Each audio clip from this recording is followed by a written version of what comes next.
Yi Xiao was born into Blue Star, a world where the game, Eternal Life, had descended. His school beauty girlfriend, who awakened an SSS-tier talent, pridefully left him. However, she had no idea that Yi Xiao had actually awakened a super divine tier talent. Unlimited skill slots. Effect 1. Possesses unlimited skill slots while being unrestricted by any conditions when learning skills. Effect 2.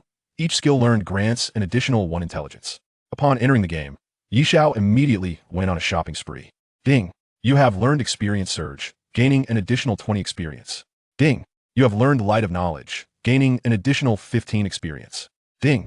Your cumulative experience bonus has reached 99,999. Ding!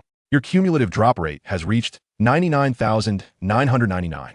Thus, right after Yi Xiao killed his first level 1 mob, ding! Congratulations, you have leveled up. Ding! Congratulations, you have reached level 999.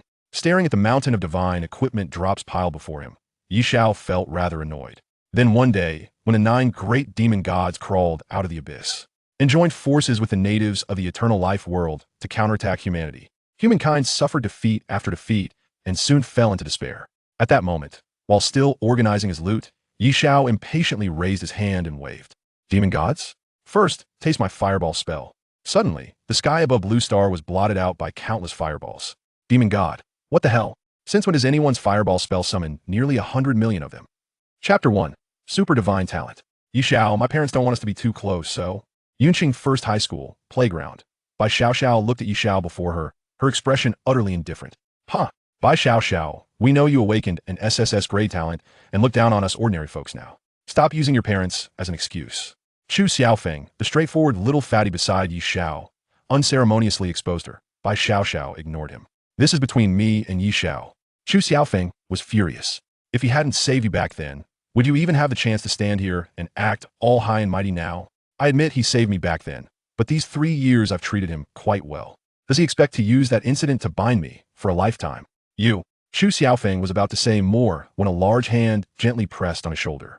Enough, fatty, she's right. The speaker was none other than Yi Xiao, the one Bai Xiao referred to.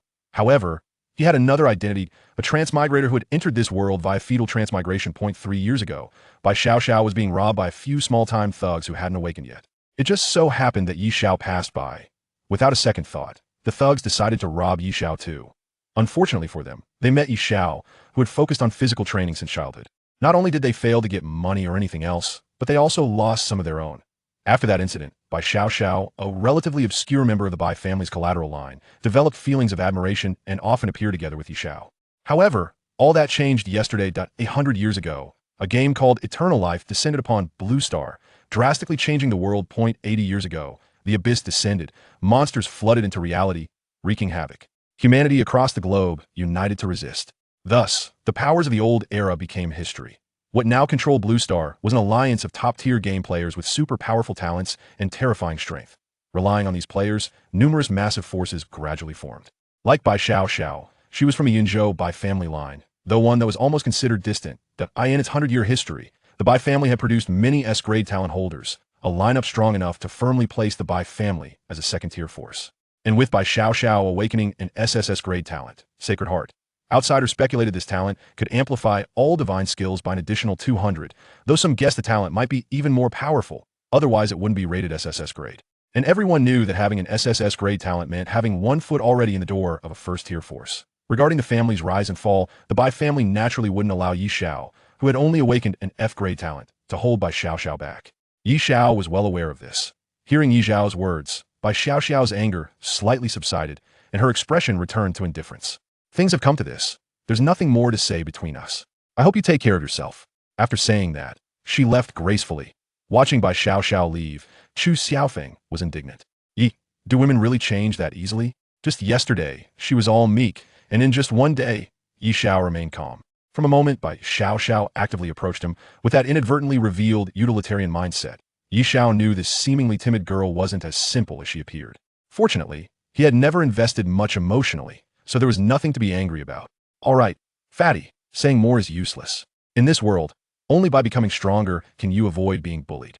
Over a decade ago, during a large-scale abyss invasion, his parents in this life lost their lives. Since then, Yi Xiao understood clearly that to survive in this world where the game had become reality, becoming stronger was the only eternal truth. And by Xiao's words just now further solidified this belief in Yi Zhao's heart. Hearing this, Chu Xiaofeng's expression also became very serious. You're right. Although you awakened the trashiest F-grade talent, you still have me, a brother with an A-grade talent. Wait for me to work hard. I'll cover you in the future. Yi Zhao was taken aback for a moment, then laughed and cursed before walking towards the center of the playground. Today was the day their batch of newly awakened individuals would enter the world of eternal life for the first time. Looking at the imposing teleportation platform ahead, Yi Zhao felt somewhat excited. After waiting 18 long years, this day had finally come to AS for the F-grade talent being trash. Yi Zhao admitted it was trash, but who said his talent was F-grade? Yi Zhao thought, unconsciously opening his talent panel. Infinite skill slots, super divine grade. Effect 1. You possess unlimited skill slots and are not subject to any skill learning condition restrictions. Effect 2. Each of your skills provides you with one intelligence attribute. Just yesterday, after awakening, his F-grade talent had inexplicably evolved. Although he didn't understand what super divine grade meant, it didn't stop him from being shocked by the power of this talent. After all, skill slots were extremely scarce for all professions in the eternal life world. Even though additional skill slots could be obtained through profession advancement and specific quests, it was still a stretch for most professionals. The difference between a first promotion skill and a third promotion skill was obvious to anyone. But if you didn't learn first promotion skills, how could you level up to the third promotion? Although the eternal life world had a party system, experience gain was calculated based on contribution distribution. This meant that no matter how strong your background was, you could probably only save 1 or 2 skill slot positions at most. So far, humanity had summarized that the maximum number of skill slots a professional could generally obtain was 20. This didn't include the extremely rare items that increase skill slots. And out of these 20 skill slots, after deducting the leveling skills needed during the growth process, there were actually very few left for professionals to use against powerful enemies. Another point was the uniqueness rule of skills in the eternal life world. For example, the 2 general aura skills that increase experience, Sage's Enlightenment and Light of Knowledge. The former provides an additional 15 experience gain, the latter 20. But if you learn Sage's Enlightenment, you can no longer learn Light of Knowledge, or even other skills with functions similar to Sage's Enlightenment, of course. Most professionals wouldn't waste their precious skill slots on these skills anyway. Therefore, how to allocate skills reasonably and effectively became a lifelong choice for every professional. However, these problems were non-issues for Yi Zhao, who possessed infinite skill slots at the same time. Each skill could provide an additional point of intelligence. It didn't seem like much, but what if Yi Zhao had hundreds, thousands, even hundreds of millions of skills? He couldn't imagine how enemies could possibly cope. With such a heaven-defying talent, would an SSS grade talent even matter? Soon, as the students of this year gathered, the broadcast on the playground sounded. Students, today is the day you enter the world of eternal life for the first time. Now, enter the teleportation array in order. You will be sent to one of Yunhai Town, Yunxiang Town, or Yinshan Town. These are within the influence of our Yunzhou forces, so safety is relatively guaranteed. Finally, we wish you smooth sailing on your future path in the eternal life world. As the voice fell, over 2,000 students showed expressions of excitement and nervousness. Yi, let's go quickly. I can't wait any longer. Chu Xiaofeng shouted. Yi Zhao smiled and stepped onto the teleportation platform together. Buzz, a dizzying sensation. When his vision restored, Yi Zhao found himself in an ancient-looking town. Yunhai Town. Yi Zhao glanced around, feeling the gentle breeze. The intense sense of reality completely astounded him. Was this the world of eternal life? A wave of fervor rose in Yi Zhao's heart. New player detected. Please name Yi Zhao. Night Shadow. Ding. Naming successful. Please choose the profession you wish to transition to. 25 illusory shadows representing profession characteristics appeared in his field of vision. Yi Zhao didn't hesitate. Mage. Ding. Successfully transitioned to Mage. Gained Constitution 1, Intelligence 3, Fireball Skill Stone *1, Mana Spring Skill Stone *1, Novice Secret Realm Entry Ticket *1. Late game Mage skills were universally acknowledged to be strong, but just the basic 4 elemental skills occupied 4 slots. Adding auxiliary damage boosting skills, it required at least 7 or 8. Yet, Mages only got 8 skill slots at the earliest upon their 4th promotion. By that time, the damage of these beginner skills would gradually fall behind. Thus, the Mage became an awkward existence. Unless newcomers with powerful backgrounds could rely on various resources to level up quickly, ordinary people wouldn't dare touch this profession. And even then, most professionals who chose Mage usually specialized in one type of elemental damage. But that came with the drawback of being weak against the element that countered theirs. This was also a flaw. Otherwise, Mages would absolutely be T0 existence at the same level. Coincidentally, these drawbacks were completely non-issues for Yi Zhao, who possessed infinite skill slots at S. There was nothing to consider. Glancing at the Novice Secret Realm entry ticket in his inventory, Yi Zhao wasn't in a hurry to use it. Instead, he opened the trading post in the panel, searched for skill stones, and sorted them in descending order. Swish! Instantly, rows of skill stone information appeared. Chapter 2. The Frenzied Stacking of Skills and Attribute Explosion. The online marketplace is a newly opened feature in the novice zone of the Eternal Life world, designed to facilitate trade among newcomers. However, the marketplace imposes trading restrictions, allowing transactions only between practitioners in the same novice area, and once a newcomer departs from this zone, they can no longer utilize this feature. Consequently, the items available in the marketplace are quite limited. Furthermore, the maximum individual sale price is capped at 50 million, and a 15 transaction fee is levied on online consignment sales. Naturally, the inherent value of items within the novice zone is also quite low, rendering this ceiling nearly inconsequential. Many speculate that this mechanism is a measure implemented by the Eternal Life world to maintain its energy equilibrium. For the time being, however, this has little relevance to Xiao, who is rather impoverished. At present, the marketplace interface prominently displays skill stones related to experience. Experience Surge. Common gain an additional 10 experience points for each monster killed. Price, 100 eternal coins. Light of Knowledge. Common experience points gained are further increased by 20. Price, 100 eternal coins. Wisdom's Revelation. Common experience points gained are further increased by 15. Price, 100 eternal coins. Due to the limitations of the skill bar, these functional primary skill stones are largely overlooked, resulting in their prices being astonishingly low.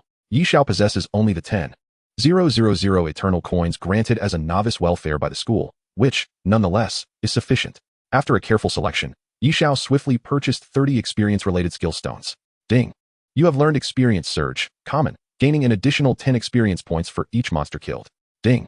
You have learned Light of Knowledge, common, increasing the experience points gained by 20. Ding! You have learned Wisdom's Revelation, common, further increasing the experience points gained by 15. In an instant, a new row of effects appeared on Xiao's panel.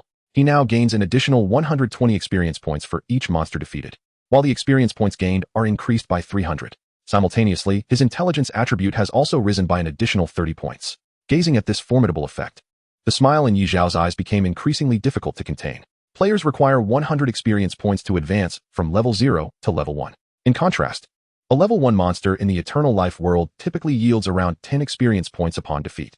However, with his newly acquired skills that enhance experience gain, Xiao now receives a staggering 520 experience points for each level 1 monster he kills, an astonishing 52 times the normal amount. Although he had mentally prepared for this, Xiao was still profoundly astonished by his extraordinary talent. At the same time, he discovered something remarkable. In his haste to purchase skill stones, he accidentally bought the same skill twice. To his surprise, it was successfully learned. Could identical skills be learned repeatedly? This was an unexpected revelation for Xiao. In a flash, a brilliant idea sparked in his mind. What would happen if he learned another fireball spell? This audacious thought surged forth, and he could no longer suppress it.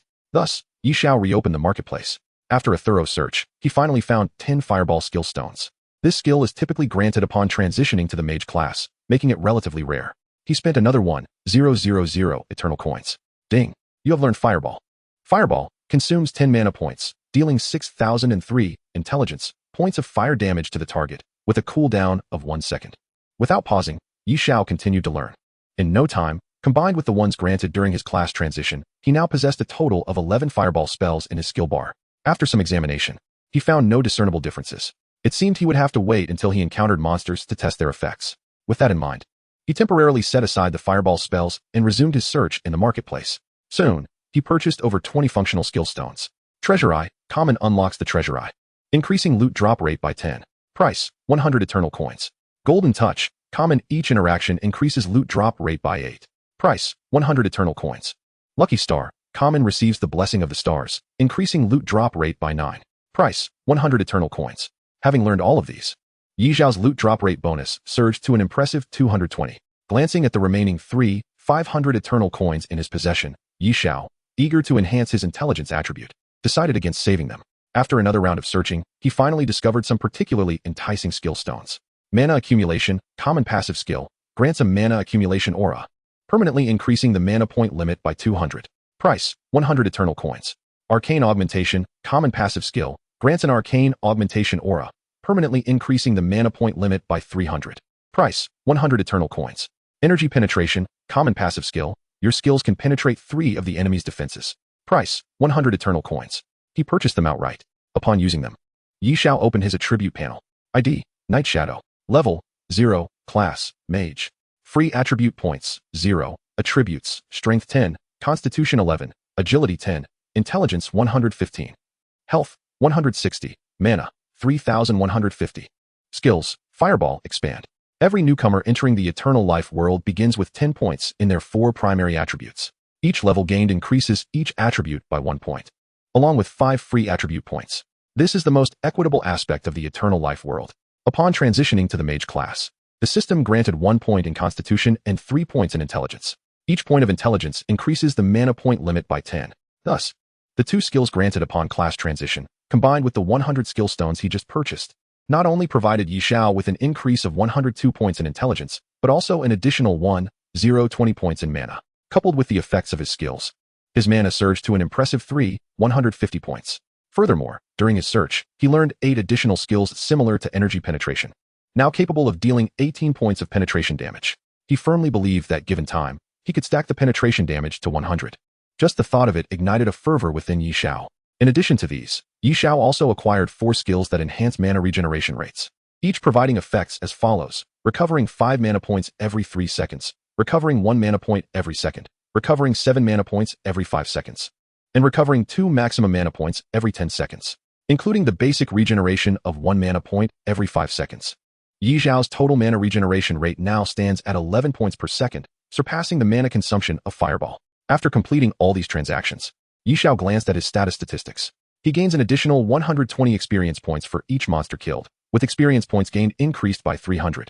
A loot drop rate increase of 220, spell penetration increased by 18, and average mana regeneration increased to 11 points per second. With a sense of lingering satisfaction, he closed his attribute panel. Xiao then took a moment to examine the entry ticket in his inventory. With attributes and various buffs that far exceed those of his peers, Xiao felt a newfound confidence swell within him. At this moment, in the Eternal Life world, within the luxurious lounge of the Practitioner Hall in Cloud Sea Town, a young lady remarked, "Entering the Novice Secret Realm through this private room grants a 20-point increase to all attributes. Moreover, this is a level 1 holy preset that the family head has instructed me to deliver to you. Once donned, it will enhance the effects of your buff abilities twofold, while extending their duration threefold." Sitting upon the sofa, Xiao accepted the set presented by the man before her. Offering a subtle nod, her heart stirred with surprise. Although this holy priest set is merely level 1, its attributes are undeniably exceptional. Yet it can only be utilized effectively up to level 30. Nevertheless, its market value ascends to a staggering 5 million. If that were the extent of it, it would be inconsequential. However, the individuals surrounding Xiao are all level 150 professionals. It is essential to note that Yunhai Town is an initial settlement, designated for practitioners below level 90. Entering lower-level areas from higher levels in the Eternal Life world incurs a hefty price. If calculated in eternal coins, just for the 15 individuals before her, the cost would amount to 1,500,000. To her astonishment, the family head, whom she ought to refer to as uncle, is so generous. As a once auxiliary member of the Bai family, when had she ever experienced such treatment? And all of this is certainly not due to Xiao. Regrettably, you are unworthy even to stand beside me at this moment. One can only blame this world that venerates martial prowess. She felt grateful for her rationality. As she donned the equipment, a divine aura gradually enveloped her. This is another effect of her SSS level talent, the Heart of the Divine, which doubles the effects of her gear. Let us commence. As Xiao spoke, the man before her, along with the surrounding dozen or so level 150 professionals, all sprang into action. Holy light shines. Iron wall tide. Vigorous vitality. In an instant, a kaleidoscope of buff skills bathed Xiao in radiant hues. The casting concluded. Miss, these enhancements have elevated your attributes to that of an ordinary level 10 newcomer. The family head has high hopes for you, believing that you can undoubtedly shatter the highest record in the Novice Secret Realm. Xiao nodded in response and proceeded to the teleportation point for the Secret Realm. Soon, a gentle light enveloped her, and her figure vanished. Chapter 3, Goblin Nest. The astonishing fireball spell. Similar occurrences unfolded across the Eternal Life world, almost simultaneously. The Novice Secret Realm opens only once a year, precisely on the 2nd day after humans awaken. The sole requirement for entry is to be at level 0. Inside, an abundance of low-level monsters lurks, their attributes significantly inferior to those in the wild, yet the drop rate for treasures is double that of the wilderness. This explains why awakeners do not rush into the Eternal Life world. No one would willingly forfeit such an opportunity for rapid leveling and rewards. Of course, that is not the crux of the matter. The key point is that achieving a score of A or above in the Secret Realm will grant special rewards, and attaining an S grade will yield even more substantial rewards. However, in the century-long history of the Eternal Life world, only 8 individuals have achieved this remarkable feat. These 8 remain active in the Eternal Life world, renowned as formidable titans. As for the SS level evaluation, no one has ever accomplished it, let alone the ultimate SSS grade. Just as Xiao entered the novice secret realm, Xiao arrived at the professional hall. The hall appeared somewhat crowded, filled with professionals, some like Xiao seeking entry into the novice secret realm, while others were high level. Notably absent were NPCs, as the eternal life world had existed for a century. Given humanity's inherent chaotic nature, those in the know understand. As Xiao stepped into the hall, numerous high-level professionals surged toward him. Young man, do you require buff enhancements? I am a level 50 priest with full intelligence points, capable of providing ample support to elevate your performance in the novice secret realm, all for a mere 50,000 eternal coins. What is level 50? I am an 80 level paladin, a divine class. With my blessings, your combat power will double, and my price is only 30,000 eternal coins. Brother, you look familiar. We have 3 of us here, capable of offering 9 buffs, each lasting a minimum of 20 minutes, bundled for just 20,000. How about it? Observing the throng pressing toward him, Xiao shook his head. In truth, such buff-granting behaviors are not exclusive to newcomers like Xiao with connections. As long as one possesses wealth, a plethora of high-level professionals will eagerly line up to serve. Unfortunately, Xiao lacked funds. Furthermore, when it comes to cheating, who could surpass someone endowed with an infinite skill bar like himself? Upon realizing Xiao's impoverished state, the surrounding individuals lost interest and drifted away toward the next aspiring dreamer. Moments later, Xiao approached the teleportation area and promptly chose to enter. Ding! You have entered the novice secret realm, and the exploration is about to commence. Secret realm, Goblin Nest. Objective 1. Survive the onslaught of the goblin army for 15 minutes. Objective 2. Slay 500 goblins. Objective 3. Eliminate 10 goblin elites. Objective 4. Defeat the goblin commander. Completion rewards. Obtain chests of varying quality based on completion rate. A burst of white light enveloped Xiao, and he found himself in a dimly lit canyon. Despite having learned numerous skills, Xiao cautiously surveyed his surroundings. In the next moment, he leaped to a higher vantage point. The advantages of a mage as a ranged class became evident. As Xiao settled into position, a cacophony of chaotic footsteps echoed from the canyon's end. Green Hat Goblin. Level 1. Health 100. Attack power 5. Defense 2. It must be noted that the attributes of the monsters in the novice secret realm are indeed approximately half as weak as those of their wild counterparts of the same level. Slaying 500 such feeble goblins would be manageable if tackled individually. The challenge lies in the fact that newcomers only possess 3 slots in their skill bar at the outset, even if they can acquire a few powerful beginner skills at a significant cost. However, the meager base attributes would not suffice to sustain a newcomer amidst 100 goblins for a full 15 minutes. Nevertheless, Xiao remained untroubled regarding his sustained output. As several green hat goblins revealed themselves, he raised his hand without hesitation. Fireball spell. With the activation of Xiao's skill, the dim surroundings erupted into brilliance. In the next instant, 11 fiery orbs filled with explosive heat materialized before his eyes. Almost instantaneously, these 11 fireballs rained down upon the foremost green hat goblins. Boom. You have slain a green hat goblin, earning 560 experience points. You have slain a green hat goblin, earning 560 experience points. Ding. You have reached level 2, gaining 1 to all attributes, 20 health, 10 mana, 5 free attribute points. Ding. You have reached level 3, gaining 1 to all attributes, 20 health, 10 mana, 5 free attribute points. This scene left Xiao utterly astounded. A single fireball spell had manifested 11 orbs simultaneously? What in the world? This is still the basic fireball spell. A torrent of notifications flooded his screen. Yet, at that moment, Xiao had no time to spare. Suddenly, a thought struck him. Hadn't he just learned 11 fireball spells?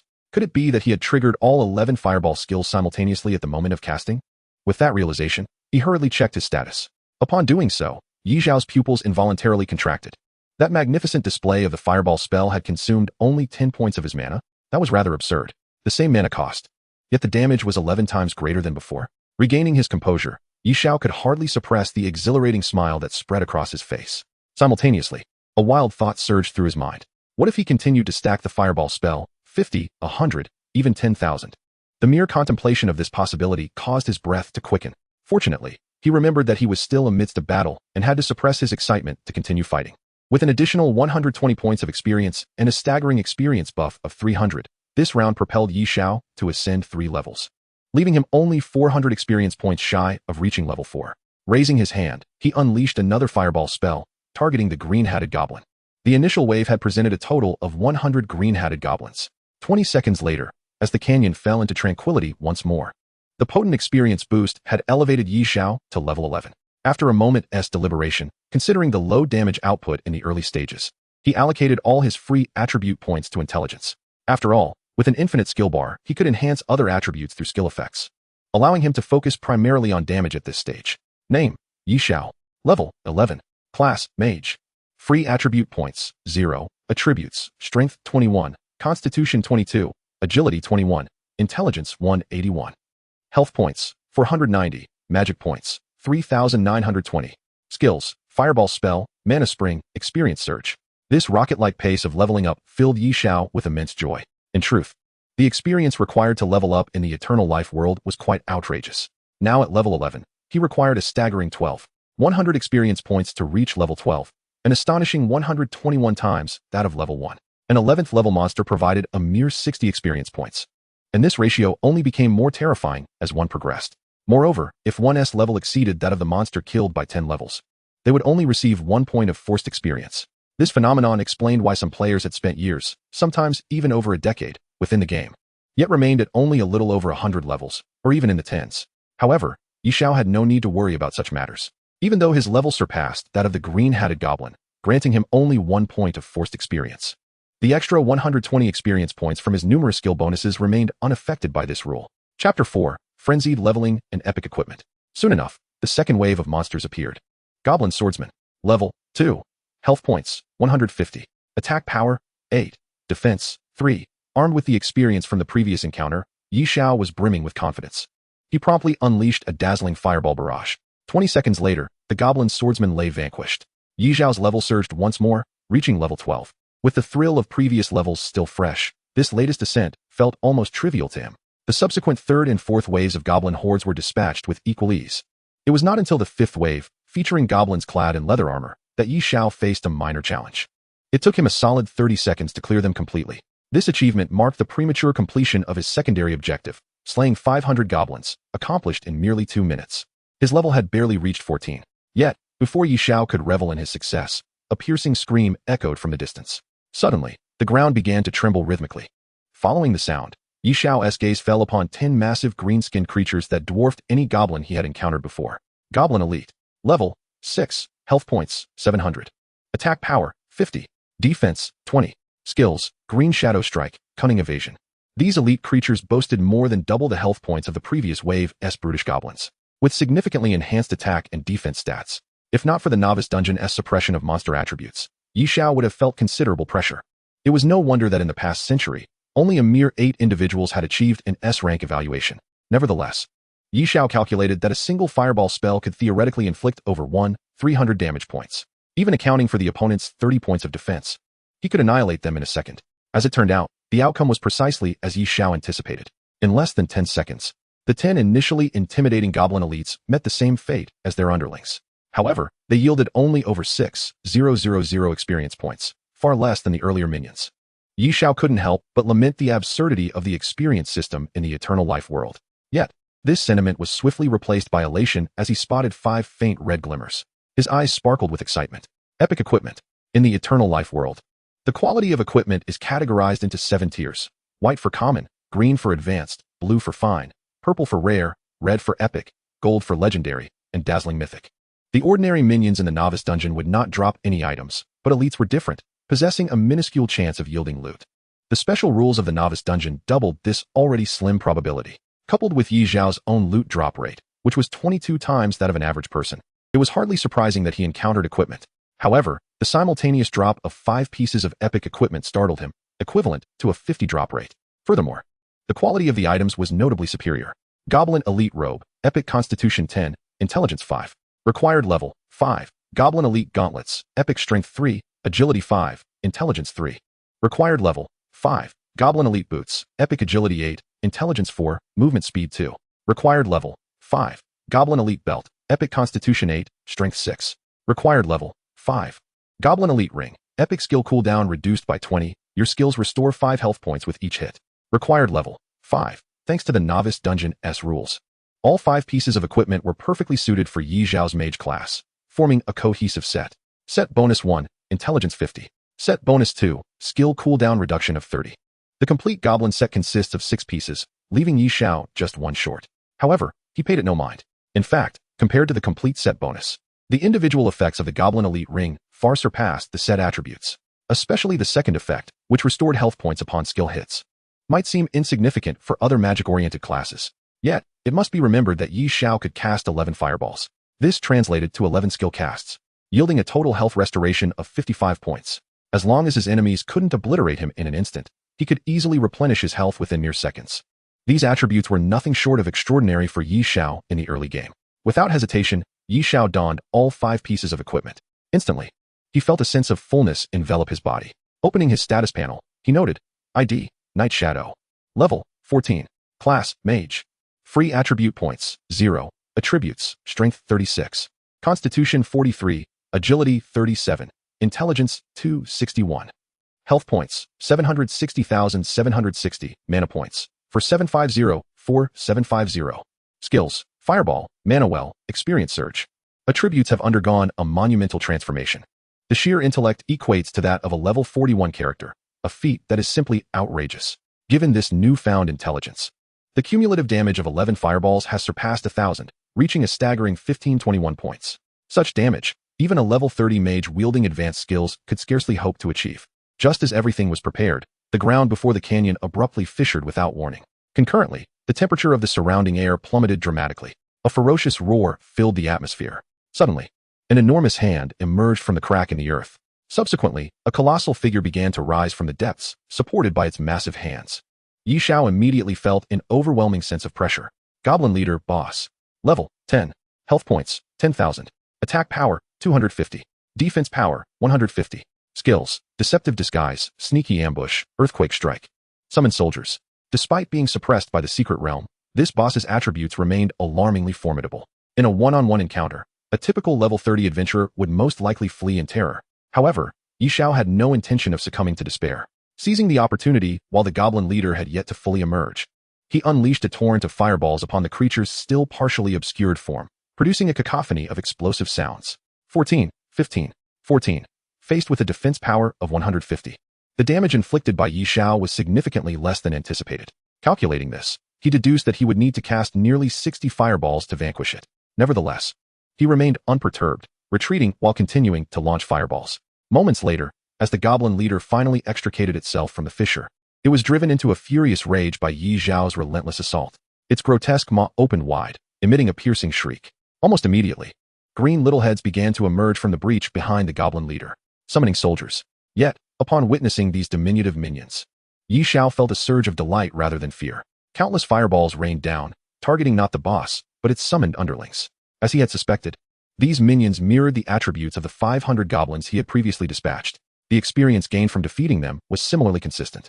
With the prospect of earning additional experience from their demise, Xiao was determined to seize this chance. Engaging in battle while retreating, he gained a level after 1 minute, ascending to level 15. 3 minutes later, he reached level 16. Indeed, it was far more expedient to level up by defeating lower-tier monsters. In less than 5 minutes, Xiao had risen 2 levels. If memory served correctly, the record for the fastest level up among adventurers completing the novice secret realm was a mere 6 levels. Yet Xiao had surpassed that by a staggering 10 levels. At this juncture, the goblin leader, witnessing its continually summoned minions fall one by one, let out a series of enraged roars. Alas, as a level 10 boss, it evidently lacked intelligence. Furthermore, all its skills were melee-based. This was a concession made by the novice secret realm to aid newcomers. Otherwise, a ranged adversary would have rendered Xiao, with his fragile constitution, utterly defenseless. Yet, this provided Xiao with immense convenience. Though the goblin leader was infuriated, it mindlessly persisted in summoning more minions. Xiao welcomed this onslaught without hesitation. 4 minutes later, he leveled up once more, reaching level 18. Chapter 5. SSS Rating, World Announcement. Meanwhile, in another novice secret realm, a voice rang out, Holy Light Beam. Accompanied by a radiant flash imbued with divine essence, Xiao wiped the fine sweat from her brow. Glancing at the corpses strewn about, a smile crept across her lips. The goal of slaying 500 goblins had been achieved, and merely 11 minutes had elapsed. However, Xiao was acutely aware that the true challenge lay ahead with the impending appearance of the goblin elites. According to the information provided by the Bai family, although there were only 10 goblin elites, they were exceptionally powerful. Among the 8 predecessors who had attained an S rating, the minimum they faced was 5 elites, while the maximum was 7. Based on this data, countless individuals speculated that defeating all the goblin elites would yield an SS rating. From the outset, Xiao's ambition was to achieve an SS rating, and she held great confidence in this goal. Her unique talent enabled her to unleash several times the usual damage for a brief period, a feat not possessed by any known SSS-level talents. The trade-off, however, was that once the effect wavered, she would be rendered exceedingly vulnerable. This was a detail she had not even disclosed to Baishanha. Securing an SS rating was essential to proving her worth, solidifying her standing within the Bai family, and potentially elevating her status further. The memories of the past 18 years weighed heavily on her, instilling a sense of humiliation that she could not bear to relive. Today, she would offer the heads of these goblins as a tribute to her past. As for the ultimate target, the boss, while Bai Xiao was filled with ambition, she was not foolish enough to believe she could confront it directly. Suddenly, a formidable aura surged from the distance, igniting a fervor within her delicate frame. Meanwhile, in the lavish private room where Bai Xiao had been resting, an elderly man sat in the central position. Ho Tong, how long has that girl been inside?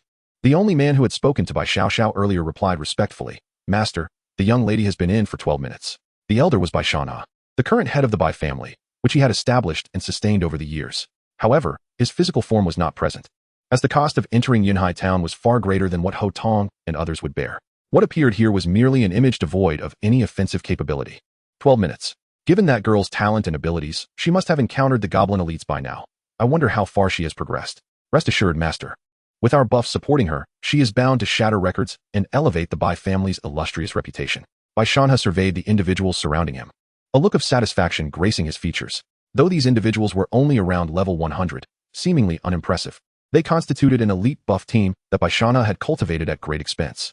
Their combat prowess may have been low, but the efficacy of their various buff skills far surpassed that of even level 200 experts. These were the CR de la CR of the Bai family. Were it not for Bai Xiao awakening her SSS level talent, he would not have summoned them all to assist her. By the way, have there been any updates on the other individuals you were monitoring? Ho Tong replied, Master, the S-level awakener from the Wang family exited the dungeon 1 minute ago, receiving a rating of A. As for the SS-level awakener from the Lin family, there has been no news. Bai Shanha nodded in satisfaction upon hearing this. It seemed the young man from the Wang family had fallen before the elites, which was to be expected, as the disparity between S and SS levels was significant. Yet, regarding the Lin family, Bai Shanha's brow involuntarily furrowed. Ho Tong, why do you concern yourself with the Lin family's awakener, who is merely SS level? Bai Shanha shook his head in response. You fail to comprehend. The Lin family has always been rather peculiar. And while an SS rank appears to be a step below SSS, the eternal realm is vast, filled with countless unknowns. Until we have conclusive results, one must refrain from hasty judgments. Ho Tong, your insight is commendable, esteemed head of the family. Bai Shanha offered a faint smile. Regardless, my Bai family has indeed produced a prodigy this time. Once Xiao emerges, she must be rewarded handsomely. Just as Ho Tong was about to echo this sentiment, a surge of white light enveloped the room. Bai Xiao's figure materialized within. Xiao, miss. At this moment, Bai Xiao's forehead glistened with fine beads of sweat, her complexion somewhat pale. Yet, upon seeing Bai Shanha, she was momentarily taken aback. Uncle, Bai Shanha, observing her slightly disheveled state, felt a pang of concern and hastily opened the secret realm leaderboard. However, the next moment, he could no longer conceal the ecstatic joy within him, bursting into hearty laughter. Excellent. Truly, my Bai family's Qilin child has obtained an SS ranking. Xiao, you surpass my expectations. You are now the foremost newcomer in the eternal realm in a century. My Bai family shall rise from this moment forth. Congratulations, head of the family. Congratulations, miss. A chorus of voices from those nearby resounded in unison. At this juncture, Bai Xiao had somewhat regained her composure and exhaled a deep sigh of relief. Although her heart brimmed with joy, she feigned a look of disappointment. Regrettably, vanquishing those 10 elite foes exhausted all my strength, rendering me incapable of withstanding the final boss. And I was left with merely an epic treasure chest. Bai Shanha's eyes lit up, and he erupted into laughter. Silly girl, you haven't even reached level 10 yet, and all your skills are basic. Naturally, you would be no match for a level 10 boss, let alone you. No one in the entire Eternal Realm could solo that boss at such an early stage. Obtaining an epic treasure chest is already quite remarkable. Upon hearing this, Bai Xiao seemed comforted, immediately nodding in agreement. Uncle is right. Xiao was indeed greedy. Oh, do not say that. It is commendable for the youth to be spirited. Keep up the good work. Our Bai family's future rests upon your shoulders as the leading newcomer. A proud smile graced Bai Xiao's lips. I understand. Simultaneously, outside, many were keenly observing the results of the newcomer's secret realm. After all, it occurs only once a year, and everyone was eager to learn of this year's newcomer's performances. Bai Xiao's results were swiftly discovered by astute individuals, igniting a frenzy throughout the entire Eternal Realm. Even in the real world, major platforms and portals began to compete in reporting Bai Xiao's achievements. Heavens! Who is this Bai Xiao wuxing? Achieving an SS ranking is a record-breaking feat. No way. I just barely survived the first wave in the novice secret realm. Those goblins, while not high in attributes, are overwhelming in numbers. It's simply beyond what a person can manage. Nonsense, what are you even comparing? I know her. She is by Xiao from the Bai family in Yun province. I heard she awakened an SSS level talent related to the holy class. SSS level talent? Wow, so it is her.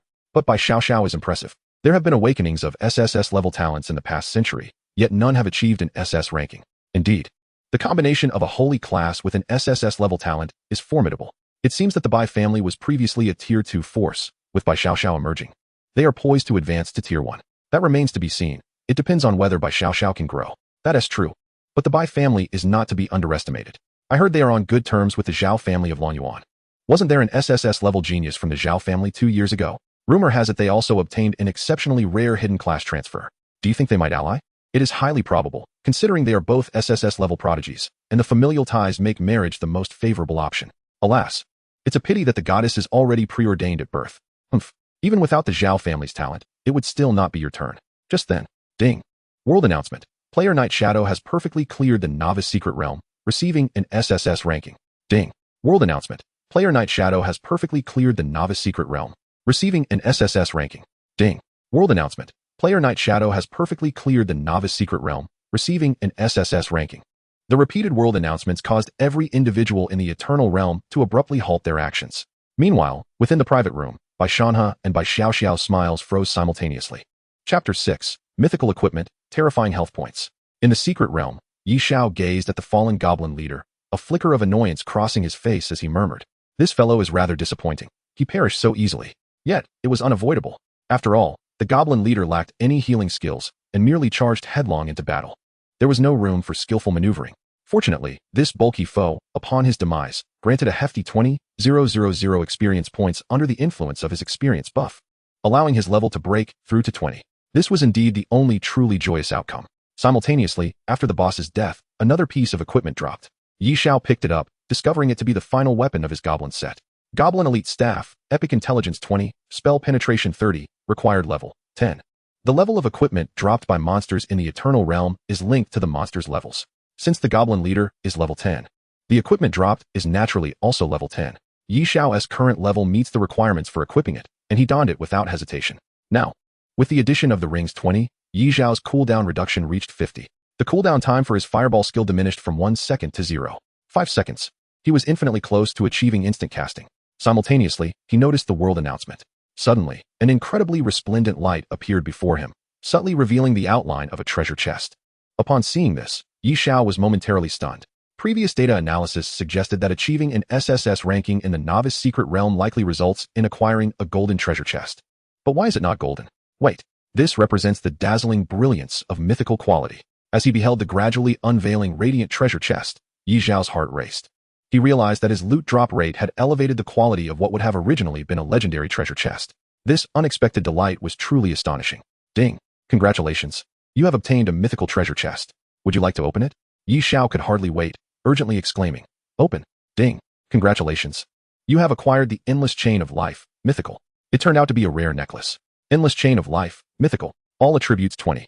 Effect 1. Increases all your professional skills damage by 100 points. Effect 2. For every skill you possess, your health limit increases by 200. Required level 10. Exceptional. A level 10 piece of equipment, providing a total of 80 additional attribute points. It is worth noting that a professional only gains 100 attribute points upon reaching level 10. Just this aspect alone allows the wearer to surpass other players at the same level. However, in Xiao's perspective, what truly elevates this equipment to mythical status are the latter two effects. The first effect, which increases professional skill damage, adds a whopping 100 points. It's crucial to note that his fireball skill S base damage is merely 60 points. Thus, this enhancement more than doubles his damage output. Similarly, in order for the fireball spell to achieve an additional damage of 100 points, an intelligence attribute of 330 is necessary. Perhaps, as Xiao's level ascends in the late game and he acquires more advanced skills, this 100 points of damage may seem somewhat insufficient. However, let us not forget that this pertains to a level 10 equipment. Furthermore, Xiao casts Fireball 11 times, which means that this additional damage directly translates to a theoretical damage output of 1100. In comparison to others, the enhancement this provides to Xiao is evidently more substantial. Yet, when discussing the most significant boost, one must consider the final effect. With this thought, Yi Xiao first adorned the necklace and then took a deep breath. Opening his panel. ID, Night Shadow. Level, 20. Class, Mage. Free attribute points, 0. Attributes, Strength 62, Constitution 69, Agility 63, Intelligence 399. Health points, 2, 154, 021, 540. Mana points, 61, 906, 190. Skills, Fireball, Mana Spring, Experience Surge. Gazing at his attributes, particularly his health points, Yi Xiao could not help but chuckle. At level 20, possessing over 2 million health points is extraordinary. Initially, the enhancement offered by this necklace did not seem particularly fearsome. Theoretically, each class can acquire a maximum of merely 20 skill slots. Even with a stroke of incredible fortune in obtaining multiple items that increase skill slots, it would be challenging to exceed an additional 5,000 health points. Yet, 5,000 health points are already a precious boon for a mage. However, Yi Xiao's innate talent allowed him to possess an abundance of skill slots, and just before entering the dungeon, he had learned 100 skills. One could say that all of this was remarkably serendipitous. Moreover, Yi Xiao's elation extended far beyond his current attribute panel. He understood perfectly that as he continues to learn more skills, his health points would escalate exponentially. In the later stages, surpassing 100,000, even reaching 1,000,000 health points, would be a mere trifle. Ding. The dungeon will close in 10 seconds. Please prepare for teleportation. Upon hearing the notification, Yi Xiao exhaled deeply. This expedition into the secret realm had yielded rewards that far exceeded his initial expectations. Unbeknownst to him, he had accomplished what no one had achieved in a century. In that moment, Yi Xiao felt a surreal sensation wash over him, all thanks to his extraordinary divine talent. Contemplating this, Yi Xiao's heart surged once more. The eternal life world was indeed a realm of unparalleled wonders. Meanwhile, in the outside world, after a brief pause, chaos erupted once more. The commotion this time was far more explosive than the stir caused by Xiao earlier. An SSS level rating. A perfect clearance of the novice dungeon. What does this signify? A newcomer single-handedly defeated the boss of the novice dungeon. Just this fact alone was enough to astonish everyone. Damn, am I dreaming? How could anyone possibly defeat the boss of the novice dungeon? No, just moments ago, Xiao from the Bai family achieved an S-level rating, and now, within less than a minute, you tell me someone has completely cleared the dungeon? Am I dreaming, or is this world utterly insane? Could it be that the dungeon data is erroneous? Are you an idiot? The eternal life world is merely a virtual data construct, not an online game. When we initiated our annihilation campaign against the NPCs back then, their reactions clearly demonstrated that only a real person could achieve such feats. Indeed. But then who can explain how that individual known as Night Shadow managed to defeat the boss? Is it possible that the boss was actually a weakling? After all, it is a novice dungeon. Perhaps our preconceived notions led to a misunderstanding. That does seem somewhat plausible. Wait, since Xiao achieved an S-level rating, she must have encountered the boss. Perhaps she knows the specifics. Once this suggestion was made, many began to call for Xiao to share her insights. It is no wonder so many were so fervent. The announcement from the world was simply too astonishing. In contrast to ordinary individuals, those who had already become formidable titans, wielding vast influence beneath them, were even more astounded. The reason was simple. Their strength afforded them a deeper understanding of what it meant to have someone capable of annihilating the novice dungeon boss. Once such a being grows, the potential is terrifying. At this moment, they too began to utilize their connections to reach out to the Bai family. Clearly, they sought to glean every detail about the boss from Xiao. Meanwhile, in the luxurious treasure chest of the Adventurer Guild, Shanha, having regained his composure, was inundated with inquiries from familiar old acquaintances. He immediately turned his serious gaze towards Xiao. Girl, did you see the boss's attribute introduction? Upon hearing Shanha's question, Xiao, still in a daze, instinctively replied. I saw it. What were the boss's attributes like? Xiao, this is crucial. If that boss is indeed formidable, do you realize what that implies? Xiao lifted her head. Bewildered what? Shanha's breath grew heavy. It means that the newcomer known as Night Shadow possesses boundless potential. I must ascertain his identity at the earliest possible moment. If he lacks any significant background, we, the Bai family, must act swiftly to recruit him. Recruit? Xiao suddenly snapped back to reality. To recruit him? Wouldn't that mean the resources originally allocated to me would be significantly diminished? Having just tasted the benefits of power, Xiao's heart quivered. Suddenly, almost involuntarily, she said, the boss isn't actually that strong. I was just in a poor state at the time, which led me to be inadvertently hit and lose my combat ability. Upon hearing this, Shanha couldn't help but breathe a sigh of relief. It seems that is indeed the case. Everyone was misled by the unknown facade. Shanha's readiness to readily accept Xiao's words was quite understandable. After all, Yi Xiao's achievements were simply too extraordinary to be doubted. Yet soon after, his expression became solemn. However, the fact that he was able to slay 10 elite foes already suffices to demonstrate his strength. Since your abilities are comparable, why not attempt to reach out to him? If we could recruit him into the Bai family, you would become our family's greatest benefactor. Upon hearing this, Bai Xiao instinctively tightened her lips. Chapter 7. The arrogant Bai Xiao and her loyal guardian. A beam of white light flashed, and Yi Xiao found himself back in the adventurer hall once more. At this moment, the area was already teeming with a myriad of individuals. Upon seeing Yi Xiao's appearance, many rushed towards him. Hello, classmate, are you Night Shadow? Hello, classmate, I am the leader of the Yunlin Legion in Yunhai Town.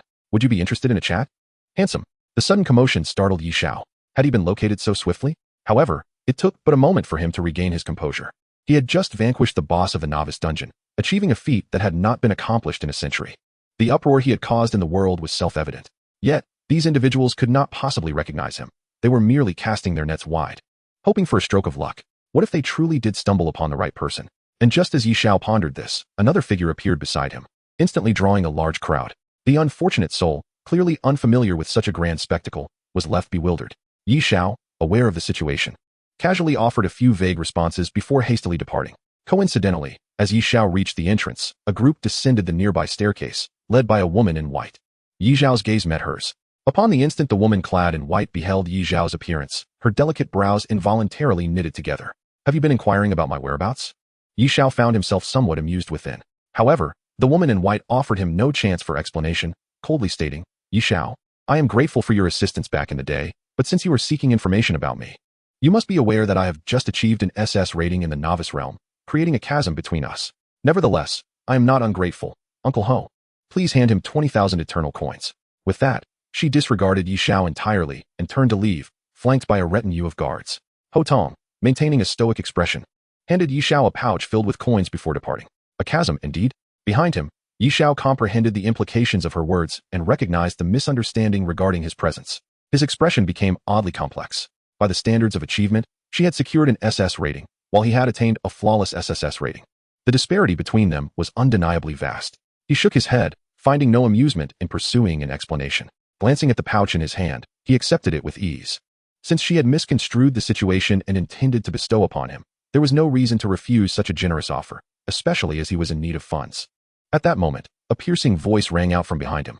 Are you the Yi Xiao who awakened an F-level talent? Yi Xiao turned to see a young man in white striding towards him with confidence. In an instant, he stood before Yi Xiao, attempting to project an air of superiority despite his shorter stature. Xiao has shared everything about you with me. She is destined to lead my entire Bai family to greatness, and I will not permit anyone to hinder her progress. Do you understand? Yi Xiao was filled with confusion. Who are you? I am Xie Baofan, a B-level awakener from the Xie family, the youth declared with an air of arrogance, contempt lacing his tone. I am also Xiao Xiao's protector. Understanding dawned on Yi Xiao. He realized this was merely an infatuated admirer. A peculiar expression crossed his face. The youth, noticing his reaction, fumed. What else with that expression? Are you looking down on me? I can crush you with money. Do you believe that? Yi Xiao shook his head. I do not. Humph.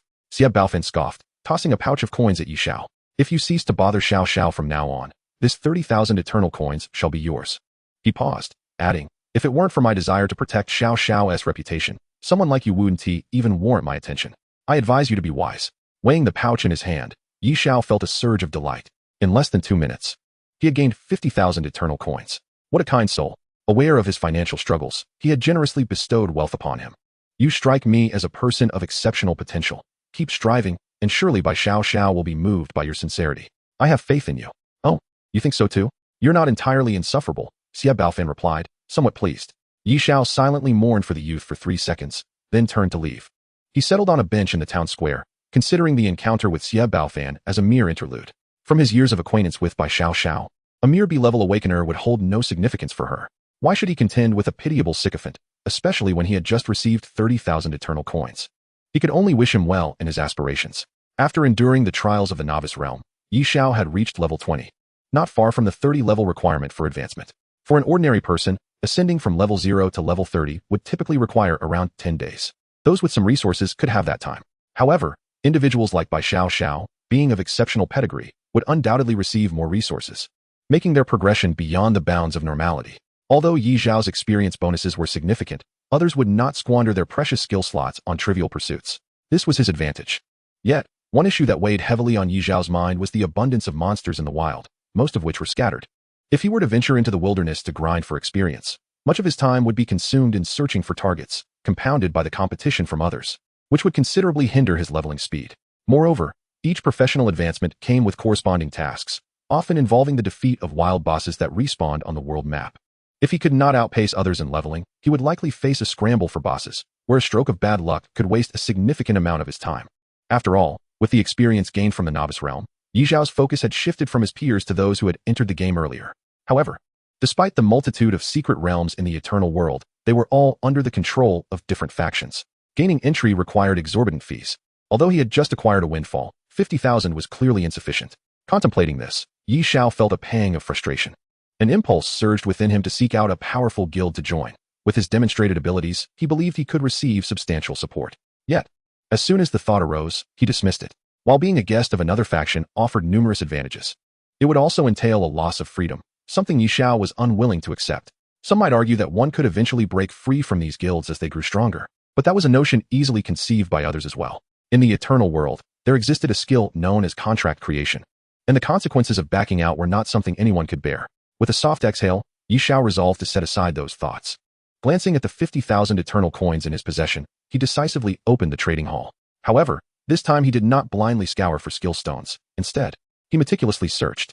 During his search, he discovered 14 fireball skill stones. Without hesitation, he purchased them, elevating his fireball technique to 25 instances, significantly enhancing its damage potential. Yet, solely relying on fireball would leave him vulnerable against enemies with high fire resistance. Contemplating this, he began to seek other mage skills of varying attributes. Just as he was about to explore further, a skill name caught his eye. Toxin resistance. Common increases poison resistance by 20 points. Price, 130 eternal coins. At the sight of the skill name, a spark of inspiration flickered through Xiao's mind. How could he have forgotten about that unclaimed secret realm? Chapter 8. 200 points in poison resistance, a surge in vitality. In the eternal world, initially, all secret realms were unclaimed. However, once a professional successfully navigated a secret realm and achieved an S rating or higher, they automatically became the realm's master, gaining control over its opening and closing.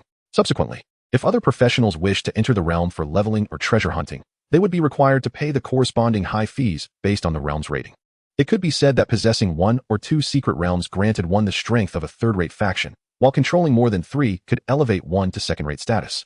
The Bai family, to which Bai Xiao belonged, once thrived under the leadership of Bai Shanha, boasting 4 secret realms, one of which was an A-rated realm. Should the Bai family acquire a 5th secret realm, they would ascend to first-rate faction status. Of course, disparities between factions still existed, with the realm's rating and the strength of their own professionals serving as crucial indicators. The number of secret realms is merely a conventional classification. After a century, humanity, buoyed by an extraordinarily vast population, has naturally given rise to numerous exceptionally talented practitioners. Consequently, 80% of the secret realms in the eternal life world have long been claimed by these individuals. However, less than 20% of the secret realms remain unoccupied, primarily due to 2 factors. Some of these realms are of a high tier, making it exceedingly difficult for even the strongest of today to achieve an S-rank evaluation. Additionally, certain realms possess enigmatic rules that greatly elevate the difficulty of conquest, with some proving as formidable as high-tier realms. Even if someone were to fortuitously attain an S-rank rating within such a realm, the peculiar rules would deter many from entering, given the overwhelming risks involved. This has resulted in a prolonged period of neglect for these realms. There exists, however, a particularly unique category, the novice realm that Xiao has just entered. This realm belongs to a special classification. Even if Xiao were to achieve an SSS rank rating, he would not become its master. If he could rely solely on the novice realm, he could effortlessly amass a steady stream of substantial income by merely waiting for a year without lifting a finger. Yet, Xiao does not feel regret over this circumstance. At this moment, his mind is consumed by the recently conjured image of the unclaimed secret realm, the miasma hidden forest. It is a level 20 unclaimed realm, accessible only to practitioners who have not advanced beyond the first transition. The reason this realm remains unclaimed lies in another rule. Entrants will acquire a layer of miasma status, suffering 10 points of poison damage per second. While this may seem negligible, a team with 2 healers could easily mitigate the damage. The crux of the issue is that the miasma status automatically accumulates a layer every 30 seconds, with no upper limit. Thus, it does not take long. After merely 5 minutes within, one would endure 100 points of poison damage per second. In just 1 minute, this amounts to 6,000 points of damage, an insufferable burden for practitioners below the first transition. Initially, Xiao had not considered this layer of complexity. However, upon witnessing the skill miasma resistance, he conceived a plan. It is said that while the monsters in the miasma hidden forest are level 30, their attributes are even lower than those of level 20 monsters.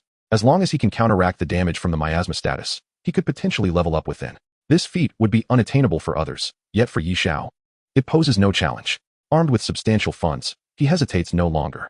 After a thorough search, he prudently purchases 206 skill stones that provide poison resistance, along with a teleportation scroll to the miasma hidden forest valued at 2,000. Thus, his 50,000 eternal life coins are entirely expended, averaging nearly 250 coins per stone.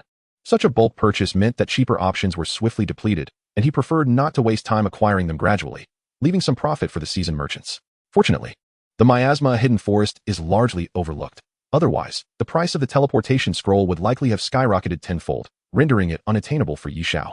Having acquired the 200 skill stones, Xiao does not bother to examine their effects and learns them all in one go. He then glances at the enhancements to his skills. The current bonuses from learned skills include an additional 120 experience points for each monster slain, a further increase of 300 experience points, a 220 increase in loot drop rates, an 18-point boost in spell penetration, an average of 11 points per second for mana regeneration, and a poison resistance of 745 with an added 40 points. Among the 200 skill stones, most contribute fixed poison resistance, with fewer than 20 offering percentage-based enhancements. The cheapest priced at 500 each. Xiao feels compelled to purchase them, as information regarding the miasma hidden forest is scarce. For safety's sake, he refrains from holding back. It must be said, however, that this expenditure proves worthwhile.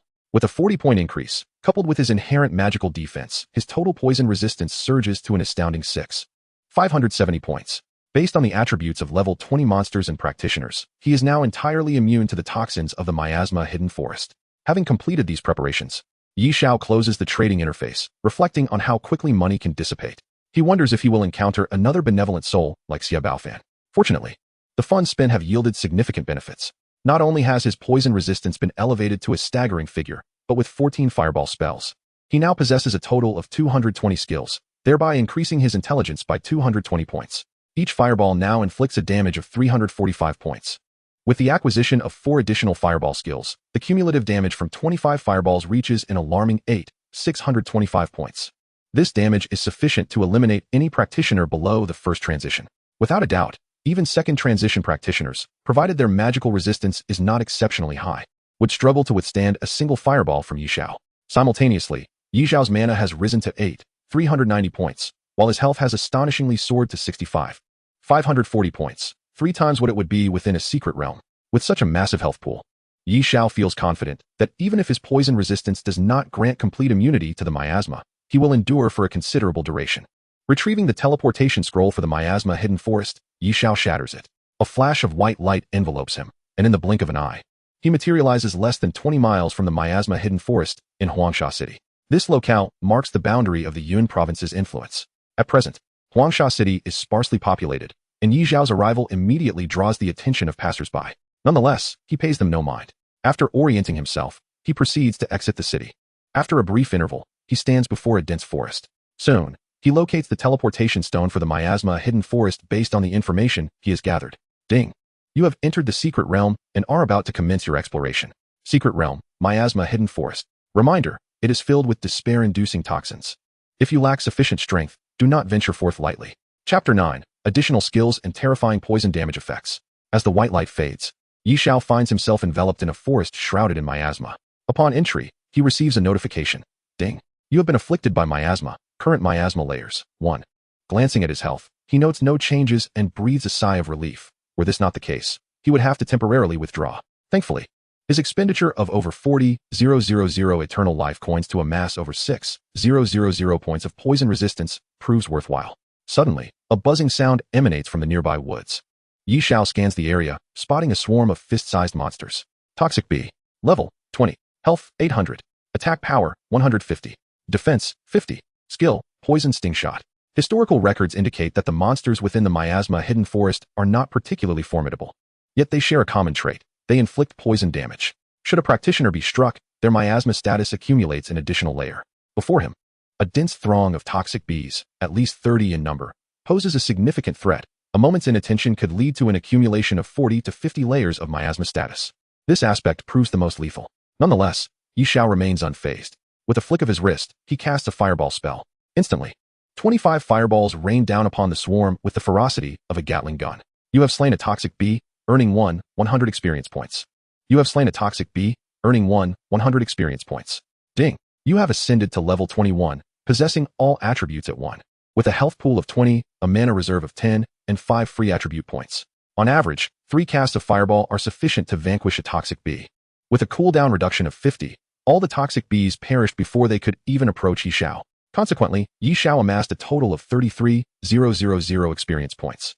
Unlike the novice realms, creatures in this domain drop items upon defeat.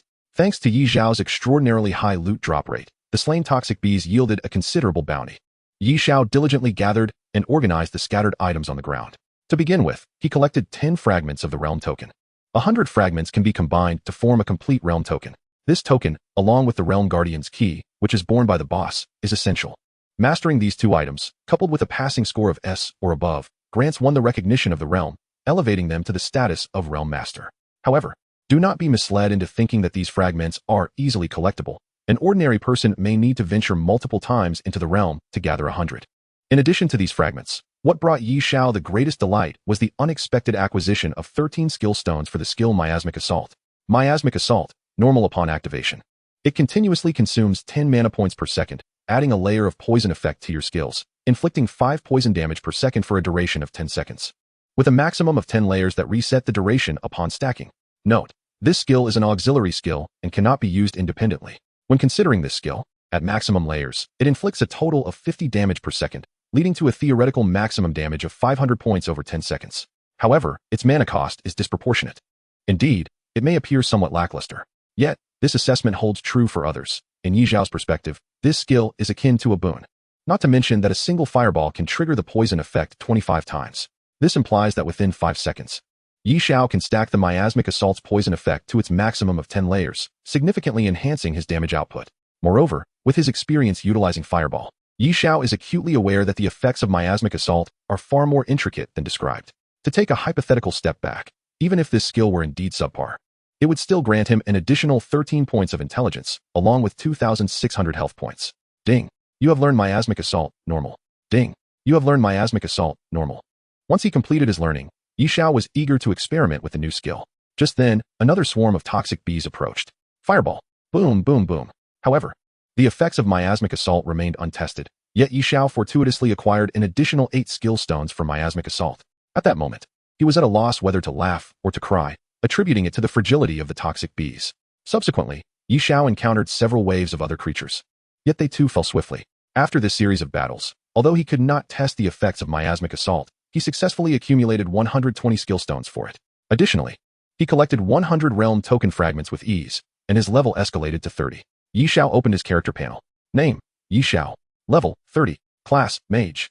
Free attribute points, 0. Attributes, Strength 72, Constitution 79, Agility 73, Intelligence 799, Health 8, 984, 089, 840, Mana 1, 029, 010, 290.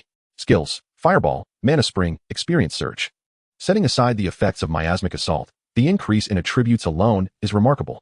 At this point, the creatures in the forest had been thoroughly cleared. However, Xiao was in no hurry to depart. After collecting the last of the fragments, they automatically fused into a realm token. Besides symbolizing the status of the realm master, the realm token also possesses a map function. Following the guidance of the map, Xiao soon arrived at a tranquil lakeside. Suddenly, the serene waters began to roil. Shortly thereafter, a colossal entity erupted from the lake.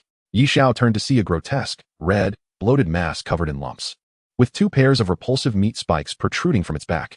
At the center of this mass, a pitch-black eye fixated intently on Xiao. Plague Source Slug Boss.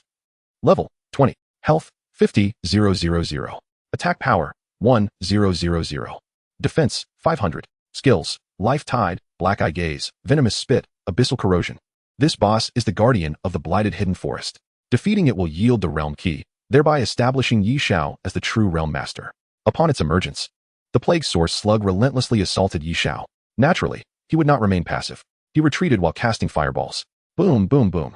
87, 92, 120, poison damage. It was evident that the boss had relatively low magic resistance. A single fireball dealt over 2,000 points of damage. Simultaneously, Xiao's long-anticipated effects of Miasmic Assault were finally put to the test, and the results exceeded his expectations. Under the influence of his extraordinary talents, all instances of Miasmic Assault were triggered instantaneously. Effectively, Xiao's fireball now bore 120 layers of poison effect. The maximum layer count reached an astonishing 1,200 layers. The potential maximum damage accumulated over 10 seconds soared to an incredible 60,000 points. Moreover, the mana cost for 120 instances of miasmic assault remained at a mere 10 points per second. For Xiao, whose mana exceeded 10,000, this was a trifling expense. Yet, the effects were exceedingly gratifying. Observing the boss's body instantly overwhelmed by 1,200 layers of poison, one could only question whether the creature could withstand the full duration of 10 seconds, given its inherently high poison resistance. Chapter 10. Defeating the boss, Mythical Ring. At this moment, in a fit of pain, the boss relentlessly employed venomous spit. In an instant, Xiao's poison state was escalated to 485 layers. However, for someone like Xiao, who possessed high poison resistance and nearly 90,000 health points, the damage inflicted was negligible. In comparison, Xiao felt more akin to a boss himself. Gaining confidence, Xiao proceeded with calm composure, continually utilizing fireballs to distract his foe. In the blink of an eye, the Plague Source Slug's health fell below half. At that juncture, a crimson glow enveloped the Plague Source Slug as the lake's waters surged into its body. Xiao recognized this as the activation of Life Tide by the Plague Source Slug, momentarily restoring a significant portion of its health. Truly resilient. Yet it merely served to prolong the inevitable. Xiao's actions remained unceasing. The combination of fireballs and the poison effects of miasmic assault caused the health of the Plague Source Slug to plummet once more. Before it could execute a second Life Tide, the creature's body exploded under the relentless barrage of Xiao's fireballs. Ding! You have slain the Plague Source Slug, and the experience has been stored in your experience pool. Please level up promptly. Ding! Congratulations, you have obtained the key of the Realm Guardian. Ding! Congratulations on clearing the blighted hidden forest. Your score is being calculated. Ding!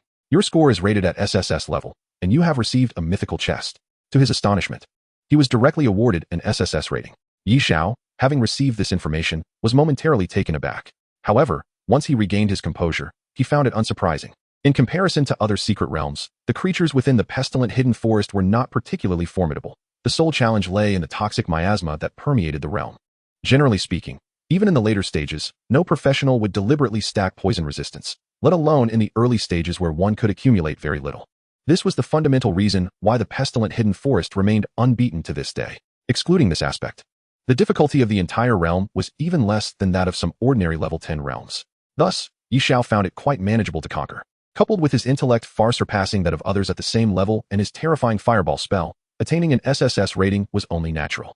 Conversely, the drop of a mythic level treasure chest invigorated Xiao. Without a second thought, he opened it. Ding! Congratulations, you have obtained the Pestilent Ring Mythic. Pestilent Ring Mythic. Agility, 70. Intelligence, 50. Effect. When your health drops to 20, absorb the poison status stacked on enemies. Each layer restores 3 of your maximum health. Cooldown, 5 minutes. Required level, 20.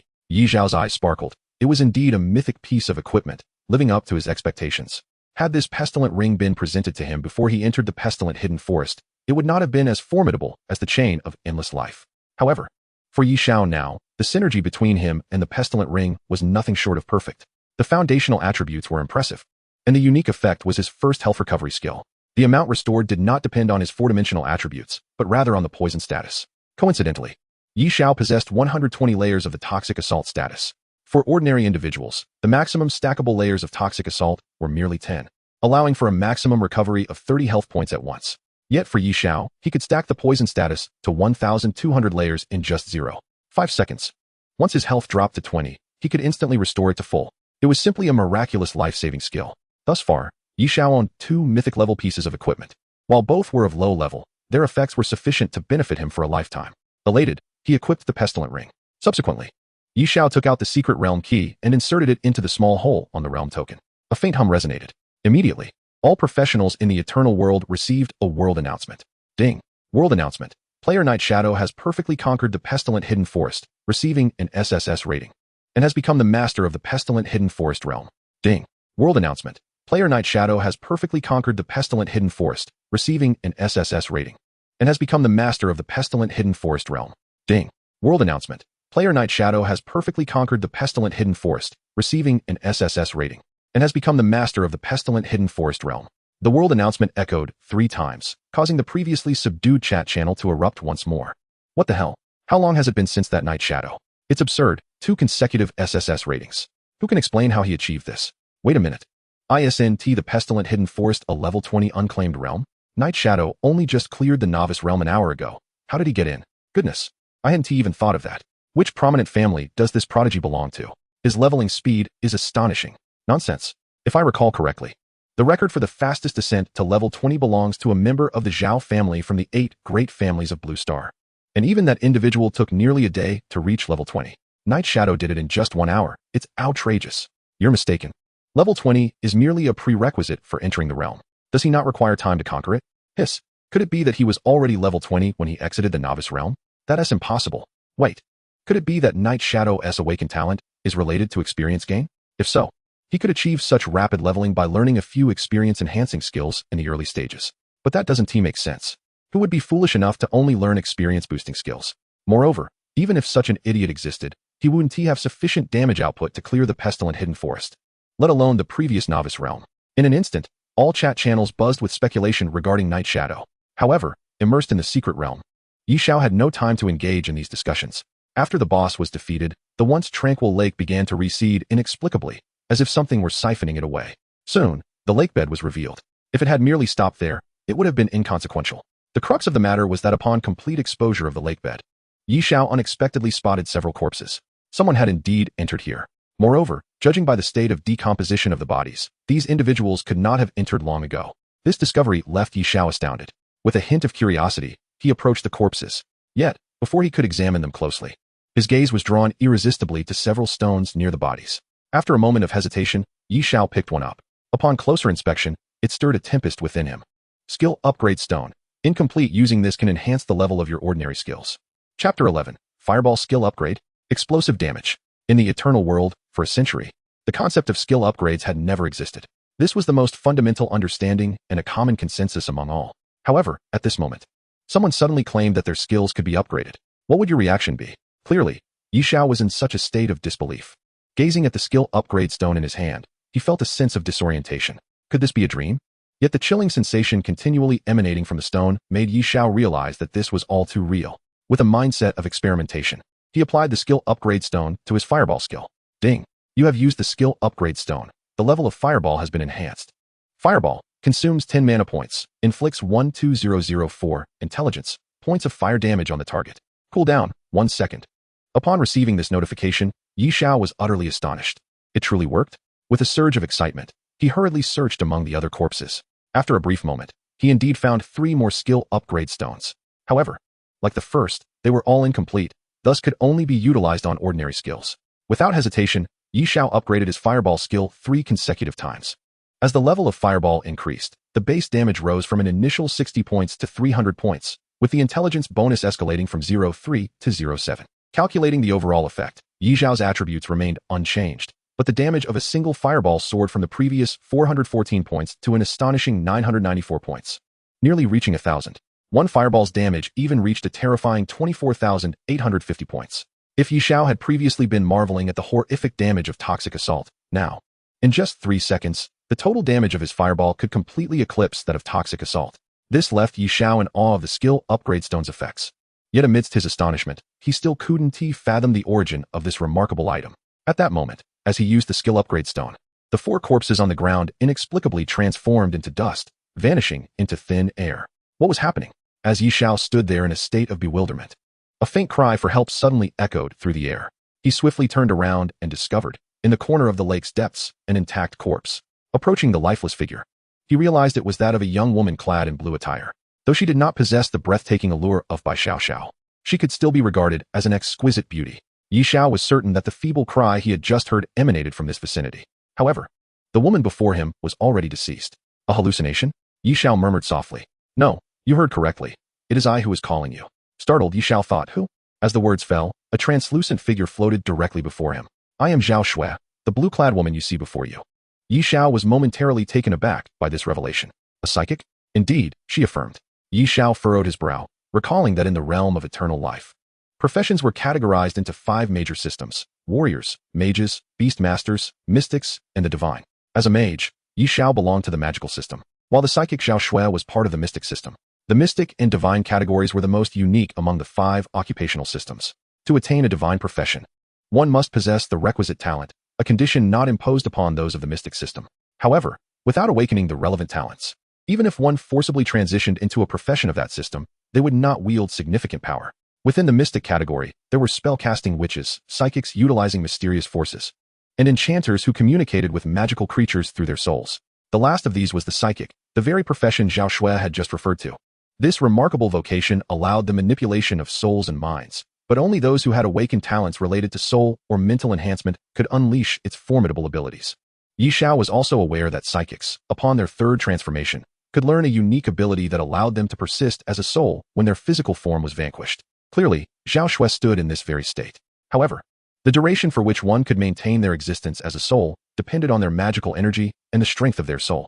If, during this time, the physical body could not be healed, or if the soul ventured beyond a certain range from its corporeal form, the magical energy would be depleted, leading to the soul's dissolution and ultimate demise. Yi Xiao instinctively understood that Xiao Shui was calling upon him for assistance in restoring her physical form. Through her explanation, he also grasped the events that had transpired. Not long ago, Xiao Shui and 4 companions had entered the miasmic forest, only to unexpectedly encounter the local boss. They were no match for it, and perished. Thanks to the special abilities of a psychic, Xiao Shui could exist as a soul.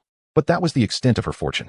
She could only helplessly watch as her body and those of her companions were taken by the boss to the lake's depths.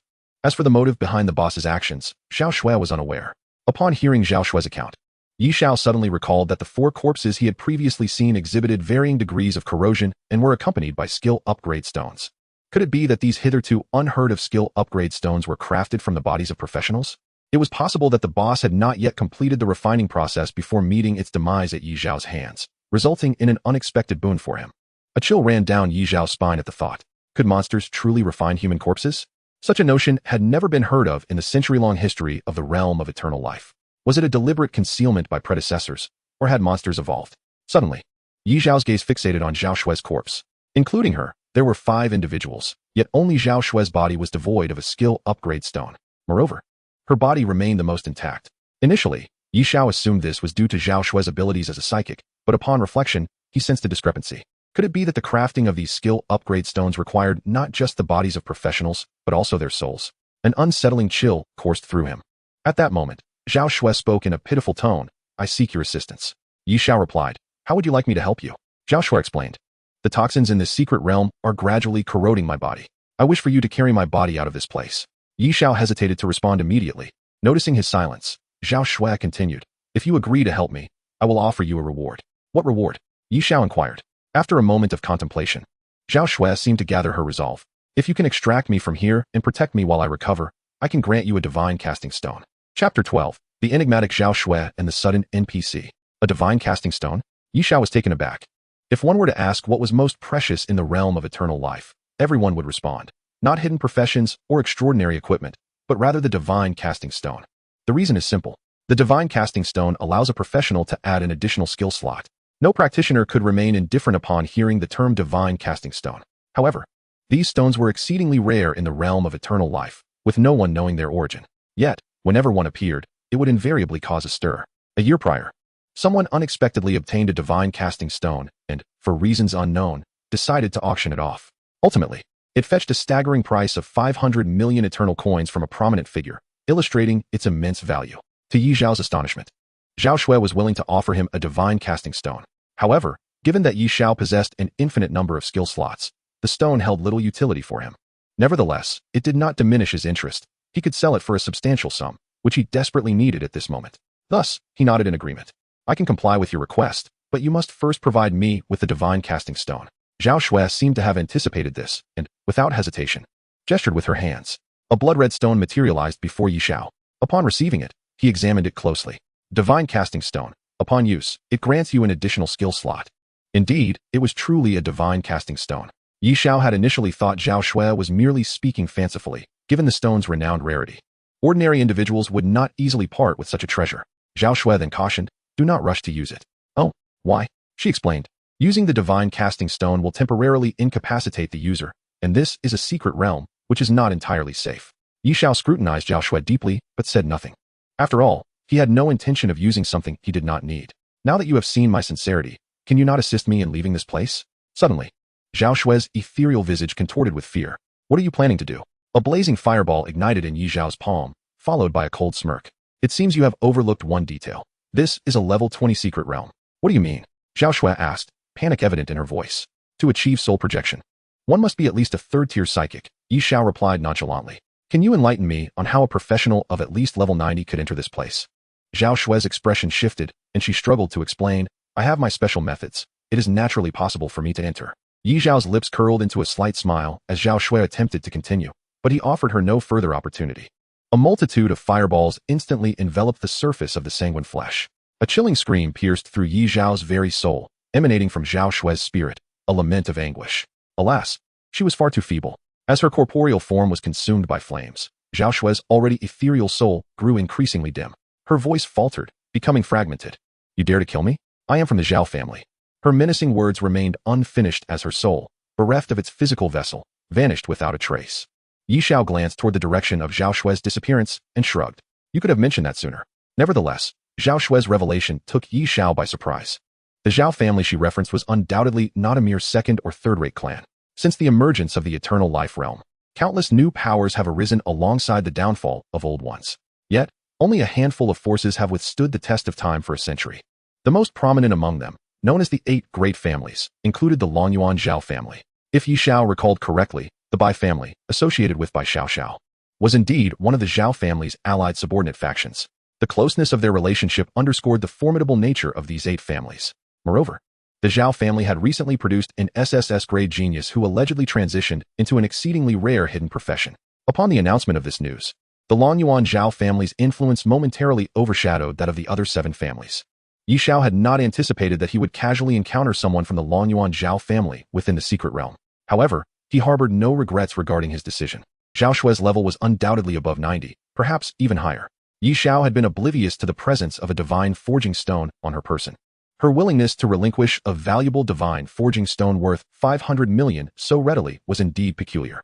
Were he in her position, even to save his own life, it would be inconceivable to part with it so easily, particularly since Zhao Shui explicitly instructed him to use it only after exiting the secret realm. This only heightened Yi Zhao's wariness. Yi Xiao surmised that Zhao Shui merely sought to deceive him into delivering her corporeal form, planning to turn on him once her body was restored. After all, Zhao Shue's level was a testament to her confidence in her abilities. Should Yi Xiao perish, everything in his backpack would inevitably spill forth, and thus the divine forging stone would ultimately return to Zhao Shui. Yi Xiao was not foolish enough to acquiesce to such a scheme.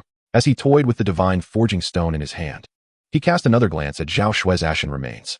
Just as he contemplated tidying up and departing, an inexplicable sense of unease enveloped him.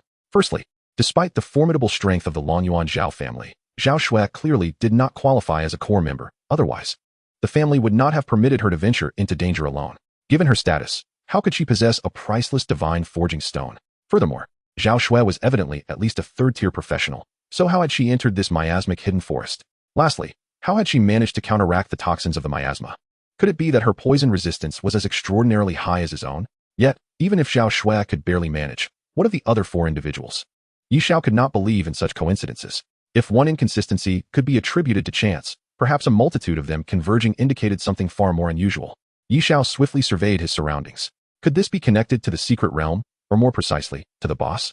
Ultimately, his gaze settled upon the boss's nearly forgotten corpse a short distance away. Suddenly, a shadow darted forth from the unknown, directly targeting the boss's remains. However, what left Yi Xiao most astounded was the sight of a line of small text appearing above the figure's head.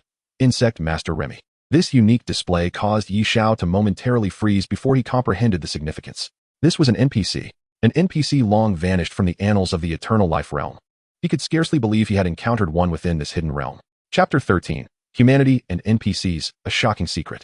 It was no wonder Yi Xiao was so astonished. In the century-long history of the eternal life realm, NPCs had only appeared in the initial years. As human professions grew stronger, a cataclysmic conflict erupted between humans and NPCs over 80 years ago, leading to a relentless struggle. This battle, which engulfed the entire eternal life realm, lasted 2 full years, culminating in the annihilation of all NPCs at the hands of powerful human professionals. Since then, aside from human professionals, only various monsters remained in the eternal life realm. Were it not for the rapid growth of these monsters, they too would have likely been eradicated. Yi Xiao had heard tales of a time when professionals could interact with NPCs to undertake a myriad of quests, some of which could even bestow rare hidden professions or advanced skill stones. However, all of this had faded into history with the disappearance of NPCs. For nearly 80 years, the number of hidden professions born among humans had dwindled to a mere handful, and even some rare professions that were not classified as hidden had completely vanished. Moreover, skill stones of rare quality and above had become utterly extinct. Only those professionals who had initially entered the eternal life realm still possessed, to some extent, epic-level skills. This disparity contributed to the inability of the new generation of professionals to surpass their predecessors. Yet, at this very moment, Xiao stood in the secret realm, witnessing an NPC come to life before him. How could he not be astounded? Even more critically, this NPC named Remy appeared to have a connection to the boss he had previously slain, heightening Xiao's vigilance. At that moment, the NPC Remy turned, his gaze icy as he spoke. You, a scion of the Qin family, I fulfilled my end of the bargain by eliminating the Xiao family's liaison. Why did you slay the plague source worm? Do you not desire the divine forging stone? The Qin family? The divine forging stone? Xiao paused in surprise. He quickly realized that this NPC had mistakenly identified him as a member of the Qin family. With a shift in strategy, Xiao replied nonchalantly, the plague source worm attacked me first. I had no choice but to retaliate. Upon hearing this, Remy coldly retorted, do not think I am unaware of your intentions. The fact that your Qin family could enter this hidden realm is due to the detoxification talisman I provided, which inherently violates the realm's rules. Even the plague source worm you defeated cannot render you the master of this realm. After a brief pause, Remy continued, it seems we need to renegotiate our agreement. Xiao asked, what do you propose? I naturally intend to. Remy began, but suddenly his expression shifted, and he barked, wait, you are not one of the Qin family. Who exactly are you? Though Xiao was unaware of how his identity had been revealed, he did not hesitate. He swiftly raised his hand. A barrage of fireballs, akin to a machine gun, surged toward Remy. This action instantly incited Remy's wrath. Human, you seek death. Xiao smirked, raising his hand for another fireball spell. Boom, boom, boom. In rapid succession, 50 fireballs struck Remy, reducing his health by nearly 1/5 in an instant. The damage left Remy momentarily disoriented. Although he had not witnessed Xiao's earlier battles with the plague source worm and Xiao Shui, he had sensed the fluctuations of the conflict. Yet, due to the distance, he had arrived only after the fact. Xiao had already slain the pestilent worm and Xiao Shui, leaving him with no time to intervene. Although aware of Xiao's formidable strength, Lei Mi remained unperturbed. For within the miasmic depths of this hidden forest, he stood invincible. However, at this moment, Lei Mi sensed that the situation had spiraled beyond his control. He had intended to summon the toxic miasma within the secret realm to suppress Xiao's power, a source of confidence for him as the cultivator of this hidden grove. Yet, to his astonishment, he found that Xiao remained completely unaffected. This revelation astounded Lei Mi, and in an instant, a possibility dawned upon him. After vanquishing the pestilent worm, Xiao had become the master of this secret realm. Otherwise, no one could withstand his methods. Realizing this, Lei Mi urgently exclaimed, wait, how could Xiao simply comply? This individual was shrouded in mystery and had intentions to strike against him. With a wave of his hand, he unleashed a fireball spell. Moments later, Lei Mi's vitality had dwindled to a third. Observing that Xiao showed no signs of ceasing his onslaught, the fear within Lei Mi burgeoned, leaving him no choice but to plead, my lord, please spare me. Killing me serves no benefit to you. Xiao retorted, give me a reason not to kill you. In a flurry, Lei Mi replied, my lord, I can divulge the details of the transactions between you and the human race. The disparity in strength between the present Lei Mi and the previous pestilent worm was stark. Thus, upon hearing Lei Mi's words, Xiao pondered for a moment before refraining from further aggression. Speak then, how did you uncover my identity? Hearing Xiao's inquiry, Lei Mi exhaled deeply, hastily explaining, I could not sense the aura of another detoxification talisman, leading me to conclude that you are not from the Qin family. I see, Xiao nodded, continuing. Which Qin family are you referring to? Lei Mi shook his head. I do not know their standing in the human world. Noticing Xiao's apparent dissatisfaction, Lei Mi hurriedly clarified, my lord, you are now the master of this secret realm. My life and death lie in your hands. Thus I dare not withhold anything. Not only the Qin family, but even the Xiao family's secrets elude my understanding. Fearing Xiao's ire, Lei Mi added, however, I have heard them refer to themselves as one of the 8 great families, though I am unaware of their specific status in the human realm. Indeed, the 8 great families, Xiao mused, surprised to learn that not only the Xiao family, but even the Qin family was involved. If news of such collusion between NPCs and the 2 families were to spread, both the Qin and Xiao families would surely grasp the dire implications. Clearly, Lei Mi bore an irresistible temptation for them. Xiao scrutinized Lei Mi intently before inquiring, what is the nature of your transaction? Lei Mi dared not conceal the truth. I promised to supply them with God-forging stones, and in return, they must periodically send batches of human practitioners into the secret realm. Xiao's mind raced as he recalled the 4 corpses he had encountered earlier. You are using practitioners to forge skill stones? Facing Xiao's penetrating gaze, Lei Mi stiffened. Yes, my lord. Despite harboring prior suspicions, Xiao felt a jolt of shock upon hearing Lei Mi's confirmation. The notion that someone could indeed convert practitioners into skill stones was staggering. Though astonishment coursed through him, Yi Xiao maintained a stoic demeanor, asking, "Do you possess many god-forging stones?" Lei Mi forced a bitter smile. "I dare not deceive you, my lord. The last one was taken by Zhao Shui. Do you believe I will take you at your word?" Yi Xiao replied coldly. Startled, Lei Mi stammered, "My lord, I truly do not lie. Over the years, I have delivered more than 20 god-forging stones to those two families. Each one I obtained through fortuitous means, and with each use, one is lost. 20 god-forging stones. The rarity of such stones was evident, and it was astonishing that Lei Mi had once possessed so many. Yi Zhao's astonishment deepened with every word. "Where did you acquire these god-forging stones?" Lei Mi hesitated, sensing Yi Zhao's growing coldness. "Think carefully before you answer. You have but one chance." A tremor coursed through Lei Mi's body, but he ultimately responded honestly, "I stole them from other survivors a few years ago." Yi Xiao felt a wave of dread wash over him. What had begun as an endeavor to level up in the miasmic forest had inadvertently uncovered a staggering secret. Survivors. As an NPC, Lei Mi's reference to survivors could not pertain to humans, but rather to NPCs of the same kind. In the eternal life world, it appeared that a significant number of NPCs had survived. This explosive revelation shocked Yi Xiao even more than his initial encounter with Lei Mi, delivering a considerable blow to his psyche. Suppressing his astonishment, Yi Xiao pressed on, "Where are those survivors now?" Having relinquished all hope of resistance, Lei Mi answered without reservation, "They are scattered across other unclaimed secret realms." Chapter 14. Reactions from all sides, accepting the first advancement quest. In the eternal life world, in Suiwei City, the Dragon Abyss Xiao family had held dominion over this ancient city, steeped in grandeur and a heavy sense of history. Since the conclusion of the war between practitioners and NPCs 80 years ago, this city had since become the headquarters of the Xiao family's Dragon Abyss Legion. At this moment, within the grand hall of the headquarters, Zhao Chonglin, the current commander of the Dragon Abyss Legion, posed a question. "Elder, the miasmic forest has been breached by a newcomer named Ying. What shall we do now?" Seated at the head of the table was Zhao Mo, the third elder of the Zhao family stationed in Luanyuan City, who also happened to be Zhao Chonglin's direct elder. Despite his seniority, thanks to the panel system of the eternal life world, Zhao Mo appeared to be in his 40s, exuding a youthful vigor. In truth, he was already over 90 years old, a formidable 8 transcendence expert. Zhao Mo had indeed witnessed Zhao Chonglin's earlier statements.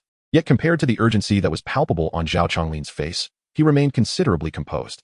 "Have you traced the origins of this Ying?" "No." Zhao Chonglin shook his head, "But our investigation has uncovered a suspicious detail." "What detail?" Zhao Mo inquired. Zhao Chonglin elaborated. "Our Dragon Abyss Legion has a department specifically for selling low-quality materials, and one individual specializes in selling these inferior skill stones. Through purchase records, we discovered that this Ying had previously procured nearly 10 skill stones from him. Additionally, I instructed my subordinates to inquire with other sellers, only to find that Ying had approached several others for a significant quantity of low-grade skill stones. A rough estimate indicates that from the moment he entered the eternal life world until his arrival in the miasmic forest, he had purchased no fewer than 200 skill stones." The third elder's face reflected confusion as he posed a question. What could he possibly want with so many skill stones? Zhao Chonglin offered a wry smile. "Elder, have you forgotten? We also possess practitioners specifically responsible for synthesizing skill stones." Upon hearing Zhao Chonglin's words, the third elder recalled, "Skill stones that drop in the novice area are generally of ordinary quality and hold little value. However, 3 skill stones of the same quality can be synthesized into a new skill stone, with a slight probability of yielding a higher quality stone. Thus, despite the exceedingly low odds, many individuals and factions will purchase these common skill stones for synthesis. Securing even one high-quality skill stone is a lucrative endeavor. Of course, it was well known in the eternal life world that enhancing ruins a lifetime. Synthesis impoverishes 3 generations, a timeless adage distilled from the sufferings of countless predecessors. Yet, tragically, many who deemed themselves fated to defy the odds remained unyielding, ultimately facing ruin. Among these were primarily practitioners who had awakened talents that enhanced their synthesis probabilities or qualities. The Xiao family has indeed nurtured several such talents, albeit with less remarkable results. Therefore, when Zhao Chonglin mentioned it, the third elder momentarily failed to recall the matter. Upon recollection, he could not help but exclaim, "Could it be that the Night Shadow's awakening is related to a talent that enhances the quality of synthesis stones?" Zhao Chonglin nodded once more. "That is precisely what I surmised. Perhaps he relied on his high-level skills acquired early on, which enabled him to attain an SSS rating in the novice realm." The third elder furrowed his brow. "If that is indeed the case, how then do we account for his reaching level 20 in such a brief span? 2 years prior, to expedite Hauer's leveling, our family deployed our utmost resources, yet it took nearly 5 hours for him to achieve level 20. Furthermore, even if he truly possessed the capability to synthesize advanced skill stones, he has yet to undergo his first-class promotion. How many skill slots could he possibly have? How did he manage to withstand the toxic miasma in the blight-infested forest?" Zhao Chonglin found himself at a loss for words. Zhao Hao was the only SSS talent awakened in their family in recent years, prompting them to exhaust all resources to assist his ascent. Consequently, Zhao Hao successfully transitioned into a rare hidden profession.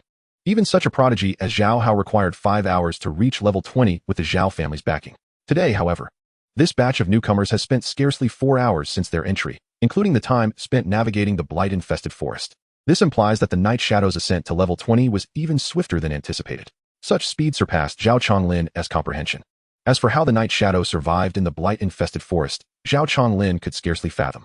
At that moment, a person hurriedly entered.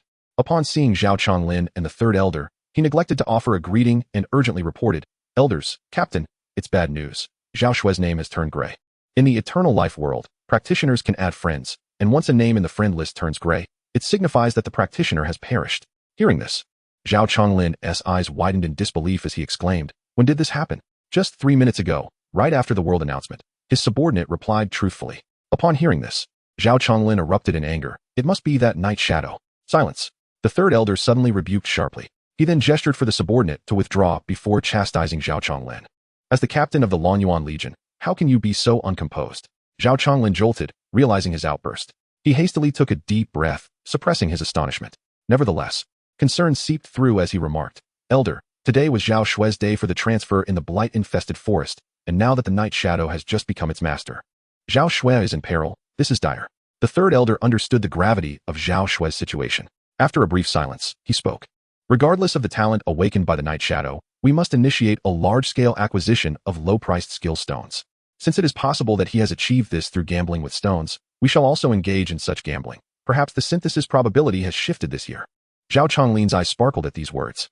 This indeed seemed a prudent strategy. If an ordinary person could achieve this through gambling, how much more could the Xiao family, who had never feared financial expenditure? Given that skill stones in the novice area were scarce, within 10 minutes, the trading post had nearly emptied half of its stock. Many were quick to notice this development, though few were overly surprised. Such occurrences had been commonplace in the past. What a bold move. Which misguided soul has begun gambling again? Who knows? After all, in recent years, there have been no reports of anyone striking it rich through gambling. Oh no. I just checked, and the cheapest remaining skill stones are worth tens of thousands. They've cleared out all the low-priced ones. TSK. If it's some major power, that's understandable. But if it's an individual, such gambling could well lead him to despair. Damn it, I had my eye on a skill. Thinking others wouldn't need it, and the price might drop. Now, I can't even buy it if I want it. The latest news is that the Xiao family is making the purchases. Looks like they're planning something big, so reckless. The Xiao family? That has no surprise. Such a sum of skill stones means little to them, nothing to be alarmed about. This illustrates the disparity between individuals. Just as the world reacted to the Night Shadow breaching the blight-infested forest, the instigator of this event, Xiao, had just exited the secret realm. Naturally, he noticed the information about the skill stones being bought out, which left him both amused and bewildered. What a coincidence. In truth, Xiao did not regard this as mere chance. Yet, he felt no concern. With so many practitioners, there would always be new low-priced skill stones listed. It merely meant a slight increase in price. Let us not forget, he still possessed a god-casting stone. At worst, he would just need to spend a bit more. However, this matter was not what Xiao needed to contemplate at the moment. He had far more pressing issues to address. In the secret realm, he had ultimately decided to retain the NPC Remy. It was not solely because he learned from Remy that many NPCs were still alive that he spared him. The affairs of NPCs were beyond the reach of a newcomer like him.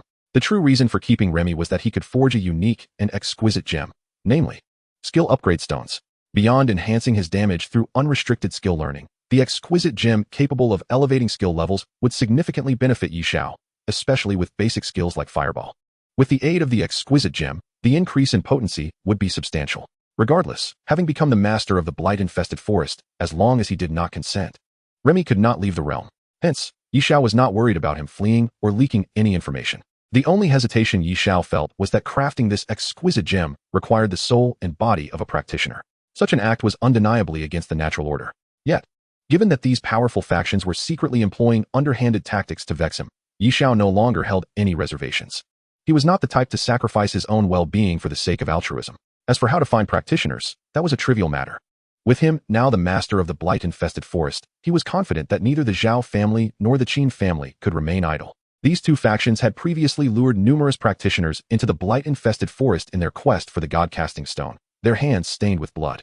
Setting aside whether or not he would expose this matter, it would be strange if they did not seek him out after he severed their financial lifeline.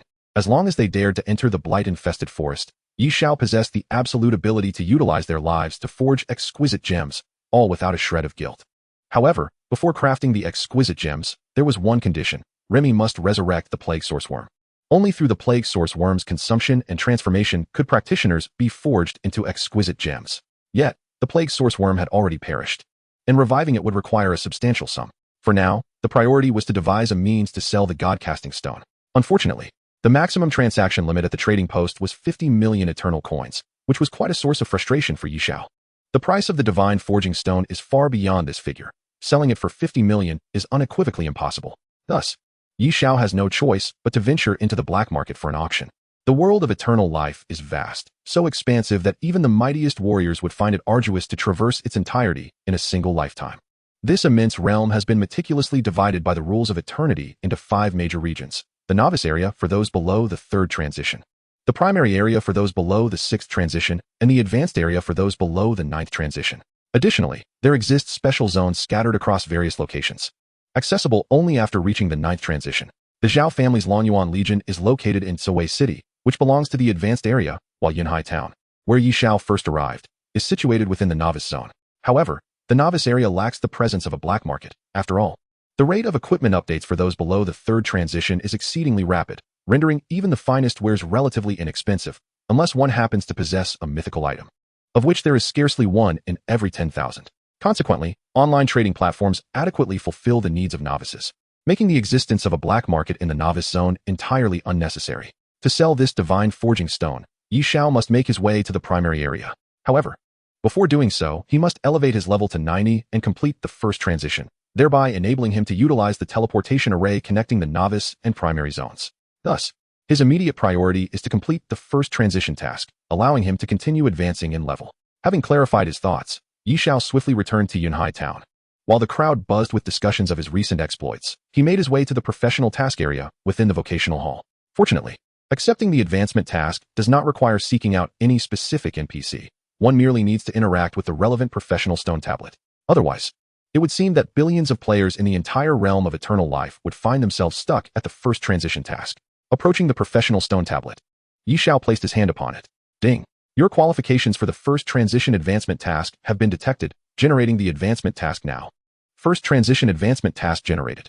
Please proceed to Haisha City to eliminate the harbinger of catastrophe and obtain the advancement token.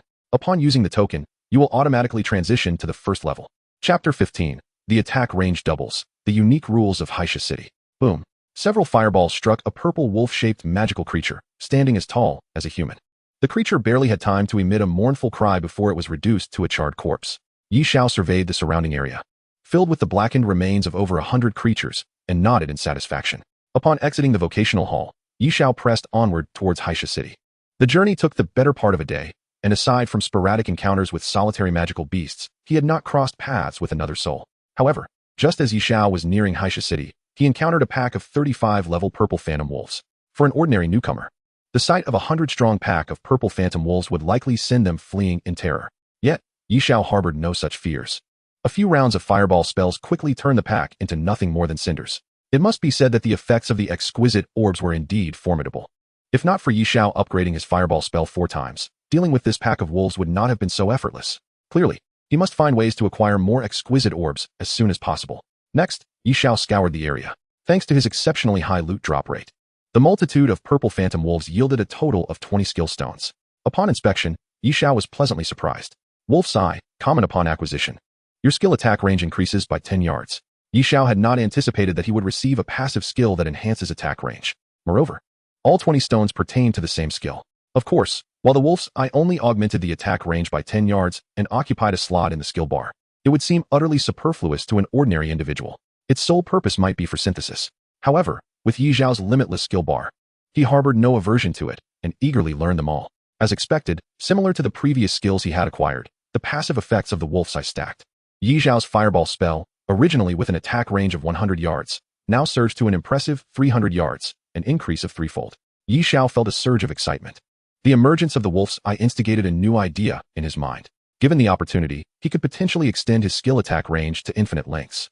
Thus, in the future, before his enemies could even lay eyes on him, they would be greeted by a deluge of various skills. Merely envisioning that scenario filled Yi Xiao with exhilaration. After mastering all 20 wolf-size skills, his intelligence increased by 20 points, and his maximum health surged by 400 points.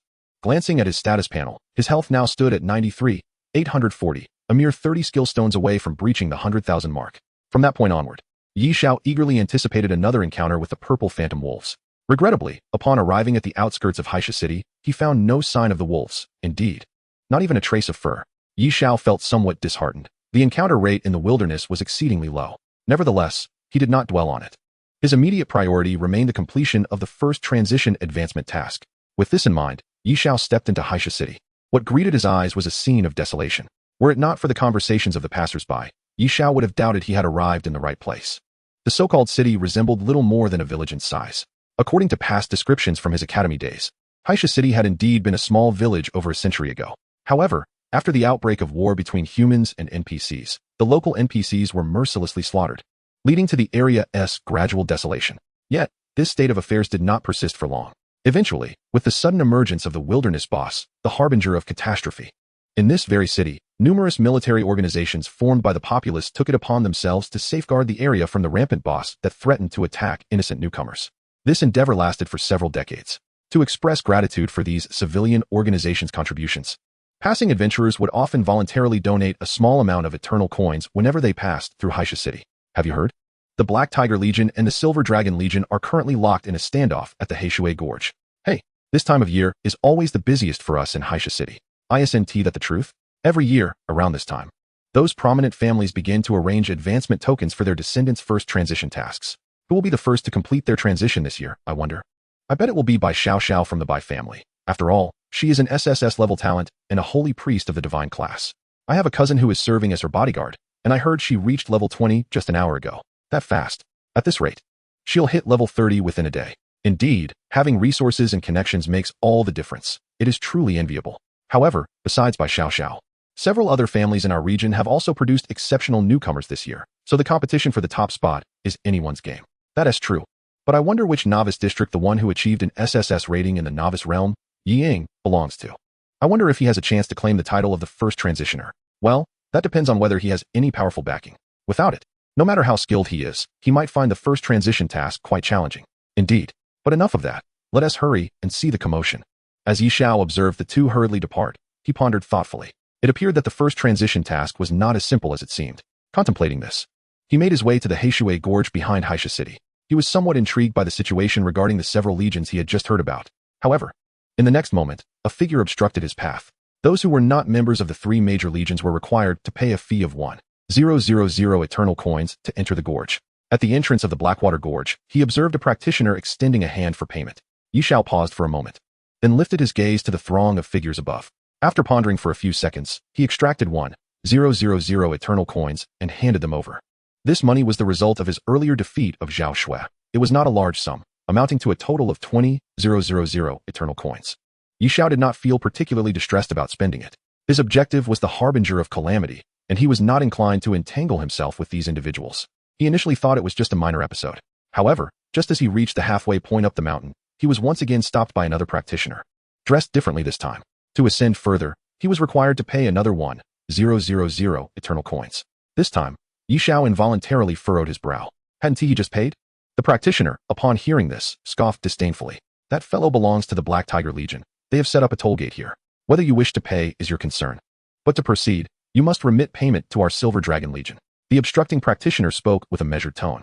After listening, Xiao nodded and produced another 1,000 eternal coins. The practitioner accepted the payment and gestured inward. You may proceed.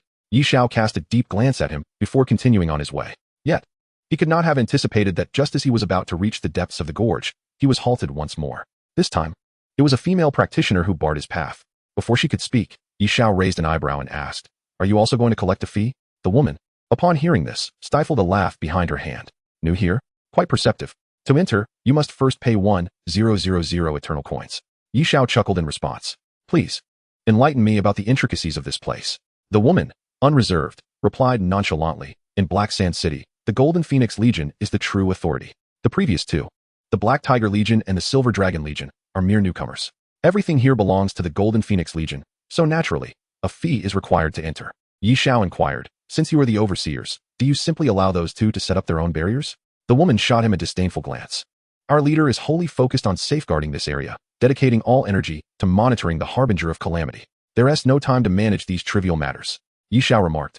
Oh, you have time to collect fees, but not to oversee trifles? The woman's expression abruptly shifted, her voice turning cold. Do you dare question our leader? However, rather than becoming angry, Xiao pulled out another 1,000 eternal coins and offered them to her. The woman, seeing his compliance, softened slightly. After accepting the coins, she huffed, "You're fortunate to have encountered me. If it were one of the other girls here and they heard you speak ill of our leader, they would not let you off so easily. You may enter." Xiao smiled and remained silent, proceeding straight inside. Today had certainly opened his eyes. From the base of the gorge to its depths, a distance of less than 1 kilometer, he had been charged 3 times for passage. At this moment, he finally believed the textbooks that spoke of people voluntarily donating eternal coins in gratitude to the legions guarding this place. It was indeed true. However, upon reflection, it was not surprising. The newcomers in this novice area, seeking to complete their first transition tasks, would inevitably need to obtain a promotion token from the harbinger of calamity. Being able to monopolize this task was an opportunity for substantial income. Anyone with a modicum of strength would be ill-advised to ignore such a lucrative prize. As Xiao suspected, upon reaching the depths of the Blackwater Gorge, the spawn point of the harbinger of calamity, he found himself surrounded. "You look unfamiliar. Where do you hail from?" Xiao replied nonchalantly, "Sent by someone, here to claim a task token." The individual, upon hearing this, did not grow irate but instead expressed delight, saying, "Ah, a client. I apologize for my previous demeanor." Before Xiao could respond, the individual continued, "You've arrived at just the right moment. Tomorrow's boss belongs to our Black Tiger Legion. Would you prefer to have someone assist you in the fight? Or would you like to purchase directly? What is the difference?" Xiao asked curiously. The individual smiled and explained, "If you want assistance, it depends on how many people you require. Our Black Tiger Legion offers fair and just pricing, and all our members are seasoned veterans with remarkable efficiency. The cost is 2,000 eternal coins per person, and based on our past experiences, just 5 individuals can dispatch the boss without sustaining any damage." Xiao was somewhat taken aback by this. Although the harbinger of calamity was only level 30, it was still a boss. To think it could be handled by merely 5 people? The individual continued, "Of course, defeating the boss does not guarantee the drop of a token. It's purely a matter of luck. If you'd rather avoid the hassle, you can also directly reserve with us, but the price will be slightly higher at 30,000 eternal coins. What will you choose?" To be honest, this price wasn't overly exorbitant. Each school provides benefits to newcomers before they enter the eternal world, and that amount would sufficiently cover a first transition. However, this year, the number of individuals awakening in Guanyun province reached around 7 to 8 million. Calculating this, just the first transition bosses could yield tens of millions of eternal coins in revenue, not to mention the toll fees. It was indeed a lucrative business. Naturally, not every individual among those 7 to 8 million would receive the same first transition task. However, over decades, the odds of randomly encountering the harbinger of calamity remained quite high. Based on these individuals' actions, it was not difficult for Xiao to deduce that even if one received a different first transition task, it would likely mirror the scene in Black Sand City, though prices may vary. Moreover, this had become the norm in the eternal world, tacitly accepted by all. Yet, this did not imply it should be taken for granted. At least, Xiao did not wish to spend such money, as he was quite impoverished. Furthermore, he possessed absolute confidence in his own abilities. If he could not even defeat a mere first transition boss, would that not render his extraordinary talent utterly wasted? With such thoughts swirling in his mind, Xiao smiled and said, "What if I do not want either option?" "Not want either?" The individual paused, then frowned. "We do not offer any alternatives beyond these 2 methods." Just then, someone rushed over from the side. "Shenhu, surely this person has already inquired about the reputation of our Silver Dragon Legion and does not wish to choose your Black Tiger Legion.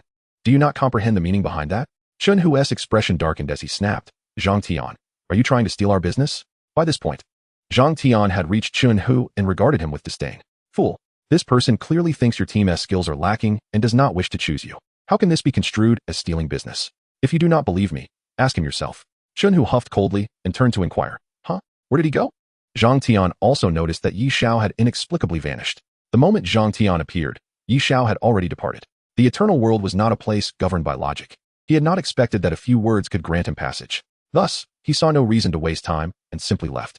However, Xiao's direction was not towards the outside of the gorge. Instead, he avoided the crowd and ascended to a higher ground. Xiao surveyed the area.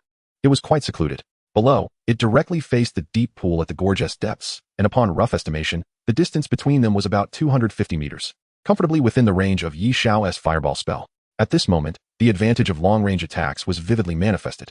The individuals below could scarcely fathom that someone would dare to assault the abyssal pool from such a height. This very pool served as the respawn point for the harbinger of desolation. Do not inquire how Yi Xiao came by this knowledge. At this moment, it was already encircled by numerous players. Even a fool could discern the situation. In this instant, Yi Xiao felt a surge of gratitude for having previously crafted 20 wolf eye skill stones. Otherwise, confronting these legions head-on would indeed have posed a considerable challenge. As for monetary compensation, Yi Xiao would never entertain such an idea. Furthermore, he had already devised a plan to retrieve the 3,000 eternal coins he had just given, akin to how those ruffians had robbed by Xiao. Chapter 16. A fray for supremacy, the boss falls. According to the information available, the Harbinger of Desolation respawns every 4 hours after being vanquished. The token it bears can only drop when slain by a player who has accepted a promotion quest. Of course, the difficulty of this promotion quest is self-evident. However, this challenge does not daunt the seasoned players of the Eternal World. Decades ago, it was discovered that as long as there is a player within the team who has accepted the promotion quest, they too can obtain the promotion token upon defeating the Harbinger of Desolation. Herein lies the significance of the legions.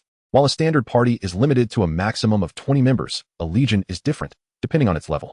It can comprise anywhere from 100 to 1,000 members. Consequently, this significantly increases the drop rate of the promotion tokens. Otherwise, even if 100 Harbingers of Desolation were to spawn simultaneously, it would scarcely suffice to accommodate the yearly influx of newcomers seeking promotion. There exists another method. However, newcomers may choose to pay to reset their promotion quest. Yet, each reset demands a cost of 50,000 eternal coins. This is fundamentally why the 3 major legions in Xiao City maintain relatively modest fees. Yi Xiao was unaware of the next spawn time for the Harbinger of Desolation. Thus, he could only recline upon a large tree, observing the movements below while patiently awaiting the unfolding events. At this moment, the atmosphere between the factions belonging to the Black Tiger Legion and the Silver Dragon Legion was palpably tense. However, due to the distance, Yi Xiao could not decipher their words. Below, the two factions remained at an impasse.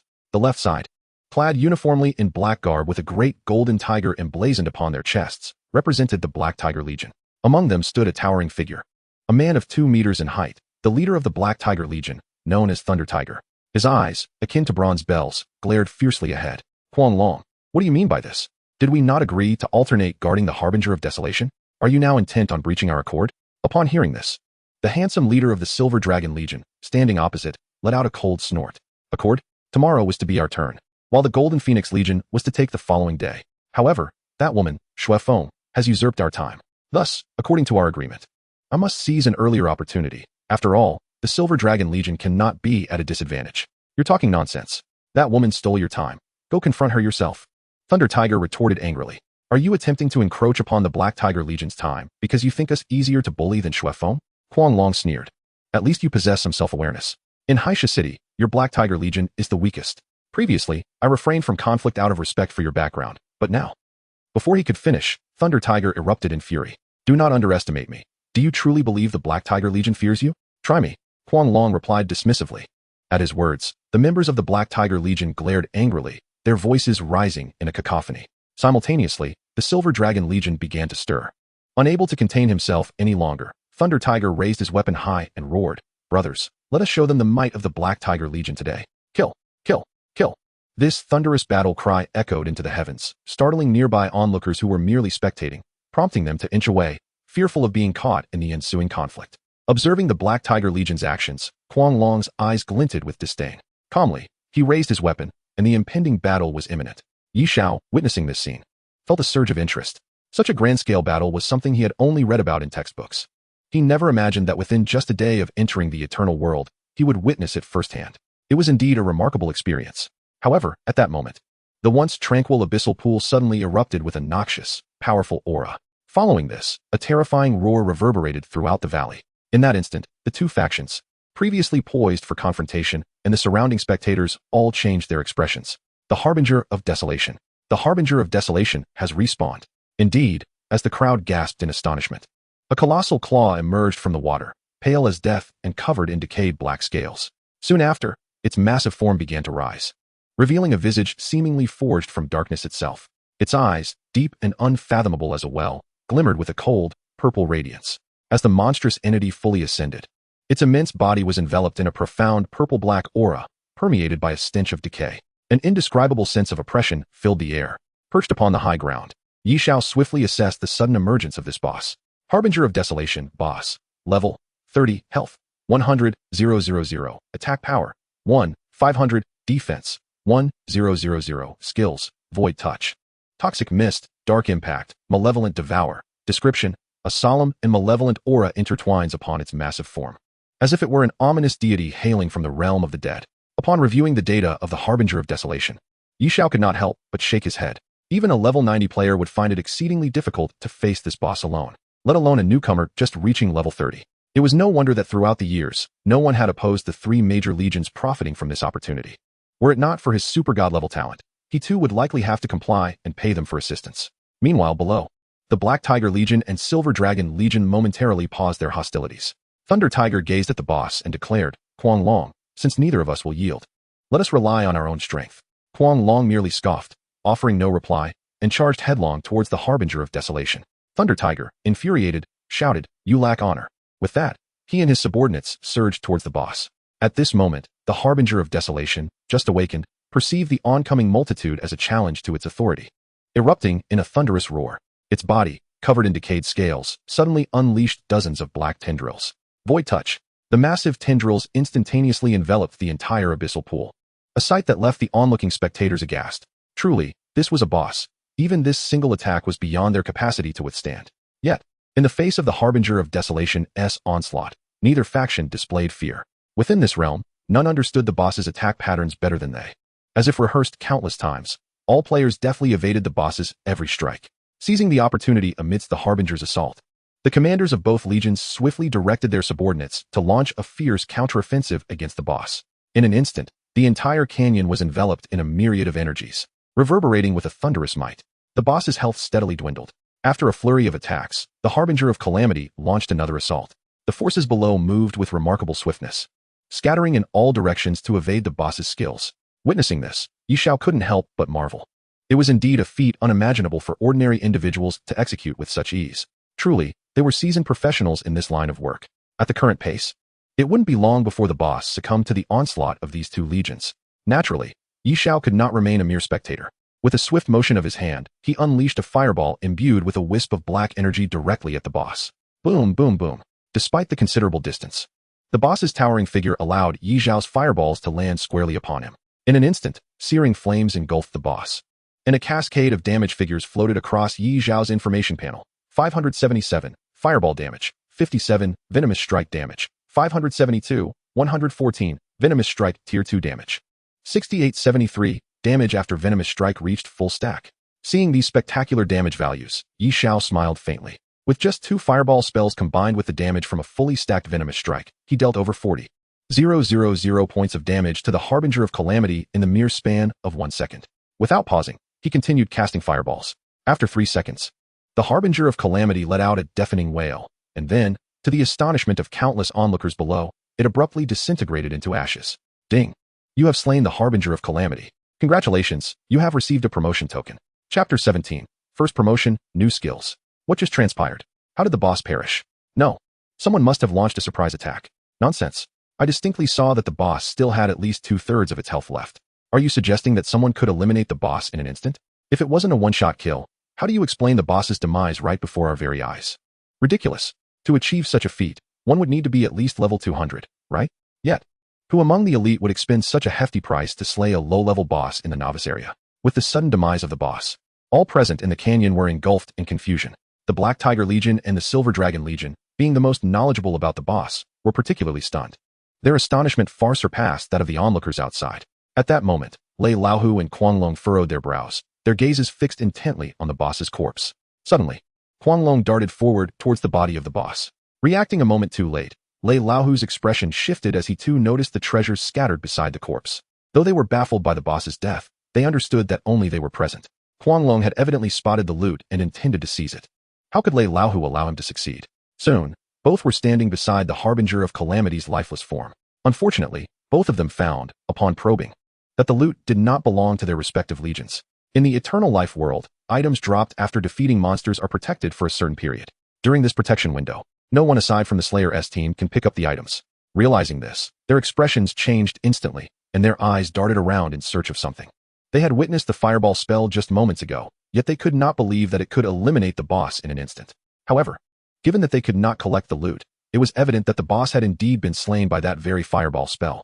Yet, just as the onlookers speculated, neither Lei Laohu nor Kuanglong could fathom who had delivered the fatal blow. They too found it hard to believe that a high-level expert would invest such effort to slay a low-level boss. But if it wasn't a high-level expert? They had no explanation for this astounding scene. Suddenly, the two exchanged a knowing glance. Lei Laohu spoke first. Could it be that woman, Xuefeng? Guanglong frowned, then replied with a hint of bitterness. As much as I dislike to admit it, if even Xuefeng couldn't accomplish this in Hexa City, who else could? Upon hearing this, Lei Laohu's heart sank. Yet, wasn't she supposed to have requested time until tomorrow? Why resort to a sneak attack? Guanglong shook his head. This is something I cannot comprehend either. It seems I must inquire with her. With that, Lei Laohu ceased further discussion and stormed out of the canyon with his subordinates. Guanglong watched Lei Laohu's departing figure, shaking his head as he followed suit. However, he remained cautious in his thoughts.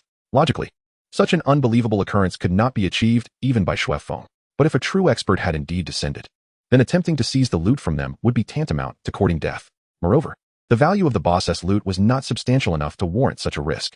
If it truly was an expert, he certainly wouldn't foolishly offend them.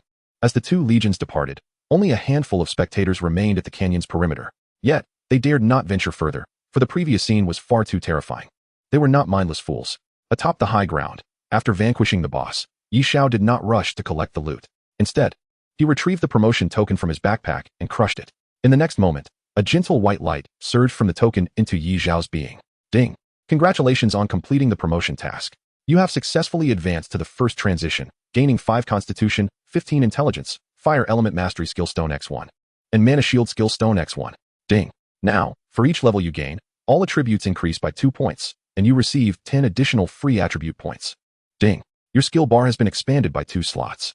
Feeling the changes within his body, Xiao exhaled deeply. He had finally completed his first transition. The speed of this achievement was almost unbelievable, even to Xiao himself.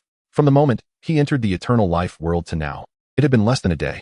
This was a speed that had never been accomplished in nearly a century of history within the Eternal Life world. In an instant, Xiao felt a surge of elation. However, he would not allow himself to become complacent. Although he possessed a godlike talent, the current gap between him and the seasoned veterans was undeniably vast. This disparity was a result of time, and he could only rely on diligence, hard work, and his innate abilities to bridge this gap. After the first transition, the fixed attributes and free attribute points gained per level would double. This was the most evident difference following promotion. Similarly, after the second transition, the fixed and free attribute points would also increase significantly. Consequently, the greater the level disparity between professionals, the more pronounced the difference in their strength. This gap could not simply be bridged by equipment or skills. Unless one possessed mythical gear and exceptional skills, that would be an entirely different narrative. Of course, for Xiao, blessed with godlike talent, this was not an insurmountable hurdle. After all, as long as he learned numerous skills, his damage and health would far exceed that of most others. Following the first transition, Xiao obtained 2 additional skill stones. Fire Element Mastery increases fire element damage by 10. Mana Shield consumes mana to create a solid mana shield, absorbing 10 damage. Cost 200 mana points. Duration 3 minutes. The mastery of the fire element is a passive skill that further amplifies the damage of fireball. However, the enhancement is merely a modest 10, which dissuades most sorcerers from acquiring it. Yet, Xiao is devoid of such concerns. His singular fireball now inflicts an impressive 1008 points of damage. This meager addition of 10 translates to an augmentation of 100 points in damage. In the earlier stages, this increment is undeniably significant. Moreover, for Xiao, even the additional damage this skill provides in later stages will correspondingly increase. Thus, it is a sustainable passive skill that Xiao has every reason to master. In contrast, the Magic Shield is an active skill, serving as the sorcerer's inaugural defensive ability. Although its 10-point damage absorption may seem trivial, it is quite substantial for a fragile mage. However, for Xiao, whose health has nearly surpassed the 100,000 mark, it lacks allure. Of course, even a seemingly useless skill can prove beneficial in Xiao's hands. As for the 2 additional skill slots, he dismisses them entirely. After acquiring these 2 skills, Xiao proceeded towards the corpse of the Harbinger of Calamity. He had previously observed the actions of Lei Laohu and Guanglong. However, since the dropped items were still under a protection period, he felt no apprehension about them seizing it. As for any attempts at theft, he could obliterate the Harbinger with ease. He certainly would not cower from 2 low-level minions. Should they truly make a move, that would be fortuitous. He had already squandered 3,000 eternal coins in pursuit of his advancement task, and he was determined to recoup some of that loss. Soon, Xiao arrived at the site of the drops, only to discover that a solitary skill stone had been yielded. This revelation prompted a moment of exasperation from Xiao, who had grown accustomed to higher drop rates. This boss is quite impoverished, he mused. However, upon perusing the information of the skill stone, his expression transformed from one of dismay to elation. Evil Devour. Each attack siphons the target's vitality, restoring 50 health points to the attacker. A vampiric skill, indeed. While Xiao currently boasts a substantial health pool and the regenerative capabilities afforded by his equipment, those effects only activate when his health descends to a certain threshold. And the recovery is erratic. He had long forgotten the Goblin's elite ring, which restored a mere 5 health points upon striking. Yet, the circumstances had shifted. Although the health restoration from Evil Devourer is only 50 points, seemingly not superior to that of the ring, he possesses the talent of infinite skill slots. If one instance of Evil Devourer yields a modest recovery, he can simply unleash multiple attacks, cannot he? With this thought, Xiao, who had initially intended to depart, abruptly altered his course, deciding to lie in wait for the boss. However, the boss has a respawn interval of 4 hours. After some contemplation, he ventured towards another direction in the canyon. Having already undergone his first transformation, he could continue to level up. It was the perfect opportunity to enhance his level during this 4-hour hiatus. Chapter 18. By Xiao's ambitions, the harbinger of calamity is vanquished again. In the eternal world, on a hillside several hundred miles from Yunhai town, if viewed from above, one would observe a throng of figures moving in an orderly fashion towards a common objective. Following these figures are various magical creatures, each distinct in form. At the center of this movement, Bai Xiao, clad in a pristine white robe, gazes upon the fallen magical beasts with a smile playing at the corners of her mouth.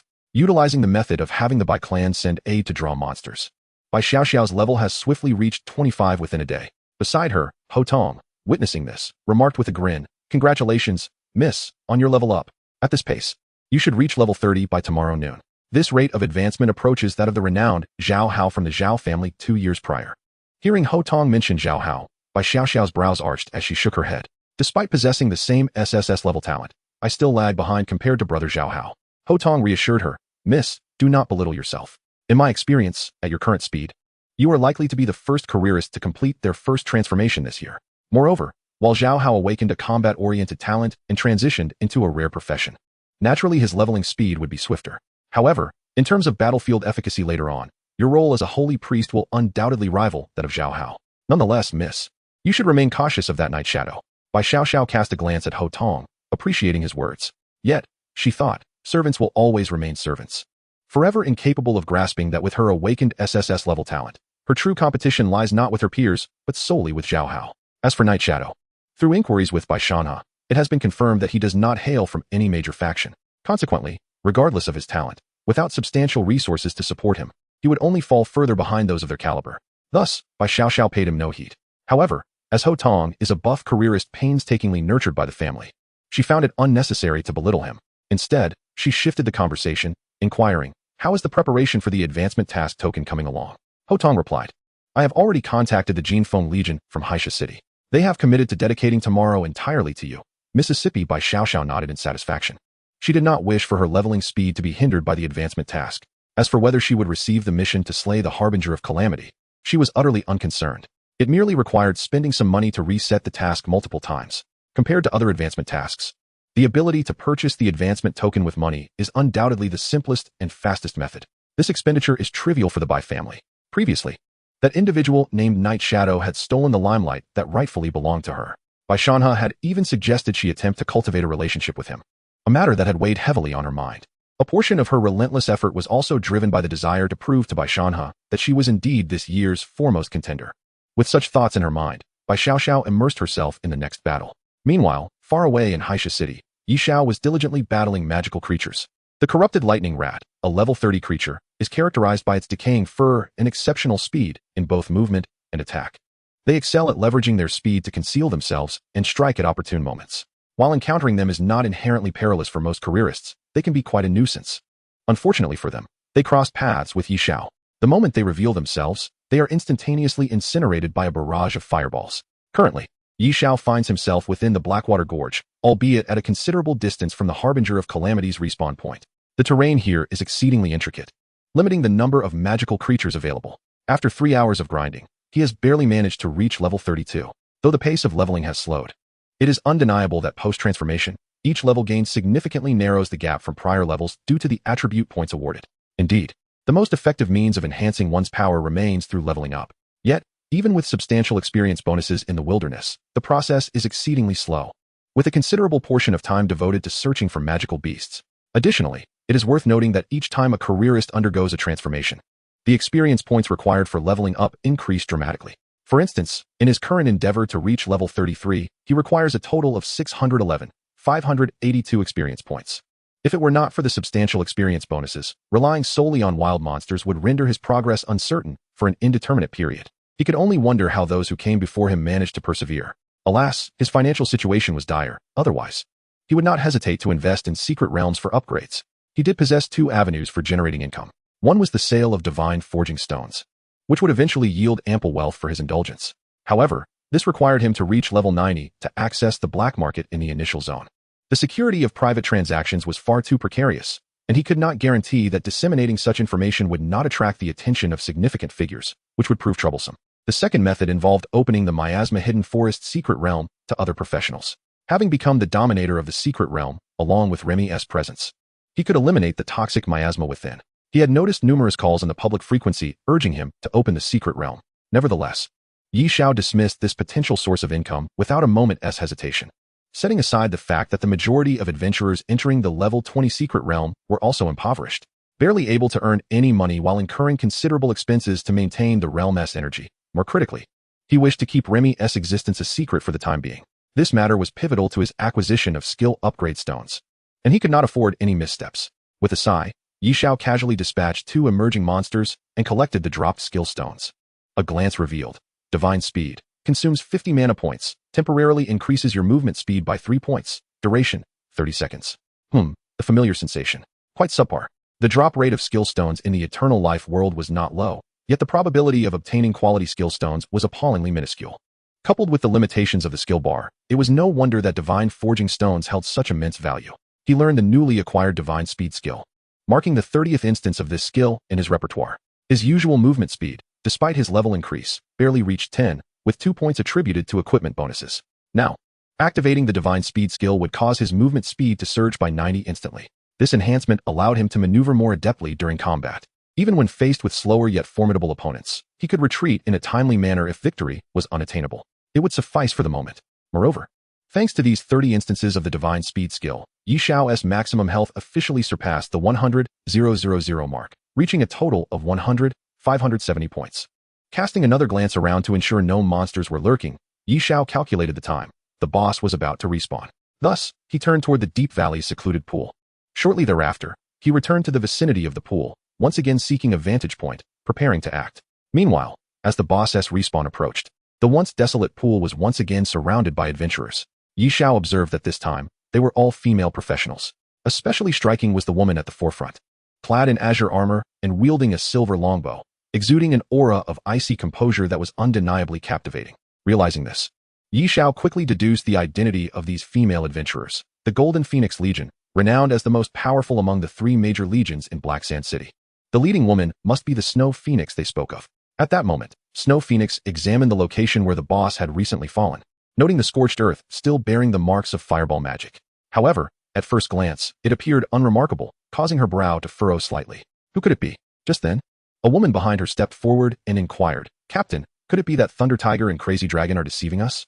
Snow Phoenix shook her head. There were numerous onlookers present at the time. They would not resort to such clumsy lies. Yet, it was all too peculiar. Was it possible that a top-tier expert, bored, sought to toy with them? After pondering briefly, Snow Phoenix replied, "The boss is about to respawn. Perhaps it was merely an accident." No sooner had she spoken than the forces of the Black Tiger and Silver Dragon legions arrived once more at the pool's edge. A woman beside her asked, "Captain, shall we participate?" "No need. I am here merely to confirm and ensure that we can assist the Bai family member in advancing at the earliest opportunity. Nothing is more important than that at present." With that, Snow Phoenix retreated with her subordinates to a distance of 100 meters. Thunder Tiger and Crazy Dragon exchanged glances, but said nothing, preparing their own teams. Just then, a purple light flared once more within the pool, followed by a deep, resonant roar. The members of both legions were momentarily taken aback. The boss had arrived. However, as both sides braced themselves, dozens of blazing fireballs suddenly appeared in the sky without warning. This time, before the avatar of Calamity could fully manifest, it emitted a mournful cry, collapsing in an instant. The entire process unfolded even faster than the previous occurrence, taking merely 2 seconds. So rapid was it that almost no one had time to react. It was only when the avatar of Calamity had completely turned to ash that the members of the Black Tiger and Silver Dragon legions regained their senses. Yet again, their jaws dropped in astonishment at the scene before them. 100 meters away, Snow Phoenix and her followers were equally stunned by this terrifying spectacle. "Captain, the boss was truly eliminated in an instant. Chapter 19. The shock of the crowd, identity revealed. This single phrase ignited the astonishment of everyone present. With 100,000 health points, killed in 2 seconds, averaging 50,000 damage per second. This was utterly terrifying. In the novice zone, it was inconceivable for anyone to inflict 10,000 damage in a heartbeat, let alone 100,000. Moreover, even if one could indeed deal 10,000 damage per second, the avatar of Calamity's defenses were not to be underestimated. How could such a feat be accomplished? Did you not notice? The master who struck down the boss was so swift that we did not even catch a glimpse of their silhouette. What does that imply? This realization jolted everyone awake. They suddenly comprehended that the individual who vanquished the boss not only dealt outrageous damage, but also possessed an astonishing attack range, rendering it impossible for them to discern the assailant's identity. Hearing her subordinates, Snow Phoenix fell silent.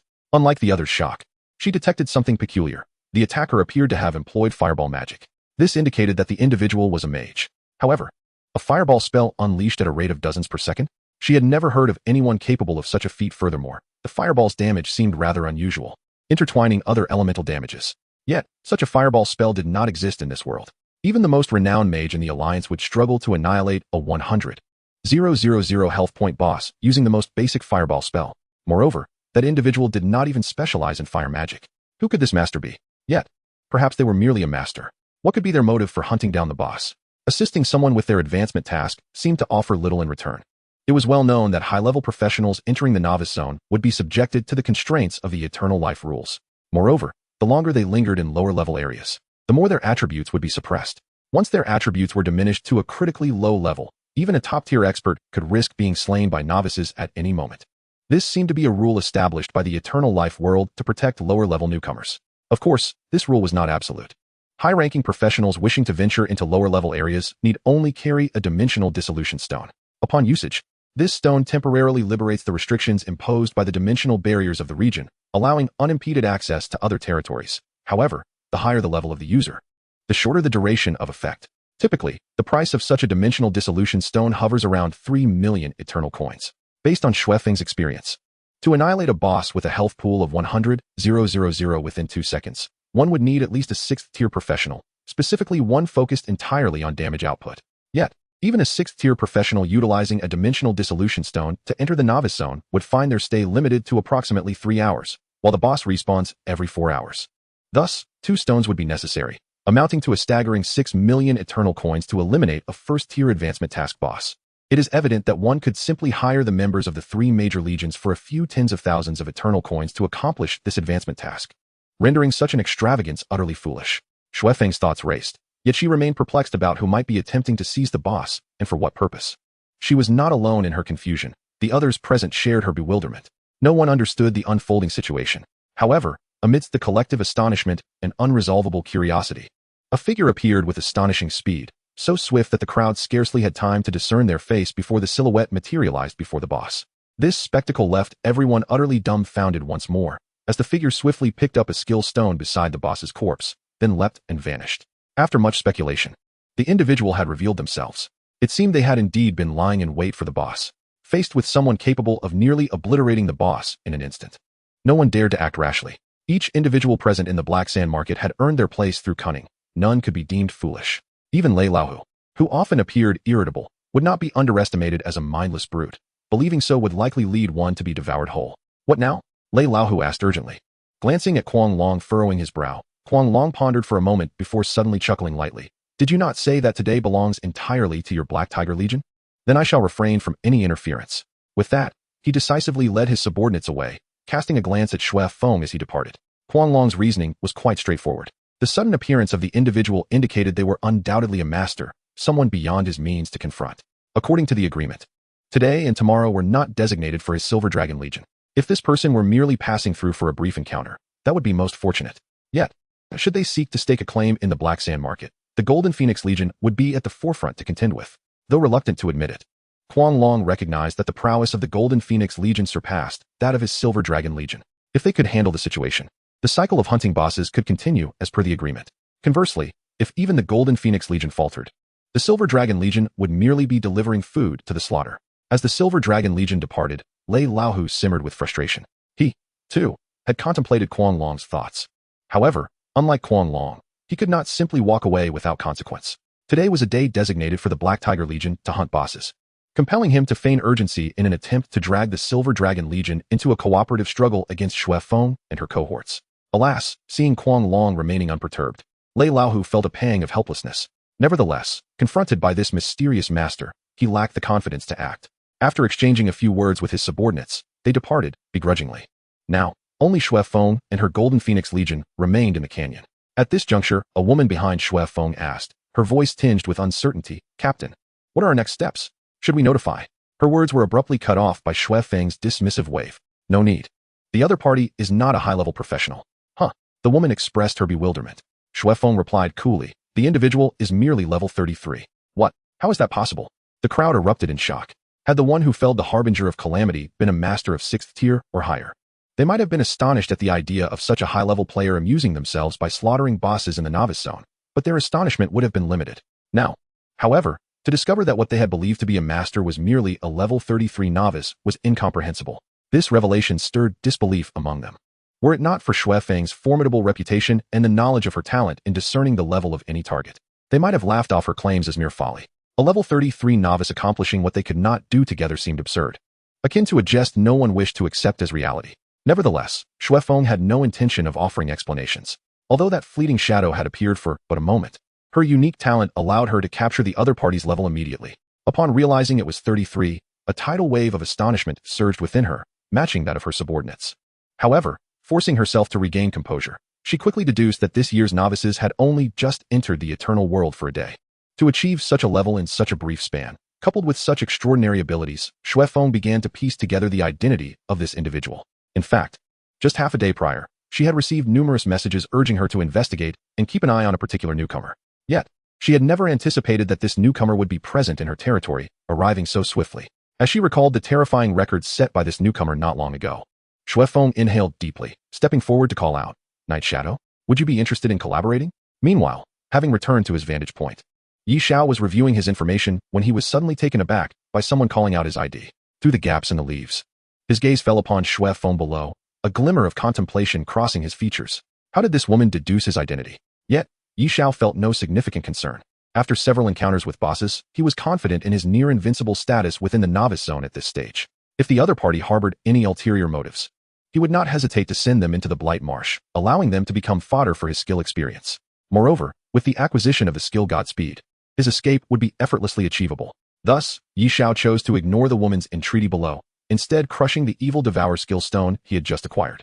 Now, a single cast of his fireball could restore a staggering 500 health points. Presently, the only source of frustration for Xiao was the exceedingly long respawn interval of the boss, compounded by his high drop rate yielding only one evil devour skill stone each time. Clearly, amassing sufficient life-stealing capabilities would require considerable time investment. Nonetheless, the recent Harbinger of Calamity had granted him nearly 600,000 experience points, elevating his level from 32 to 33, much to his delight. This was only to be expected, given that his experience gain was 4 times that of an average player. In other words, the original experience points provided by the Harbinger of Calamity amount to 150,000. Given the attributes of this boss, it is evidently impossible for an individual to vanquish it alone. Thus, under normal circumstances of team collaboration, the experience points allocated to each class member would range from several hundred to several thousand.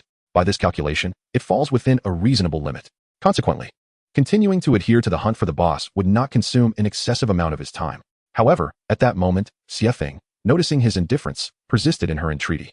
"Yang, I am Xie Feng, the commander of the Golden Phoenix Legion in the Black Sand City.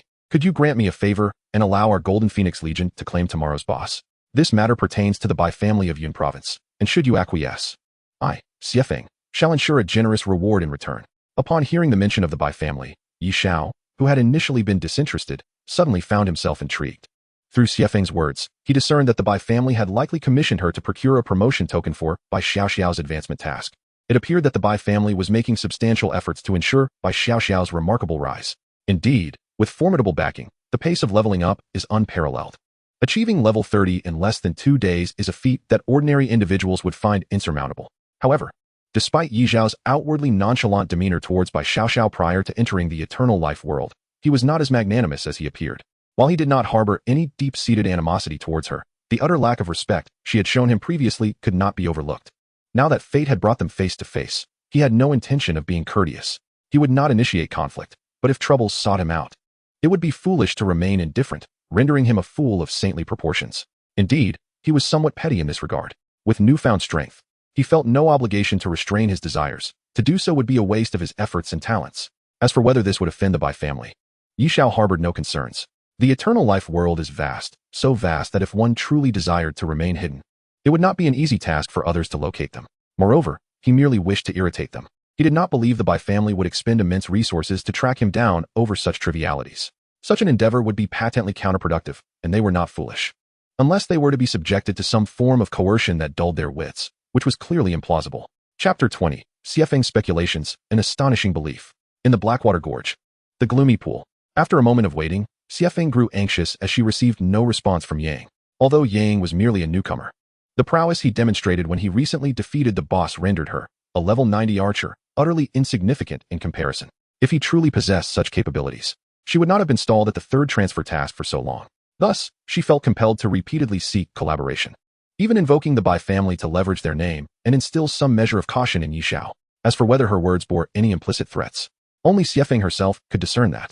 Little did she know, however, that Xiao already had ties to the Bai family. As Xiefeng awaited Yang's response, her subordinates finally realized that the master who had slain the boss was none other than Yang, who had recently achieved an SSS ranking in the novice secret realm, as well as having navigated the long impenetrable miasma hidden forest for decades.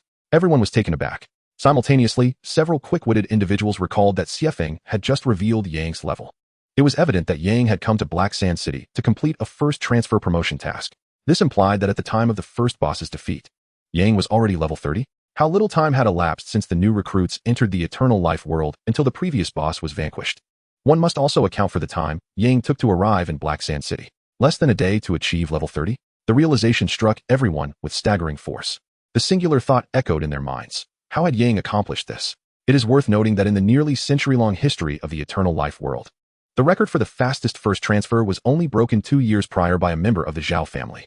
Yet that individual required nearly a day and a half to complete the transfer. And Yang? In an instant, the chilling news left everyone numb with shock.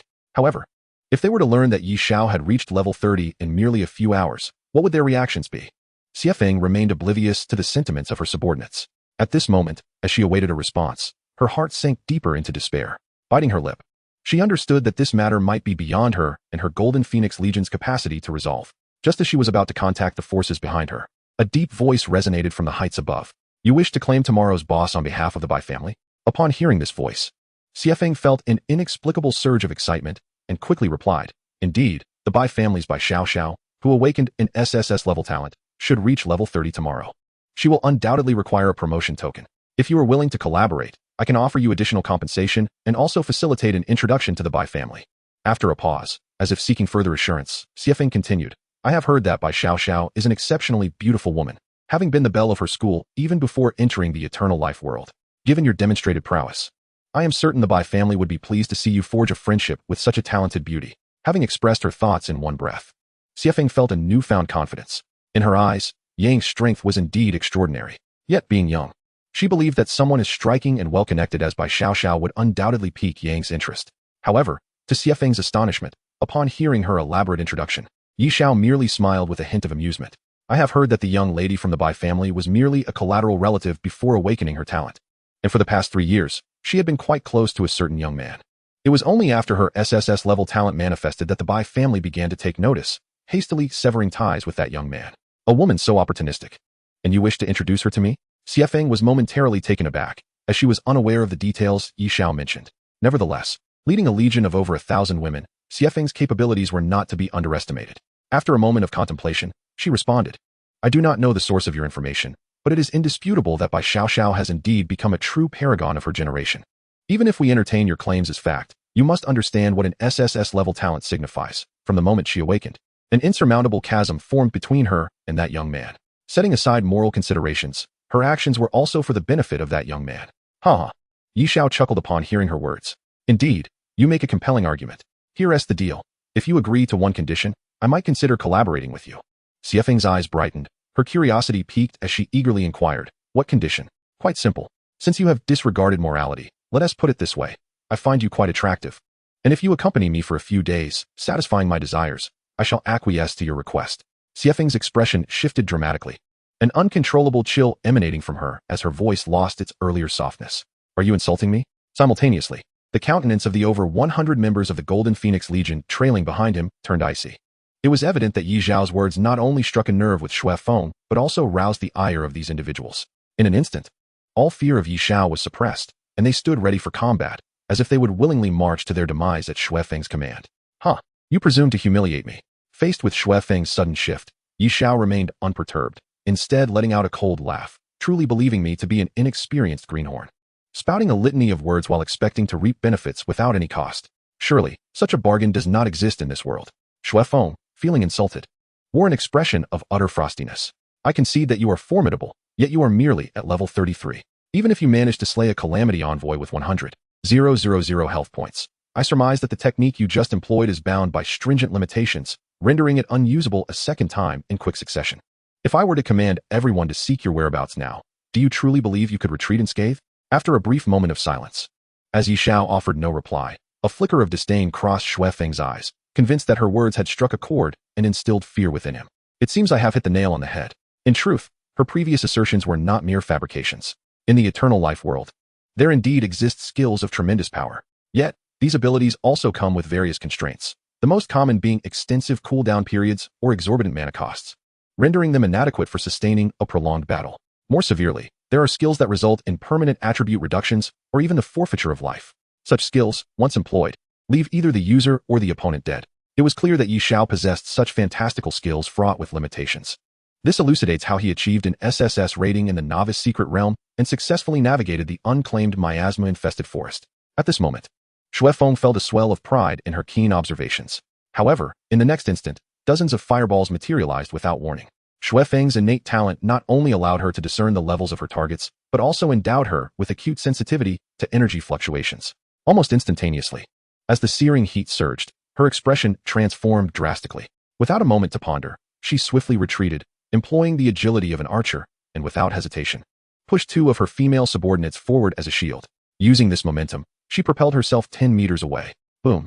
The fireball struck the two women in an instant, the relentless flames consuming them entirely. The remaining fireballs detonated upon impact with the ground, unleashing a shockwave. Several members of the Golden Phoenix Legion, caught unawares, were affected and sustained varying degrees of injury. Regrettably, that was an incorrect answer. The voice carried a hint of mockery. However, Yi Xiao discerned a troubling realization. His fireball technique and venomous assault could effortlessly obliterate bosses with exceeding health points. Yet, against professional players, although he could still eliminate those of significantly higher levels, the damage did not manifest with the same terrifying magnitude as before. Ultimately, it was his venomous attack that failed to unleash its full potential. While the fireball technique indeed boasted high damage in rapid succession, the damage per individual fireball had its limits.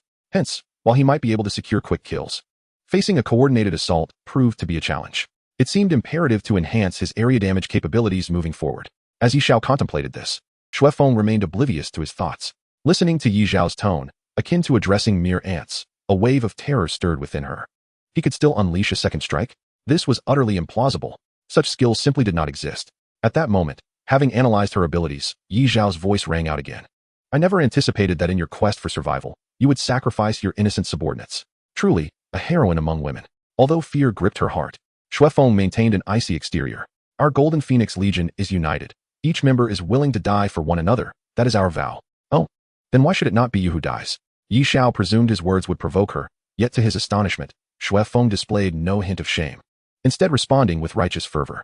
That is because my abilities surpass those of my sisters. With greater power comes greater responsibility.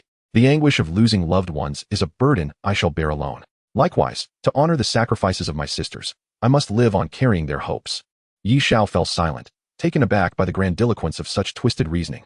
It was a revelation to behold someone articulate such rationalizations so eloquently. Moreover, he observed that Xue Feng's subordinates showed no sign of dissent, their faces reflecting solemnity. He struggled to comprehend the nature of the individuals within the Golden Phoenix Legion. Simultaneously, after delivering her proclamation, Xue Feng's senses sharpened. Was the opponent attempting to buy time? It is curious how fear can lead one to become resolute in their beliefs. Xue Feng was no different. She refused to accept that Yi Xiao could unleash a third strike. Indeed, she was convinced he sought to prolong the encounter, and thus, with renewed conviction, she commanded, everyone, heed my call. He has exhausted his means and aims only to stall for time. Disperse at once and seek vengeance for our fallen sisters. Vengeance, vengeance, vengeance. The entire Golden Phoenix Legion echoed in unison, and in an instant. Save for 20 individuals remaining to guard Shui Feng, the others scattered swiftly towards Yi Xiao's location. Shui Feng had discerned his approximate position based on his previous attacks. Observing this, Yi Xiao unleashed another fireball towards Shui Feng in the distance. However, yet again, she found 2 substitutes to take the hit, retreating safely beyond the maximum range of his fireball technique. While no substantial harm was inflicted upon Shui Feng, the cumulative effect of his 3 successive strikes had instilled considerable dread within her. Her previous certainty shattered in that moment. She was unwilling to believe it, but had no choice but to acknowledge that Yi Xiao's skill damage did not carry the limitations she had presumed. They were simply no match for him. In that moment, a glimmer of hatred flickered in Shui Feng's eyes, quickly masked by her composure. Now, she could only hope her subordinates would swiftly locate Yi Xiao. In her mind, given that he possessed such high damage skills, he must be a first-tier mage. And with such formidable abilities, his health and defenses were surely compromised to a significant degree. As long as they pinpointed his location, they could undoubtedly eliminate him at a cost. However, to her utter disbelief, while she pondered how to find Yi Xiao, he suddenly leaped down from a high vantage point and charged directly towards her. Had he lost his mind?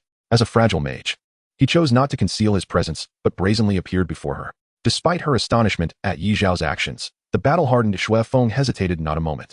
How could she let such a golden opportunity slip away, given that he had committed such a foolish error? Acting decisively, she drew her bow and unleashed a volley of arrows towards Yi Xiao. Seeing Yi Xiao fail to evade, a smirk crept onto Shui Feng's lips. He was courting death. The surrounding members, witnessing this, also wore expressions of exhilaration, their blind adoration for Shui Feng evident. Moreover, they were acutely aware that Snow Phoenix, as an archer, seldom resorted to violence since the establishment of the Golden Phoenix Legion. Yet, each time she did strike, a life would invariably be claimed. It was precisely due to this impeccable record of victories that the Golden Phoenix Legion could firmly establish its presence in the Black Sand City, even managing to overshadow the formidable Black Tiger and Silver Dragon legions at one point. In their eyes, Snow Phoenix was not merely an idol. She was a beacon of faith and the most unyielding support. With Snow Phoenix in action, there could be no room for error. Indeed, the reality unfolded as they anticipated. Snow Phoenix unleashed a relentless barrage of 18 arrows, their velocity so swift that their shadows were nearly imperceptible. The Night Shadow appeared caught off guard as all 18 arrows, forged from purple gold and imbued with the power to shatter enchantments, struck true. A surge of potent energy erupted, sending plumes of dust swirling. In an instant, the canyon reverberated with jubilant cheers. Our captain is magnificent. Well done, Captain. You have not disappointed us. Even Ling Ling and Xiaoqing could depart this world with a sense of closure. Listening to the thunderous applause surrounding her, Snow Phoenix felt a surge of elation. To personally obliterate a seed of extraordinary potential brought her a perverse sense of gratification. It dawned on her that the seemingly invincible could indeed be vanquished. In that moment, her long-dormant self-confidence swelled dramatically, though this exuberance was short-lived. Amidst the dust, a flicker of searing red light ignited, causing Snow Phoenix's expression to shift abruptly. She had faltered. Chapter 21. The entire Legion sacrificed themselves for her, unexpectedly earning 1,000,000 experience points. Several fireballs erupted through the smoke, enveloping Snow Phoenix's graceful form entirely. A heart-wrenching scream pierced the flames. Concurrently, the dust surrounding Yi Xiao dispersed, revealing his true visage. Aside from a few arrow wounds, he bore no visible injuries. Yi Xiao glanced at his health bar, raising an eyebrow. He had to admit, Snow Phoenix was indeed formidable. That volley of arrows had depleted over 10,000 of his health points. In this moment, Yi Xiao recognized his own shortcomings. Although his damage output had reached terrifying levels, his defenses remained on par with a typical first-tier class. Had it not been for his health soaring to 100,000, that relentless barrage from Snow Phoenix would have claimed his life. It seemed imperative to bolster his defenses. Otherwise, encountering a more advanced practitioner could easily lead to his downfall. As these thoughts occupied his mind, the fireballs surrounding Snow Phoenix dissipated as well. However, to Yi Xiao's astonishment, despite her disheveled appearance and wan complexion, she remained standing. Not dead. Yi Xiao's mind reeled before he quickly grasped the situation. Resurgence? He had read about it in textbooks. This was an exclusive epic skill of archers, allowing them to instantly recover 30% of their maximum health upon receiving fatal damage while dispelling all negative buffs with a cooldown of 24 hours. A true lifeline. Of course, mages possess similar skills, but with a price tag in the millions, Yi Xiao could not afford it. He couldn't help but marvel at the wealth of the Golden Phoenix Legion. At that moment, Snow Phoenix's voice rang out. You are strong, I concede. Conceding just like that? Yi Xiao scoffed. Do you think this is a game? Snow Phoenix bit her lip, her eyes glinting with resentment. What do you propose then? You seized our boss first and slaughtered my subordinates afterward. You suffered no losses. Upon hearing this, Xiao burst into laughter. It seems you have grown accustomed to your tyranny. This boss is inherently unclaimed. When did it belong to you? This is not tyranny. It is a universally accepted truth. Without our assistance, how long would it take the newcomers to complete their first tier? Snow Phoenix spoke solemnly, her demeanor reminiscent of someone undertaking an immensely noble endeavor. Deceiving even herself, what a ruthless individual. Yet you just attempted to kill me, Xiao retorted, and without delay, he unleashed the fireball spell. Boom. The searing flames carved a straight line, swift and ferocious. The indifferent Snow Phoenix had maintained vanished, replaced by sheer astonishment. The night shadow was utterly unreasonable. She sought to evade, but it was too late. Without the protection of resurgence, being struck would mean certain death. In that moment, fear coursed through Snow Phoenix's entire being. Suddenly, several figures surged in front of her, intercepting Xiao's fireball. Captain, run. In our next life, let us be sisters again. Captain, for everyone's sake, you must survive. Boom. Snow Phoenix froze, and in the next instant, her mind exploded with realization. No. Watching her sisters sacrifice themselves one after another. The stoic fa she had never revealed crumbled as tears streamed down her face. Yet, in the next heartbeat, she pivoted and sprinted toward the canyon's exit. She understood that hesitation was a luxury she could not afford. Only by surviving could she avenge her sisters. However, witnessing this selfless act, Xiao would not relent. He activated his speed enhancement, propelling himself forward at an astonishing pace. If these individuals wished to die in place of Snow Phoenix, he would ensure Snow Phoenix met her end before they did. Captain, be careful. Snow Phoenix, just having turned, felt a surge of alarm. But before she could react, Xiao's fireball engulfed her completely. In an instant, she was reduced to a charred husk. Little did Snow Phoenix realize that a mere excursion into this shadowy abyss would cost her life. Simultaneously, Xiao experienced a moment of shock. At the exact moment of Snow Phoenix's demise, his peripheral vision caught a notification flashing on his interface. Ding! You have slain Snow Phoenix, earning 1 for 112,058 experience points. The staggering number left Xiao astounded. No one had ever mentioned that slaying a practitioner granted experience points. Moreover, he had previously killed Zhao Shui and numerous members of the Golden Phoenix Legion without earning any experience. What could possibly be the explanation? If not for his sudden leap from level 33 to 35, which had altered his physique slightly, Xiao would have doubted his own perception. However, before he could fully comprehend the situation, a dark, shadowy light unexpectedly shot forth from Snow Phoenix's charred remains, piercing through him at a speed so rapid that even Xiao could not react before it merged with his forehead. Xiao was seized by a wave of dread. Suddenly, ding! You have fused with the proof of the Red Moon. Your talent effect has been enhanced. Ding! You can now enter the Red Moon. In the next moment, he felt a torrent of energy surge into his mind, an overwhelmingly pleasant sensation. Xiao found himself momentarily bewildered, unable to process what had just transpired. Yet, upon reviewing the enhancement to his talent, he was engulfed in euphoric delight. Infinite skill slots, godlike level. Effect 1. You possess infinite skill slots and are not bound by skill learning conditions. Effect 2. Each of your skills grants you 2 points of intelligence. Oh. So this is what it means for a talent effect to be enhanced. Each skill now provided 2 points of intelligence instead of 1.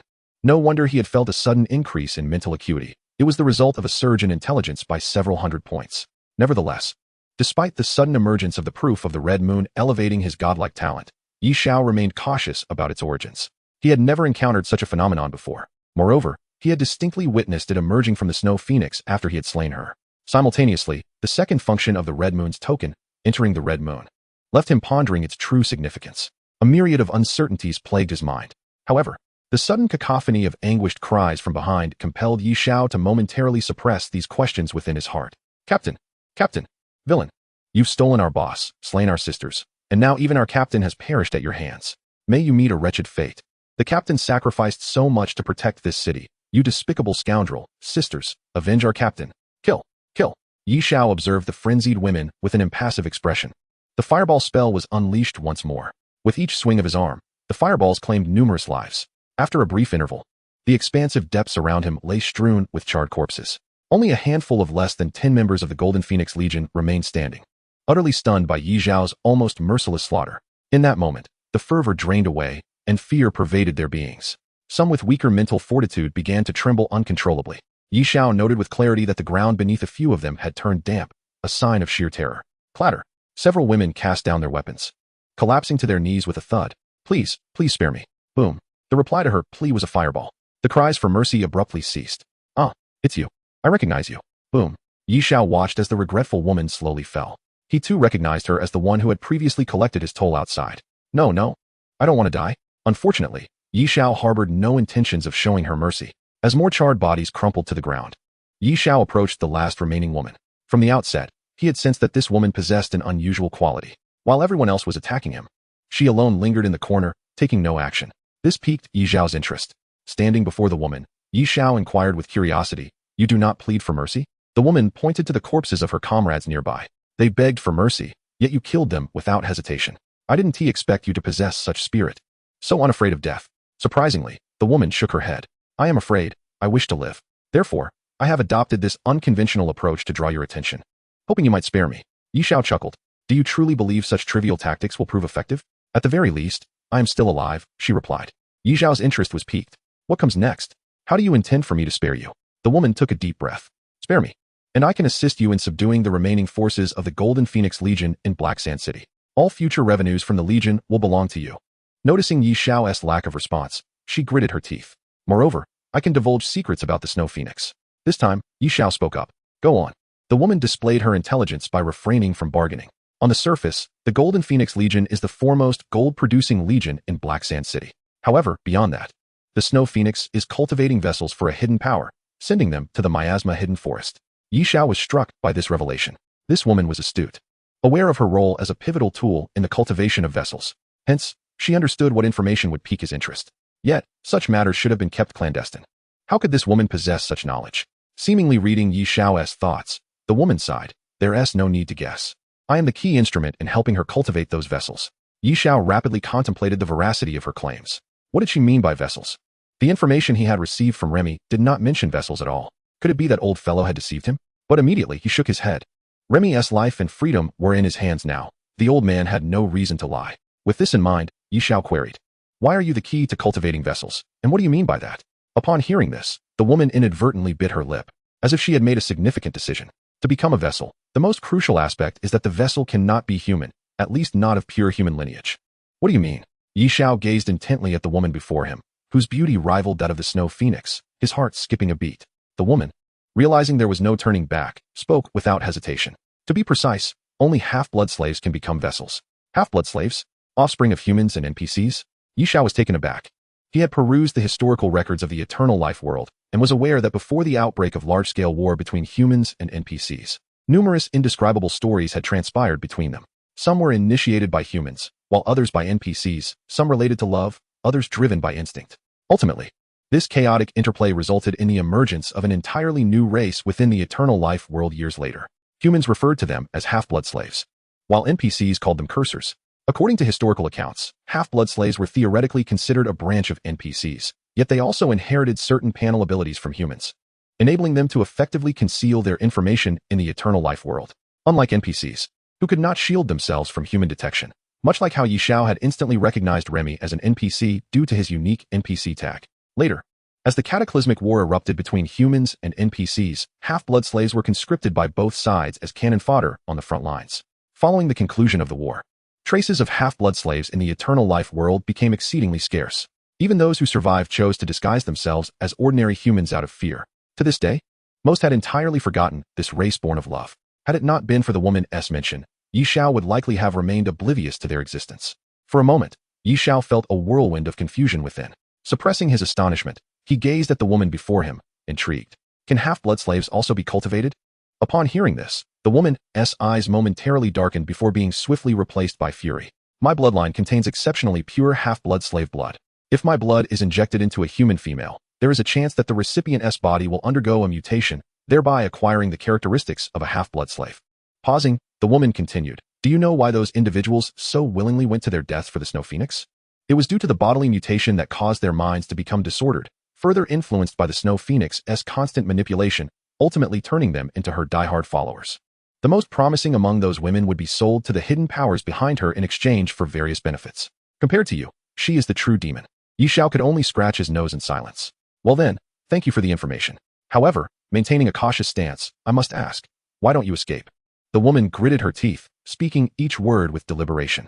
"Because the Snow Phoenix is also a half-blood slave, she possesses the means to track my location in real time.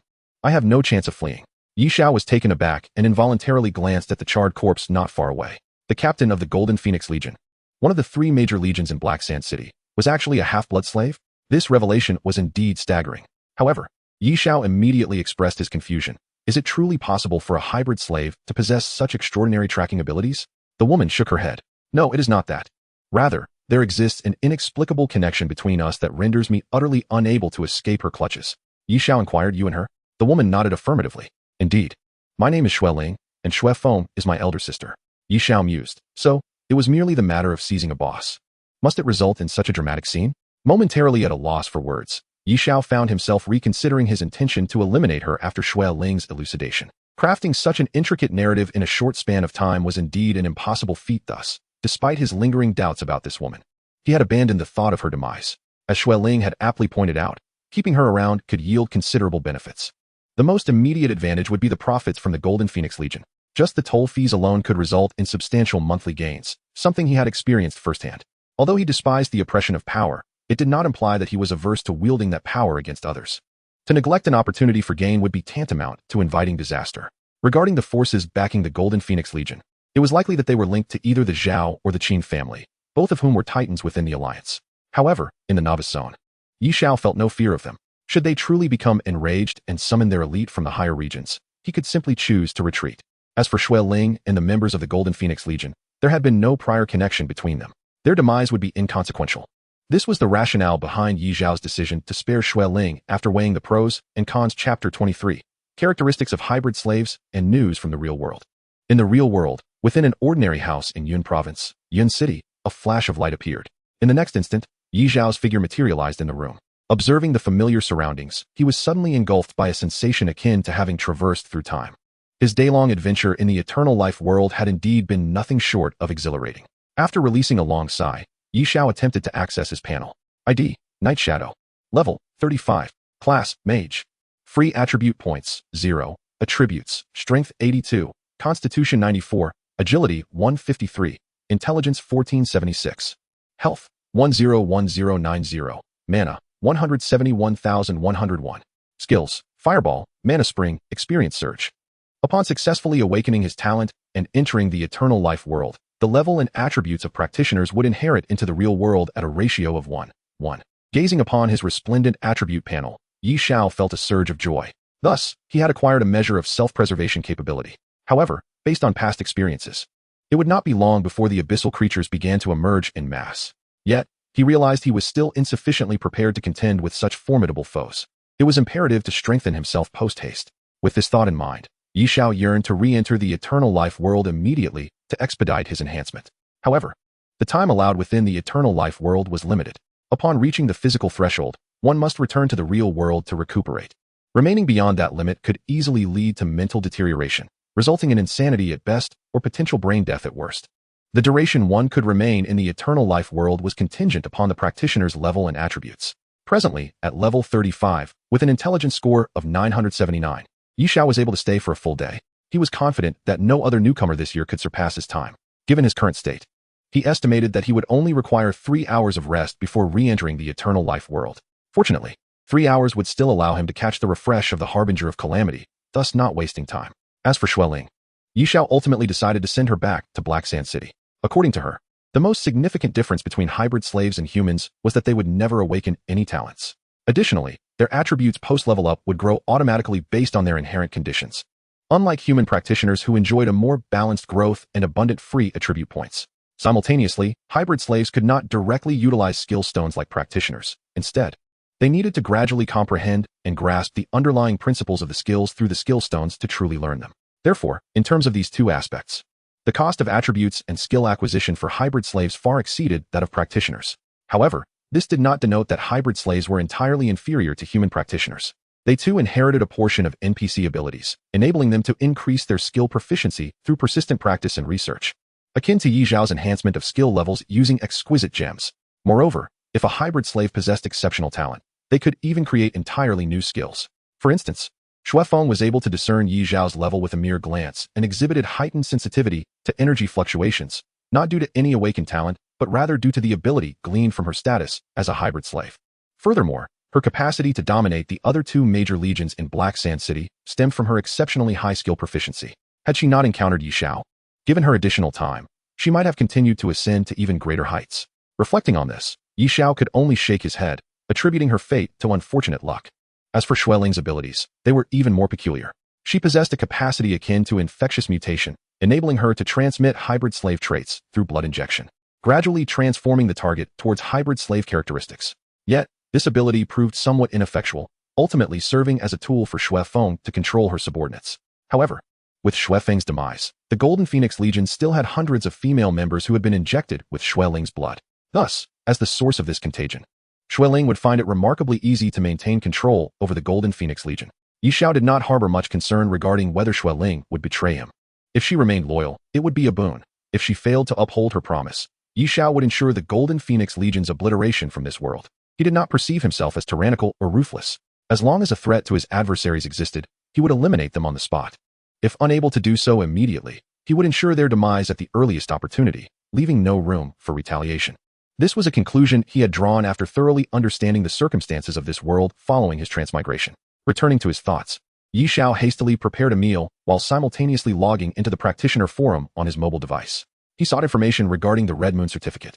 The fact that it autonomously entered his body left him with a sense of trepidation. Regrettably, after an exhaustive search, he found no useful information, which heightened his vigilance. With a soft sigh, he then glanced at the trending topics. Prodigy emerges, breaking the record for newcomer secret realms. Night Shadow, a name destined to be inscribed in history. After 70 years, another unclaimed secret realm has been conquered. Who is this newcomer, Night Shadow? Night Shadow, a newcomer with the potential to soar to greater heights. Unsurprisingly, most of the discussions revolved around him, with many speculating about his true identity. Additionally, numerous attempts to recruit him were emerging from various families and factions across the land. To Xiao's surprise, among them was the Bai family. At this realization, he couldn't help but chuckle softly. He was quite curious about the day the Bai family would discover that the individual they sought to recruit was, in fact, someone they had once regarded with disdain. Like refuse. What expression would adorn their faces then? However, Xiao was wise enough not to expose his identity in the real world for a fleeting moment of satisfaction. The real world did not offer the same protections for lower-tier professionals. Until he possessed sufficient strength, he would never reveal his true identity. At that moment, a piece of news piqued Xiao's interest, an in-depth discussion of the newcomer King Night Shadow's talent and the true reason behind his frenzied acquisition of skill stones. Intrigued, Xiao clicked to read further, only to be astonished. The author of this news had deduced, based on Xiao's earlier actions of sweeping through skill stones, that Night Shadow's incessant purchases might not be as the world speculated, merely to synthesize high-level skill stones.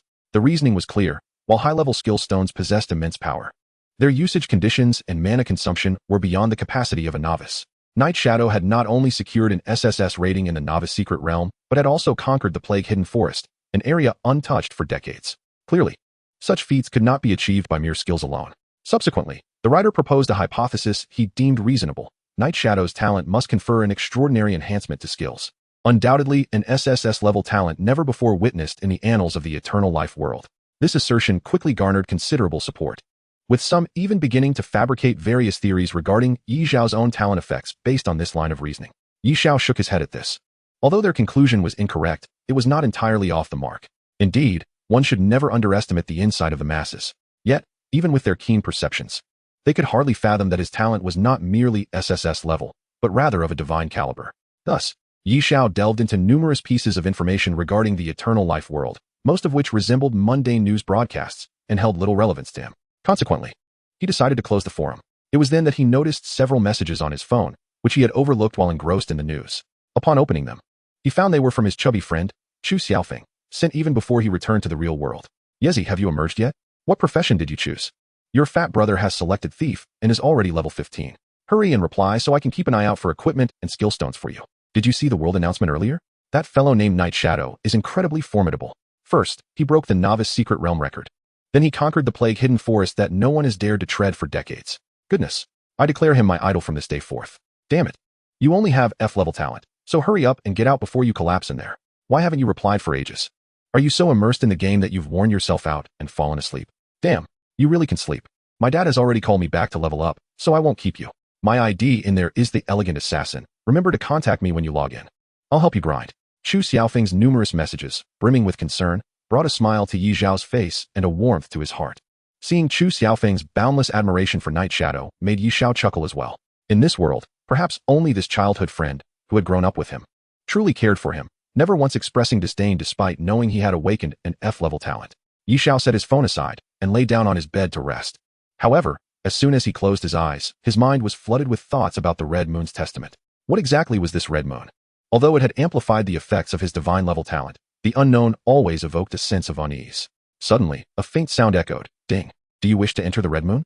Xiao shot up, startled. Was it an illusion? Yet, the same prompt rang out again. Ding. Do you wish to enter the Red Moon? At this moment, Xiao was entirely convinced he had not misheard. Should he enter or not?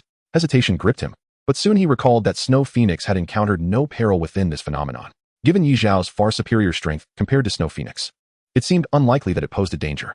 Moreover, the Eternal Life world was vast, containing countless unexplored territories and mysteries, even after centuries of existence. Perhaps the Red Moon held an opportunity, for Snow Phoenix, a mixed-blood slave, displayed a prowess that starkly contrasted with her identity and status, as evidenced by her sister. Snowling understanding this, Xiao resolved his doubts and decisively stated, yes. In the next instant, his vision blurred, and he found himself transported into an extraordinary space. Chapter 24, The Red Moon Space, Hidden Profession Fusion Mage. As Xiao's vision cleared, he discovered himself in an enigmatic and mysterious realm. Above him hung a somewhat eerie red moon, while the surroundings were filled with an expanse of nothingness, with no discernible end in sight. Simultaneously, he realized a black mask had appeared on his face, obscuring half of it. Cautiously, he reached out to touch it. Buzz. The mask emitted a peculiar glow. Almost instantaneously, the red moon above radiated a gentle crimson light upon Xiao. Before he could fully grasp the situation, a row of text materialized before him. Welcome to the Red Moon Trial Tower. Your current profession has been detected, Mage. You may choose one of the following advanced professions and complete the corresponding tasks to achieve a profession upgrade. Martial Mage, a profession that cultivates both body and spirit, allowing all offensive capabilities to be imbued with magical damage. Dragon Language Mage, known for the immense enhancement to magic that comes from mastering the language of the dragon race. Mastering dragon language can exponentially increase the power of your spells, provided you can slay a dragon. Fusion Mage, a profession free from constraints, allowing you to whimsically merge two or more skills to create entirely new and powerful abilities, while retaining the original skills. However, this freedom is contingent upon possessing a sufficient number of skills and the ability to wield them. You have 60 seconds to make your choice. Please decide swiftly. Upon seeing the sudden text, Xiao was momentarily taken aback, quickly followed by exhilarating joy. He had not anticipated that after defeating Snow Phoenix, he would inadvertently acquire a hidden profession transfer item. Suppressing his excitement, Xiao began to calmly review the introductions of the three professions. The first, Martial Mage, was evidently a dual practice profession in both physical and magical arts. It effectively compensated for the frailty of a mage, while also providing some ranged offensive capabilities beyond those of a melee physical class. It sought a balance between melee support and magical prowess. Although it addressed some weaknesses of both, it also diluted their strengths. Nonetheless, it remained a commendable hidden profession. Had he not seen the descriptions of the latter two professions, Xiao might have settled on becoming a martial mage. The second hidden profession, Dragon Language Mage, was one whose power Xiao recognized without needing to read its description. In the realm of eternal life, the colossal dragons have always epitomized the pinnacle of magical beings. They are innately adept in various arcane skills, and even mature dragons possess the ability to unleash formidable forbidden spells that are often beyond human comprehension. Frankly, Xiao felt a surge of excitement. However, over the past century in this immortal world, encounters between humans and dragons have been exceedingly rare. Initially, humanity's practitioners learned about the legends of dragons solely from NPCs. Consequently, should his subsequent class transition quest require him to seek out a dragon, the challenge would undoubtedly be monumental. If the dragon race were to be extinct, it would mean that he had squandered an opportunity to acquire a hidden profession. Of course, the primary reason for his decision to forego the path of the dragon mage lies in the appeal of the third profession, the fusion mage. According to the vocational description, this class appears to align perfectly with Xiao's capabilities. The prerequisite for fusion skills is the possession of skills that can be fused. For many practitioners, this might seem somewhat redundant. After fusion, the original skills remain intact, thus occupying valuable slots in the skill bar, which is limited for ordinary individuals. However, for Xiao, this concern was negligible. With his boundless skill slots, he could unleash the full potential of the fusion mage. This vocation seemed tailor-made for him. As for the difficulty of the corresponding class transition quest, he surmised it would not surpass that of the dragon mage. Having analyzed his options, Xiao swiftly reached a decision. I choose the fusion mage. Ding. You have selected the fusion mage. The quest is being generated. Quest generation complete. Quest phase 1. The challenge of the fusion mage. Confront the mirror image of a mage possessing fusion power. Upon victory, you will obtain the fusion rune, the essential item for becoming a fusion mage. Note, if the mirror image defeats you, the challenge will be deemed a failure, the quest will be cancelled, and you cannot reapply. As the text materialized, the dark void around him abruptly vanished, replaced by a lush forest. Before Xiao could fully comprehend the situation, a figure gradually took form 100 meters ahead. Upon raising his gaze, he was taken aback. The figure that had suddenly appeared bore an uncanny resemblance to him, even donning the same enigmatic mask. Upon closer inspection, he noticed detailed data displayed above the figure's head, revealing that it was indeed identical to him. Even sharing the same skills. Was he to challenge a mirror image? But he hadn't even become a fusion mage yet. However, Xiao's doubts dissipated swiftly. Without a moment's pause, the mirror image raised its hand and cast a spell. Xiao's eyes widened in astonishment as the mirror image unleashed the fireball spell he knew all too well. The same technique, the same 25 consecutive casts. Yet, the color and appearance of this fireball seemed slightly different from his own. Nevertheless, Xiao had no time to ponder as the attack approached. He instinctively retaliated with his own fireball. The identical skills collided in midair, resulting in a thunderous explosion. In the next instant, Xiao, who had thought himself invulnerable, suddenly changed countenance. With lightning speed, he maneuvered just in time to dodge the incoming fireball. After the clash, he stared in disbelief at the scene before him. Despite utilizing the same skill, his fireball had failed to withstand the onslaught of the mirror image. How could this be? They possessed equal attributes. How was it possible for him to lose? Regrettably, the mirror image lacked consciousness and could not provide answers to his inquiries. The ensuing battle devolved into an endless exchange of spells. After a few rounds, Xiao realized his fireballs were no match for those of the mirror image. This realization left him perplexed, as he could not fathom the reason behind this disparity. Fortunately, the mirror image, devoid of thought, adhered to a mechanized fighting style that Xiao quickly deciphered, allowing him to maintain his health. After another exchange of fireballs, Xiao retreated to assess the situation. Through careful observation during their skirmishes, he finally discerned the distinction in the mirror image's fireball spell. Although it too unleashed 25 fireballs in succession, unlike Xiao's, which dealt equal damage, the damage of the mirror image's fireballs appeared to increase with each successive strike. It was as if these 25 fireballs were a singular entity, thus amplifying their collective power. With this revelation, Xiao experienced an epiphany. So, this was the power of fusion. A flicker of fervor ignited within him. The fusion mage was even more formidable than he had imagined. No matter the cost, he was determined to become a fusion mage. With this resolve firmly in mind, his gaze turned resolute. Chapter 25. Comprehending the essence of fusion, skill, eye of the law. As Xiao continued to fend off the mirror image's assaults, he meticulously scrutinized his surroundings. He believed that since this was a quest, there was nothing insurmountable. Failure to complete, it was merely an excuse for the weak. Given that the mirror image's attributes and skills mirrored his own, and even surpassed him in power, continuing their exchange of fireballs was evidently an unwise option. However, what other strategies could he employ? Xiao's mind raced with possibilities. Meanwhile, the relentless mirror image pressed its attack, showing no signs of relenting. Soon enough, the battle stretched on for nearly half an hour. The mirror image held a slight advantage in skill, but its mechanical movements were its downfall. This combination allowed Xiao to barely hold his ground. He was acutely aware of his own condition. If he continued to rely solely on fireballs, given his mana regeneration rate, this battle could drag on indefinitely. Moreover, the mirror image, being a construct, did not tire, while Xiao, having engaged in combat for half an hour, had begun to break a light sweat. At that moment, he understood the feeling of powerlessness he had experienced against his previous opponents. This sense of hopelessness was indeed quite stifling. Xiao found himself at a loss for words, realizing that this predicament was a consequence of his own choices. Reflecting on this, he couldn't help but chuckle at the absurdity of the situation. An hour passed. The two combatants remained evenly matched. An hour and a half later, Xiao's stamina and mental fortitude dwindled, leading to a critical error during a dodge. The mirror image's fireball struck him directly, searing his skin with intense heat. However, that was not the most severe consequence. The cursed mark of venomous assault on his status bar caused his health to plummet. Had he not previously accumulated over 5,000 points in poison resistance, he would have been on the brink of death. Following this unexpected turn of events, Xiao became increasingly cautious. Thus, more time elapsed. Although his mana reserves remained plentiful, his condition began to deteriorate.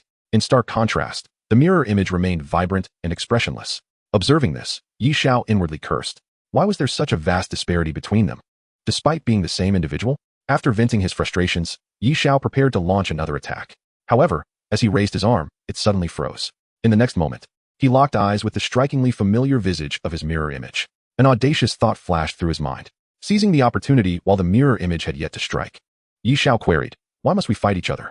As his voice echoed, the mirror image's previously raised arm faltered mid-motion. "I am you, and you are me. Yet I am stronger than you. Why must I merely be a reflection while you possess flesh and blood?" Upon hearing the reflection speak, Xiao felt a surge of delight rather than surprise. "Are you unwilling to accept this fate? If you were in my position, would you be content?" The reflection retorted. Xiao nodded in agreement. However, Should this conflict persist, despite your certain advantages, they are not absolute. Perhaps it would be wise to cease this confrontation? The reflection coldly replied, do you wish to abandon the challenge? Xiao shook his head, asserting, I merely contend that our battle is entirely unnecessary. I will not abandon my quest to become a fusion mage. Not battle? How can you hope to conquer me without combat? How will you fulfill the challenge? The reflection said icily. Suddenly, Xiao burst into laughter. You are a part of me. I cannot evade this. Continuing this struggle is evidently futile. Thus, the reflection fixed its gaze upon Xiao, demanding, thus what? Xiao spoke each word deliberately. Thus, we should unite as one. As these words resonated, the previously expressionless reflection erupted into laughter. In an instant, a brilliant light erupted above Xiao and the reflection, and the once ominous forest was bathed in warm sunlight. Soon, Xiao observed the reflection's form becoming transparent. Haha, you have triumphed. Congratulations on grasping the essence of fusion. With that, the reflection's ethereal figure transformed into a beam of light, surging toward Xiao. Witnessing this miraculous spectacle, Xiao offered no resistance. A smile gracing his lips as he opened his arms, welcoming the luminous essence into his being. Boom. The entire forest surged with energy. Countless rays of light enveloping Xiao completely. The rustling of leaves intertwined with the soft radiance, resembling a mystical fusion ritual. After a brief moment, the scene shifted once more. Xiao found himself returned to the original void he had encountered. Before him, a line of text reappeared. Ding. Congratulations. You have gained the recognition of the fusion rune, completing phase 1 of the task. Ding. You have successfully refined the fusion rune, mastering the commonality of skills, and comprehended the skill, Eye of the Law. Eye of the Law. You can perceive the characteristics of any skill. Targets struck by your skill will be marked with a dispelling effect, increasing their next skill's mana cost by 10.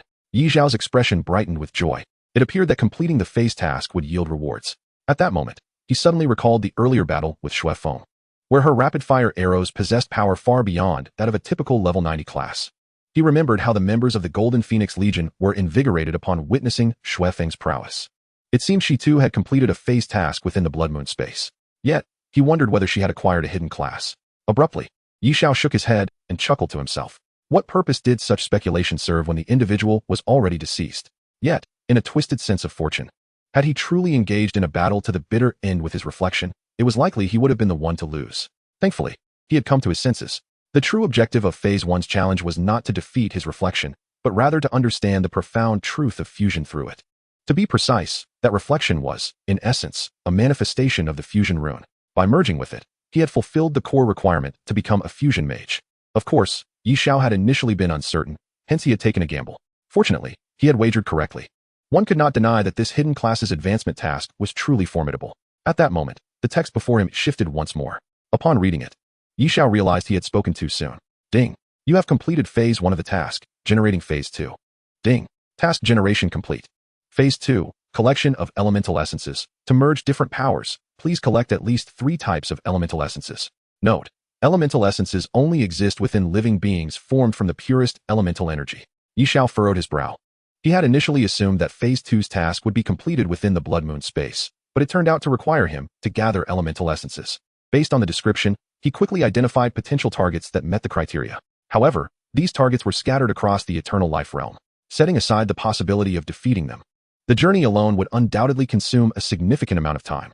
Moreover, several targets could only be encountered in high-level areas. Contemplating this, Xiao felt somewhat disheartened. He had anticipated swiftly completing the task and transitioning into a fusion mage. It seemed, however, that considerable effort lay ahead. After waiting for a while and noticing no further changes in the text before him, Xiao deemed it pointless to linger and thus exited the Blood Moon space. Upon returning to the real world, he found himself momentarily dazed. A glance at the time revealed that less than 10 minutes had passed in reality. A flicker of contemplation crossed Xiao's eyes. First, enhancing his talent effects, then providing a method for transitioning into a hidden class. Such a mysterious and powerful item had never been mentioned by anyone. How could this not pique his curiosity? Perhaps once he became a fusion mage, he would uncover some information regarding the origins of the Blood Moon token. For now, however, his priority was to rest well and strive to return to the Eternal Life realm as soon as possible, setting everything else aside. Completing Phase 2 of the transition task swiftly would allow him to become a fusion mage sooner. Chapter 26, 11 Evil Devourers, 100,000 health absorbed in 4 seconds. Meanwhile, in Cloud City, within a grand yet ancient villa, Bai Shana, the head of the Bai family, gazed at Bai Xiao seated opposite him. Dressed in designer attire and elegantly savoring a specially prepared nutritious meal, he smiled gently. Xiao, Your performance on your first day has been commendable. You are already level 28. This speed even astonishes me. At this rate, your time to transition will rival that of the Xiao family prodigy. Our Bai family is finally producing a dragon. Haha. Bai Xiao set down her utensils at his words and shook her head. Brother Xiao took a day and a half to complete his transition task. I fear I cannot match that pace. Bai Shan sighed in response. After all, Xiao is a member of the Xiao family.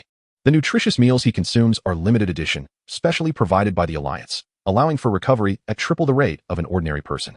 In contrast, our Bai family utilizes a second-tier version, with only double the effect, thus enabling him to advance so swiftly. Hearing this, Bai Xiao glanced at the meticulously prepared nutritious meal before her, suddenly finding it tasteless.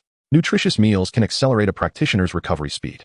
However, even with wealth, one may not be able to procure such items, as they are distributed uniformly by the Alliance. As a member of the 8 great families of the Alliance, the Xiao family naturally possesses the highest grade special versions. The Bai family, being a second-tier family, can only provide meals that reduce Bai Xiao's required rest from 8 hours to 4, resulting in a significant 2-hour disadvantage compared to Xiao. This deeply unsettled her. Noticing Bai Xiao's apparent dejection, Bai Shan sought to comfort her. There is no need to worry too much. Once you grow stronger, our Bai family will ascend to a first-tier power, and the benefits we receive from the Alliance will not pale in comparison to those of the Xiao family. Bai Xiao nodded in understanding, then lowered her head to silently continue eating the remaining nutritious meal. At that moment, even Bai Shan failed to notice the cold glint that flickered in Bai Xiao's eyes as she kept her head down. Since the moment Bai Shan had tasked her with winning over that night shadow, she had been acutely aware of her position as a collateral branch of the Bai family. Although Bai Shan had invested considerable resources in her training, she understood all too well that his ultimate aim was merely to mold her into a mere enforcer for the Bai clan. When the time was ripe, Bai Shan would undoubtedly compel her to sign that binding contract.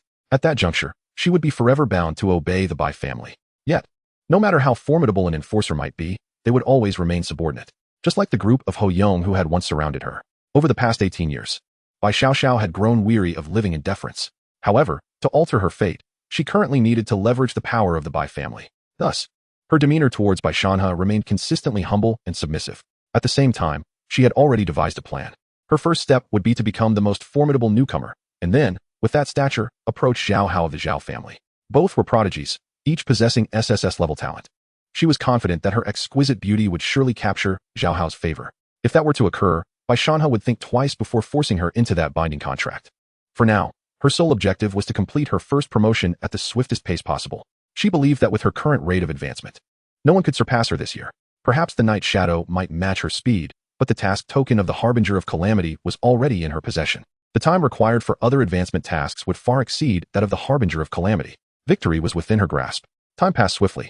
With the increase in levels and attributes, Yi Zhao's recovery rate surpassed his expectations. Within just over 2 hours, his mental state had returned to its peak. Glancing at the time, Yi Zhao murmured, "Fatty, just wait. I'll take you soaring in the future." He then silently recited a thought, and in the next instant, his figure reappeared in the eternal life world. By coincidence, at the very moment of his arrival, the Harbinger of Calamity also respawned. Yi Zhao raised his hand and cast a fireball spell. 2 seconds later, he acquired another Evil Devour skill stone. Simultaneously, he was only a few thousand experience points away from leveling up. Crushing the skill stone, he then noticed the figure of Xue Ling appearing before him. It seemed she had already been waiting for quite some time. Soon, Xue Ling approached him, respectfully presenting a large bag. "My lord, this is the remaining eternal life coins in the Legion, totaling 378,423. Yi Zhao took it, puzzled. "Is that all?" Xue Ling hurriedly explained, "My lord, you may not be aware, but the Golden Phoenix Legion's entire income derives from the Harbinger of Calamity. In previous years, Xuefeng only retained 5% for the Legion's operational funds. The rest was long submitted to the powers backing us, leaving hardly any surplus. This 30-some thousand is primarily due to the Bai family pre-booking an entire day's worth of Harbingers, while the other newcomers have yet to reach level 30, thus generating no income." Yi Zhao nodded, then smiled. "The Bai family truly is extravagant. However, I appreciate it." Xue Ling then inquired, "My lord, shall we proceed with the Bai family's task?" Yi Zhao shot her a sidelong glance. The task was accepted by Xuefeng. "What does it have to do with me?" Understanding, Xue Ling responded without hesitation. Yi Zhao was quite satisfied with her attitude, seemingly indicating that she had no intentions of betrayal. Having a subordinate capable of taking charge felt rather pleasant. At this moment, Xue Ling produced 8 identical skill stones and handed them to Yi Zhao. "My lord, these are the Evil Devour skill stones you require. The drop rate for these stones is exceedingly low, and with the one sold previously, the Legion now only has these 8 left." Yi Zhao took them and glanced over without saying much. He understood that although Xue Ling and her companions had long dealt with the harbinger of calamity, their drop rates were not comparable to his own. They could not ensure that every boss kill would yield an evil devour skill stone, so he felt no disappointment. However, after some contemplation, Xiao added, "Please inquire with the Black Tiger and Silver Dragon legions to see how many evil devour skill stones they have. I want them all. As for the price, just tell them that after today, I will no longer interfere with the harbinger of calamity. Everything shall proceed as usual. They all mistakenly believe I am a high-level expert from a superior region. I trust they will agree." Xue Ling nodded in understanding and then turned to leave. Once Xue Ling had walked away, Xiao took out the 8 evil devour skill stones he had just obtained. He had initially planned to stay here for several days to farm more evil devour skill stones, but with Xue Ling's allegiance, that plan had naturally become obsolete. Moreover, with the 3 he had already learned, he had now mastered 11 evil devour skills, allowing him to recover a staggering 550 health points with each hit. A single fireball spell could restore 750 health points. Given his current health of 100,000 in full output scenarios, he could completely restore himself in just 4 seconds. Coupled with the second effect of the Plague Source Ring, his survivability was nothing short of outrageous. However, considering his previous battle with Xue Feng, he decided to stack a few more evil devour skills to maximize his survivability. Yet, he could only farm for 2 or 3 more times at most before waiting for Xue Ling to provide more. After mastering the skills, Xiao chuckled softly and opened the marketplace. Now that he had funds, his target would no longer be solely focused on the cheapest skill stones. At that moment, he found the previous attempts by those who sought to stifle him to be utterly laughable. Chapter 27. Frenzied Purchases, Defense Enhancement. However, after browsing the marketplace, Xiao discovered that the recent frenzied buying of low-price skill stones had indeed affected the overall market. Skill stones that were originally worth only a few hundred eternal life coins had now surged to nearly 1,000 eternal life coins upon listing, a tenfold increase. Although Xiao had come into unexpected wealth and gained the Golden Phoenix as a gold farming team, ensuring a continuous influx of eternal life coins into his pockets, he still felt a pang of regret as someone who valued frugality. Cursing under his breath, he ultimately had to accept reality. After all, even if those individuals had not acted, a price increase was inevitable. Subsequently, Xiao began his search. With the first promotion completed, the experience points required for leveling up had skyrocketed to several times, if not tenfold, compared to before.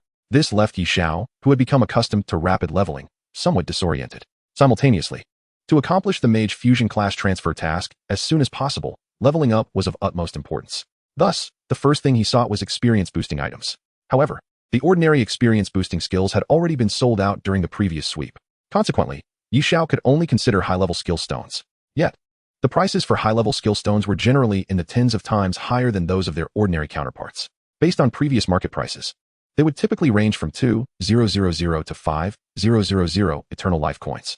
However, upon glancing through, Xiao found that even the cheapest high-level experience-boosting skill stones were priced at 5,000 eternal life coins. Cursing the unscrupulous merchants, he directly spent 50,000 eternal life coins to purchase 10 experience-boosting skill stones. Calculating the total, these 10 skill stones would provide Xiao with an additional 400 experience boost. With the previous ones added, his experience acquisition rate would now be 8 times that of an ordinary individual, sufficient indeed. Subsequently, he acquired 8 gems concerning the drop rate, expending a total of 40,000 eternal coins. The drop rate surged once more by 180, with the cumulative extra drop rate reaching 400, a quintuple of what an ordinary individual would possess.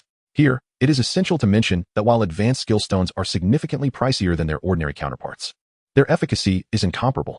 With the functional enhancements now complete, the next focus was the fireball spell. Xiao's fortune remained favorable, as within a day, 5 fireball stones appeared on the exchange. It seemed that the previous acquisition of a substantial number of fireball spells by Xiao had driven the price to an outrageous 10,000 eternal coins. Nevertheless, Xiao unwaveringly spent 50,000 eternal coins to procure all 5 fireball stones. Though this would likely lead to a further escalation in the price of fireball stones, Xiao had no option but to accept it, as fireball skill stones are deemed rare commodities in the market. The enhancement brought about by this expenditure was nonetheless immense. Now, Xiao could unleash 30 fireballs in a single cast, with each individual attack inflicting damage of 12-18 points. Bolstered by his level and the intelligence bonus from the skill stones, the total damage soared to an astonishing 36,554 points. Nearly a 10,000 point increase from his pre-transformation damage output. Upon mastering the fireball spell, Xiao sought to investigate the skill known as Venomous Invasion. As anticipated, he found no trace of it. It appeared that this skill could only be obtained from the Blight Veil Forest. However, activating the Blight Veil Forest's secret realm demanded a substantial resource investment. In comparison to the marginal damage increase, the cost seemed rather disproportionate. Xiao thus decided to abandon this pursuit, for at this stage, the damage from venomous invasion was already adequate.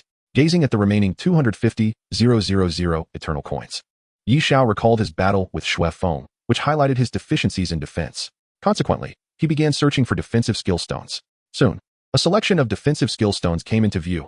Iron Wall Protection, advanced increases physical defense by 30 points, priced at 4,000 eternal coins. Steadfast Will, advanced increases physical defense by 33 points, priced at 3,500 eternal coins.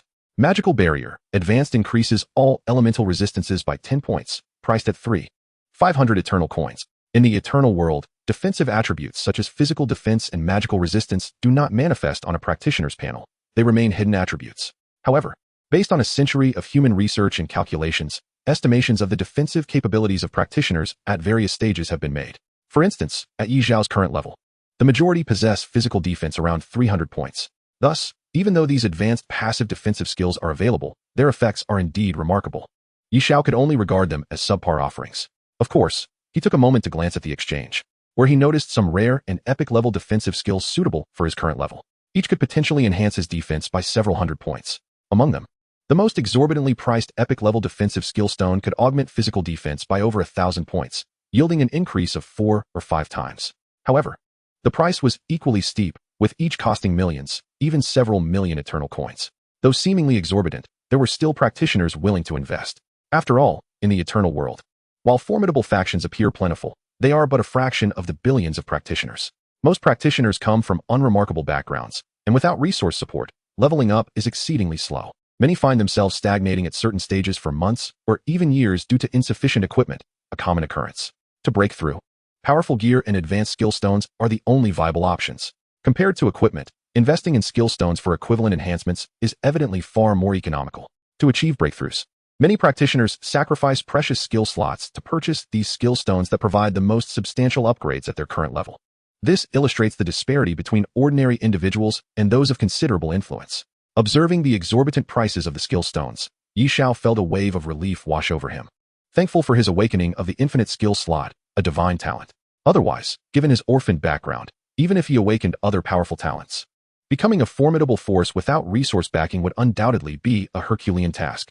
Returning to the matter at hand, Xiao decisively purchased 67 defensive skill stones in one go. After completing the transaction, his eternal coins were once again depleted. With a resigned sigh, Xiao lamented the swift depletion of his funds.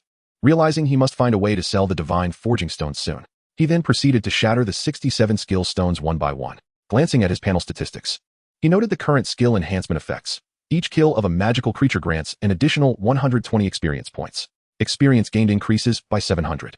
Drop rate increases by 400. Spell penetration increases by 18. Mana recovery averages an increase of 11 points per second. Poison resistance increases by 3745. Poison resistance increases by 40. Skill attack range increases by 200 yards. Physical defense increases by 1085 points. All elemental resistance increases by 332 points. Pleased with his skill enhancements, Xiao particularly noted the impressive increase of 1,085 points in physical defense, surpassing the benefits of a single epic-level skill stone while costing less than a tenth of the price for equivalent effects. Elemental resistance exhibited a similar pattern. As of this moment, Xiao had learned a total of 596 skills. Beyond the aforementioned effects, the enhancement from his talent provided him with an additional 1192 points of intelligence, several times more than his original intelligence. Concurrently, his maximum health surged to an impressive 890 points. After a brief estimation, he concluded that should he face Shui Feng again in his current state, his life would pose no concern. However, just as Xiao reveled in his accomplishments, he noticed that his recent purchasing spree had attracted considerable attention. The chat channel was abuzz with discussions regarding Xiao's acquisition of skill stones. The latest news reported that the esteemed Knight Shadow had been fervently purchasing skill stones. Just moments ago, 3 high-level experience skill stones that my friend and I had listed on the exchange were all snatched up by Knight Shadow. It wasn't just the experience stones. I also had several high-level stones that increased drop rates, which were likewise acquired by Knight Shadow. Is that true?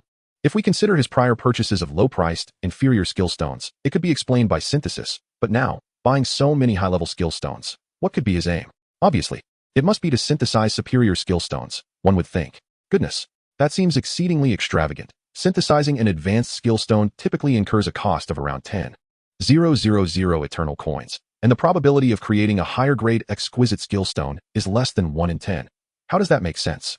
Who knows, but during my break, I saw someone analyzing Night Shadow's talent on the practitioner forum. It seems it doesn't enhance synthesis probability. I'm genuinely curious what kind of talent allows Night Shadow to be so exceptional. Your curiosity is of no consequence. If I possessed such a miraculous talent, I would never reveal it to anyone. That is true, but on another note, it appears that Night Shadow does not hail from a particular faction. He seems to be an ordinary practitioner like us. Where does he acquire the funds to purchase these high-level skill stones? Has he perhaps been recruited by a formidable faction? Which force moves with such swiftness? In the chat channel, various discussions and speculations abound.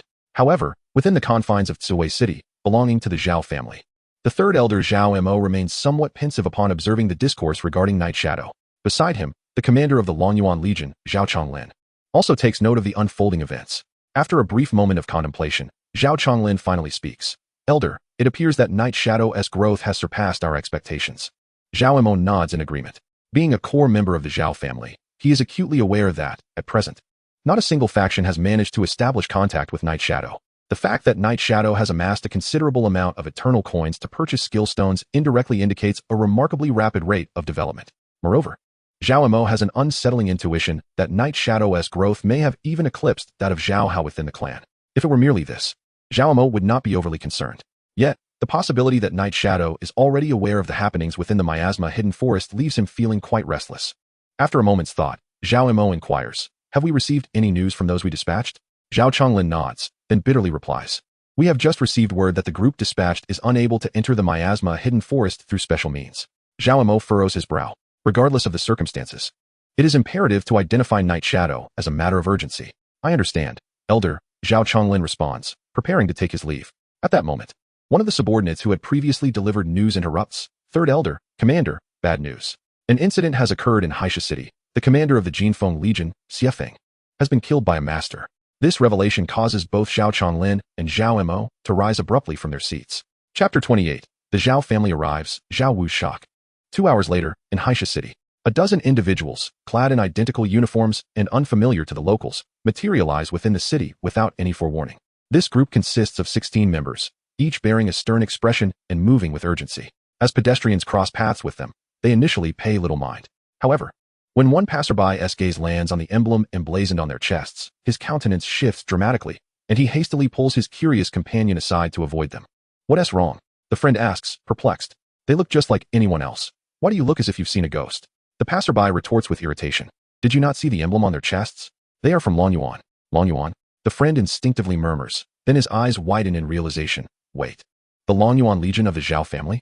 Before he can finish, several icy stares converge upon him. His companion, seeing this, quickly retreats several meters, leaving the now pale-faced individual trembling on the spot. Fortunately, the group does not linger on him, swiftly shifting their focus and departing. Once the figures have vanished from sight, the earlier speaker collapses onto the ground, gasping for breath. His companion cautiously returns, reproaching him. What were you thinking, shouting like that? You nearly scared me to death. The seated individual glares at his friend. And you ran off like a coward? Did you not promise to fight alongside me for life? Uft. The premise of fighting together is having a chance of winning. Those are the Longyuan Legion. If you provoke them, you're dead. Am I supposed to wait for death alongside you? The seated individual considers this, momentarily speechless. However, curiosity soon overtakes him. By the way, what could the Longyuan Legion be doing here? His companion shrugs. Who knows? They belong to the Xiao family, one of the 8 great families of the Alliance. Not something we common folk can meddle in. With this brief interlude, news of the Longyuan Legion's appearance in Haisha City spreads rapidly. Soon, the Black Tiger and Silver Dragon Legions, currently convening to discuss Xiao, learn of this development. Lei Laohu pauses, scratching his head in confusion. What could Long Yuan's people want in the Heishui Gorge? Beside him, Huanglong's eyes flicker with intrigue before he remarks. Perhaps it's related to that fellow who killed Xiefeng? Lei Laohu frowns. Do you genuinely believe Xiefeng is dead? Huanglong scoffs. At this point, are you still pretending to be naive in front of me? Lei Laohu, unfazed, replies coolly. After all, that woman's strength is well known. Without seeing her corpse, I can't shake the feeling that there's more to this. If you're not afraid of death, then go take a look, Huanglong retorts, shaking his head. Lei Laohu chuckles awkwardly. Observing this, Huanglong continues. The fact that even Long Yuan is involved suggests that the force behind the Jinfeng Legion is indeed them. Lei Laohu nods. It seems that way. No wonder my boss advised me not to provoke the Jinfeng. It's due to the Xiao family. After a pause, he recalls being extorted for several skill stones by that woman named Shuling and feels a pang of regret for having given them up so easily. If that master had offended the Xiao family of Longyuan, they might not last long. Such a waste. Meanwhile, Huanglong remained silent, his eyes occasionally betraying a contemplative expression. No one knows what thoughts occupy his mind. In the regional chat channel, discussions about the Longyuan Legion abound. The beginner area of the Eternal Life world is not singular. However, all are aware that this particular novice zone, while ostensibly unclaimed, has long been marked by the Xiao family. Thus, many are curious. Did you hear that Longyuan's people are in Haisha City? What could they want? I don't know, but I heard someone say that the head of Longyuan in our region, Xiao Wu, is among them. Gasp. Xiao Wu, the A-level talent, has personally come? Is there a new discovery, or has someone offended the Xiao family? Could they be assisting the Xiao family's newcomers with their advancement tasks? After all, that area is a spawn point for the harbingers of calamity. Now that you mention it, it reminds me of Xiao Hao from 2 years ago, but I haven't heard of any outstanding newcomers in our region this year, so it shouldn't warrant such a large-scale response, right? Who knows? They can't possibly be here to capture someone, right? In our region, even the other families among the 8 dare not provoke the Xiao family lightly. In the Heishui Gorge, just as the boss is about to respawn, Shuoling returns, bearing the 14 skill stones of Evil Devour gifted by Black Tiger and Kuanglong. Bored, Yi Xiao's spirits soar at the sight. He immediately takes them, shattering them in his hands. As a result, his Evil Devour skill stacks rise to 25. Each attack now restores 250 health points. Coupled with his Fireball skill, which has reached 30 stacks, a single cast can restore 500 health points. This is more than sufficient. With this, he no longer needs to ponder whether to remain stationed here. In a good mood, Yi Xiao informs his companions that they may continue hunting the harbingers of calamity, but any skill stones of Evil Devour they acquire must be delivered to him. Shuling nods in agreement. Now that the effects of Evil Devour have accumulated, Yi Xiao need not remain in this tedious position. Just then, the time for the boss's respawn arrives. Observing the commotion from the depths of the gorge, Yi Xiao does not hesitate and launches a fireball. 2 seconds later, the unfortunate harbinger of calamity emits a final, defiant roar before collapsing once more. Yi Xiao's level rises again, reaching level 36. The threshold of level 40 draws near. Beside him, Xueling, despite having witnessed Yi Xiao's formidable prowess, remains profoundly shaken by his current display of power. Yet, she is not alone in her astonishment. At the moment Yi Xiao creates this disturbance, Xiao Wu and his entourage from the Longyuan Legion happen to arrive just outside the ghost pool, coincidentally hearing the commotion. As the commander of the Longyuan Legion stationed in this novice area, Xiao Wu understands that someone is engaged in a boss hunt. Prior to their arrival, he had gleaned information from his subordinates regarding the situation here. The demise of Xue Feng was due to the appearance of an unknown expert who sought to claim the boss for themselves. Contemplating this, a glint of cold light flashes in Xiao Wu's eyes. He is keen to ascertain which audacious individual dares to openly challenge the Xiao family's dominion. In an instant, he darts toward the ghost pool, arriving just in time to witness the boss's fall. Simultaneously, he notices 2 figures standing before the defeated creature.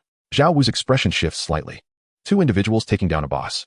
In his understanding, even their own Xiao Hao, blessed with SSS-level talent, would find such a feat daunting. Meanwhile, having just picked up the skill stone dropped by the boss, Yi Xiao turns upon hearing the commotion. Upon encountering Xiao Wu's youthful visage, Xiao Wu is momentarily taken aback. A newcomer? This is the first thought that crosses his mind. Yet, he quickly dismisses it with a self-deprecating chuckle. He is well aware of Xueling's presence. After all, as the overseer of this region, he is thoroughly acquainted with the circumstances surrounding Xue Feng. Given Xueling's combat capabilities, she would pose no significant threat to the harbinger of calamity. The only plausible explanation is that this young man has singularly vanquished the harbinger. To accomplish such a feat would undoubtedly require a master of at least the 6th tier. This also elucidates why Xue Feng encountered her unfortunate fate. Xiao Wu is cognizant of Xue Feng's prowess. She is not someone a mere newcomer could confront. Their own Xiao Hao, a paragon of talent, had only recently completed his first advancement and had sparred with Xue Feng, ultimately succumbing due to their substantial level disparity. If even someone of his caliber could not best Xue Feng, how could another hope to do so? Wait. Suddenly, a realization dawns upon Xiao Wu, causing his previously composed demeanor to shift into one of shock. He exclaims with a hint of disbelief, "You are Ying." As a leader within the first district, Xiao Wu is no ordinary character. At this moment, he recalls the existence of an exceptionally formidable newcomer among this year's recruits. Initially achieving an SSS rating in the Novice Secret Realm, followed by conquering the level 20 unclaimed Secret Realm, the Plague Veil Forest. The strength displayed by this Ying subtly surpasses that of Xiao Hao from 2 years prior. He had only been pondering how the Harbinger's value hardly warranted the personal attention of a 6th tier class to hunt it down. However, if the individual before him is indeed the strongest newcomer, Ying, everything begins to fall into place. Clearly, Ying's presence here must be linked to a class transition quest. Chapter 29, I am willing to sacrifice everything. Seeing that the other party quickly deduced his identity, Yi Xiao feels a sense of resignation. Indeed, there are hardly any fools left in this world. Nevertheless, Yi Xiao is not taken aback. This is the burden of fame. And who might you be? Zhao Wu, overwhelmed by astonishment, finds it difficult to articulate his thoughts. However, he refrains from answering Yi Xiao's question immediately. Instead, he solemnly inquires, "Did you kill Xuefeng?"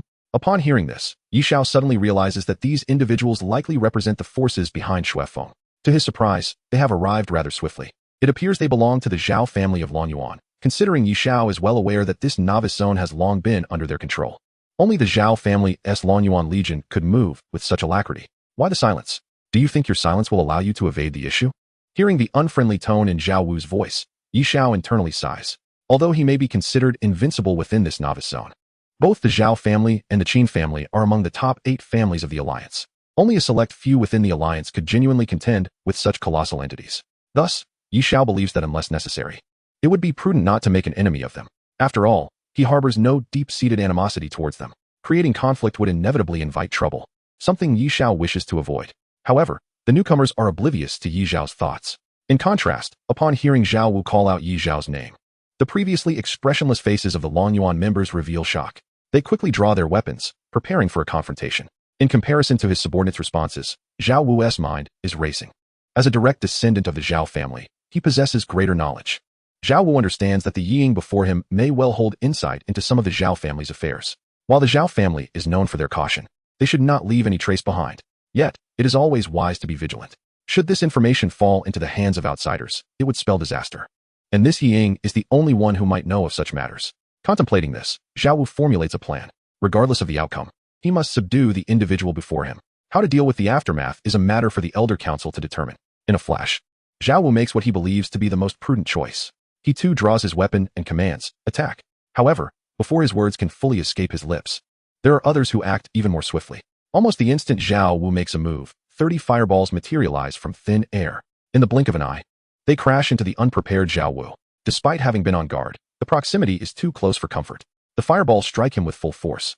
At this moment, Yi Xiao's skill damage has undergone a dramatic transformation since his battle with Xuefeng, with the enhancement of the Red Moon's blessing doubling his talent effects.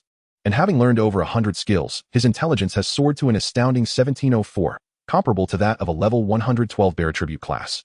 The damage of each fireball has reached an impressive 1752 points. The cumulative damage from 30 fireballs totals a staggering 562 points. Zhao Wu, who has become the commander of the Lonyuan Legion in the novice zone of 702, may possess strength that surpasses Xuefeng. However, he is utterly incapable of withstanding the onslaught of Yi Xiao's 30 fireballs. Boom, boom, boom. The fireballs explode against Zhao Wu, engulfing him in searing flames before he has a chance to react. Behind him, the remaining members of Lonyuan have yet to comprehend the sudden turn of events and are immediately bombarded by a wave of fireballs. Mere seconds later, the ghost pool in the Heishui Gorge is graced with several more lifeless bodies. Gazing into Zhao Wu's unblinking stare, it is evident he never anticipated that this young man would act with such decisiveness, depriving him even of the opportunity to regret. Yi Xiao shakes his head, murmuring to himself, "I did not wish for this. It is you who chose to disregard reason." He had initially intended to converse with Zhao Wu, perhaps even forge an alliance with the Zhao family, being one of the 8 great families of the alliance. Collaborating with them would undoubtedly yield considerable benefits for him. Regrettably, it seems these individuals have dismissed him entirely, fully aware of his identity and the fact that he was responsible for Xuefeng's demise. However, one must still take matters into their own hands. Perhaps being a member of the Zhao family has accustomed these individuals to feeling superior in the presence of others, believing that others would cower in fear of the Xiao family and refrain from crossing them. Unfortunately for them, they have encountered a headstrong youth, resulting in their misfortune. As for Yi Xiao, he harbored no concerns regarding the individual he had slain from the Xiao family. After all, no one else knew who was responsible. Save for Xueling. Suddenly, Yi Xiao's gaze shifted to Xueling by his side. At that moment, she found herself once again stunned by Yi Xiao's propensity to act without warning. Feeling the weight of his penetrating gaze, Xueling shivered involuntarily. "My lord, I swear I have not revealed your identity," she stammered. Yi Xiao's expression remained impassive. "Just because it has not been revealed now does not mean it won't in the future. After all, you appear so fragile that you may not withstand the scrutiny of others." Xueling's face turned pale, and she trembled uncontrollably. This pitiable sight indeed evoked sympathy. However, Yi Xiao remained unmoved, gradually closing the distance between them.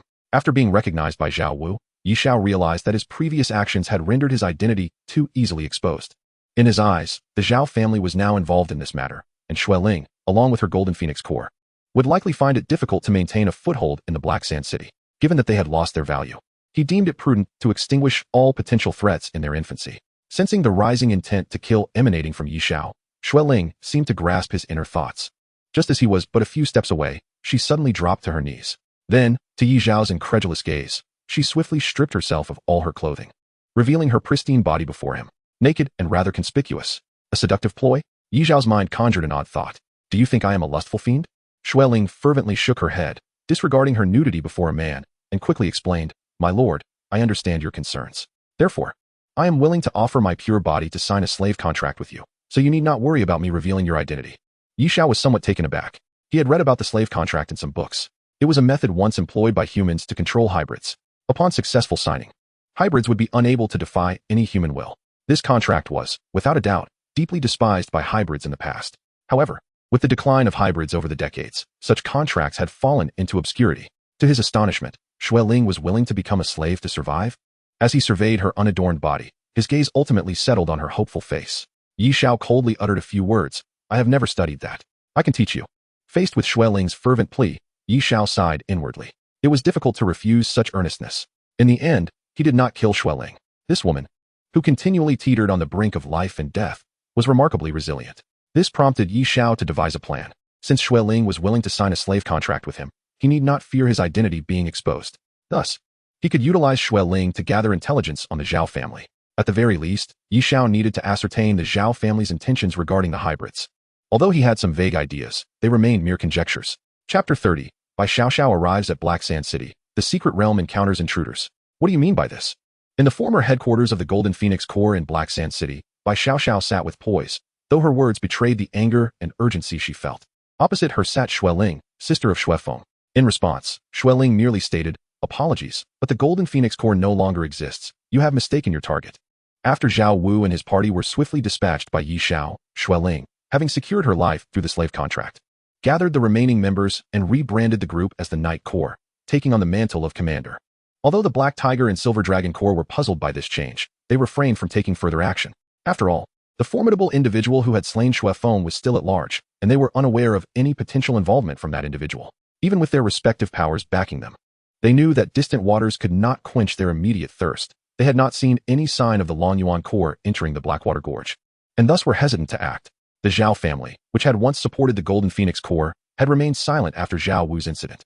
This was partly because the Xiao family had only communicated with Xuefeng, and others were unaware of their backing for the Golden Phoenix Corps. Moreover, given the Xiao family's resources, they were unlikely to covet the meager profits of Black Sand City. Otherwise, they would have dispatched their Longyuan members to take control long ago. Their covert support for the Golden Phoenix Corps seemed to have been aimed at concealing their secrets within the miasma hidden forest. However, with the emergence of the Night Shadow, the situation there had changed, rendering their previous arrangements meaningless. After all, the only one privy to the details, Xuefeng, was now deceased, leading the Zhao family to lose interest in Black Sand City. Consequently, the Night Corps had rightfully freed themselves from the Zhao family's influence, hence Xueling's earlier remarks. As for whether the Zhao family would seek out Xueling again in the future, Xiao actually hoped they would. This way, he could leverage Xueling to uncover the secrets of the hybrids from the Xiao family. However, Bai's family was unaware of these developments, and naturally, Bai Xiao was in the dark as well. All she knew was that she had reached level 30 and had successfully obtained the Disaster Envoy's token for her advancement quest. Yet, upon arriving at Black Sand City, she was informed that she could not complete her task at this time. For Bai Xiao, who aspired to become this year's strongest newcomer king, this was utterly unacceptable. The title of newcomer king was not merely a designation. Possessing it granted one the blessings of the Eternal Life World's rules, along with attribute enhancements. The method to attain this title was for a newcomer to be the first to reach level 90 each year and complete the third advancement quest. Once, Zhao Hao from the Zhao family had been the newcomer king. Bai Xiao had resolved to leverage Zhao Hao's influence to escape the control of the Bai family. Therefore, claiming this title was imperative for her. However, now Xueling informed her that she was unable to assist her with the task. How could she not be furious? She even felt that Xueling looked down upon her as a mere collateral of the Bai family. In a fit of anger, she slammed her hand on the table and stood up. Do you think the Bai family can be easily trifled with? Unfazed by Bai Xiao's threat, Xueling remained calm and composed, replying, I certainly do not dare to offend the Bai family. But the members of the Longyuan Corps entered earlier and have yet to emerge. Does Miss Bai believe that the Longyuan Corps is inferior to my Night Corps? That is quite the overestimation of my Night Corps, dear sister. Bai Xiao's expression shifted. Although she had just arrived at Black Sand City and had heard rumors of the Longyuan Corps, she was unaware of their specific purpose for coming. Upon hearing this news, Xiao realized that the Longyuan members had indeed entered. At this point, despite her lingering dissatisfaction, she could not afford to lash out. The Longyuan and Xiao families were not entities she could provoke, especially since she would need to rely on them in the future. Although she felt reluctant, Xiao had no choice but to suppress her urgent emotions and wait patiently. The only relief was that, though she was unable to complete the advancement task at the first opportunity, it was equally true that others were incapable of accomplishing it as well. Unless they opted for several more troublesome tasks, the time wasted would only accumulate further. Coming to this realization, Xiao felt a slight sense of solace. However, unbeknownst to her, Xiao had already slain the Harbinger of Calamity the previous day and successfully completed the first advancement task. In fact, he had dispatched the Harbinger several times over the course of the day. As for Xiao at that moment, after hastily arranging a series of tasks for Xueling, he had already departed Black Sand City. The evil devouring ability had been stacked to 25 layers, thus there was no need for him to continue guarding the boss. As long as Xueling obtained the skill stones, he merely needed to reserve them for him. Naturally, his hurried departure from Black Sand City was primarily due to the recent alarm triggered by the Abyssal Pestilence Forest's secret realm badge, indicating an invasion within the realm. Given the circumstances surrounding Remy, Xiao was particularly vigilant, promptly making his way to the Abyssal Pestilence Forest. Now, as the master of the Abyssal Pestilence Forest, he had the ability to utilize the secret realm badge for instantaneous teleportation. Otherwise, the journey from Black Sand City to the Abyssal Pestilence Forest would take at least half a day. Yet, just as Xiao utilized the badge's teleportation feature and arrived within the secret realm, he beheld two unfamiliar figures closing in on a solitary individual. The one being besieged was none other than NPC Remy, a key figure for Xiao's future acquisition of the exquisite gem. Without a moment's hesitation, Xiao conjured a fireball spell. The searing flames sliced through the air, striking one of the assailants squarely, sending them hurtling several meters away. Simultaneously, he activated his speed enhancement, and in an instant, Xiao appeared beside Remy, poised to strike. However, the other unfamiliar figure seemed to have sensed Xiao's arrival the moment he appeared. Reacting with remarkable swiftness, they retreated almost instantaneously as Xiao unleashed his fireball spell. By the time Xiao approached, a mysterious black hole had appeared beneath the assailant, and without hesitation, they leaped into it. The black hole vanished just as swiftly, and within less than a second, the figure had completely disappeared from Xiao's sight, as if they had never existed. Xiao was momentarily taken aback by this spectacle. He then turned his attention to the other figure, discovering that they had been reduced to a charred husk by the fireball spell, dead beyond revival. Yet, Xiao wore a grave expression, for a piece of information was slowly fading from the fallen figure. But it was sufficient for Xiao to discern the identity of the individual. He was utterly taken aback to realize that the two sudden invaders were, like Remy, also NPCs. At this juncture, Xiao glanced back at Remy, only to find him in a state of despondency, his eyes dull and lifeless. Viscous black blood was continuously oozing from his mouth. Xiao's expression shifted. Remy finally recognized Xiao and managed a pale smile. "My lord, I have been poisoned." Xiao furrowed his brow. "Is there a way to cure it?" Remy shook his head, bitterness etched on his face. "This poison was of my own concoction. Even a master of the holy arts cannot purify this soul-eating bug venom." Xiao fell into silence. NPCs differ from players in the eternal life world.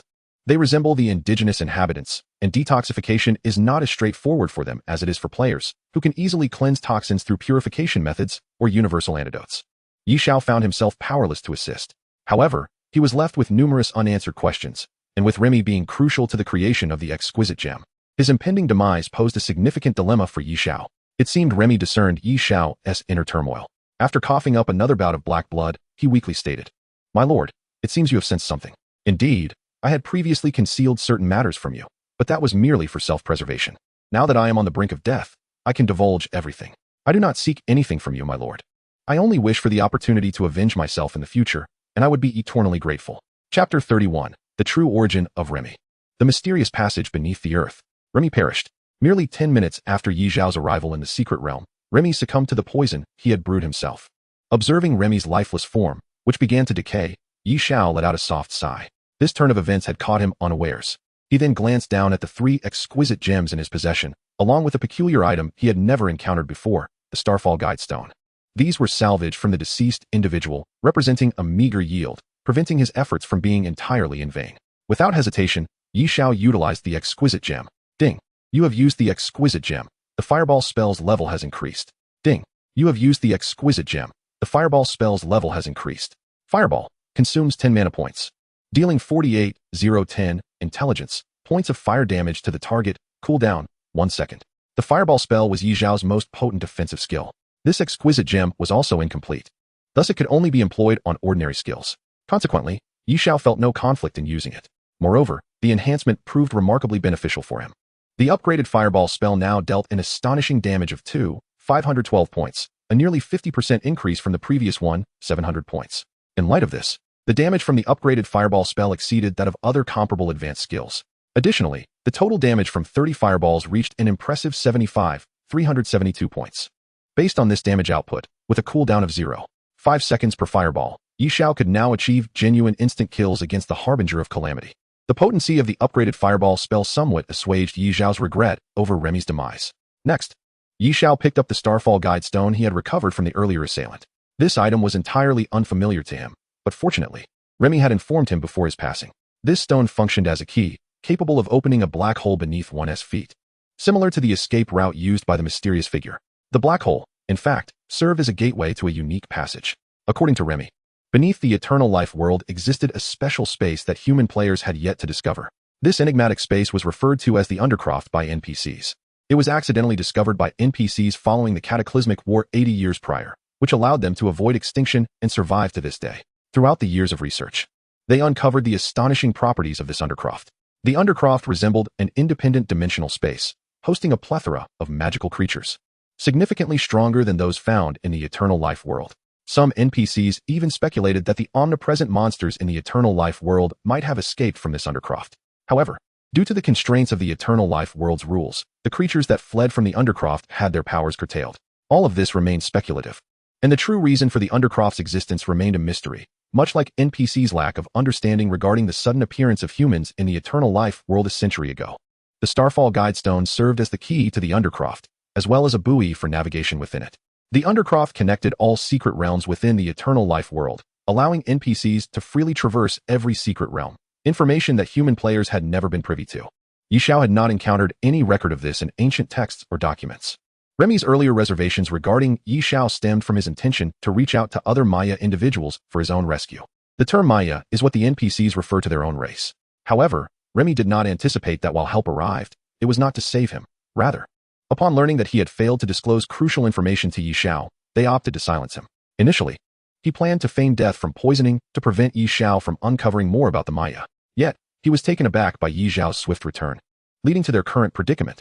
Furthermore, Remy divulged that the Xiao family continuously breeds hybrids because he requires them to concoct exquisite pearls. However, the hybrids cultivated by Shui Feng are not inherently gifted, thus severely limiting the success rate and effectiveness of the exquisite pearls. For instance, the exquisite pearl previously utilized by Yi Xiao only affects basic skills, and only active skills at that, with a maximum proficiency enhancement of 10 levels. Beyond that, to further elevate skill ranks, one must employ pearls of higher quality. This revelation was somewhat unexpected for Yi Xiao. As for the divine casting stone in Remy's possession, he did not deceive Yi Xiao about it. He merely belonged to a Maya organization known as Shadow Prison. According to his own account, this organization occupies a lower tier within the Maya, and he himself is merely a marginal figure within it. His expertise as a pest master, specializing in poison crafting, led to his deployment within the miasma-infested forest. Thus, his knowledge and resources are quite limited. He indeed had only one piece remaining. Yet, as long as he continues to produce exquisite pearls, he can exchange for divine casting stones through the underground with other Maya. This exchange is not initiated by Remy, for he lacks the star map stone and must passively await others in the organization to trade with him each month. After revealing this information, Remy perished. Following a brief analysis, Yi Xiao chose to trust Remy's words. After all, a dying man has no need to weave elaborate lies to deceive him. As he toyed with the star map stone in his hand, Yi Xiao fell into contemplation. Remy's death was rather abrupt, resulting in the loss of a channel for crafting exquisite pearls. However, Remy had also informed him that the method for crafting exquisite pearls was taught to him by the organization. Thus, to acquire more exquisite pearls, he must journey through the underground to the domain organization where Remy resided. Moreover, Remy mentioned a detail that piqued Yi Xiao's interest. All divine casting stones that have appeared throughout the ages in the eternal world originated from the hands of the Maya. Yi Xiao felt as though he had stumbled upon the catalyst for the cataclysmic war that transpired 80 years ago. Perhaps it was indeed due to these divine casting stones. To humanity, they are treasures of unparalleled rarity, valuable enough to incite any conflict. Yet, one point perplexed Yi Xiao. Since these divine casting stones are useless to the Maya, humanity could have easily purchased them from them back then, rendering such a large scale, Inhumane war unnecessary. With this thought, Xiao made a decision. With the star map stone in his possession, even if he encountered danger within, he could utilize its positioning function to instantly transport himself to the eternal world. Thus, he pressed a button on the star map stone. In an instant, a black hole identical to the previous one materialized beneath him. Subsequently, Xiao felt as though he were being drawn in, vanishing from his location. As he found himself enveloped in chaos, a wave of intense dizziness assailed him, startling him greatly. Fortunately, this disorienting sensation lasted less than half a second. Soon after, he felt his feet touch a solid surface, and his vision cleared once more. What met his eyes was a dazzling array of colors surrounding him, as if time and space were entangled, creating an utterly distorted appearance. The ground beneath Xiao was composed of an unknown deep purple crystal, emanating a soft yet eerie glow. However, both the surrounding brilliance and the strange light beneath his feet seemed to be cleaved in twain at about 10 meters high, above which lay an expanse of profound darkness. This dichotomy gave Xiao a peculiar sense of disjunction, as if he were in two entirely different worlds. Simultaneously, this bizarre phenomenon imparted an overwhelming sense of oppression. Even though Xiao had prepared himself mentally, the scene before him was deeply shocking. Such a wondrous space truly existed. Is this the underground? However, just as Xiao contemplated this, a pair of menacing crimson eyes suddenly emerged from the oppressive darkness above him. Boom! A roar erupted like thunder, startling Xiao to his core. In an instant, he felt as if struck by lightning, his hair standing on end. Despicable otherworldly creature, perish. Chapter 32, Fragments of Fire Element Essence. Xiao gazed up at the eyes in the darkness, his soul quivering. Yet at that moment, a flash of red light erupted from between his brows, shooting toward those eyes. Instantly, the fierce gaze appeared to be provoked, unleashing a frenzied roar. With this cacophony, the entire space began to tremble, and the surrounding brilliance grew increasingly distorted. Suddenly, the red light scattered across the dark expanse above, forming an eerie red moon. Damnable otherworldly creature, not again. As the red moon ascended, the eyes seemed to encounter something terrifying, promptly shutting and vanishing rapidly, restoring tranquility to the surroundings. The entire sequence unfolded in less than 3 seconds. If not for the palpable terror he felt, Xiao might have doubted his own senses. Remy had explicitly stated that within the underground, possessing the star map stone meant that as long as one did not take the initiative to attack, the creatures within would not engage. Yet, in that fleeting moment, Xiao distinctly sensed the murderous intent emanating from those eyes. Xiao furrowed his brow. He did not believe that Remy would continue to deceive him even after death. The two NPCs who had intruded into the miasma-infested forest were clearly weaker than he was. The terrifying pressure he had just felt was enough to overwhelm him, let alone those two NPCs. What could possibly be amiss? Xiao pondered, perplexed. Just then, as the red moon hovered, the space stabilized once more. Regaining his composure, Xiao gazed curiously at the red moon above him. In that moment, he felt a flicker of recognition. The scene before him seemed remarkably familiar, almost identical to his previous entry into the realm of the red moon. Could it be that the emblem of the red moon is connected to the underground? Just as Xiao was lost in thought, the previously tranquil kaleidoscopic light began to twist again. Shortly thereafter, Xiao beheld a creature enveloped in flames leaping forth from the distorted brilliance. Spark Phantom. Level 20. Health 10,000. Attack 500. Defense 300. Description: formed from tiny flames, it takes on a ghostly form, drifting about, capable of traversing obstacles, and attacking enemies with high-speed fiery shadows. Creatures of the underground? Observing the sudden appearance of the spark-like creature, Xiao was taken aback. This creature had seemingly never appeared in the eternal world before. It seems to be a species unique to the depths of the abyss. However, this particular creature, despite being only level 20, boasts an astonishing health pool of 10,000. Its attack and defense stats are rather absurd as well. One must remember that the most formidable monsters encountered previously in the miasmic hidden forest had health points barely exceeding 1,000. Even the level 20 boss, the pestilential slime, had merely 50,000 health. The creature before him possesses a health total that is a mere fifth of that of a boss.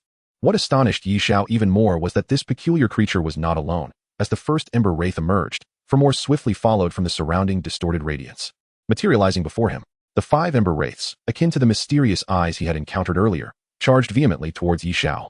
While the Ember Wraith's attributes did not align with those typical of level 20 monsters, they posed no threat to Xiao at this moment. With a swift gesture, he cast a fireball spell. The sky was filled with fireballs, which collided with the Crimson Wraiths, raising the ambient temperature significantly.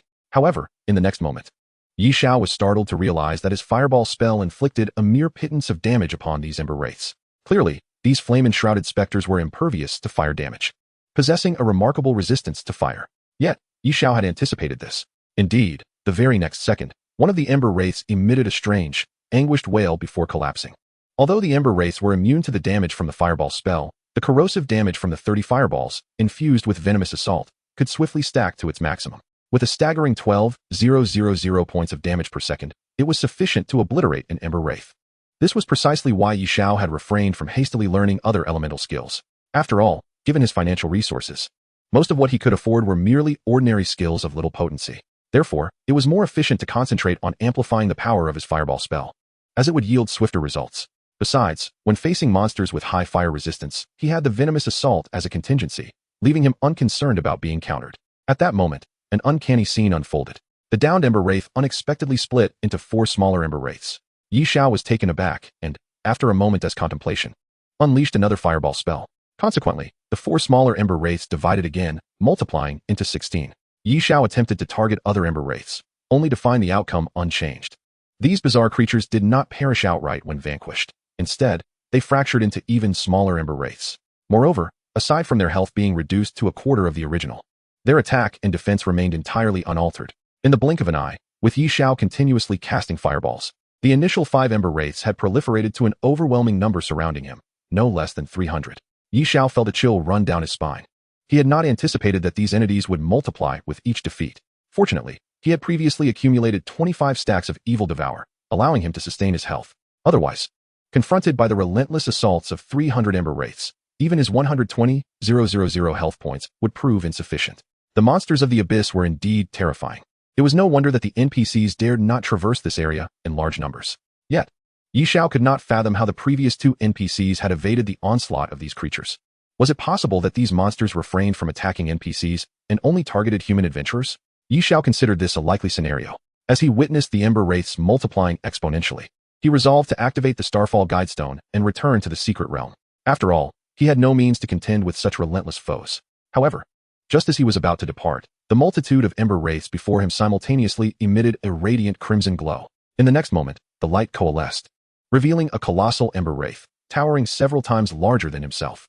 Unlike its predecessors, this giant Ember Wraith was clad in armor inscribed with mysterious runes and wielded a massive flame-infused sword, resembling a boss creature. "Intruder, be slain." The hollow voice echoed throughout the expanse. The immense flame sword erupted with searing red light, cleaving towards Xiao. Reacting swiftly, he activated his agility, retreating just in time to evade the strike. Simultaneously, he launched another fireball spell without hesitation, which struck the giant Ember Wraith, causing its size to swell even further. However, Xiao remained unfazed, silently counting. 1 second, 2 seconds. 10 seconds later, the colossal flame wraith's form was entirely corroded by darkness, its scorching flames extinguished. Ding. You have slain the Ember Wraith, earning 968 experience points. Ding. You have collected 1 fire element essence fragment, increasing your fire skill damage by 20. Chapter 33, Unexpected Harvest. Upon receiving the sudden notification, Xiao was momentarily incredulous. After defeating the giant Ember Wraith, he had actually acquired a fire element essence fragment. Simultaneously, he noticed a change in the quest log for the Elemental Fusionist task. Collection of elemental essence to fuse different powers. Please gather at least 3 types of elemental essences. Current collection progress, 110 fire element essences. At first, he had assumed that the second phase of the Elemental Fusionist task required him to venture into other secret realms within the Eternal World to conquer elemental monsters.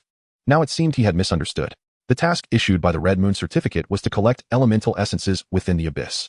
Moreover, in obtaining the fire element essence fragment, he could simultaneously enhance his own power. 1 fire element essence fragment granted Xiao an increase of 20 in fire skill damage, directly elevating the damage of his fireball spell from over 500 to 969 points, an impressive boost of nearly 500 points. If he were to gather 10 fire element essences, would not the power of his fireball spell reach unprecedented heights?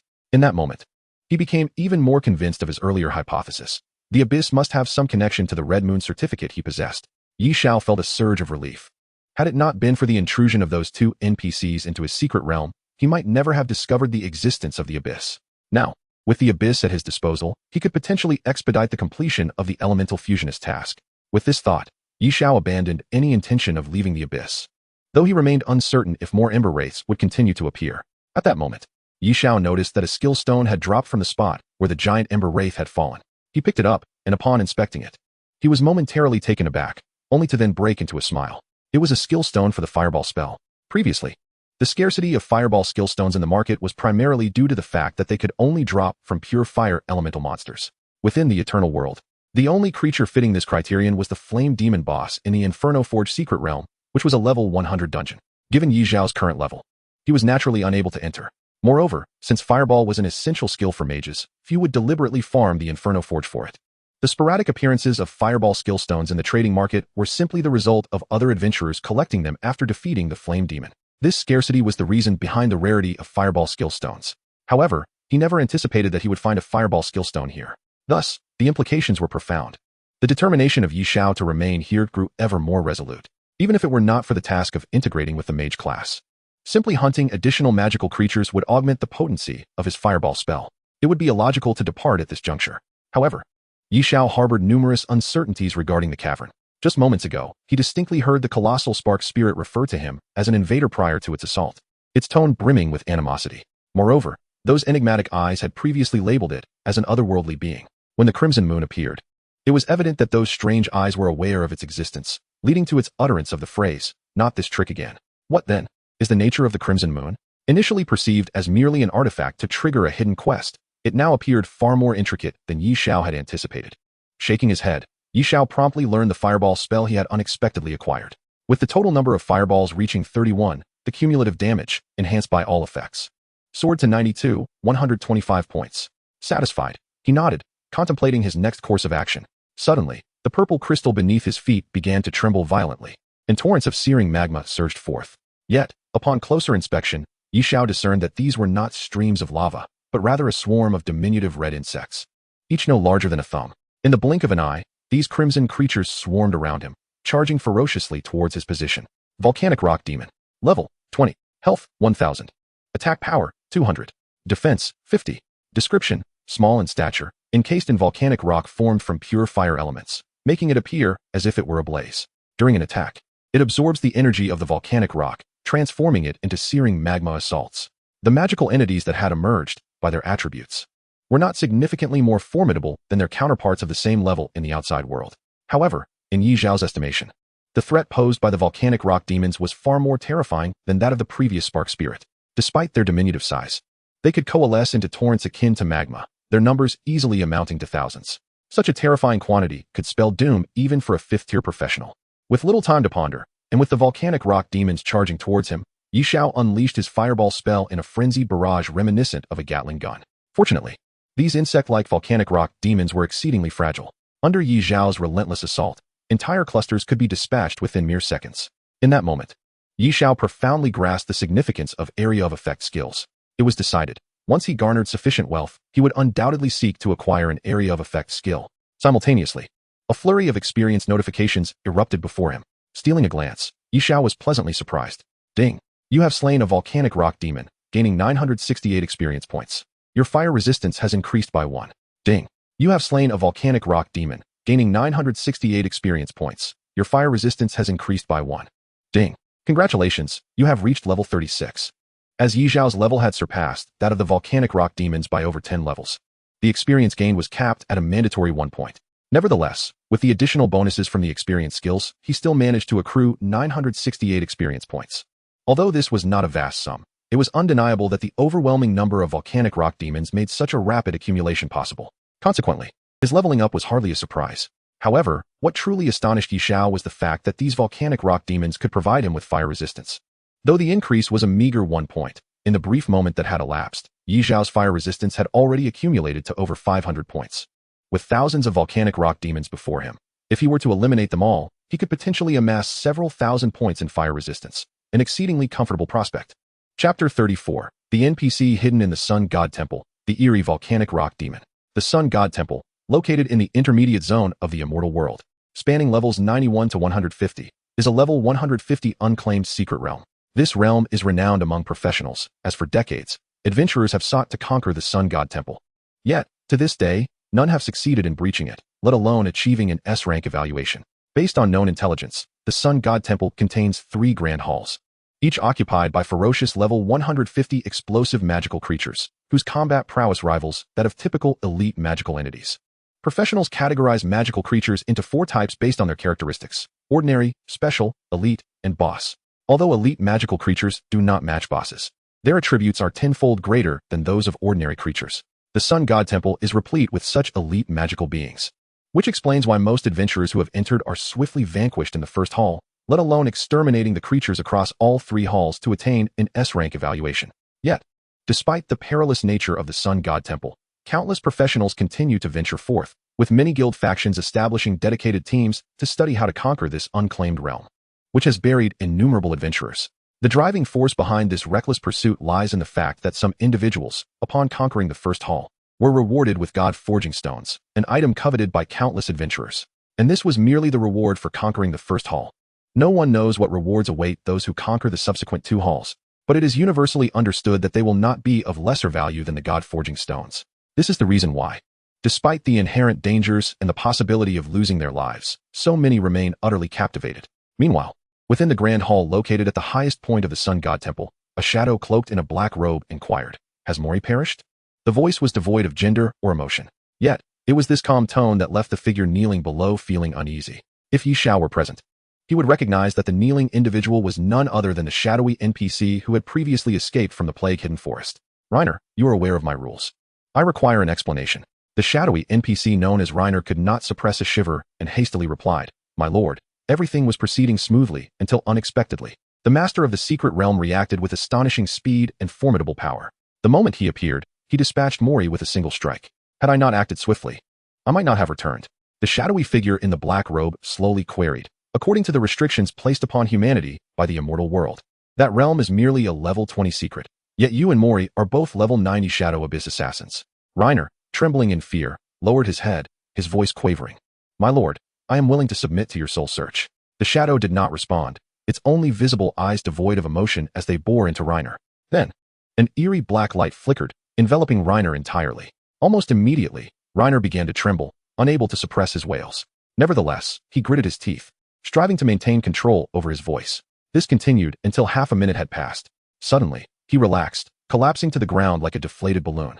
In contrast, the shadowy figure remained unperturbed and spoke slowly. "There is something amiss with this night shadow." Upon hearing this, Reiner felt a wave of relief wash over him. At that moment, the shadowy figure spoke again.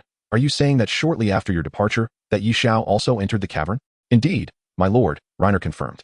After a brief pause, Reiner continued, "However, I have been observing from the shadows. For reasons unknown, that shadowy figure triggered the restrictions of the cavern, summoning the Arbiter." The emotionless gaze of the black-robed figure flickered for the first time with a hint of emotion. "He must have entered with Mori's starstone, logically. It should not have drawn the Arbiter's attention." Reiner added, "This has left my subordinates greatly perplexed.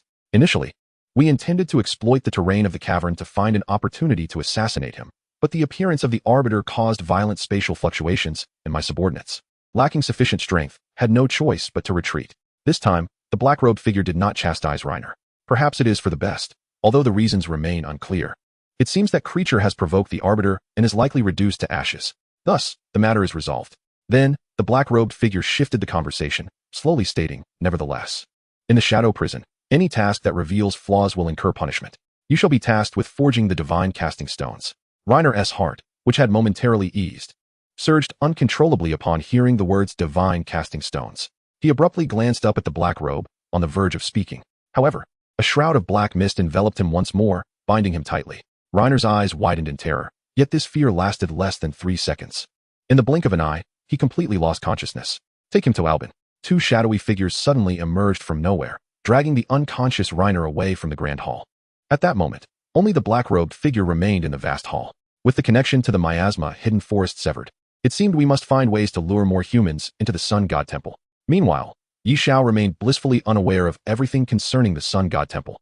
He was wholly immersed in the exhilarating thrill of fire resistance.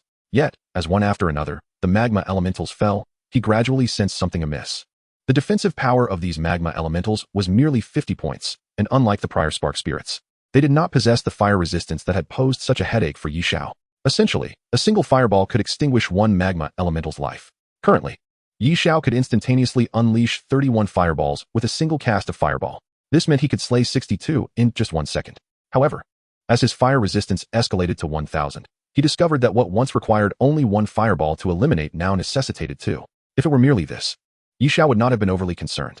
But upon reaching 1,500 points of fire resistance, he found that it now took 3 fireballs to dispatch a single magma elemental.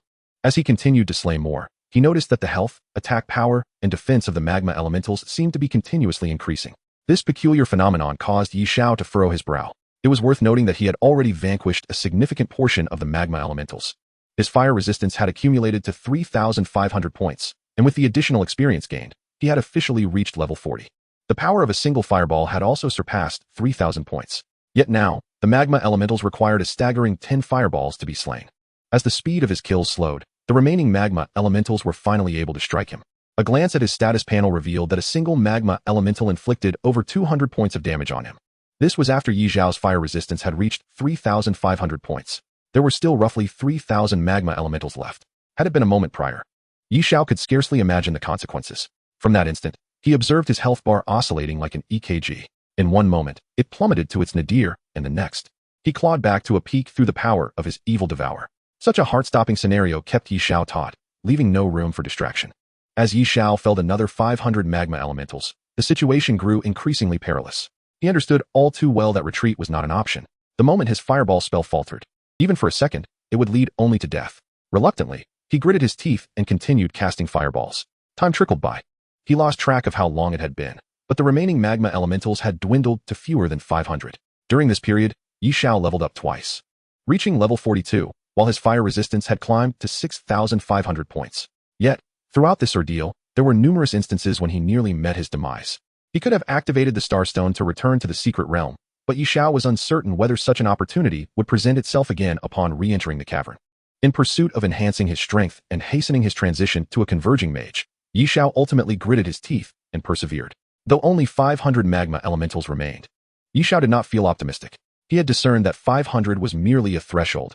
Exceeding this number would elevate the strength of the remaining magma elementals. The previous battle had already been exceedingly taxing. Xiao realized that the upcoming confrontations would likely hold no hope. Rapidly weighing his options, Xiao began to strategize his retreat. Though it felt somewhat regrettable, he had no desire to sacrifice his life here. Survival was paramount. Only by living could he pursue anything further. Though he was bold, it did not mean he lacked wisdom. However, just as Xiao intended to activate the Starstone and create distance from the magma elementals, he suddenly noticed that their attacks seemed to weaken. Of course, this weakness was relative. Yet, it was sufficient for Xiao to rely on his evil devour to sustain his combat. He soon realized that it was not the magma elementals that had weakened, but rather that his fire resistance had reached a peak after surpassing 6,500 points. Although the attack power of the magma elementals had increased, it paled in comparison to the growth of Xiao's fire resistance. Coupled with the drastic reduction in their numbers, Xiao, with over 120,000 health points, could naturally endure the damage inflicted by the magma elementals. The ensuing battles could only be described as a mixture of tension and relief. Several minutes passed, and as the last magma elemental fell to Xiao's fireball, the long-anticipated notification finally appeared. Ding! You have eradicated the magma elemental. Ding! You have collected 1 point of fire element essence fragment. Your fire resistance has increased by 20. Observing the newly acquired fire element essence fragment and the additional 20 points of fire resistance, Xiao let out a long sigh of relief. That was close. I nearly met my end here. He had not anticipated that the magma elementals possessed such a terrifying ability, allowing death to transfer a portion of their power to their comrades. At this moment, he already possessed 2 fire element fragments, and based on the task description, it was evident that he would need to endure 8 such perilous battles to gather a complete fire element essence. A bitter smile crept across Xiao's face. Becoming a converging mage was truly not a feat for the faint of heart. As he pondered this, the surrounding space began to shift once more. Xiao instantly steeled himself. Chapter 35, Frenzied Ascension, the final fire element essence fragment. Indeed, as the magma elementals were eradicated, another wave of monsters emerged. This time, it was the blazing flame spirits. However, these creatures were level 30 monsters, with attributes even stronger than those encountered previously. Yet, thanks to the earlier battle with the magma elementals, Xiao's fire resistance had risen to 6,500, and he had also gained an additional 20 points of fire resistance. Thus, coupled with Xiao's innate magical resistance, at this moment, Xiao's fire resistance had surpassed 10,000. Under such formidable resistance, the group of fiery demon spirits posed little threat to him. However, it still took Xiao an entire hour to eradicate these fiery entities completely. His level had also ascended to 43. Upon glancing at the experience required for the next level, 1,087, 258 points, he couldn't help but shake his head. The difficulty of leveling up was rather daunting. Were it not for the multitude of experience-enhancing skills he possessed, it would likely take him a month to reach this level. Clearly, once he emerged from this realm, he would need to gather more experience-boosting skill stones. Xiao had a clear plan for himself. Although the eternal life world truly existed, it fundamentally adhered to the mechanics of a game. Many regions had entry requirements that were level-restricted, making character level a crucial aspect. The benefits of leveling up extended beyond mere attribute enhancements. They also included class advancements, the acquisition of advanced skills, and ultimately, the ability to equip better gear. This was why Xiao's loot drop rate was so remarkably high, and why he was not rushed to hunt for equipment. After all, the attribute effects of low-level gear paled in comparison to those of high-level equipment. The time spent pursuing inferior gear could instead be utilized to gain several additional levels. For now, his fireball skill's damage was sufficient to handle any threats he encountered. As the fiery demon spirits perished, Xiao received yet another fragment of fire element essence. Simultaneously, his fire skill damage increased by an additional 20, bringing the total increase to 40.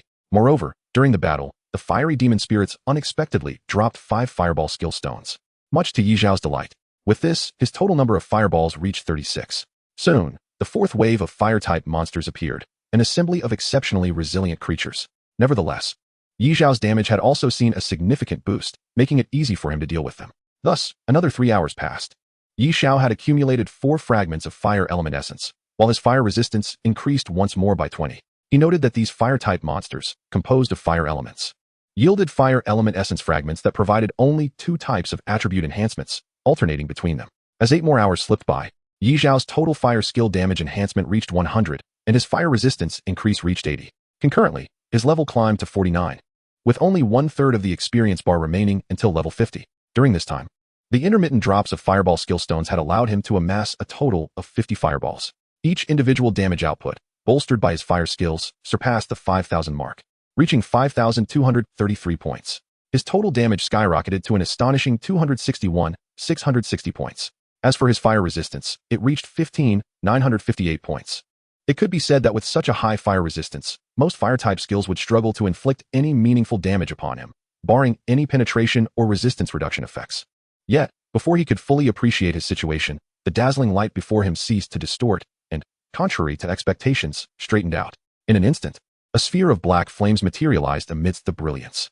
The moment the flames emerged, the surrounding light was scorched into a grotesque form. Suddenly, a colossal figure, reminiscent of a volcano, stepped forth from the fiery inferno. Lava Behemoth, Elite.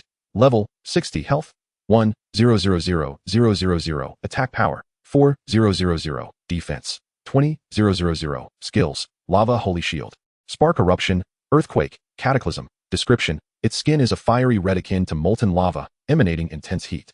Its exterior is covered in scales that have been scorched by magma day and night, rendering it almost immune to elemental damage. Gazing upon the giant beast that materialized before him, Xiao noted that its size dwarfed any monster he had previously encountered. Though he had prepared himself mentally, he was still taken aback by its exaggerated attributes. A staggering 1,000,000 health and 20,000 defense. The level 30 Harbinger of Catastrophe had merely 100,000 health. This level 60 Elite had scaled tenfold, and its defense was 20 times greater. It was important to note that while the Lava Behemoth was of a higher level, it was still an elite creature, and its attributes were ludicrously exaggerated. Xiao understood that acquiring this final fire element essence fragment would not be an easy feat, but he never anticipated such a scenario. At this moment, he found himself questioning whether anyone in this world could truly complete the Mage of Fusion's class transition quest. The behemoth's face, adorned with menacing patterns, bore eyes larger than Xiao's fists, flickering with a searing flame. Each step it took sent tremors through the ground, akin to the rise of a deity of flames. The air resonated with a deep, hollow voice, declaring, "The invaders shall be purified by fire." The behemoth's massive axe sparked with embers, its blazing flames swirling around the blade, creating a sea of fire. Without hesitation, the colossal figure advanced towards Xiao. As the lava behemoth prepared to unleash its skills, Xiao was not foolish enough to remain stationary. In the next moment, countless fireballs rained down from above. Boom, boom, boom. They struck the behemoth's hardened scales. 5, 7, 6. Through the interface's description, Xiao had a vague sense of the situation. But when he actually witnessed his damage output in single digits, he fell silent. Was this what was meant by immunity to elemental damage? For a magic-based class, this was akin to a nightmare. Although the barrage of fireballs did not inflict substantive harm upon the lava behemoth, they effectively disrupted the behemoth's skill activation, thanks to the principles he had learned in the red leaf space. Currently, Xiao found himself able to withstand the behemoth's damage with relative ease. And under the control of the principles he had grasped, the mana cost for the behemoth's skills was exceedingly high, effectively diminishing its offensive capabilities. With Yi Xiao's current health and defense, he faced no immediate danger. However, the lava behemoth's colossal health pool of 1,000,000 meant that his paltry damage output was insufficient to threaten it. After several attempts, ascertaining that the behemoth was immune even to his poisonous assault, the situation reached an impasse. In that moment, Yi Xiao even contemplated whether to wield the goblin staff and strike, as it might yield greater damage than his own skills. Simultaneously, he grew increasingly perplexed by the circumstances before him. He had entered the cave intending to pursue the NPCs who had previously invaded the secret realm or to seek out the shadow prison organization mentioned by Remy. Yet, the moment he stepped inside, he was ensnared by these absurdly powerful monsters. Not to mention the colossal creature before him. Yi Xiao could guarantee that even the monsters he had previously vanquished were no trivial opponents for a third-tier class. However, during their earlier encounters, those NPCs had fallen to him in a single strike, indicating they were not particularly formidable. How could they navigate this perilous cave with such ease? After contemplating these thoughts, Yi Xiao ultimately attributed everything to the certificate of the Red Moon. According to his analysis, it seemed the certificate had triggered a specific mechanism within the cave. Returning his focus to the imposing figure before him, Yi Xiao gritted his teeth and prepared to stand his ground and unleash his attacks. Though his damage was minuscule, his fireball skill was unlike any other. With a mere 5 seconds of cooldown, he could unleash 100 strikes in the blink of an eye. By such calculations, Yi Xiao's damage to the lava behemoth would amount to no less than 5 to 600 per second. Thus, to deplete 1 million health points, it would take just over half an hour. Of course, this estimation did not account for the lava behemoth's regenerative capabilities. However, Yi Xiao was confident that with persistence, he would eventually wear down the creature's 1 million health. After all, he had already invested nearly a day's efforts, and he was determined to acquire the final shard of fire element essence. Meanwhile, far above, in the depths of the Blackwater Canyon of Haisha City, the once tranquil abyssal pool stirred with activity once more. Chapter 36, A Gathering of Talents, Encircling the Harbinger of Calamity. Fool, you dare to contest me for the boss? In the depths of Blackwater Canyon, a young man wielding a long sword struck at the tentacle of the Harbinger of Calamity and retreated, leveraging the momentum to address a lurking figure ahead with an angry shout. However, his furious proclamation was met with a cold, derisive laugh. Wang Cheng, this Harbinger of Calamity is a creature without a master. How can there be talk of contesting? Wang Cheng, the young man, glared at the now unmasked figure. He pointed his long sword at the individual and icily replied, we were here first. If you wish to claim the boss, you shall have to wait for the next occasion. Utter nonsense. You, an S-class talent awakener, dare to put on airs before me? Do you believe I would hesitate to eliminate you? Wang Cheng's expression shifted at these words. He hailed from the Wang family of Yun province, the most gifted among this year's awakeners. Although the Wang family was not as powerful as the Bai family, their statuses were comparably matched. Moreover, his father was the current head of the Wang family, which had afforded him abundant resources since awakening. With the S-class talent of Berserk Shadow Blade, every injury he sustained in battle further amplified his physical attack power and speed. Thus, despite being outclassed by Bai Xiao, he had bulldozed through the early stages, only lagging a few hours behind her in reaching level 30. This pace marked him as an exceptional newcomer this year. At this moment, fueled by youthful bravado, he could hardly tolerate the scorn from the elusive figure before him. Do you wish to forge a mortal enemy with my Wang family? The figure scoffed. You were gifted an S-class talent, yet when faced with defeat, you resort to calling for help. Truly, a waste is a waste, in the end. You seek death. Wang Cheng retorted, but suddenly recalling the other's profession and temperament, he hesitated to truly provoke the individual. He found himself in a precarious situation. The figure, noticing Wang Cheng's venomous glare, dismissed him with a casual tone. Look at you, quaking in your boots. Do you really think you can contend for the Harbinger of Calamity? Wang Cheng's face turned a vivid shade of crimson, his anger reaching a boiling point. However, just as he was about to let fury cloud his judgment, a brilliant light, imbued with a holy aura, enveloped him. In an instant, his composure was restored. Simultaneously, a distant, indifferent voice rang out. Lin Yong, what delusion leads you to believe an SS-class talent can rampage here unchecked? At this pronouncement, Lin Yong's previously nonchalant demeanor shifted, revealing an edge of wariness. The speaker was Bai Xiao, and the divine light had emanated from her. Bai Xiao, though you awakened an SSS-class talent and transitioned to a holy priest, do not forget that you are not a combat profession. If a real fight ensues, you know better than I who would emerge victorious, Lin Yong retorted dismissively, flicking the obsidian dagger in his hand. In the face of Lin Yong's threat, Bai Xiao remained unfazed. I offer you a chance. Why not take action and see? Lin Yong's expression darkened, his tone turning hostile. Woman, you are testing my patience. Do you truly think that because your Bai family is allied with the Xiao family, I would refrain from striking? Bai Xiao merely snickered, choosing not to respond. Seeing her indifference, a glint of coldness flickered in Lin Yong's eyes. Nevertheless, he refrained from further action. His family also held a position in Yun province, one that had not diminished in comparison to the Bai family. However, in recent years, the Bai family had become a subsidiary of the Xiao family, causing their influence to rise above that of other families in the province. Lin Yong was arrogant, yet he was not foolish. He understood the necessity of discretion. Perhaps Bai Xiao was not his match, but he had not forgotten about Zhao Hao from the Xiao family. He had heard that in just 2 years, Zhao Hao had reached level 210. Such an acceleration in leveling was unprecedented in the annals of the eternal life world. Faced with such a formidable existence, even Lin Yong had to weigh his own strength carefully. Though he had awakened an SS-class talent and unexpectedly acquired the hidden profession of shadow assassin, it would not hold much weight against absolute power. While he was confident in his ability to evade pursuers due to his unique talent and profession, he still needed to level up and acquire ample resources, all of which depended on his family. If he overstepped his bounds, it could lead to his family's downfall, severely impacting his own power. This was not an outcome he desired. Nonetheless, he was not one to easily concede defeat. Bai Xiao, for the sake of the Xiao family, I shall overlook your transgressions. After a pause, Lin Yong continued. However, the harbinger of calamity is mine to claim, and there is no possibility of me relinquishing it. Just as Lin Yong finished speaking, he caught sight of several individuals approaching from the periphery. He recognized them, albeit vaguely, as members of other families of similar strength. Clearly, they had come for the same advancement task. Lin Yong's brow furrowed. Though he was bold, he was still only level 30 and could not yet unleash the full might of the shadow assassin. If he acted too domineeringly, he could easily provoke these individuals to band together against him. As he rapidly pondered his options, Bai Xiao suddenly spoke up. The longer we delay, the more will arrive.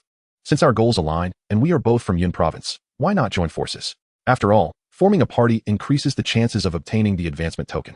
Lin Yong regarded Bai Xiao's impassive expression. After a moment of hesitation, he agreed. Very well, let me see what the SSS class holy priest truly has to offer. Then prepare to be amazed. Soon, Bai Xiao extended an invitation for Lin Yong to join her party. Instantly, a cascade of divine energy descended, infusing Lin Yong with an overwhelming sense of power. He couldn't help but feel a surge of astonishment as he regarded Bai Xiao with newfound wariness. Do not be so surprised, hurry and act. I have already wasted half a day here and have no intention of waiting any longer. Lin Yong nodded. Let us first vanquish the boss, and afterward, we can contend for the title of the newcomer king. Wang Cheng sneered. You think a mere assassin can claim the title of newcomer king? How naive. As the two began to bicker, Bai Xiao interjected sharply. Enough of this idle chatter. Let us move. Despite their mutual disdain, Lin Yong and Wang Cheng ceased their conflict upon hearing Bai Xiao's command. They surged forward towards the harbinger of calamity, closely followed by several other professionals who had originally accompanied Bai Xiao and Wang Cheng. Subsequently, with Bai Xiao's assistance, a group launched a fierce assault on the harbinger of calamity. Just as they engaged, a dozen figures arrived at the abyssal pool. Haha, the title of newcomer king is not easily claimed. This harbinger of calamity must be mine. Very well. It seems that this year's prodigies from Yun province are all gathered here. Let us first contend with this boss and see who is most worthy of vying for the title of newcomer king. Such was the enthusiasm. The newcomers, equally hailing from various regions, included individuals from families that were at odds with one another. Thus they harbored no fear of Bai Xiao and her companions, nor did they choose to join forces. In an instant, the abyssal pool was divided into several factions, all fiercely competing for the right to slay the harbinger of calamity. At this moment, Bai Xiao gazed at the retreating figures with a flicker of disdain in her eyes. A bunch of arrogant fools, utterly unaware of their own limitations. Do you truly believe the title of newcomer king is within your grasp? Meanwhile, outside the abyssal pool, the three major legions stood watch, observing the unfolding situation. Ever since Shui Feng was slain by Yi Xiao, the Black Tiger and Silver Wolf legions had been hesitant to step foot here, fearing that the formidable expert had not yet departed. As a result, when Bai Xiao and her group sought their aid in the boss hunt, they ultimately declined after some deliberation. This hesitation had caused Bai Xiao to lose considerable time. It was not until Wang Cheng and several familiar professionals arrived in Haisha City that Bai Xiao proposed they accompany her to hunt the boss, leading to the earlier moment. It is worth noting that those who could reach this place were all distinguished elites from various top powers. After all, only 2 days had passed since this year's newcomers entered the eternal life world. Most were at low levels, with the fastest among them barely reaching level 20, while others lingered in the teens. At this moment, Lei Laohu of the Black Tiger Legion observed the commotion ahead and could not help but express his amazement. These newcomers are astonishingly powerful, managing to dominate the harbinger of calamity. Beside him, Huang Long nodded in agreement, stating, indeed impressive. They were just in conflict with one another. Yet in an instant, they can coordinate so effectively. These individuals are truly prodigies. How long do you think it will take them to defeat the boss? Asked Lei Laohu. Huang Long surveyed the scene. If that expert has truly left, I reckon they will dispatch it in less than half an hour. Lei Laohu nodded in agreement, then glanced over at Xue Ling, the newly appointed leader of the Night Legion, feeling a hint of curiosity towards her. Thus, he could not help but inquire. Leader Xue Ling, you seem rather unfazed by the strength of those newcomers inside. Xue Ling merely cast a fleeting glance at Lei Laohu before remaining silent. However, within her heart, the scene of Xiao slaying the harbinger of calamity resurfaced. These individuals, as Lei Laohu and Quang Long had stated, were indeed remarkable. Compared to previous generations, they were not lacking. Yet, having witnessed Yi Zhao's prowess, Xue Ling found little interest in the present circumstances. Behind these so-called prodigies were legions dedicated to providing them with buffs. While they might take half an hour to kill the boss, Yi Zhao had already dispatched the harbinger of calamity with a single-handed day prior. With such a benchmark set, everything else appeared trivial in Xue Ling's eyes. Akin to child's play, how could she possibly be intrigued? Chapter 37, The Contest of Prodigies, by Xiao excels. Have you heard? There has been a stir in Haisha City. Around 20 newcomers are independently besieging the boss. The harbinger of calamity boasts a staggering 100,000 health points. 20 individuals at level 30 attempting to take it down? Is that for real? What's so surprising? Those who can reach that place are all among this year's elite newcomers, each backed by teams dedicated to nurturing them. While it appears to be merely 20 individuals attacking the boss, in reality, there are easily over 200 involved. Wealth and power truly have their advantages. If I had such a team, I would surely be among them as well. What nonsense. Wash your face and go to sleep. Wealth and power mean nothing without personal strength. With your ineptitude, not even 100 teams could elevate you. Exactly. Those who can be there are undoubtedly awakened talents with S rank or higher. I've even heard that Bai Xiao, who awakened an SSS rank talent, is among them.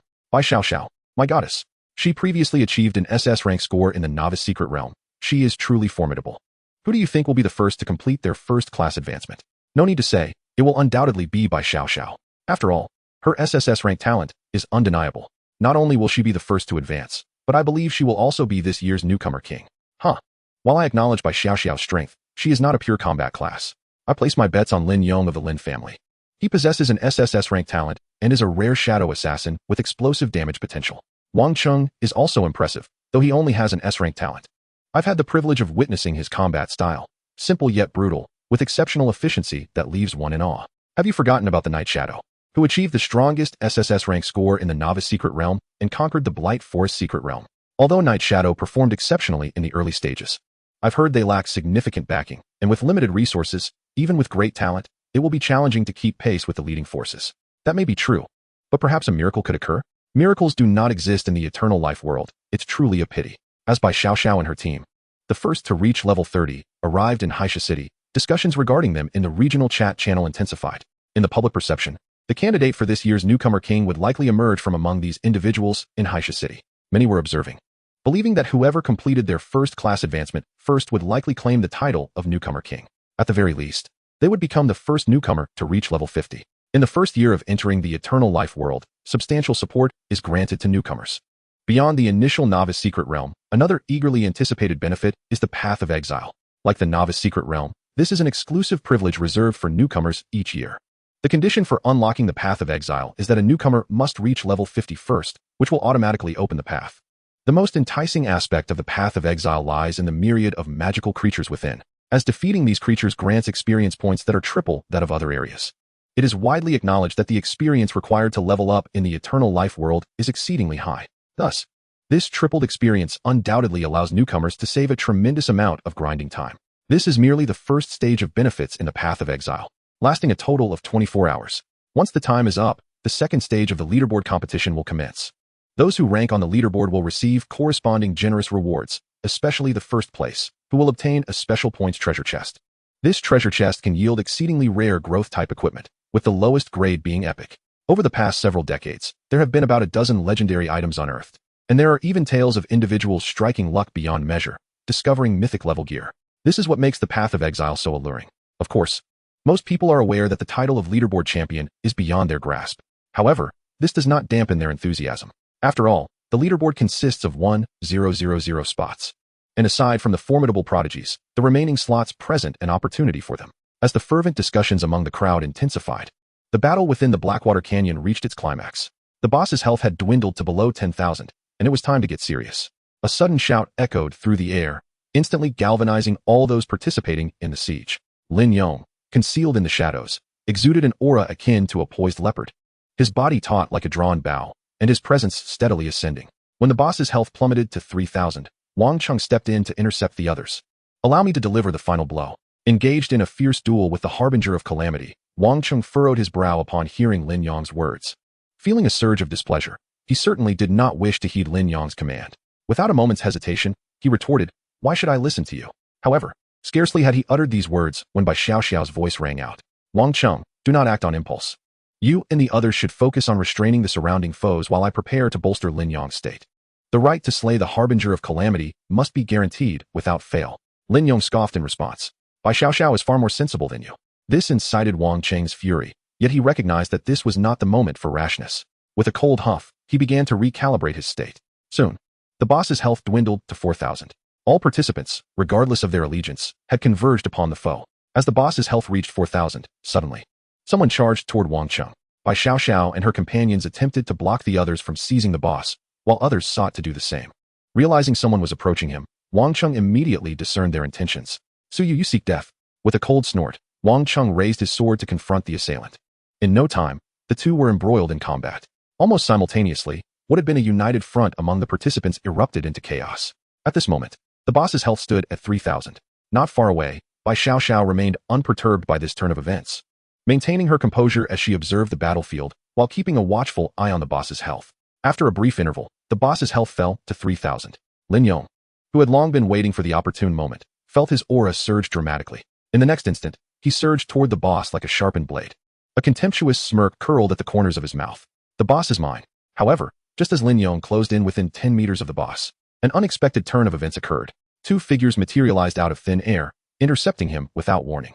Upon witnessing this development, Lin Yong's eyes narrowed. Brandishing his daggers, he ruthlessly struck at the two figures. "Those who stand in my way shall perish." Unfortunately, the two figures were well aware of Lin Yong's prowess and had prepared for his assault. The moment his daggers lunged toward them, they deftly countered his attack. After all, those who had arrived at this juncture were all level 30, possessing formidable combat capabilities. Despite Lin Yong's terrifying strength in fending off both adversaries, as an assassin, being thwarted in a premeditated strike signified failure. This ignited a flame of fury within him. The others, witnessing this, were equally taken aback. Wang Cheng erupted with curses, useless. Without a second thought for the ongoing skirmish, he charged toward the boss at the risk of injury. Yet, someone was swifter than he. "Wang Cheng, you have fallen into a trap. The boss belongs to us." The speaker was none other than Su Yu, who had battled with Wang Cheng earlier. An S-class talent awakener. Su Yu, backed by the Su family, similarly enjoyed the support of one of the 8 great families of the Alliance. At this moment, he aimed to seize the boss before all, determined to make his mark. Though Su Yu's awakened talent was merely S-class, talent alone did not dictate everything. Gazing at the boss within arm's reach, a fierce light flickered in his eyes. "If I slay the boss, I shall undoubtedly gain fame, while the others will merely serve as stepping stones for my rise." However, just as Su Yu's strike was about to connect with the boss, an unexpected radiant light, imbued with purity, appeared above the boss's head. In the blink of an eye, that holy glow surged into the harbinger of calamity's body. In the next moment, the harbinger issued a deafening wail, swiftly succumbing to silence. Su Yu's full-force attack fell completely short. This sudden twist left everyone momentarily stunned. Enraged, Su Yu turned around. Who dares to launch a surprise attack? Yet, as all eyes turned, they beheld Bai Xiao a short distance away, gently lowering her staff. Her own aura of holiness still visible. "Su Yu, it is merely a contest of skill. There is no such thing as a surprise attack," she stated calmly. Everyone gasped in realization. The one who had ultimately delivered the killing blow to the boss was none other than Bai Xiao, who had been overlooked until now. It was not that they underestimated her. She was an SSS-class talent awakener, commanding respect. However, from the outset, Bai Xiao's exhibited abilities had been primarily supportive. No one expected that the final blow would come from a support role. It was no wonder that all were utterly astonished. "You are not a support class?" Su Yu questioned in shock. Bai Xiao, her demeanor unfazed, replied with remarkable poise, "I have never claimed to be merely a support." Silence enveloped the crowd. Meanwhile, many were engulfed in inner turmoil. Bai Xiao's final strike had been utterly unexpected and equally breathtaking. At that moment, no one dared to disregard the woman with an SSS-class talent awakening. Even Wang Cheng, who had chosen to collaborate with Bai Xiao from the beginning, now regarded her as the most formidable competitor. Meanwhile, the members of the 3 major legions watching from the periphery, along with numerous spectators who had rushed to the scene, were equally struck by Bai Xiao's astonishing finale. Heavens! Truly an SSS-class awakener, she is incredible. Not only is her combat prowess formidable, but her intellect is equally sharp. Bai Xiao's future achievements are boundless. With such a talent in the Bai family, They will undoubtedly ascend to the ranks of top-tier forces within 5 years. Bai Xiao has single-handedly eclipsed all other prodigies. It is simply magnificent. I have begun to admire her. It appears this year's newcomer king will undoubtedly belong to Bai Xiao. I will accept no rebuttals. I support your opinion. The fervent discussions from the periphery gradually reached Bai Xiao's ears. Listening to the praises from the crowd, she maintained an outwardly composed demeanor, yet internally, she was brimming with joy. At last, she could establish her name. The first step of her plan had been achieved. However, just then, an announcement resonated. Ding! World announcement. Player Nightshade has reached level 51st. The path of exile is about to open. Ding! World announcement. Player Nightshade has reached level 51st. The path of exile is about to open. Ding! World announcement. Player Nightshade has reached level 51st. The path of exile is about to open. Chapter 38. The essence of fire elements secured, an unexpected delight. At this moment, countless individuals awaited news from the Blackwater Canyon with bated breath. Everyone was keenly curious about who would emerge as this year's strongest contender for the title of Newcomer King. With Bai Xiao's unexpected rise, surpassing all expectations and claiming the final blow against the harbinger of calamity, the shocking scene ignited the entire chat channel, with everyone exclaiming in astonishment. At this very moment, many individuals are resolutely convinced in their hearts that Bai Xiao is indeed this year's rookie champion. Similarly, Bai Shanna, the head of the Bai family who has been closely monitoring Bai Xiao's progress, has received the news immediately and is unable to contain his joy. Bai Xiao's triumph over such a multitude of prodigies to secure the title of Harbinger of Calamity has undoubtedly brought honor to the Bai family, justifying the considerable resources he invested in her upbringing.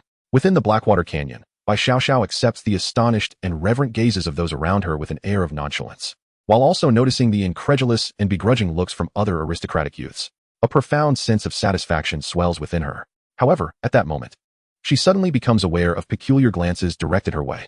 Initially, only a few individuals exhibited this behavior, but gradually, more and more began to whisper among themselves, occasionally punctuated by gasps of surprise. This bizarre scene causes Bai Xiao to furrow her brows in confusion. After all, she has merely claimed the title of Harbinger of Calamity. Was such a fuss truly warranted? What would these people feel when she ultimately secures the title of Rookie Champion? Bai Xiao shakes her head, clearly dismissive of their reactions. At that moment, Wang Cheng approaches her. She assumes that he has come to offer her compliments. Although she harbors disdain for his sycophantic behavior, she reflects that he had indeed contributed significantly to her success and does not wish to dishearten him. Therefore, she responds coolly, Wang Cheng, your performance this time was commendable. I shall remember your efforts. Her tone, though indifferent, carries a hint of pride. Yet, Wang Cheng hesitates before speaking. Bai Xiao. Did you not see the announcement in the chat channel? What announcement? She inquires. The first to reach level 50 won't trigger an announcement in the eternal life world? Bai Xiao's brows knit in confusion, failing to grasp Wang Cheng's implication.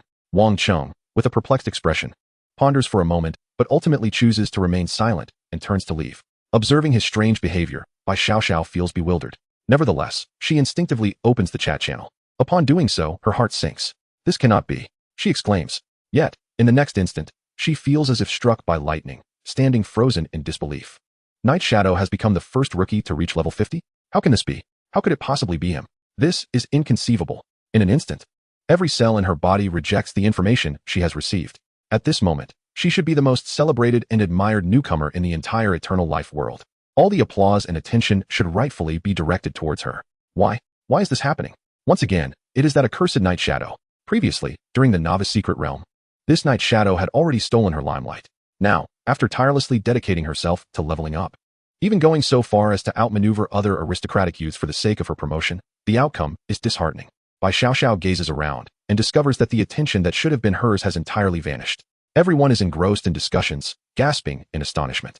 From the fragmented snippets of their conversation, she realizes that they are talking about Night Shadow. In that moment, she recalls Wang Cheng's strange gaze, and her previously radiant demeanor sinks into despondency. She feels as though she is a mere clown. An inexplicable fury ignites within her heart.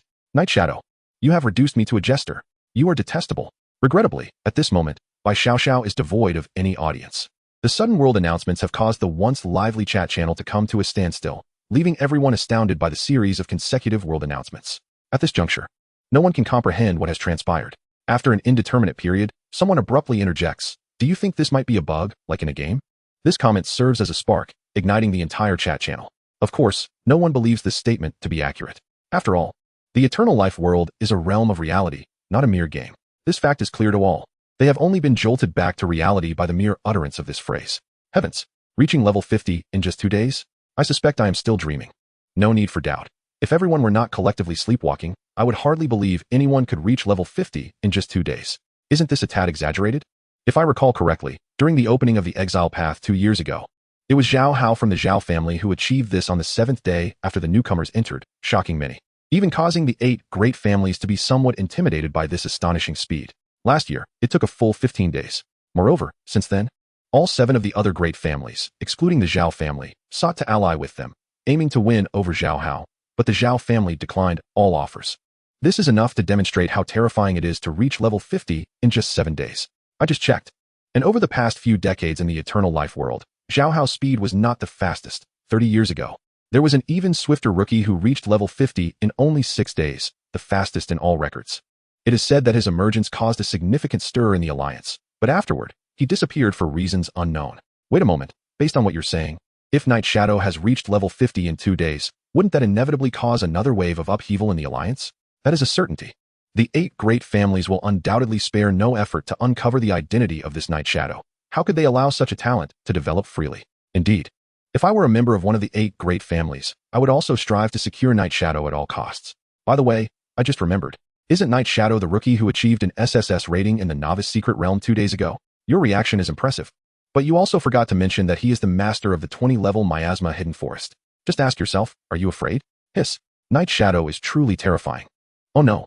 I greatly admire Night Shadow for reaching level 50 in 2 days, but what should I do about the upcoming Exile Path? I have only just reached level 15. Now that you mention it, I realize I have only just reached level 18. Isn't the Exile Path going to be disastrous? As the conversation shifts to the Exile Path, the chat channel is filled with cries of despair. This predicament is unavoidable. The first stage of the Exile Path has provided a triple experience leveling trial, intended to narrow the gap between newcomers to achieve fairness and prevent lower-level practitioners from losing their competitive edge in the second stage's score rankings. However, Night Shadow's leveling speed is astonishingly rapid, having reached the threshold of the Exile Path in just 2 days. Consequently, the majority of newcomers have yet to reach level 20, making it exceedingly challenging to close the gap even with the triple experience trials that follow. This concern is not limited to ordinary individuals. The prodigies within the Blackwater Canyon have evidently considered this as well. Although they level up faster than the average person, they have only just reached level 30 and are still fiercely competing for their promotions. Turning around, they discover that someone has already surged to level 50. The stark contrast serves as a humiliating blow to their pride. Just moments ago, they were brimming with confidence, looking down upon others. Now, they find themselves flushed and disheveled. The impact of this world announcement has indeed struck them hard. At this moment, deep within the cavern, Xiao has naturally also seen the world announcement. The Exile Path. In a low whisper, Xiao suddenly recalled a matter that had slipped his mind. It was not that he was unaware of the path of exile. Rather, since reaching level 35, he had been entrenched in the depths of the cavern, embroiled in continuous battles. Coupled with the rapidity of his level up, he had inadvertently overlooked this aspect. Xiao harbored no particular thoughts about his ability to unlock the path of exile. After all, given his experience point bonuses and his formidable fireball spell, it all seemed rather natural. Moreover, with a full 24 hours remaining before the path of exile would truly open, he felt no urgency to contemplate it further. At that moment, his gaze was fixed upon the colossal corpse before him, akin to a mountain. After an indomitable struggle, the magma behemoth was finally vanquished. The instant the behemoth collapsed, the tension in Xiao's heart finally dissipated. It was then that he beheld the long-awaited notifications. Ding! Congratulations, you have reached level 50. Ding! You have collected 1 fragment of fire elemental essence, gaining the ability, Lava Blade. Lava Blade. Each time you cast a fire-based skill, a layer of Lava Blade will be stacked upon the target, reducing their fire elemental resistance by 50 points for 10 seconds, with a maximum of 100 layers. Each stack resets the duration. Ding! 10 fragments of fire elemental essence have been combined to form a perfect fire elemental essence. Ding! You have fused the perfect fire elemental essence, gaining the Furnace of Refinement. Furnace of Refinement. You can infuse the purest fire elemental essence into your equipment, enhancing its attributes through the process of fire elemental refinement. With the defeat of the magma behemoth, Xiao had finally gathered the last fragment of fire elemental essence. To his surprise, the behemoth's demise did not enhance the potency of his fire skills, nor did it increase his fire resistance further. Instead, it bestowed upon him a unique ability, akin to a talent. In the realm of eternal life, such abilities had surfaced before, though most had stemmed from rewards granted by NPCs. In recent decades, with the extinction of NPCs, opportunities to acquire such abilities had dwindled significantly. Xiao had not anticipated that he would unexpectedly receive one. The effect of Lava Blade primarily served to diminish resistance. Although it solely reduced fire elemental resistance and had its limitations, it was an exceptionally fitting ability for Xiao at present, especially since he could now instantaneously unleash 50 fireballs every 0.5 seconds. He could stack the layers of lava blade to their maximum in the span of a mere second. This effectively meant that within that second, his enemies would suffer a staggering reduction of 5,000 fire elemental resistance. It was noteworthy that after enduring previous fierce battles, Xiao's fire elemental resistance had only reached a little over 15,000. Before that, he had merely managed to accumulate a total elemental resistance of 2,000 points through various skill stones. The sudden reduction of 5,000 points was nearly equivalent to having no defense at all, which was rather terrifying. Had he possessed the effects of Lava Blade from the outset, the arduous nature of his 10 consecutive battles would have been greatly alleviated. Contemplating this, Xiao gazed at the Lava Blade with gleaming eyes. However, aside from the surprise brought forth by Lava Blade, what thrilled him most was that he had finally obtained the Fire Elemental Essence. To his astonishment, the fusion of the Fire Elemental Essence also granted him the Furnace of Refinement, a feature he had never encountered before. After perusing its description, Xiao pondered briefly before retrieving his goblin staff. Ding. Would you like to infuse Fire Elemental Essence into the goblin's elite staff, Epic? Xiao affirmed yes. Instantaneously, he felt a torrent of searing energy rushing into his staff. In the blink of an eye, flames surged around the staff, enveloping it entirely. Strangely, despite the extreme heat of the flames, Xiao experienced only a comforting warmth, devoid of any discomfort. Suddenly, the flames surged violently, rapidly converging into the staff. Ding. You have refined the goblin's elite staff, Epic, using the Furnace of Refinement, enhancing the equipment. Goblin's elite staff, Epic Intelligence 20, Spell Penetration 30. Refinement effect, Fire Skill Level 1, Required Level 10. Xiao regarded the now more substantial goblin's elite staff in his hands, his eyes brightening. Following the refinement, the attributes of the staff remained unchanged, yet it gained an additional property, Fire Skill Level 1. Xiao could not help but review his fireball spell. The base damage of the fireball had risen from 480 to 540, and the intelligence bonus increased from 10 to 11. Consequently, the damage dealt by a single fireball surged from 5258 to 5640 points, a substantial increase of nearly 400 points. In that moment, Xiao's gaze toward the Furnace of Refinement was filled with immense delight. Chapter 39, Frenzied Refinement, Power Surge. Subsequently, Xiao endeavored to refine the goblin's elite staff a second time. Unfortunately, the Furnace of Refinement allowed for only a single refinement per piece of equipment. Nevertheless, having conducted the experiment with the goblin's elite staff, Xiao was now fully aware that the Furnace of Refinement would not cause equipment to disintegrate. It merely added an additional refinement attribute. Thus, he felt completely at ease. The goblin set he wore was level 10 equipment. Given his current level and the monstrous foes he faced, the attributes of this set had become somewhat inconsequential. However, due to the overwhelming power granted by his godlike talents, he had reached an astonishing level of strength. Hence, he had not rushed to upgrade his equipment.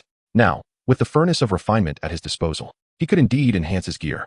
After all, there were no costs involved. Of course, his primary interest lay in the effects of refining his 2 mythic-grade pieces of equipment. After all, these 2 mythic items significantly augmented Xiao's combat prowess. First, there was the necklace.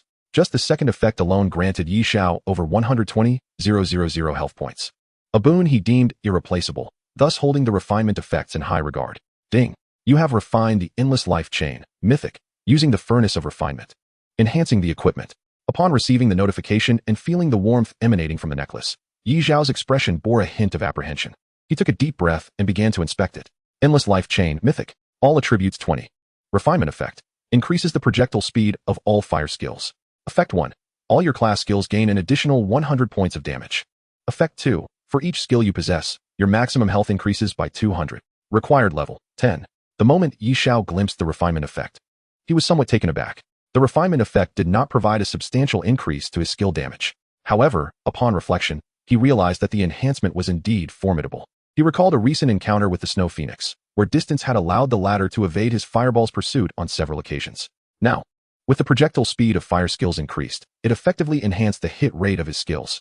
In other words, when facing agile targets in the future, Xiao would find it significantly easier to defeat them, no longer needing to expose his position to the enemy's gaze as he had previously done. The enhancement effect on the overall combat performance is indeed quite remarkable. After coming to this realization, Xiao felt a surge of joy. He then took out another piece of mythical-grade equipment, the Ring of Plague. He began to anticipate the delightful surprises this ring might bestow upon him. Ding. You have refined the Ring of Plague, mythical, using the smelting furnace, and the equipment has been enhanced. At the very moment the smelting concluded, Xiao promptly checked the results. Ring of Plague, mythical. Agility 70. Intelligence 50. Refinement effect. Your skills have a 30 chance to trigger double casting. Effect 1. All poison effects you inflict on targets are double. Effect 2. When your health drops to 20, absorb the poison state from enemies, restoring 3 of your maximum health per layer. Wearing level 20. Xiao was momentarily taken aback, but soon grasped the implications of the refinement effect. Double casting? While not lacking in strength, for an ordinary individual, possessing a 30 chance of double casting would undoubtedly represent a significant enhancement to their combat power. However, given that his fireball spell could instantaneously unleash 50 orbs, this double casting would merely grant him 1 additional orb, and with only a 30 probability. It left Xiao feeling somewhat unsatisfied. Despite a twinge of disappointment, he acknowledged that it was still an added benefit and chose not to dwell excessively on it. He then proceeded to refine the remaining 5 pieces of goblin equipment. It was uncertain whether it was due to the quality of the equipment or the differences in their respective slots. But the effects of refining the last 5 pieces did not astonish Xiao again, aside from the Goblin Elite Ring, which granted him a 10-point increase in fire damage. The remaining 4 items, clothing, gauntlets, belt, and shoes, produced the same effect, enhancing his fire resistance by 500 points each, culminating in a total increase of 2,000 points. Xiao's total fire resistance had now reached a formidable 19,584 points. This figure was indeed quite terrifying. Having completed all of this, Xiao donned all his equipment once more and began to contemplate whether it was time to switch up his gear. However, his current level presented a peculiar dilemma. Although he had far surpassed his peers in the same cohort, he was uncertain about which level 50 equipment to choose. Opting for something more ordinary seemed to offer little improvement for him. Yet, regarding the expensive options, he was hesitant not only due to affordability, but also because he would rather not squander his resources on such matters. After all, his rate of advancement was rather swift. It wouldn't be long before he could undergo his second profession change. The disparity between each transition of a profession was not merely a matter of the quantity of attribute points gained, but also the varying degrees of enhancement that different tiered equipment could provide to a professional. This was why Bai Xiao had been so astonished upon receiving the equipment gifted to her by Bai Shanha at the outset. Just as Xiao was weighing his options, he suddenly recalled the earlier world announcement. The Path of Exile indeed features a leaderboard for point competition. The first place winner has a chance to obtain high-quality equipment, and even developmental gear. Historically, many have acquired legendary-grade equipment, with even mythical-grade items surfacing on occasion. If he could secure the top spot on the leaderboard, wouldn't that gear be his? As for whether he could claim first place, Xiao felt little trepidation. With his current strength, not only would he dominate his fellow newcomers of equal level, but even those in the beginner area would find it impossible to surpass him. Xiao now possessed complete confidence in his ability to overpower any professional below level 150. Regarding what grade of equipment he might unveil after securing the top spot on the leaderboard, he was even less concerned. After all, his drop rate was 5 times that of an ordinary person. Even with the worst luck, he would at least obtain a piece of legendary-grade equipment. However, to ensure absolute certainty, he decided to enhance his drop rate before heading out. At that moment, Xiao once again marveled at the convenience afforded by his infinite skill slots. Whatever was lacking could be compensated for, truly a game-breaking feature. Just then, with the demise of the lava behemoth, the scene before him abruptly shifted. In the next instant, Xiao found himself within a cave. Simultaneously, no new monsters appeared, which left Xiao feeling somewhat disheartened. After all, to transition into a fusion mage, he required at least 3 elemental essences. While he had unexpectedly acquired the fire essence, he remained entirely ignorant of how to obtain the other elemental essences. This left Xiao feeling a sense of wistfulness. Chapter 40. The 8 Great Families' Stance on Night Shadow and the Surprise Effects of Refinement. In the real world, the Imperial Capital. What thoughts do you all have regarding the commencement of this year's Path of Exile?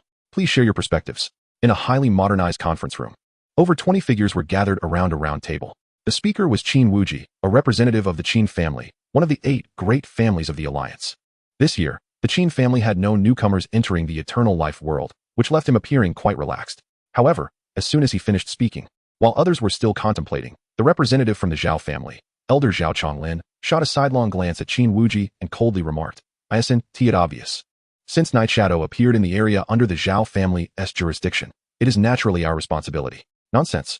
As soon as Zhao Chonglin finished speaking, someone from the opposite side jumped up and cursed. "Last year, that Fong Xian appeared on the territory of my Qi family, and as I recall, you weren't saying that then, were you?" The speaker was the Qi family's representative, and immediately after he spoke, the representative from the Wei family sitting beside him chimed in, "Zhao Chonglin, didn't you also snatch our Wei family's rookie king a few years back? How dare you say such things in front of us now?" Zhao Chonglin glanced around at the rest of the attendees, noticing that they all wore expressions akin to cunning foxes and remained silent, seemingly reveling in the drama. He immediately grew incensed. The situation now was different. Night Shadow had previously slain 16 members of my Longyuan Legion, and the Xiao family must seek retribution for this. Huh? You dare to bring up unfounded accusations? The chief family representative scoffed. Then tell me, who in the novice area has the capability to kill 16 of my Longyuan elites? Zhao Wu is the head of Zone 702, and his strength is not something just anyone can challenge. Zhao Chonglin insisted. However, his explanation did not garner the approval of the others. The chief family representative further taunted, this little bit of evidence is not enough to convince us. Perhaps your people were simply too arrogant and offended some high-level professionals who happened to use dimensional dissociation stones to enter the novice area. Chihi, use your pig brain to think carefully. Which high-level professional would be foolish enough to expend such great resources to kill a low-level boss? Zhao Chonglin retorted angrily. The confrontation was heating up, and Chihi, being openly humiliated, was likewise filled with fury, his tone turning menacing as he threatened, Zhao Chonglin. Don't think that just because your Xiao family has a Xiao Hao, you can ride roughshod over us. Do you believe I want to have someone take Xiao Hao out tomorrow? Zhao Chonglin glared back. You dare? Do you wish to wage war against my Xiao family? Let us see if you have the guts to do it. Enough. We are all grown adults. Is it worth it to squabble over a newcomer and give others a chance to laugh at us? Qin Wuji, who had remained silent until now, intervened to quell the escalating argument. Humph. In any case, Night Shadow must belong to my Xiao family. Huh. You say it's so? But have you asked if the others agree? Chihi, though still simmering with anger, managed to suppress it and continued to mock. Zhao Chonglin was about to respond when Qin Wuji interjected, since there is a dispute, let us have the 8 families vote to decide. Upon hearing this, Zhao Chonglin felt an overwhelming reluctance within. Yet, despite his anger, he understood that the Xiao family alone could not hope to contend directly with the other 7 families. Moreover, aside from these 8 families, there were also representatives from over a dozen other factions present, all of whom were only slightly weaker than them. The final vote was entirely as Zhao Chonglin had anticipated. Everyone, save for him, supported the notion that the matter of vying for Night Shadow should be left to individual capabilities. Zhao Chonglin felt disheartened but was powerless to change the outcome. However, a thought suddenly struck him, and he remarked, since you all hold such views, I have little more to say. Nevertheless, one point remains. Many have publicly sought to recruit Night Shadow, yet he has not responded thus far. What if he has no desire to join us? Beside him, Chihi interjected, perhaps some have offered too meager a price, or others believe themselves clever enough to employ petty tricks to irritate him. After all, he is still a young man, and one can presume he possesses a degree of spirit. Zhao Chonglin recognized that Chihi was alluding to his earlier attempt to monopolize low-price skill stones. However, he later realized that this strategy seemed to have had little effect on Night Shadow. Of course, while everyone was aware of this, Zhao Chonglin could not admit it. He coolly retorted, you would do well to clarify your statements. Chihi merely smiled faintly. If I were Night Shadow, I surely would not choose your Xiao family. After all, it was only 2 years ago that Xiao Hao emerged from your ranks. If Night Shadow were to join your family, can you guarantee that the resources provided would surpass those given to Xiao Hao? Zhao Chonglin faltered, momentarily at a loss for words. Indeed, as Chihi had stated, the Xiao family's resources were currently concentrated entirely on Xiao Hao. Should Night Shadow join their ranks, he would not be left entirely devoid of resources. Yet it was evident that he could not expect to receive as much as Xiao Hao. The prior incident involving Chi's Fong Xin served as a living testament to this. However, Fong Xin had originated from a second-rate faction, and the Xiao family had merely subsumed his power. The situation with Night Shadow was entirely different. Seeing Zhao Chonglin at a disadvantage, Chi felt an immense sense of satisfaction. Who could have anticipated that this year would bring forth a talent far surpassing Fong Xin, rising to level 50 in just 2 days, and without any notable background? Such impressive achievements would undoubtedly pique the interest of every family present. Even the representatives from the other slightly weaker factions were intrigued, though they dared not voice their thoughts in the face of the 8 great families' dominance. At this moment, the attendees harbored their own ulterior motives, remaining silent. Qin Wuji observed the scene and declared, in summary, Night Shadow, regardless of his inclinations, must become a member of one of the 8 great families. Should he refuse, the rewards of the exiled path will be forever out of reach for him. The assembly nodded in unanimous agreement. As for Qin Wuji's mention of refusal, no one took it seriously. In this world, who could turn down the overtures of the 8 great families? If he were truly obstinate, as Qin Wuji had made abundantly clear, there was no need for grand machinations. All that was required was for the younger members of the families entering the exiled path to unite, and Night Shadow would find himself utterly unable to progress within. An alliance does not require a 9th family. This is the very survival strategy that has allowed the 8 great families to endure for nearly a century on Blue Star. Soon, the discussions concluded. Within the conference room, only 2 individuals remained, Qin Wuji and an elderly man who appeared somewhat stooped. This elder was Ji Jisun, the current head of the Ji family, the weakest among the 8 great families. At this moment, seeing that everyone else had departed, Ji Jisun finally spoke. Elder Wuji, What is the Qin family's stance regarding Night Shadow? Qin Wuji cast a sidelong glance at Ji Jisun and replied nonchalantly, "What? Does your Ji family have intentions as well?" Ji Jisun, upon hearing this, clasped his hands in a gesture of respect and humbly stated, "We shall abide by Elder Wuji's arrangements." Qin Wuji felt somewhat pleased with Ji Jisun's demeanor and remarked, "The other 6 families have always looked down upon my Qin family and yours, Ji family. Years ago, they caused my Qin family to lose a Qin Wuming. This time, Night Shadow must belong to my Qin family." At the mention of Qin Wuming, Ji Jisun fell silent. However, within his heart stirred a wave of emotion. Qin Wuming, that extraordinary genius who had shone like a fleeting flower 30 years ago. Alas, he had fallen too soon. Had he not, the strength of the Qin family today would surely have escalated further, as the leaders of these top-tier factions deliberated over Night Shadow's fate. At that very moment, Xiao, having slain the lava behemoth, found himself in a dimly lit cavern. Initially, Xiao had anticipated encountering the next source of elemental essence. However, after observing for some time, he realized he had overestimated the situation. After wandering for a while, Xiao arrived at a fork in the path. Each branch led to a cavern, and there were no distinguishing marks nearby. For a moment, Xiao felt perplexed. After some contemplation, he decided to trust his instincts and ventured down the left passage. Yet, as he stepped into this fork, a swarm of bird-like, shadowy creatures surged toward him. Shadow Crawler, level 50, health 5,000, attack 500, defense 300, description: living in the dark caverns for extended periods, these pitch-black, hairless creatures are agile shadows, adept at launching lightning-fast assaults. To his astonishment, he faced level 50 monsters. Their attributes appeared significantly superior to those of similar level monsters in the outside world. However, compared to the fire-type creatures he had encountered previously, they paled in comparison. Xiao clapped his hands and unleashed a fireball spell. Now, the damage of a single fireball had reached 5,897 points. With the Shadow Crawler's defense merely at 300 points, their magical resistance was unlikely to be high either. Xiao could eliminate them with ease.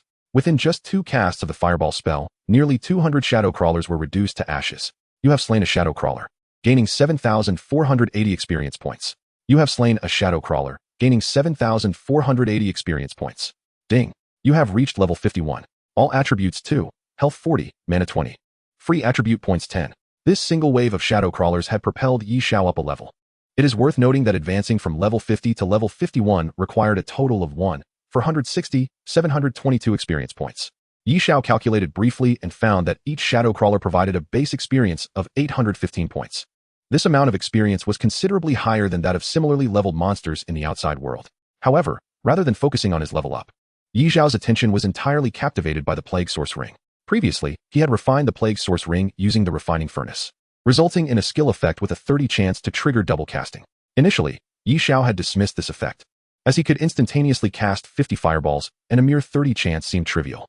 However, just moments ago, he realized he had greatly misunderstood the nature of this double casting. After personally testing it, he comprehended the rules of the Plague Source Ring's refining effect. The double casting was triggered based on the number of times he cast a skill, but could only activate once at any given time. Since he could release 50 fireballs simultaneously, this amounted to 50 chances for triggering the effect. Thus, a 30 probability translated to an almost guaranteed activation for Xiao. He could hardly believe that he would be so unfortunate as to roll a 30 failure across 50 attempts. Of course, if it were merely this, Xiao would not have been so astonished. The true terror of the double casting lay in the fact that once triggered, it activated all of his fireball skills simultaneously.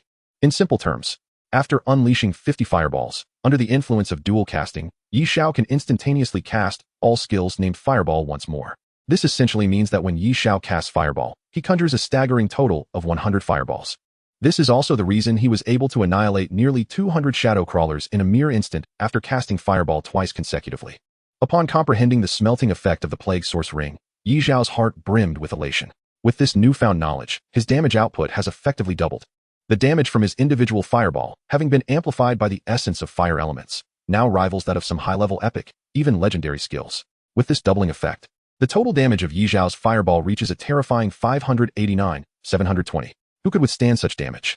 He silently contemplated. Given his current damage output, there is no longer a necessity to continue stacking intelligence. Initially, he had to increase intelligence due to his low early damage. Additionally, boosting intelligence not only enhances damage, but also augments mana and magic resistance. However, now that he possesses sufficient damage, he could consider allocating his free attribute points elsewhere. After all, intelligence in the later stages can be accumulated through learning more skill stones. The direction in which to allocate his attribute points raced through Xiao's mind. Chapter 41.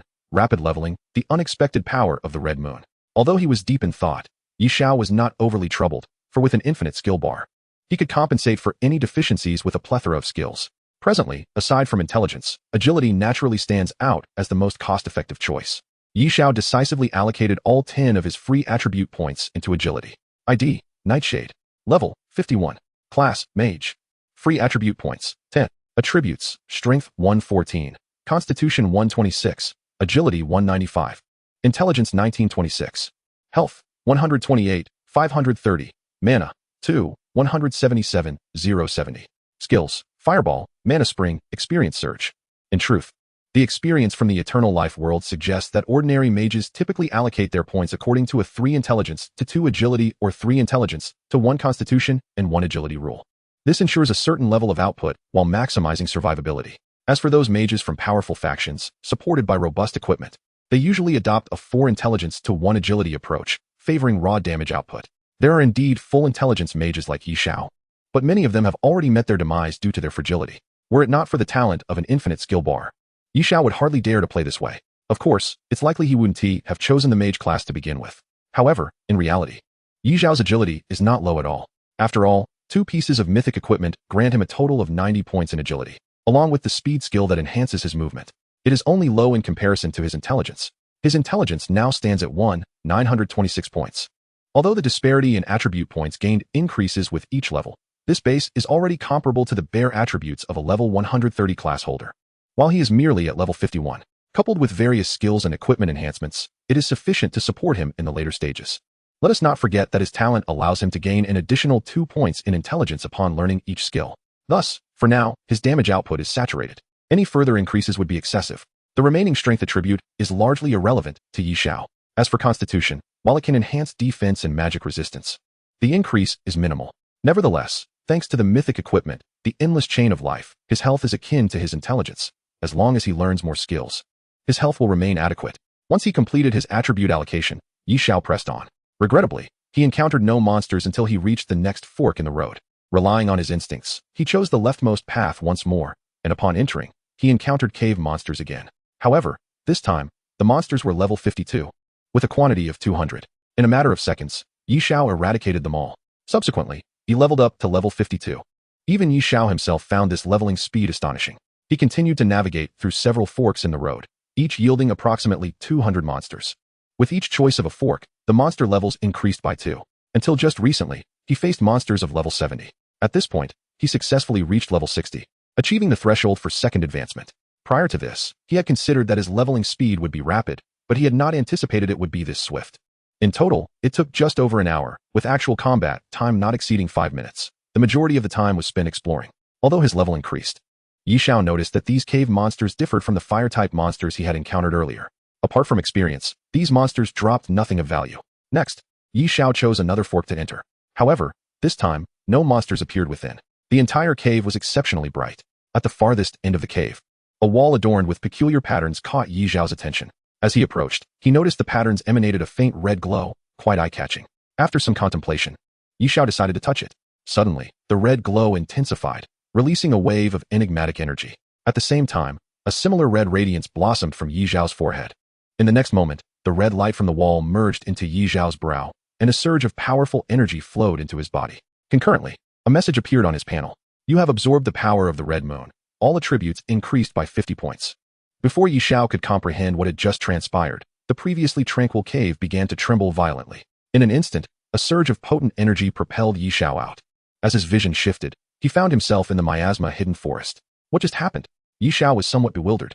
He opened his panel and noticed that all his 4-dimensional attributes had indeed increased by 50 points, confirming that what just occurred was not an illusion. Moreover, he could now fully ascertain that the red moon token he had previously acquired was indeed linked to the cave. It seems that the remaining elemental essences must also reside within the cave. However, how to obtain them remains a mystery to Xiao for the time being. He then picked up the Starfall Guide Stone, intending to attempt re-entering the cave. However, a prompt appeared. This item is on cooldown. It can be reopened after 24 hours. Xiao, feeling helpless, had no choice but to temporarily abandon the idea of further exploration. He glanced at the time. There were still about 20 hours until the true opening of the Path of Exile. After some thought, Xiao returned to Yellow Sand City. He then sought out the Adventurer's Hall. Yi Xiao's plan was to complete his second advancement before entering the path of exile. Although he believed no one among the new recruits could rival him, he knew he could not level up without advancing.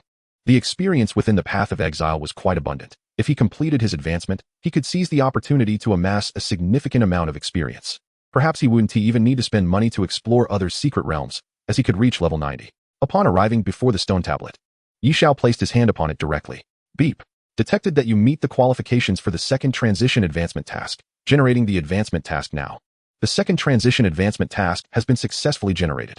Please proceed to the Phantom Maze and collect 3 pieces of the Phantom Heart. Is this truly the task? Yi Xiao frowned slightly, feeling rather unfortunate. It's not that the task is particularly arduous. Rather, statistics from previous years indicate that the average duration to complete the Phantom Maze task is 2 days. This conflicts with the entry time for the Path of Exile. Furthermore, the second transition advancement task differs from the first transition. The first transition tasks allow for monetary refreshes, a convenience bestowed upon newcomers by the rules of the eternal life world. However, this is not the case for the second transition. With no other option, Yi Xiao resigned himself to accept the task. He resolved to assess the situation first. If it proved too daunting, he could always return midway without any significant loss. Chapter 42. The Novice Bonus? Yi Xiao's response. Upon leaving the Adventurer's Hall, Yi Xiao initially intended to head straight to the Phantom Maze. However, a particular message in the chat channel caught his attention. In light of the imminent opening of the Path of Exile, all newcomers are advised to return to the real world and visit their respective academies to claim their novice bonuses. This novice bonus is jointly initiated and funded by the 8 prominent families of the Alliance to encourage newcomers. With the bonus amount being tiered according to the novice's level, the higher the level, the greater the bonus. The time to claim rewards is limited to before entering the Path of Exile, so all newcomers must ensure they collect their bonuses. Upon reading the message, Yi Xiao felt no excitement. Instead, he fell into contemplation. The Academy provides students with a novice benefit only once a year, prior to entering the Eternal Life world. At that time, he received 10,000 Eternal Coins. Now, the 8 prominent families are offering a second novice reward based on levels, a precedent that has not occurred in the past. To Yi Xiao, the prestige and strength of the 8 families are well established, even if they did nothing. A multitude of ordinary individuals would still seek to affiliate themselves with the 8 families. To gratuitously bestow money upon newcomers would elicit only a modicum of gratitude without yielding any tangible benefits. Thus, such actions seem to lack merit for the 8 families themselves, which renders the situation rather peculiar.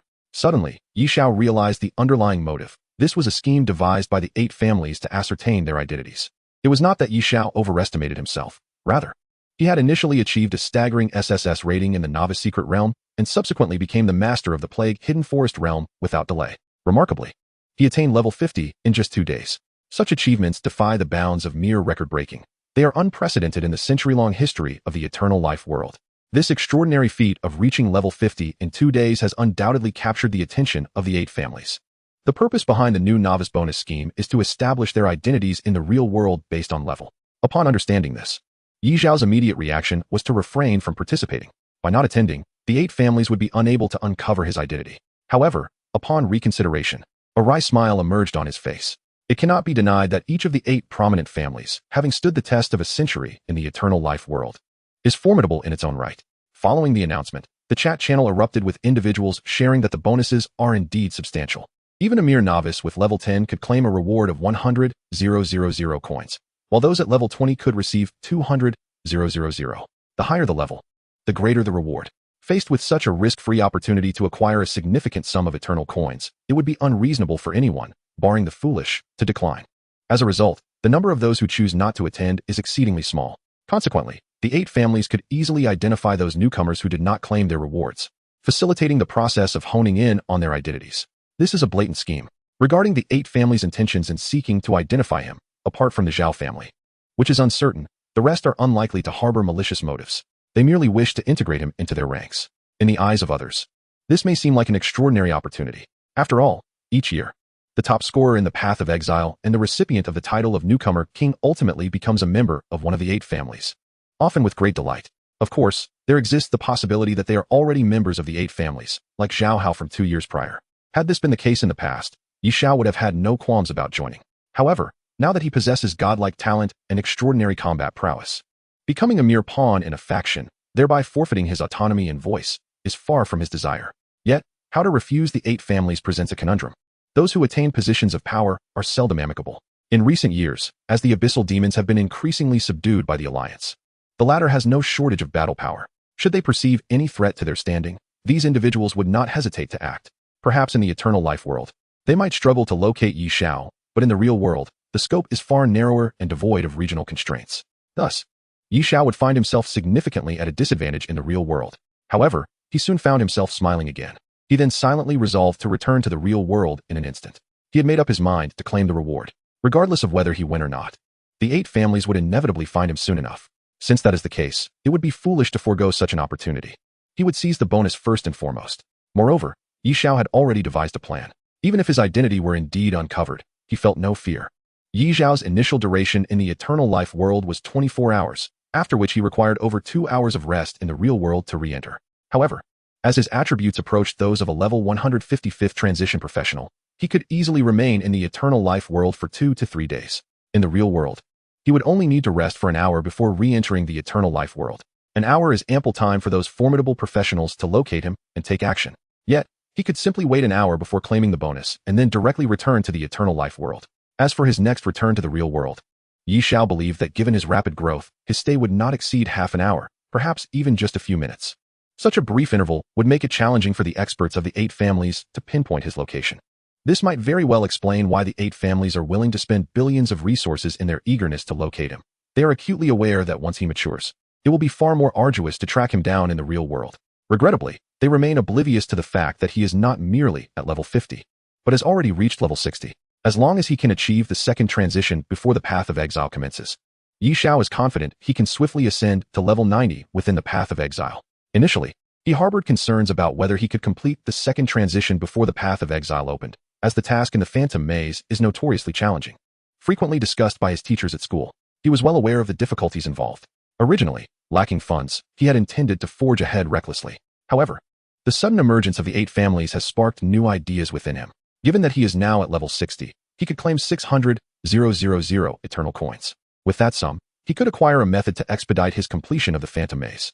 This time, it seems the 8 families may find themselves suffering losses on multiple fronts. With this thought, a faint smile graced Xiao's lips. Time passed, and nearly an hour had gone by. Xiao made his way directly to Yun City No. 1 High School. At this moment, the campus was already bustling with a considerable number of people. Xiao spotted several familiar faces, his former classmates. However, their camaraderie was rather superficial, so he felt no inclination to engage in conversation. After surveying the surroundings, he noted the absence of Chu Fatty and found no new messages from him. It seemed that he was still delayed in the eternal life world. Shaking his head, Xiao decided not to wait any longer. He joined the crowd heading towards the testing room. Inside, 10 energy detection devices had already been set up. After glancing at the descriptions of the instruments, Xiao quickly understood the procedure. 10 individuals would enter at a time, with each assigned to a separate device. By simply placing a hand on the apparatus, one's level would be automatically assessed and corresponding rewards dispensed. Throughout this process, no other individual would be present, evidently to safeguard the privacy of the newcomers. Xiao was well aware that these energy detection devices would not divulge any information regarding a professional's identity. However, the amount of rewards would indeed reveal certain details, as his unique level would enable swift identification upon reviewing the records later. Fortunately, the examination process was not brief, allowing Xiao ample time to prepare. After waiting in line for a while, it was finally Xiao's turn. Without hesitation, he placed his hand on the device. In the next moment, the machine emitted a wave of energy fluctuations, and the screen displayed a line of text. Detected level 60, reward 600,000 eternal coins. Shortly thereafter, Xiao received the 600,000 coins and calmly exited the academy, making his way towards the outskirts of the city. Since he was bound to expose his information, Xiao wisely chose not to linger at his previous residence, thus avoiding giving others the chance to ambush him. To mitigate the potential for destruction by professionals, the Alliance had instituted a prohibition on the use of skills within the city and deployed a multitude of enforcers to patrol around the clock. Any violations would lead to immediate confinement and subsequent judgment, with sentences starting at a minimum of 3 years. Xiao, wishing to avoid complications, refrained from employing his skills until he reached the city limits, at which point he activated his swiftness ability. In an instant, his speed surged to its zenith, propelling him into the distance. He opted not to use any form of transportation, as it would easily reveal his location. His destination was the frontline town of Linyuan, situated closest to the Abyssal Cave, a place perpetually plagued by abyssal monsters, resulting in an exceedingly chaotic order. Thus, it became the most suitable hiding spot for Xiao. However, less than an hour after Xiao's departure, a figure hurriedly exited Yun City High School, wearing an expression that blended anxiety with excitement. Chapter 43. Identity on the verge of exposure. Attributes once again enhanced. I assure you, I am indeed equipped with formulas. The formula is in the top row of the image. 600,000. Are you certain there's no mistake? In an undisclosed location within the Alliance. Qin Wujing was taken aback upon hearing his subordinate's report. It was not that he doubted the information provided. Rather, the implication of a 600,000 coin reward indicated that the individual in question possessed a level of 60. Yet, had not Night Shadow only recently been at level 50? How could such a transformation occur in such a brief span? For a fleeting moment, Qin Wujing pondered whether the machine had malfunctioned, as it was unprecedented for anyone to ascend from level 50 to level 60 within mere hours. Nevertheless, he quickly dismissed this notion. Given that the individual had chosen to claim the reward, it was reasonable to assume he understood the risks of exposure. He resolved to dispatch additional personnel to Yun City, ensuring they located this talent before anyone else could. Such a figure was one the Qin family could not afford to overlook. Simultaneously, other factions within the Alliance received news regarding Night Shadow, and all were collectively astonished by his level. Subsequently, an influx of unfamiliar faces began to stream into the previously unremarkable Yun City, clearly drawn in search of Night Shadow. However, some individuals were still in the process of claiming their rewards, awaiting final confirmation. Xiao, having endured prior humiliation, became increasingly reticent. Beside her, the guardian Hotong dared not provoke her ire. Yet, bound by the master's orders, Hotong ultimately gathered the courage to approach Xiao. Miss, we have news regarding Night Shadow's identity. At the mention of Night Shadow, Xiao's body trembled slightly, her demeanor growing even colder. What do you wish to convey? Hotong hesitated before cautiously responding. The master has conveyed that Night Shadow is also a new student at Yun City No. 1 High School and is a classmate of yours. Night Shadow is from number 1 High School? Xiao was taken aback. She had never anticipated that the individual who had caused her repeated humiliation would be from the same institution. Her mind raced, yet after considerable thought, she found no one who matched the description. This year, she was the sole individual to awaken an S-class talent at Yun City number 1 High School. The next highest talent was merely A-class. A-class talent surpassing a multitude of S-class talents? That is nothing short of a farce, and a rather unamusing one at that. What does the family intend?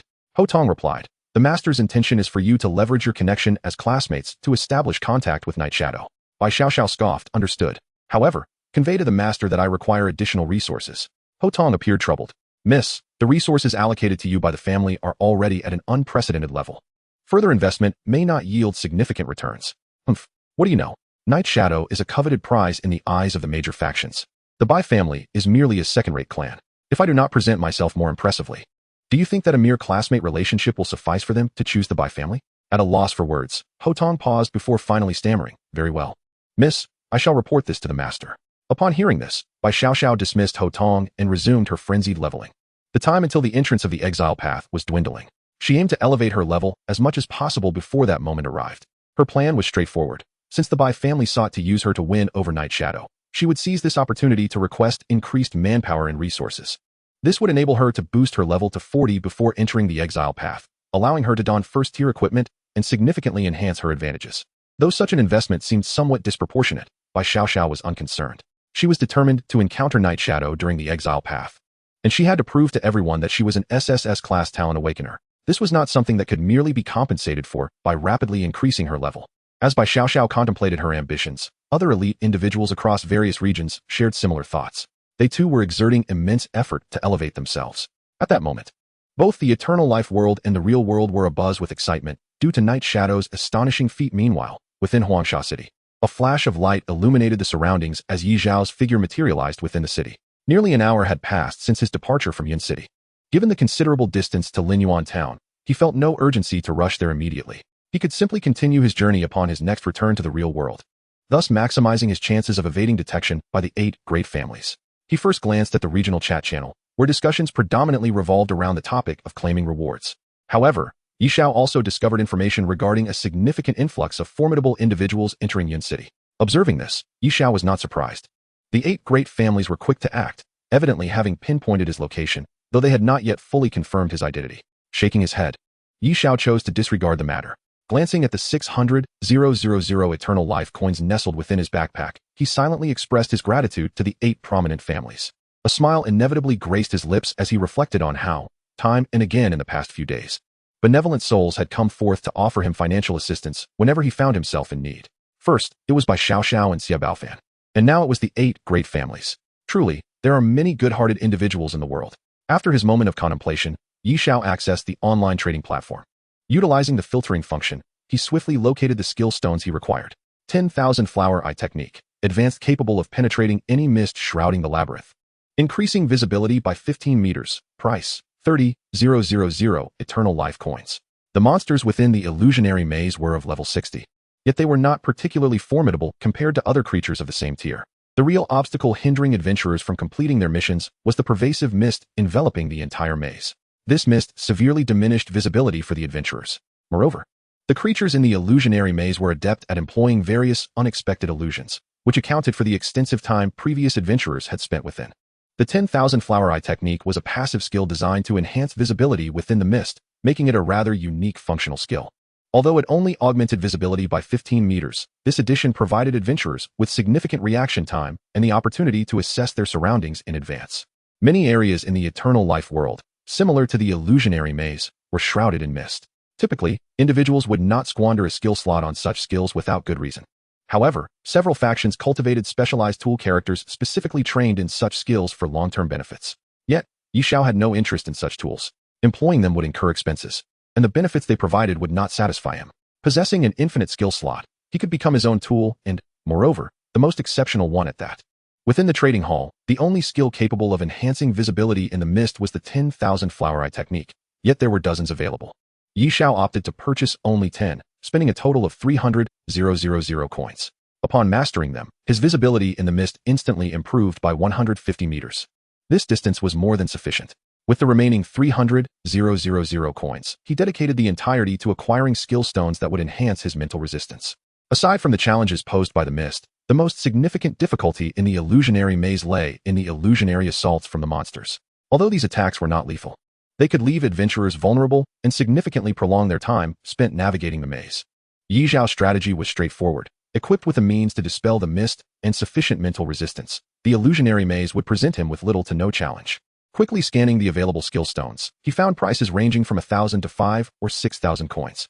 After careful selection, Xiao decided to purchase 120 skill stones, leaving him with less than 30,000 coins. After mastering 50 mental resistance skill stones, he acquired 2 new skill effects. Mental resistance increased by 751 points, and an additional 25 points. With his innate attributes, Xiao's total mental resistance reached 913, a feat made possible by his status as a mage, as the intelligence attribute provided considerable magical resistance. With this level of mental resistance, he felt confident in his ability to withstand the illusions within the illusionary maze. In addition, the 130 skill stones granted him an increase of 260 points in intelligence and 26,000 points in health.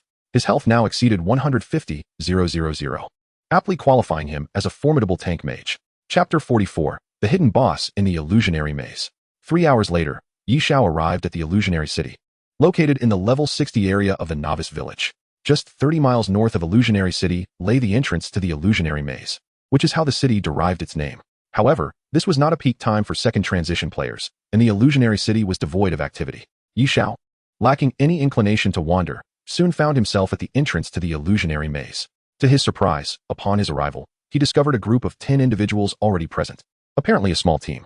At the forefront stood a young and beautiful woman clad in magical gear. Upon noticing Xiao, the group displayed expressions of confusion and wariness. Xiao, observing this, had no intention of engaging in conversation and simply stepped into the illusionary maze.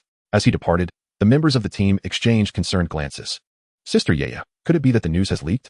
The leader of the group, named Xiao, pondered for a moment before shaking her head in response to her teammate's query. That should be impossible. I am the only one aware of this matter. At this moment, another member inquired, Xiao, at this point, shouldn't you clarify what exactly it is? Upon hearing this, the rest of the team, aside from Xiao, perked up their ears in anticipation. Understanding that if she remained silent, they might not easily agree to accompany her, Xiao reluctantly explained. The item in question is known as the illusionary talisman. Its effect is to coalesce a doppelganger that inherits a portion of the wearer's attributes. Upon hearing this, the eyes of her companions lit up with excitement. However, one individual voiced a concern. Didn't you previously state that this item was held by a hidden boss? One far too powerful for us to defeat? How could you possibly know its name and effects? This question prompted the others to regard Xiao with skepticism. All present, including Xiao herself, were newcomers to the Eternal Life world from the previous year. However, their talents and resources were rather ordinary. After a year, they had finally managed to reach level 90. only to be stymied by the third transition advancement quest. In truth, this was the typical reality for most adventurers in the eternal life world. With so many adventurers each year and the resources in the novice zone being essentially fixed, the only way to stand out was through either innate talent or financial means. With wealth, one could grind levels in secret realms or purchase high-tier equipment and powerful monster-slaying skills. In essence, money afforded one the freedom to pursue their desires, while the lack thereof relegated individuals, like Xiao and her companions, to a continuous struggle for survival. Xiao was evidently dissatisfied with this situation. Before entering the eternal life world, she had enjoyed a modestly renowned reputation as a campus beauty. Unfortunately, hailing from an ordinary family and awakening only a C-class talent, she gradually found herself blending into the crowd over the past year. This stark contrast left her feeling profoundly unbalanced. Several times, she had mentally prepared herself to resort to leveraging her beauty to secure advancement opportunities from the offspring of powerful factions, much like many other attractive women. Yet, fortuitously, while she and her teammates were in the illusionary maze completing their second transition advancement task, she had unexpectedly discovered a concealed area. Within it, the hidden boss presented her with a glimmer of hope to escape her current predicament. Thus, over the past few days, she had been diligently leveling up to 90 while seeking suitable candidates to join her in the boss hunt, culminating in the present circumstances. Understanding her companion's doubts, Xiao endeavored to clarify. As you know, the monsters in the illusionary maze excel in illusionary tactics, and most illusions lead adventurers to envision scenarios of slaying them, including the loot that would appear in the illusion. At this revelation, her companions suddenly grasped her meaning. So you're saying? Xiao nodded in affirmation. Indeed. Our team had once fallen victim to that boss's illusion, during which I managed to slay the boss within the dreamscape and acquire the illusion amulet, thus gaining knowledge of its powers. Unfortunately, at that time, the entire team had yet to complete the second-class advancement, and our abilities were limited. Ultimately, I narrowly escaped by sheer luck. Xiao's calm recounting left the other 9 members enlightened, yet simultaneously imbued with a newfound gravity. Noticing their apprehension, Xiao reassured them. There is no need to be overly anxious. We are all at level 90, and with adequate vigilance, as long as we can withstand that boss's illusions, we can certainly defeat it. Indeed, given Xiao's candidness, I had little else to add. We would unite our efforts to vanquish the boss. The others readily echoed their agreement. Suddenly, the male team member who had just spoken slapped his forehead in alarm, exclaiming, "Oh no, someone just went in. What if he encounters that hidden boss? Our treasures could be claimed by him first." Xiao shook her head. The location of that hidden boss is quite peculiar. It was only by sheer coincidence that we stumbled upon it. Otherwise, it would not have remained undiscovered all these years. Rest assured, he is alone and likely cannot venture too far. Upon hearing this, the others began to relax, their worries dissipating. As for Xiao's solitary entry into the illusion maze, the entire team, including Xiao, paid it no mind. At this moment, their thoughts were solely consumed with defeating the boss and acquiring treasures. They had no time to concern themselves with the actions of unfamiliar individuals. After exchanging a few more words, Xiao led the remaining 9 into the illusion maze. Though referred to as a maze, it was essentially a vast forest cloaked in dense mist. Peering inside, one could not see their own hand before their face. Fortunately, they had purchased 10i of the illusion techniques in advance. With the enhancement of this technique, everything within the mist became visible to Xiao. Armed with his current combat prowess and 150,000 health points, the illusion maze, stripped of its mist and illusions, posed no barrier to his progress. At this moment, he had already left Xiao and the group far behind. During his journey, he encountered the local monsters. However, they were notably weaker compared to those in the caverns. Having reached the level cap and eager to complete his second-class advancement, Xiao had no intention of wasting time on monster slaying. He forged ahead with fireballs, relying on his nearly 7,000 mental resistance and exceptional 150-meter vision. In no time, he had traversed over 1,000 meters. Yet, in the grand scheme of the illusion maze, this distance was merely the tip of the iceberg. Moreover, the trees within the maze shifted randomly at intervals, making it impossible to map out in advance. Nonetheless, the monsters Xiao defeated yielded an impressive bounty, resulting in over 1,000 eternal life coins due to his exceedingly high drop rate. Do not be misled into thinking that 1,000 is insignificant. For a typical adventurer entering under normal drop rates, acquiring even 200 would be commendable. The monsters in the eternal life world fall into several categories. Common monsters in secret realms do not drop eternal life coins or equipment, only yielding skill stones and various peculiar, useless items. Only elite-level monsters and above have a chance to drop equipment upon defeat, and the same applies to wild monsters. In essence, eternal life coins are crystallized remnants formed from the magical cores within the monsters after their demise. These crystals require time to coalesce within the monsters, which is why places like the illusion maze, seldom frequented by adventurers, allow for the drop of eternal life coins. Consequently, As various functions in the eternal life world necessitate the expenditure of these coins, the overall quantity remains balanced. Thus, the Alliance has designated eternal life coins as the sole currency in circulation, making it an excellent spot for earning money. After vanquishing an illusion man-eating flower and collecting the dropped eternal life coins from its corpse, Xiao couldn't help but muse about his financial situation. Alas, he was pressed for time. Otherwise, he would have relished the opportunity to farm some wealth, having always been a pauper. Chapter 45, The Hidden Boss and Shun Yu's Scheming. Bang! A gigantic illusion spider fell, defeated under the combined onslaught of Shun Yu's team. One team member beside Shun Yu wiped the cold sweat from his brow, expressing his relief. Thank goodness for your quick reflexes, Shun Yu. Otherwise, I would have met my end here. At that moment, another team member could not suppress his curiosity and asked, Shun Yu, we have been in here for over an hour. Why does it feel like we are just going in circles? Upon hearing this, all eyes turned toward Shun Yu. After surveying their surroundings, she replied, the routes within the illusion maze change periodically. Please grant me a bit of time. We would like to give you time, but this mist is exceedingly bothersome. And we haven't employed a mist pathfinder. This is far too perilous, another voiced. Indeed, that illusion spider only revealed itself when it was nearly upon us. Had we been a moment slower, we would have all perished. I do not wish to lose my life before acquiring the treasure. Perhaps we should reconsider? If even ordinary monsters pose such a threat, do we truly stand a chance against the boss? This statement ignited trepidation among several members, who began to entertain thoughts of retreat. Seeing their hesitation, Shun Yu felt a surge of urgency. She had waited too long for this opportunity. Surrendering now was unacceptable. Rapidly formulating a plan in her mind, she gritted her teeth and declared, please give me a little more time. As long as everyone remains vigilant, we will encounter no issues. I would never gamble with my own life. Upon hearing Shun Yu's words, the others exchanged glances and fell silent, resolutely trailing behind her. Bang! At the same time, within the same illusion maze, 1,000 meters away from Shun Yu's group, Xiao unleashed a fireball, obliterating the illusion slime before him. Simultaneously, a heart-shaped gem composed of deep purple crystal, exuding a faint ghostly glow, appeared before Xiao. After picking it up, he let out a sigh of relief. After over an hour, he had finally discovered a phantom heart. According to the information, the phantom heart could only randomly materialize on illusion slimes. But not every illusion slime would drop it upon defeat. It was entirely a matter of luck. Though this item boasted a 10,000-fold drop rate, it remained subject to the whims of fortune. It either existed or it did not. Within this hour, Xiao had slain 3 illusion slimes and managed to obtain just this one heart. A stroke of luck, indeed. Simultaneously, he couldn't help but marvel at the sheer vastness of the illusion maze. Even with his 150-meter vision through the mist, he nearly lost his sense of direction. Due to his high mental resistance, the illusion maze presented no challenges to Xiao.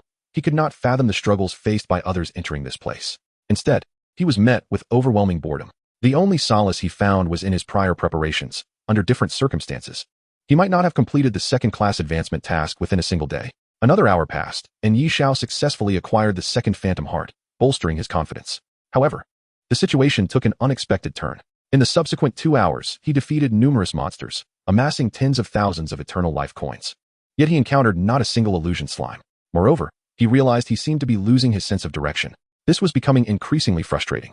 In exasperation, Xiao could only rely on instinct to navigate. After some time, his attention was drawn to a dense thicket not far away. Empowered by the enhanced vision bestowed by the myriad flower pupil technique, he discerned a group of humans traversing the dense forest. Could they be the very same individuals he had encountered earlier? Had it not been for this unexpected meeting, Xiao might have almost forgotten their existence. Intrigued, Xiao observed that these individuals seemed to be professionals of levels 80 to 90. What could have brought them here? He had heard no whispers of anything valuable hidden within the Mirage Labyrinth, so it was unlikely they were here merely to farm gold. With a hint of curiosity, Xiao stealthily approached the group from behind. At that moment, Shun Yu's voice rang out. Indeed, we are close. This time, I am certain. You said the same earlier. Came a reply filled with frustration. Hours have passed, and yet we find ourselves wandering aimlessly outside. Yes, should we leave if we're not making progress? Everyone's morale is dwindling. Even if you locate that hidden boss, judging by our current state, we would stand no chance against it. Trust me, this time we cannot be mistaken. If I am wrong, we shall leave immediately. Initially motivated by mere curiosity, Xiao's interest peaked at the mention of a hidden boss. Indeed, there existed a boss within the Mirage Labyrinth, but aside from the level 60 phantom set it dropped, there was little of worth. Xiao held no particular fascination for equipment of that level. Should he encounter it, he would engage it without a second thought. But he would not actively seek out that wild boss. Yet, it was clear that the woman was not referring to the boss he was familiar with. Realization dawned upon Xiao, elucidating why the group had regarded him with suspicion during their earlier encounter. It turned out that a hidden boss was concealed here. Without hesitation, and taking advantage of their limited perception, Xiao followed closely behind the group without concern. Xinyu and her entourage remained blissfully unaware of his presence. To expedite their search for the hidden boss, Xiao would discreetly toss stones at approaching monsters, alerting them of impending danger. Naturally, the group remained oblivious, attributing their good fortune to serendipity, which greatly eased their subsequent journey. As time passed, Xinyu finally halted before a colossal tree, wide enough to accommodate 7 or 8 people. Without awaiting inquiry from her companions, she began to feel around the trunk. After a brief examination, Xinyu suddenly turned around, her excitement palpable.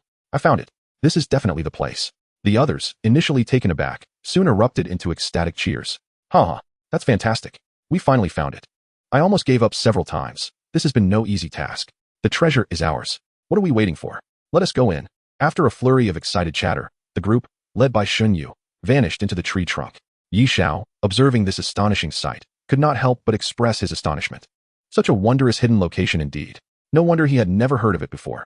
Curiosity stirred within him, yet Xiao remained cautious, waiting a moment to ensure he wouldn't run into Xinyu and her companions inside. After a suitable interval, he too entered the tree trunk. However, the moment he stepped inside, he was greeted by a peculiar whispering that momentarily disoriented him. Fortunately, his high mental resistance quickly brought him back to his senses. With a sense of vigilance, Xiao proceeded along the footprints ahead. Yet, he had barely taken a few steps when a voice filled with alarm and anger echoed before him. "Xinyu, what are you doing?" Hastily, Xiao rushed forward, soon catching sight of the group again. Simultaneously, an imposing figure loomed before them, a creature wielding a scythe, crowned in dark regalia, towering at least twice the height of a man. Shadow Reaper, Boss, Level 60, Health 150,000, Attack 3,000, Defense 1,000, Skills, Phantom Curse, Phantom Clone, Death Scythe. Description: a conglomerate formed from the thoughts of countless lives lost to illusion, possessing an overwhelming illusionary attack that is difficult for ordinary beings to withstand. In all honesty, the attributes of this hidden boss were rather mediocre, even verging on weak. Yet, it was unclear what means the Shadow Reaper had employed. For Xiao observed that the once lively group was now frozen in place, save for Xinyu. Most appeared to have lost consciousness entirely, with only the leader still able to move. At that moment, Xinyu's voice broke through the tense atmosphere. "Lei Peng, don't panic. This boss's illusionary attack is incredibly potent. Sacrifices must be made." Lei Peng, both shocked and furious, retorted, "You knew all along. You brought us here to use us as cannon fodder." Xinyu offered no rebuttal, her tone calm as she replied, "I merely refuse to resign myself to mediocrity. You must feel the same way, don't you?" Lei Peng's expression shifted dramatically, his voice softening as he pleaded, "Xinyu, given all the care I've shown you these past few months, please save me. I can help you confront the boss. This can be our secret. Once we defeat it, the Phantom Amulet is yours, and I'll treat you well as I always have." Xinyu's expression remained stoic, her gaze fixated on the boss, now siphoning the life force of her teammates. Indifferently, she stated, "I apologize, but though you have been kind to me, you are far too ordinary. So ordinary that every time I see you, I cannot help but feel a surge of disgust." Xinyu, Lei Peng's anger reached a boiling point. Yet, at that moment, he found himself immobilized by the boss's powers, left to vent his frustration through furious shouts. Unfazed, Xinyu seized the opportunity while the boss was momentarily incapacitated to unleash a flurry of attacks. She had long been acquainted with the boss's somewhat mechanical attack patterns. Previously, she had occupied Lei Peng's position. Fortuitously, the only teammate who had avoided the boss's grasp had harbored feelings for her, ultimately saving her life. Together, they had fought against the boss. Yet, at that time, they had only been level 60, their damage insufficient. As the boss charged toward them, after a fleeting moment of internal struggle, she had pushed the teammate who saved her out of harm's way, turning to flee. Over the past few days, she had meticulously calculated her strategy. With her current damage output and the 9 individuals assisting her in buying time, she was certain she could slay the boss before it reached her. The thought of the Phantom Amulet being within her grasp ignited a fervor in Xinyu's eyes. However, just as she began to envision a glorious future, a multitude of fireballs rained down from above, striking the boss instantaneously. Chapter 46, Instantaneous Boss Kill, the third mythical equipment. Hidden behind Xinyu, Xiao had finally grasped the capabilities of the Shadow Reaper before him. Its attributes were remarkably weak compared to other level 60 bosses. Yet, it wielded an exceptionally bizarre illusion that could render enemies immobile in an instant, with the effect intensifying over time. Those ensnared would gradually lose consciousness, becoming ensnared in the illusory realm created by the Shadow Reaper, unable to escape. However, Xiao noted that this ability seemed to have a range limitation. The closer one was to the Shadow Reaper, the more potent the illusion's effects. Xinyu was evidently aware of this, maintaining a safe distance from the boss. As for Lei Peng, he likely stood at the edge of the boss's illusionary range, hence his ability to retain a semblance of rationality despite being immobilized. After discerning the characteristics of the boss, Xiao ceased to squander any further time. He initiated his assault with a barrage of 50 fireballs. In the Eternal Life realm, the wild monsters are inherently claimed by those who possess the capability to seize them. There exists no concept of first come, first served. If one cannot outmatch another, it simply signifies a deficiency in strength, and no one will extend their sympathy. This is a rule established by the Alliance, akin to the earlier struggle whereby Xiao and other prodigies vied for the harbinger of calamity. A loss is a loss, and it cannot engender a deep-seated enmity. The Shadow Reaper's defense was a mere 1,000, and its magical resistance was even more pitiful. Under the relentless onslaught of Xiao's lava blade, the Shadow Reaper appeared as fragile as paper before him, not even enduring for a second. Boom. The Dark Reaper had yet to react when its massive form exploded. This sudden turn of events left Xiao, who had been lost in her dreams, utterly dumbfounded. What had transpired? How had the boss perished? Xiao was engulfed in confusion. Just then, an extraordinarily brilliant beam of light illuminated the spot where the boss had collapsed. Xiao's eyes widened in astonishment. This mythic gear. No, she distinctly remembered seeing a legendary piece of equipment in the illusion before. How had it transformed into a mythic item this time? For a moment, Xiao questioned whether she had fallen victim to an illusion herself. However, the intense desire within her compelled her to instinctively rush toward the dazzling light, despite her lingering bewilderment. Yet, before she could draw near, a figure unexpectedly appeared beside the boss, retrieving the dark purple talisman from the ground. This sight jolted Xiao, snapping her back to reality. Simultaneously, she recognized the man who had appeared before her as the individual she encountered at the entrance of the labyrinth. But how could he claim an item that did not belong to him? In her daze, Xiao recalled the fireball spell from earlier, and her eyelids twitched. However, she swiftly dismissed this fanciful notion. The highest level in the novice area was merely 90, while there were many prodigies. It was impossible for anyone to annihilate the Shadow Reaper in a single blow. Something unexpected must have occurred, though she was currently unaware of it. Her strong conviction prevented her from accepting this hypothesis. The illusionary talisman had long been regarded as hers. How could she stand idly by while it was snatched away? Therefore, Xiao immediately shouted with authority, "Put down that equipment. This is the only treasure that can change my life, and I will not permit anyone to touch it, even if it means risking my life in the process." Simultaneously, with the demise of the Shadow Reaper, apart from the first individual whose consciousness had been drained by the Shadow Reaper, the other 8, including the last, Lei Peng, instantly awakened from the illusion. They had yet to comprehend what had transpired when they heard Xiao's furious shout. Following her gaze, they quickly spotted Xiao and the resplendent equipment in his hands. Their spirit sword, mythic gear. The dazzling radiance was so striking that even those who had never witnessed mythic gear could not help but exclaim in awe. "Xiao, what is happening?" Faced with the inquiries of the crowd, Xiao's heart raced. She glanced at Lei Peng behind the others. Noting his dazed expression, an idea formed in her mind. Just moments ago, everyone had fallen under an illusion, and unfortunately, Xiao had been slain by the Shadow Reaper. I single-handedly held the boss, only to be disrupted by this person before me. He is attempting to seize the treasure that belongs to all of us, and I cannot allow him to escape. In a rapid and urgent tone, Xiao conveyed her thoughts. Upon hearing this, the others could no longer restrain themselves. That was mythic gear. If they could acquire it, they might defy fate and alter their destinies. At the very least, they could sell it for a handsome price. Without pausing to consider Xiao's flawed explanation, they charged at Xiao. However, at that moment, an unexpected turn of events unfolded. Seizing the opportunity while the others were focused on Xiao, Lei Peng had somehow appeared behind Xiao, gathering all his strength. He unleashed a flurry of attacks on the unsuspecting Xiao. As a magic-based class, she was incapable of withstanding Lei Peng's assault. Her health rapidly plummeted. In pain, Xiao's expression shifted dramatically. "Lei Peng, you, scoundrel, you shall pay for this." "Wait, you were under an illusion." But Lei Peng paid no heed. Closing in on Xiao and plunging his weapon into her with full force, blood oozing from the wound. In that instant, Xiao's health reached 0. Her head drooping heavily as she succumbed to the void. Only her lifeless eyes retained a glint of defiance. The rest were taken aback by this sudden betrayal. "Lei Peng, what are you doing? Have you gone mad? You killed one of your own." Lei Peng yanked his weapon from Xiao's corpse and spat contemptuously upon it. His face twisted with malice. He then coldly declared, "Fools, have you ever considered why everyone fell under the illusion while this woman remained unscathed? She merely regarded us as cannon fodder, hoping to monopolize the treasure."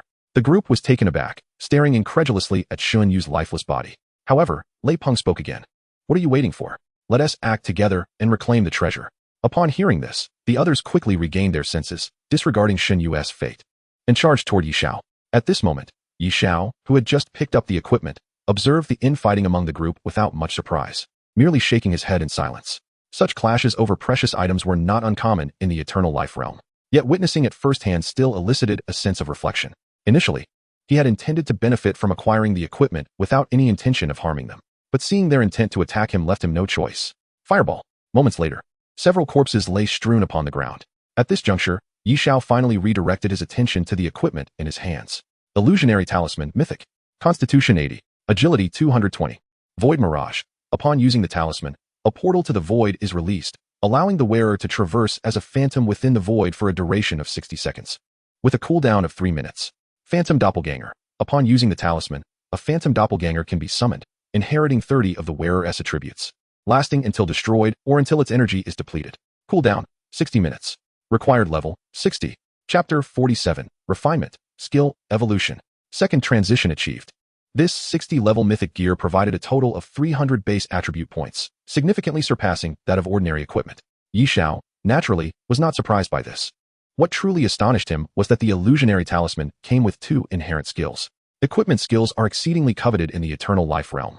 As each individual has a limited skill bar, the addition of an equipment skill offers an extra means of combat. The enhancement to practical combat effectiveness cannot be overstated. Items that provide 2 skills are regarded as exceptional treasures. Of course, if the skill effects are subpar, they are rendered useless. However, having obtained such a rare gem, and at the highest mythic quality, how could Xiao not feel astonished? He had initially aimed to complete his second transition before entering the path of exile for leveling purposes. Little did he expect to unexpectedly encounter Xinyu and her group.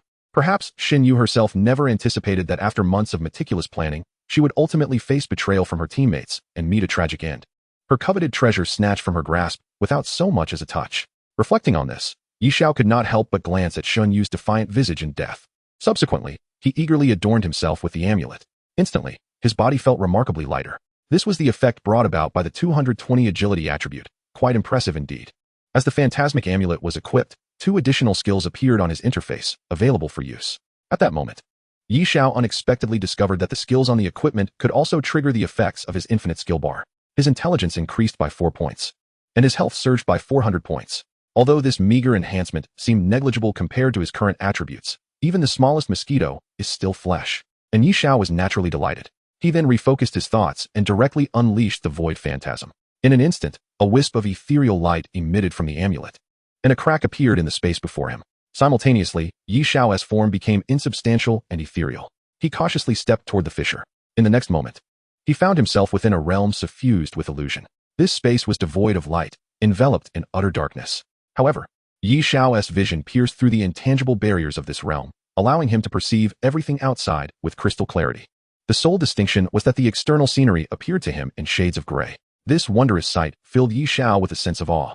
He then attempted to traverse a few steps within this phantasmal void. To his astonishment, he found his speed had doubled. In a moment of realization, he understood this was the independent law of this void. Xiao then tried to activate Godspeed. In the blink of an eye, he burst forth from the hidden domain of the Shadow Reaper and emerged into the outside world. His eyes sparkled with excitement. He anticipated that the void phantasm would not only conceal him, but also enhance his speed. Was this not the very essence of a mage assassin? Moreover, with this skill at his disposal, even upon returning to the real world, he need not fear the 8 noble families of the League tracking him down. Even if top-tier powerhouses were to arrive, unless they possessed special means, no one could detain him for the 60-second duration of the void phantasm. With this thought, Xiao felt an overwhelming joy swell within him. Even if the other attributes and skills of the phantasmic amulet were subpar, this single skill alone was enough to justify its mythical quality. This anticipation heightened his eagerness for the second skill of the phantasmic amulet, Phantom Doppelganger. Upon returning from the void to the outside world, Xiao immediately summoned the Phantom Doppelganger. In a fleeting moment, a blurred figure materialized beside him. At that instant, Xiao realized that a new perspective had suddenly emerged in his mind, one belonging to the doppelganger. This novel occurrence astonished him. The Eternal Life world boasted numerous skills and special items capable of creating doppelgangers, yet those doppelgangers either lacked combat prowess or possessed only mediocre abilities. However, this doppelganger was capable of moving freely under his conscious control, displaying remarkable synchronicity. It was akin to having a weakened version of himself. Of course, this weakness was relative to Xiao himself.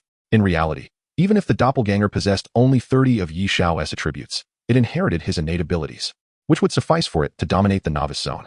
Thus, with the emergence of the doppelganger, Xiao's combat prowess surged significantly, elevating him to an impressive new level. After testing the two skills, Xiao directed the doppelganger to seek out the phantom slime's whereabouts. He had not forgotten the purpose behind his venture into the phantom maze. Time was of the essence, as the path of exile would soon commence. After the doppelganger departed, Xiao did not pursue the phantom slime himself. Instead, he utilized the smelting furnace directly on the phantasmic amulet. Ding! You have smelted the phantasmic amulet, mythical, and the equipment has been enhanced. Upon the completion of the smelting process, Xiao eagerly examined the attributes of the phantasmic amulet once more, anticipating the enhancements it would receive. Phantasmic amulet, mythical. Constitution, 80. Agility, 220. Smelting effect. The skill effects of this equipment have evolved. Void phantasm. Evolved upon using the amulet, a void gate is unleashed around the wearer, transforming them into a phantasm that traverses the void. The first skill after leaving the void deals 50 increased damage, lasting for 60 seconds, with a cooldown of 3 minutes. Phantom doppelganger. Upon using the amulet, it can summon 2 phantom doppelgangers, each inheriting 30 of the original S attributes, lasting until they are killed or their energy is depleted. Cooldown, 60 minutes. Required level, 60. Gasp. Upon reviewing the enhancement results of his equipment, Xiao felt a jolt of astonishment. This was utterly unexpected. It had directly evolved both skills of the phantasmic amulet. Not only had the void phantasm received an increase in damage, but the phantom doppelganger had expanded from summoning 1 to 2. This journey through the phantom maze had proven immensely worthwhile. Taking a deep breath, Xiao suppressed his excitement and summoned a second doppelganger, sending it to search for the phantom slime as well. Although both doppelgangers possessed only 30 of his attributes, they were more than sufficient to handle all the creatures within the phantom maze with ease. With the assistance of the 2 doppelgangers, the subsequent process was remarkably simple. In less than an hour, Xiao successfully obtained the 3rd piece of the phantom heart. Upon acquiring the phantom heart, the system notification chimed simultaneously. Ding! Congratulations on completing the advancement task, successfully transitioning to the 2nd class, and receiving 10 constitution and 30 intelligence. Ding! Now, for each level you gain, all attributes increase by 3 points, and you receive 15 free attribute points. Chapter 48, 2nd class skills, Wind City unlocked.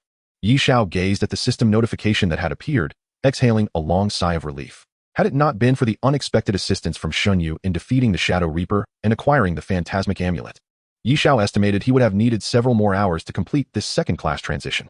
Following the transition, Xiao received 2 skill stones as rewards for his advancement.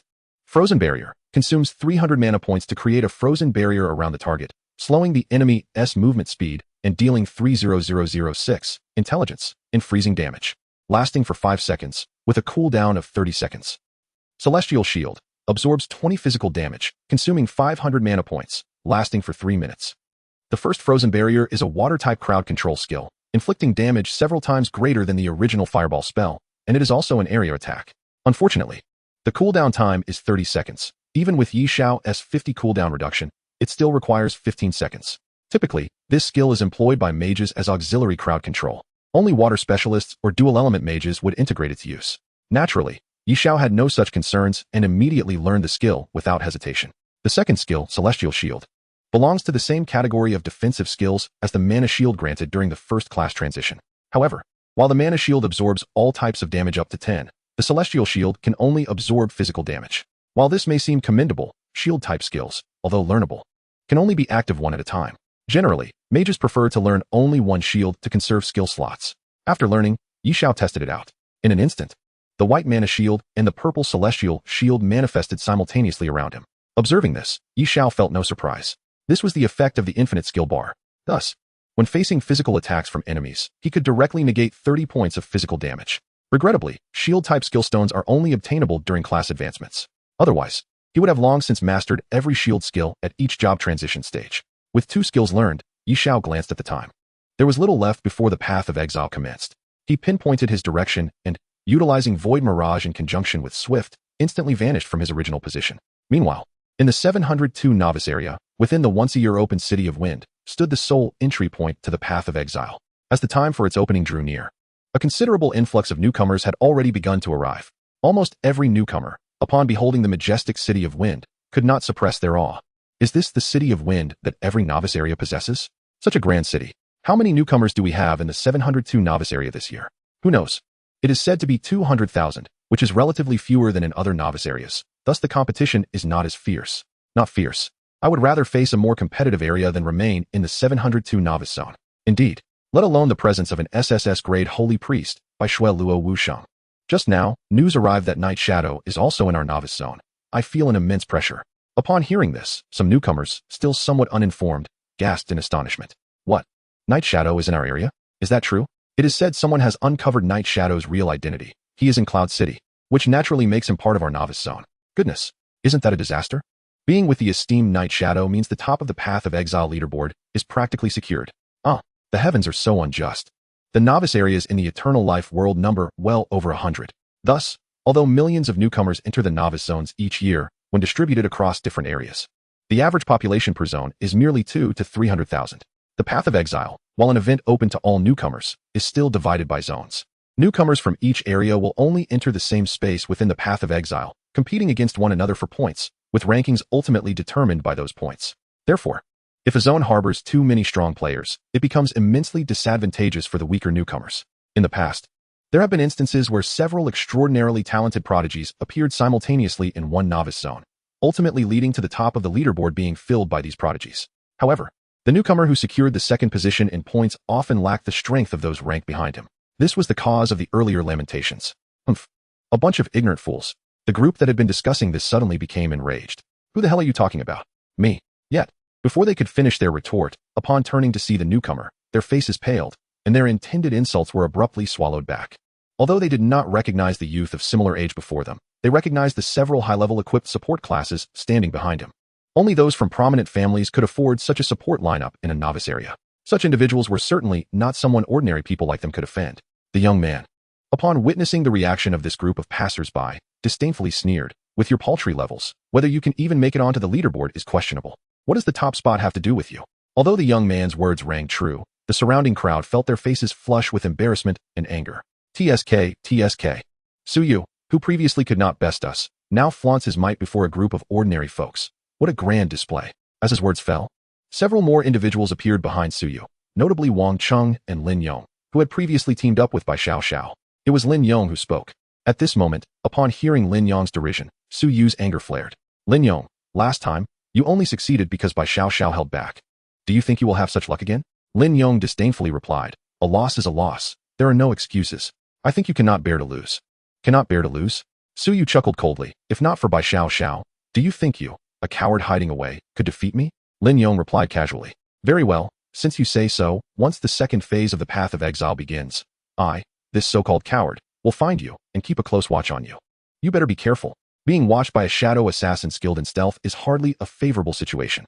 Xiao did not expect Lin Yong to be so audacious, as he intended to forego accumulating points and instead engage in a deadly game with him, inwardly cursing. Yet, he maintained his defiant demeanor and was about to speak when a commotion erupted around them, interrupting their confrontation. The two turned in unison to investigate. It turned out to be Bai Xiao's arrival. Upon seeing Bai Xiao, the typically proud Lin Yong's eyes flickered with a hint of fervor. Having witnessed Bai Xiao's methods and strength during their previous collaboration, he was greatly surprised. From that moment on, he found himself somewhat intrigued by her. Although his talent could not compare to Bai Xiao's, Lin Yong believed that with his potential, he would not fall behind others in future development. Thus, as an SSS grade talent awakener, Bai Xiao, in his view, could indeed be deemed worthy of him. At that moment, Bai Xiao also noticed Lin Yong and Xiao. However, she had never held any interest in either of them. After a brief glance, she strode directly into the city. This scene made Xiao feel a sting of humiliation from being so blatantly ignored. Yet, Lin Yong beside him instead wore a slight smirk, thinking to himself, "A woman with character is truly exhilarating to manage." Bai Xiao, of course, was oblivious to Lin Yong's thoughts. Beneath her seemingly indifferent expression, her mind was preoccupied. Just moments ago on her way here, she had received news from Bai Shanhe. Night Shadow's true identity had been revealed. However, upon hearing that familiar name, Bai Xiao felt as though struck by lightning. No matter how she racked her brains, she could never have imagined that the individual who had repeatedly overshadowed her, sabotaging her plans for fame, was none other than Xiao, the very person she had ruthlessly kicked aside days ago. Bai Xiao's immediate reaction to the news was disbelief. Absolutely impossible. How could the F-grade talent Xiao be Night Shadow? If this were true, what then of her own status as an SSS grade talent awakener? Was this some kind of jest? Yet, Bai Xiao understood well that Bai Shan would never joke about such matters. In fact, he was quite eager for Bai Xiao to locate Xiao immediately. After all, they shared a bond of 3 years. With the right timing, location, and allies, everything was in Bai Xiao's favor. If she could successfully draw Xiao into the Bai family, it would not be long before the Bai family ascended to become the 9th family of the alliance. a feat that countless noble families could only dream of achieving. However, faced with Bai Shanhe's earnest expectations, Bai Xiao harbored her own thoughts. Chapter 49, 13 times experience gain, schemes afloat in the City of Wind.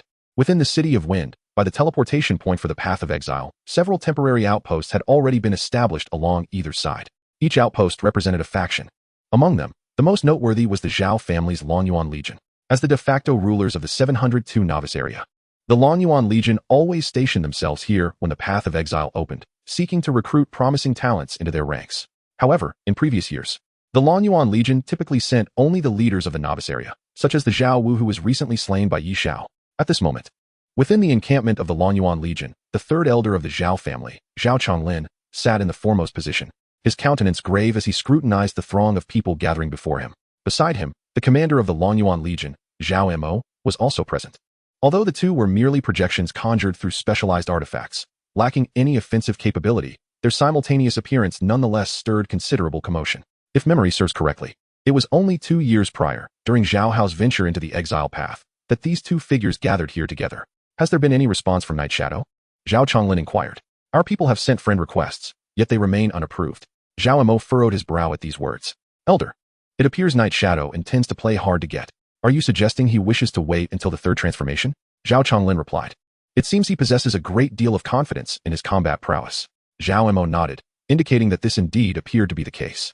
A glimmer of sharp insight flickered in Xiao Chonglin's eyes as he shook his head. He may have grand aspirations, but alas, time is not on his side. Even if the other families were in agreement, our Xiao family would never acquiesce. Xiao Mo understood this all too well.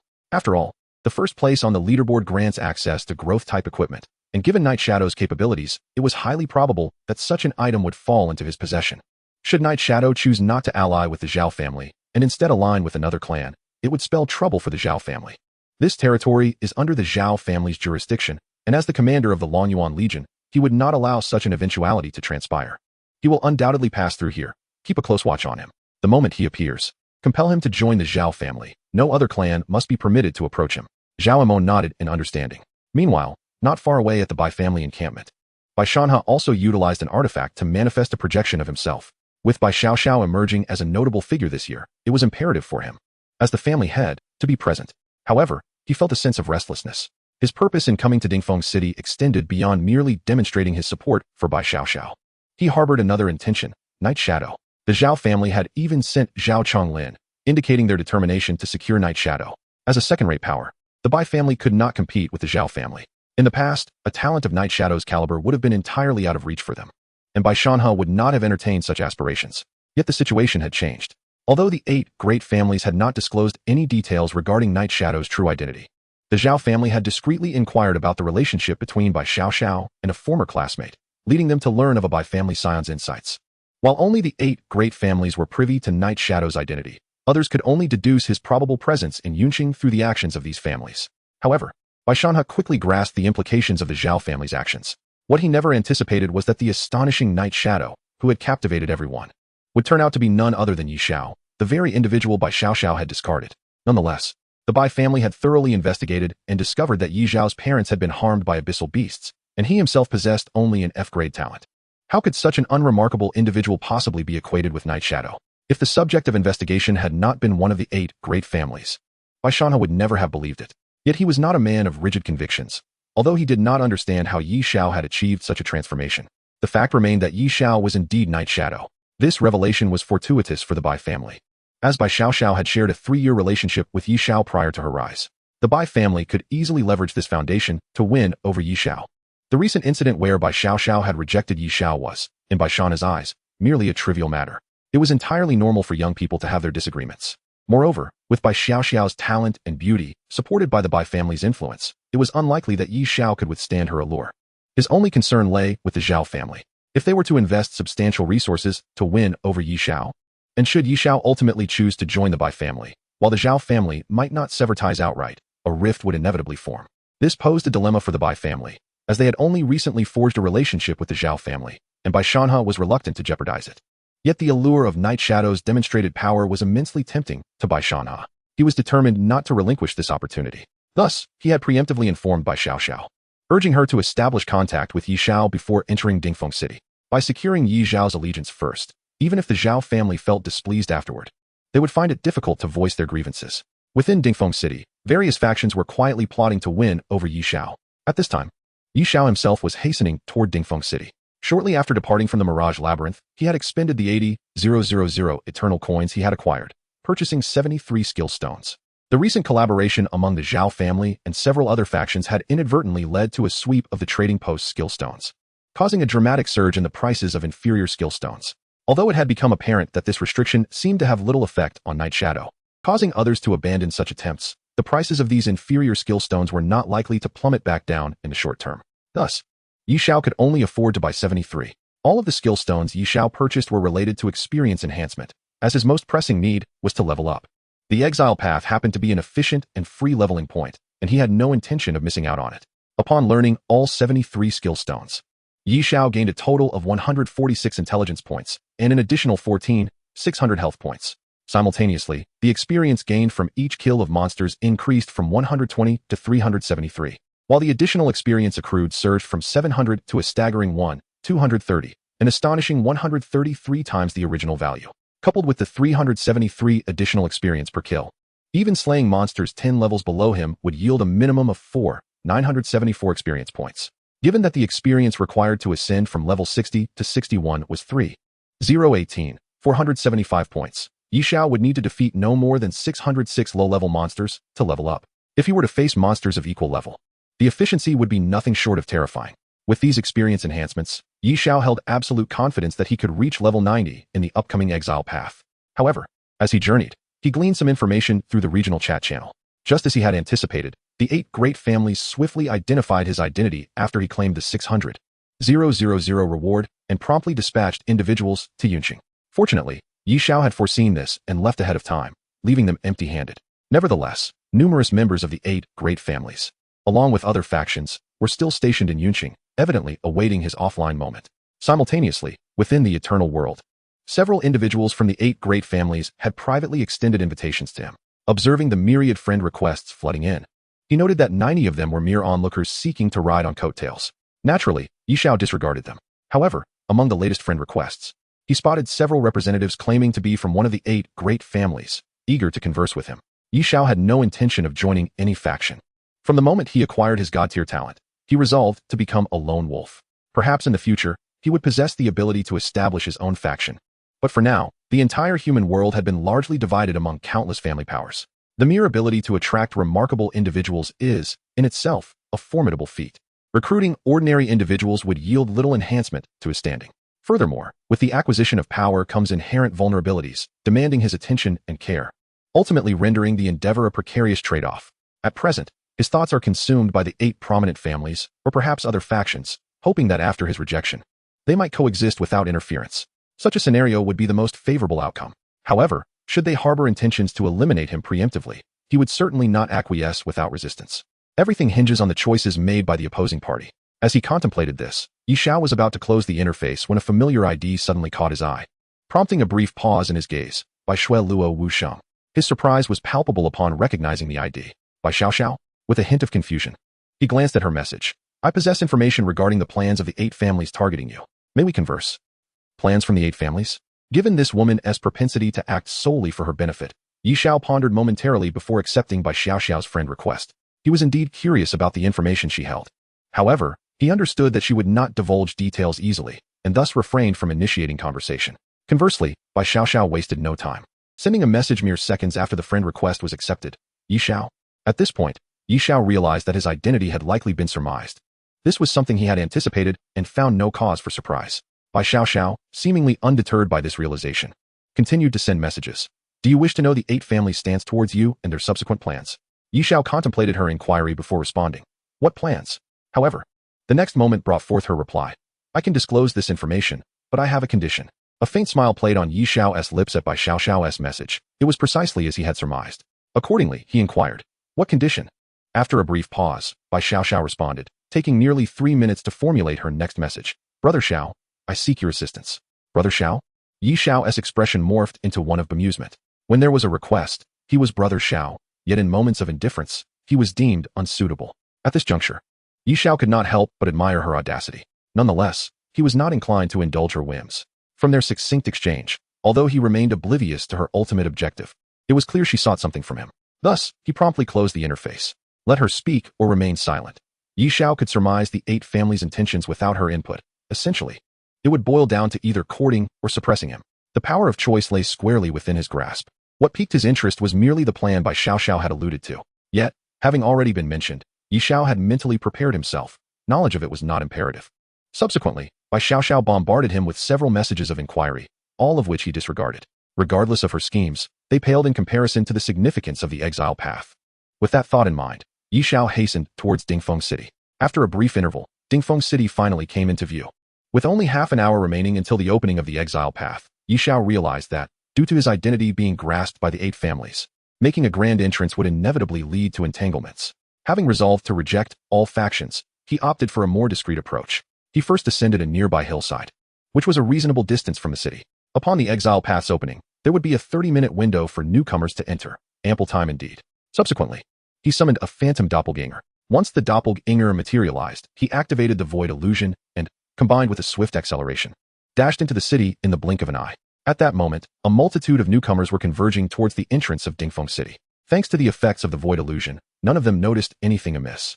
Xiao's doppelganger swiftly maneuvered past the throngs, heading straight for the central plaza of Dingfeng City. Soon, he found a secluded corner and instantly spotted the various factions stationed there. The most prominent among them was undoubtedly the Xiao family's Lonyuan Legion, followed closely by the Bai family, not far from his position. Through the perspective of his doppelganger, Xiao observed Xiao entering the encampment. Her expression, however, appeared less than favorable, likely a result of his earlier indifference. Xiao scanned the surroundings for any anomalies, but found none. Nevertheless, ever cautious, he refrained from revealing himself in Xiao territory, where the Lonyuan Legion stood at the ready. The expansive plaza soon became bustling with numerous newcomers, creating an atmosphere of palpable excitement.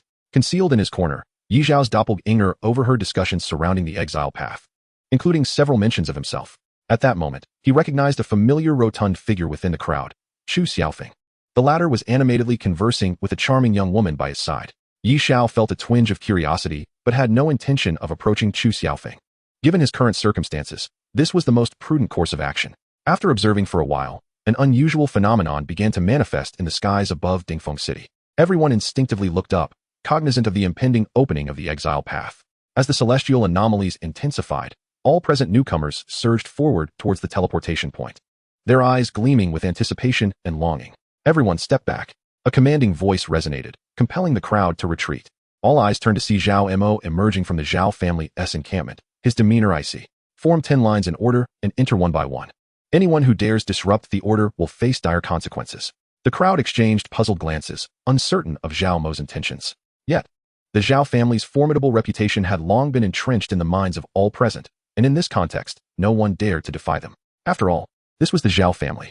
Before long, a battalion of Lonyuan Legion members appeared at the entrance, their sharp gazes scrutinizing each newcomer passing through.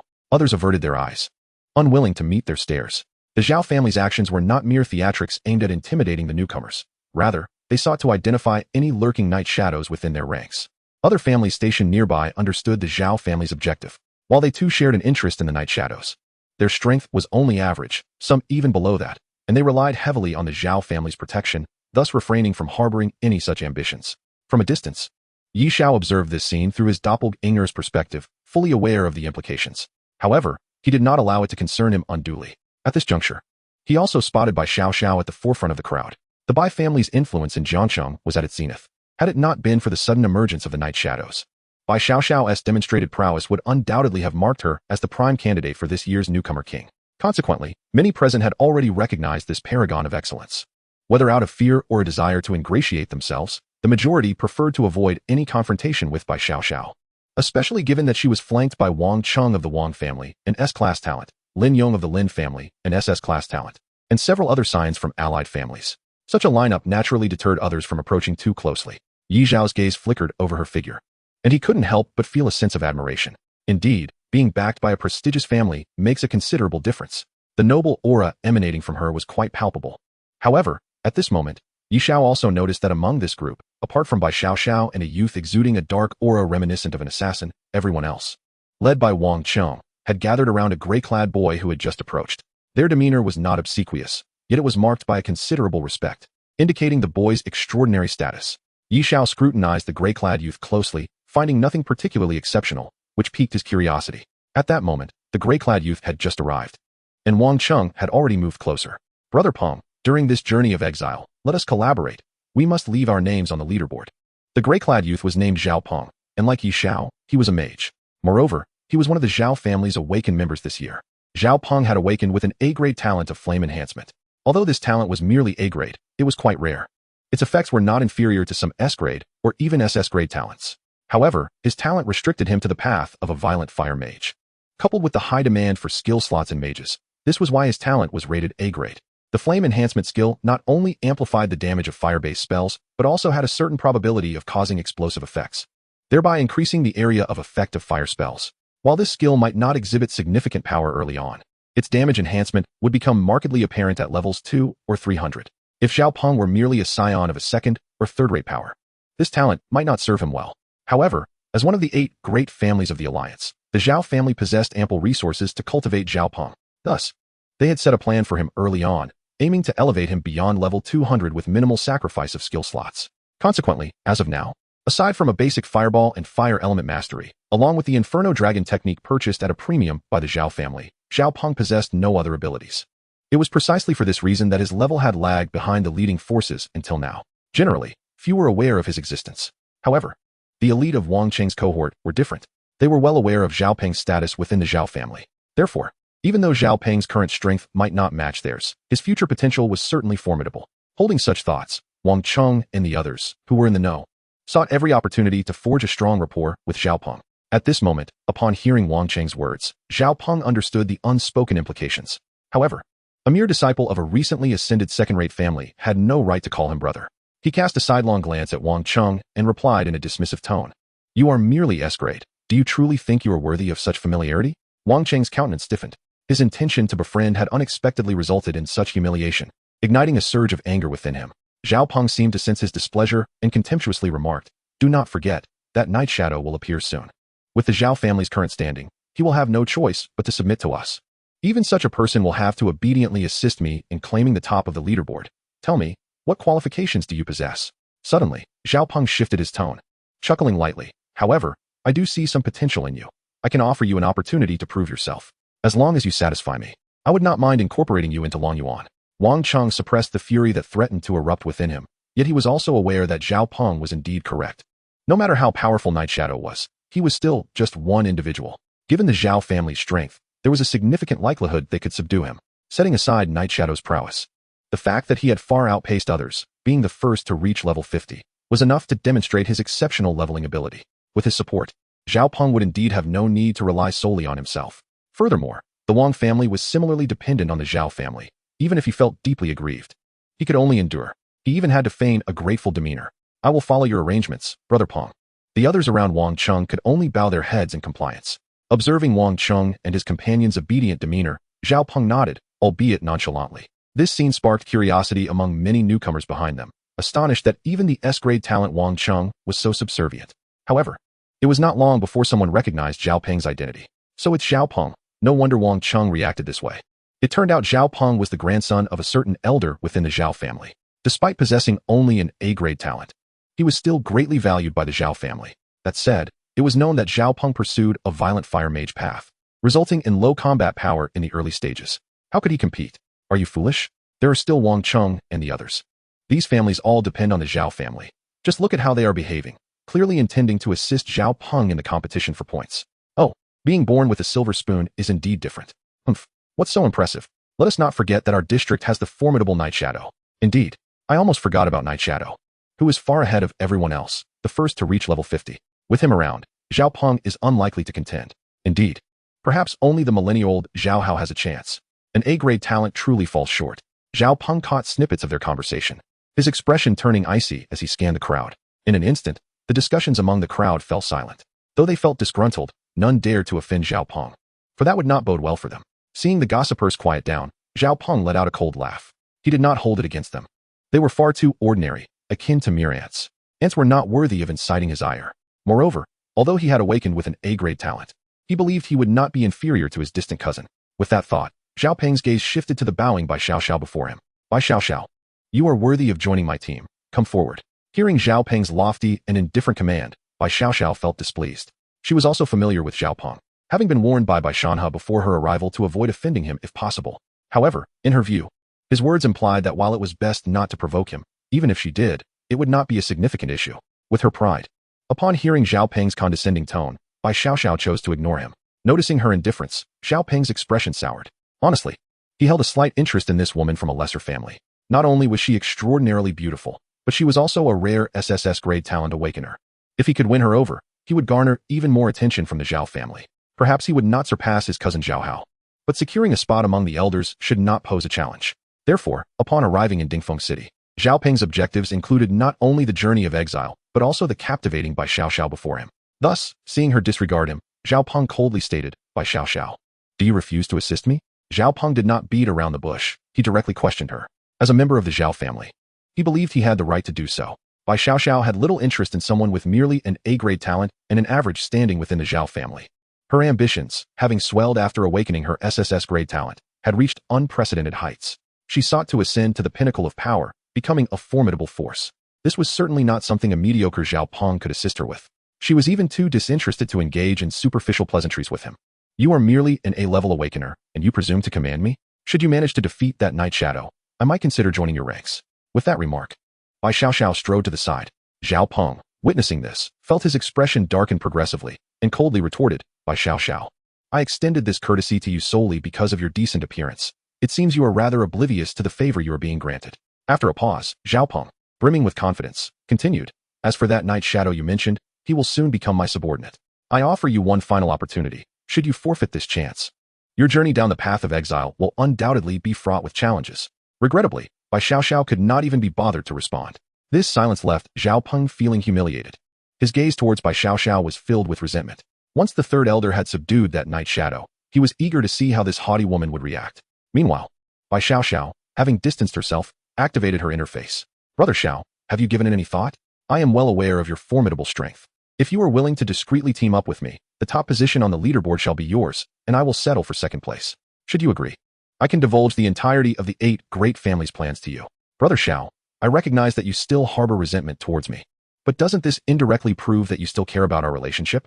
The Bai family merely seeks to mold me into their high-ranking enforcer, destined to assist that useless son of Bai Shanhe. I have long desired to break free from that. If you are willing to assist me, we can secure the top 2 spots on the leaderboard together, and once we have grown stronger, I will accompany you to seek vengeance against the Bai family. Once you nod in agreement, I, Xiao, pledge to serve you faithfully and submit to your every command. Alas, her fervent entreaties fell upon deaf ears, receiving no response whatsoever. Meanwhile, as the Longyuan Legion maintained order, all newcomers had lined up to partake. Xiao Mo, upon observing this, nodded at his subordinates. The Longyuan members, who had previously guarded the entrance, stepped aside at that moment.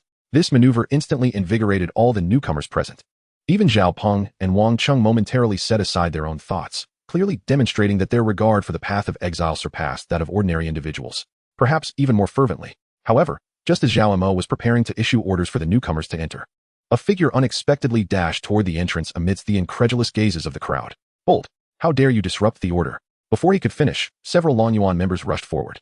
Yet, the figure did not resist. Instead, they abruptly halted and veered to the side. Simultaneously, Zhao Chonglin, who had been meditating within the tent, emerged at the first sign of commotion. Although the figure moved at remarkable speed, Zhao Chonglin immediately recognized their visage.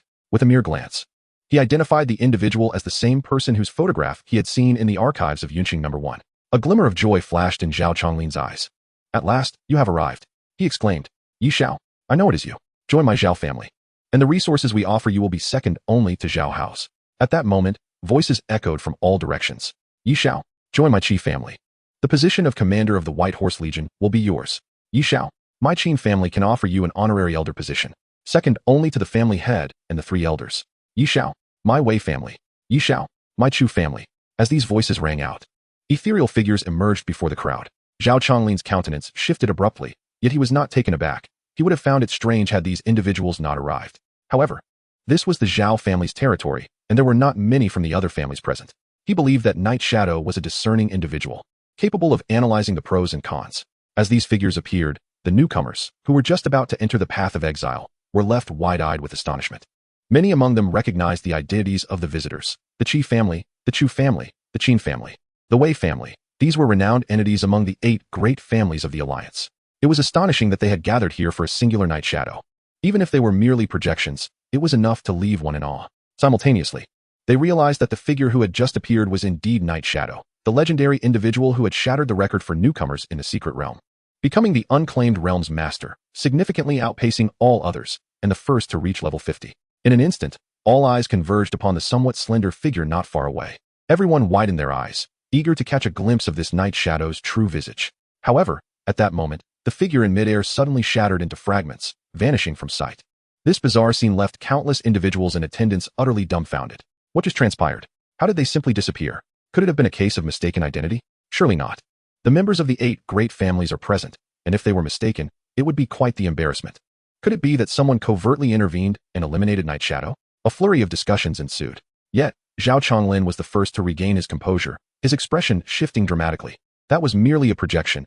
He never intended to join my Xiao family. Quickly, seal the entrance. The figures from the other 8 great families also reacted. Their expressions equally grim. Their simultaneous appearance indicated that Night Shadow had not yet allied with any faction prior to this moment. Many had previously attempted to contact Night Shadow, but to no avail. This unfolding scene made it clear to them that Night Shadow was not inclined to join any side. Once they realized this, the individuals did not obstruct Xiao Chonglin, but exchanged glances and subsequently departed. The ensuing events would be handled by the Xiao family, requiring no assistance from them. Unfortunately, by the time Yi Zhao's projection appeared, his true self had already utilized the Void Mirage to enter the path of exile ahead of time. Chapter 51. Reactions from all sides. Instant level up. Upon realizing that he had been outmaneuvered by Night Shadow, Xiao Chonglin's expression darkened considerably. The rules of the path of exile, having been comprehensively deciphered over nearly a century, were well understood by humanity. The entirety of the path of exile's trials is divided into 2 phases. The first phase primarily serves to facilitate leveling for the trial takers. However, the performance during the leveling process will translate into corresponding points upon entering the second phase. The most straightforward means of accumulating points is by slaying monsters, followed closely by acquiring the most experience points. Did you not see how Xiao Peng and the others stood at the forefront? This is precisely why, after the path of exile opened, countless individuals surged forward, fearing that such circumstances would be unfair to them. Yet, the outcome remained unchanged. However, with Xiao Chonglin's reprimand, many began to realize that Night Shadow had quietly attempted to enter the path of exile right beneath their noses, although this did not concern them. Witnessing the oppressive powers falter brought a sense of satisfaction to many. At that moment, amidst the crowd, Chu Xiaofeng wore an expression of peculiar intrigue and suspicion. Although the fleeting figure had vanished in an instant, he had managed to catch a glimpse of its profile. It was a visage he found extraordinarily familiar, so familiar that he could hardly believe his eyes and rubbed them in disbelief. The girl beside him, noticing his reaction, curiously inquired, "What is the matter?" Upon hearing the words, Chu Xiaofeng gaped in astonishment, stammering, "That person seems to be my good friend." Yet, as soon as he spoke, a flicker of trepidation surged within him. Perhaps he had misjudged the situation, for after all, the Yi he knew possessed merely an F-grade talent, which hardly equated to the prowess of the figure before him. The girl beside him, upon hearing this, cast a glance of derision, thinking to herself how brazenly this rotund fellow boasted without a hint of modesty. Nevertheless, considering the generosity he had shown her and his standing as an A-grade talent, she graciously remarked, "Brother Chu, you are truly impressive to know even the Night Shadow." Seeing the girl's expression of admiration, Chu Xiaofeng was about to offer an explanation, but the words caught in his throat, and his face broke into a radiant smile. "Of course, sure, you shall not be wronged while following me." Unbeknownst to them, their exchange failed to capture the attention of the Xiao family. Xiao Chonglin, or perhaps a member of one of the 8 great families, had already discerned the implications of Night Shadow's actions. Thus, regardless of Night Shadow's extraordinary potential, the 8 families would not extend a second opportunity. This was a matter of pride for them. Xiao Chonglin had contemplated the possibility of Night Shadow rejecting all overtures, aware that in the past few decades, they had encountered many such headstrong talents, all of whom had ultimately met their demise, their graves long since trampled. What Xiao Chonglin had not anticipated was Night Shadow's cunning, cleverly employing illusions to deceive everyone. Such audacity was undoubtedly a provocation to the Xiao family and the other clans. How dare he be so presumptuous? The members of Longyuan reacted swiftly, blocking the entrance without delay. Yet, moments later, an eerie silence enveloped the surroundings, just as confusion set in. Above the entrance to the exile path, an ancient stone tablet, weathered by the ravages of time, suddenly emitted a brilliant light. At this moment, it was unnecessary for Xiao Chonglin to speak. Everyone understood the significance. Someone had entered the exile path and officially commenced their trial. The stone tablet served as a record, chronicling the accomplishments of all who ventured within the exile path. It was evident that the sole individual capable of entering at this moment was none other than Night Shadow. Xiao Chonglin's expression darkened. Xiao Peng, take your men inside. No one shall belittle the Xiao family. Rest assured, third elder. I shall ensure Night Shadow comprehends the cost of arrogance. Xiao Peng replied, his demeanor equally grim. The early stage damage of the fire magic was indeed limited. His confidence stemmed from his belief that no one could resist the Xiao family's temptations, nor could they withstand their coercion. However, how much time had passed? That wretched Night Shadow had slapped him in the face. Not only that, but with Night Shadow's defiance, his plans lay in ruins. The thought of Night Shadow having previously become the master of the pestilent miasma forest, causing the Xiao family to lose a crucial source of divine forging stones, filled him with ire. Had it not been for this setback, he would not have found himself in such dire straits. Initially, he had tolerated Night Shadow due to his formidable strength, but now his patience had worn thin. He turned to Wang Cheng and the others, his voice icy. It appears Night Shadow has no intention of cooperating. If that is the case, you all know what to do. Wang Cheng and the others had long received directives from their families, and Xiao Peng's words elicited no reaction. Only by Xiao, witnessing Night Shadow's stealthy entry into the exile path, felt a flicker of anxiety and smoldering anger towards Yi Xiao's arrogance and folly. Although she could not fathom how Yi Xiao possessed such astounding combat prowess, did he truly believe he could act with impunity? He was utterly unaware of the capabilities of the 8 great families. Such naivety was tantamount to courting death. Originally, Bai Xiao had hoped to exploit Yi Xiao's abilities before his inevitable demise, thus ensuring she had made the most of her opportunities. It seemed now that she would need to alter her plans. With that thought, her gaze shifted towards Xiao Peng, and an idea began to form in her mind. Xiao Peng, I propose we form a team. The first phase of the exile path required participants to navigate a solo instance-like space. However, entering as a team would ensure that all members were transported to the same realm. Yi Xiao, opting for solitude, sought to maximize his experience gain. Additionally, he would easily accrue more basic points. Most importantly, given his current strength, anyone who teamed up with him would merely be a burden, contributing nothing of value. At this moment, he had entered a narrow, shadowy corridor. In the next instant, a multitude of demonic figures crawled forth from the depths. Yi Xiao understood that the trial had commenced. In the initial phase of the exile path, the monsters began at a level 9 tiers below that of the challenger. The number of creatures in each wave was unpredictable, but only by vanquishing them entirely would the next wave emerge. Yi Xiao felt no pressure whatsoever. Even if they were 9 levels higher, he could easily handle them. As fireballs erupted into existence, the corridor was instantaneously enveloped in a searing heat. However, before he could finish casting his fireball spell, Yi Xiao was taken aback to discover that he had leveled up. Chapter 52, Astonishing Rate of Leveling Up. Observing his rapidly escalating experience bar, Yi Xiao could hardly contain his exhilaration. The first wave of monsters consisted of level 51 bloodthirsty wolf spiders. Thanks to the triple experience multiplier of the exile path, each bloodthirsty wolf spider granted Yi Xiao 224 experience points. On top of that, he received an additional 373 points for each kill, with his experience gain multiplier being 133 times greater than that of others. Each bloodthirsty wolf spider ultimately provided him with a staggering 240 experience points. To ascend from level 60 to 61, a total of 3,018. 475 experience points was required. Thus, Yi Xiao needed only to slay 142 bloodthirsty wolf spiders to achieve his next level. As such, before he had completely eradicated the first wave of monsters, he had already leveled up. Relishing the exhilarating pace of his advancement, Yi Xiao swiftly dispatched the remaining monsters. In less than half a minute, fresh creatures emerged from the darkness of the corridor. They were level 52 night bats, adept at stealth and remarkably fast-moving. In the past, such swift foes might have posed a challenge for Yi Xiao. However, since acquiring the forging furnace, his necklace had gained an additional effect that enhanced the projectile speed of his fire spells. Thus, facing these rapidly moving monsters proved no difficulty for him. Mere seconds later, all night bats lay slain, and Yi Xiao reached level 62. With the conclusion of the third wave of level 53 monsters, Yi Xiao attained level 63. Following the fourth wave, he advanced to level 64.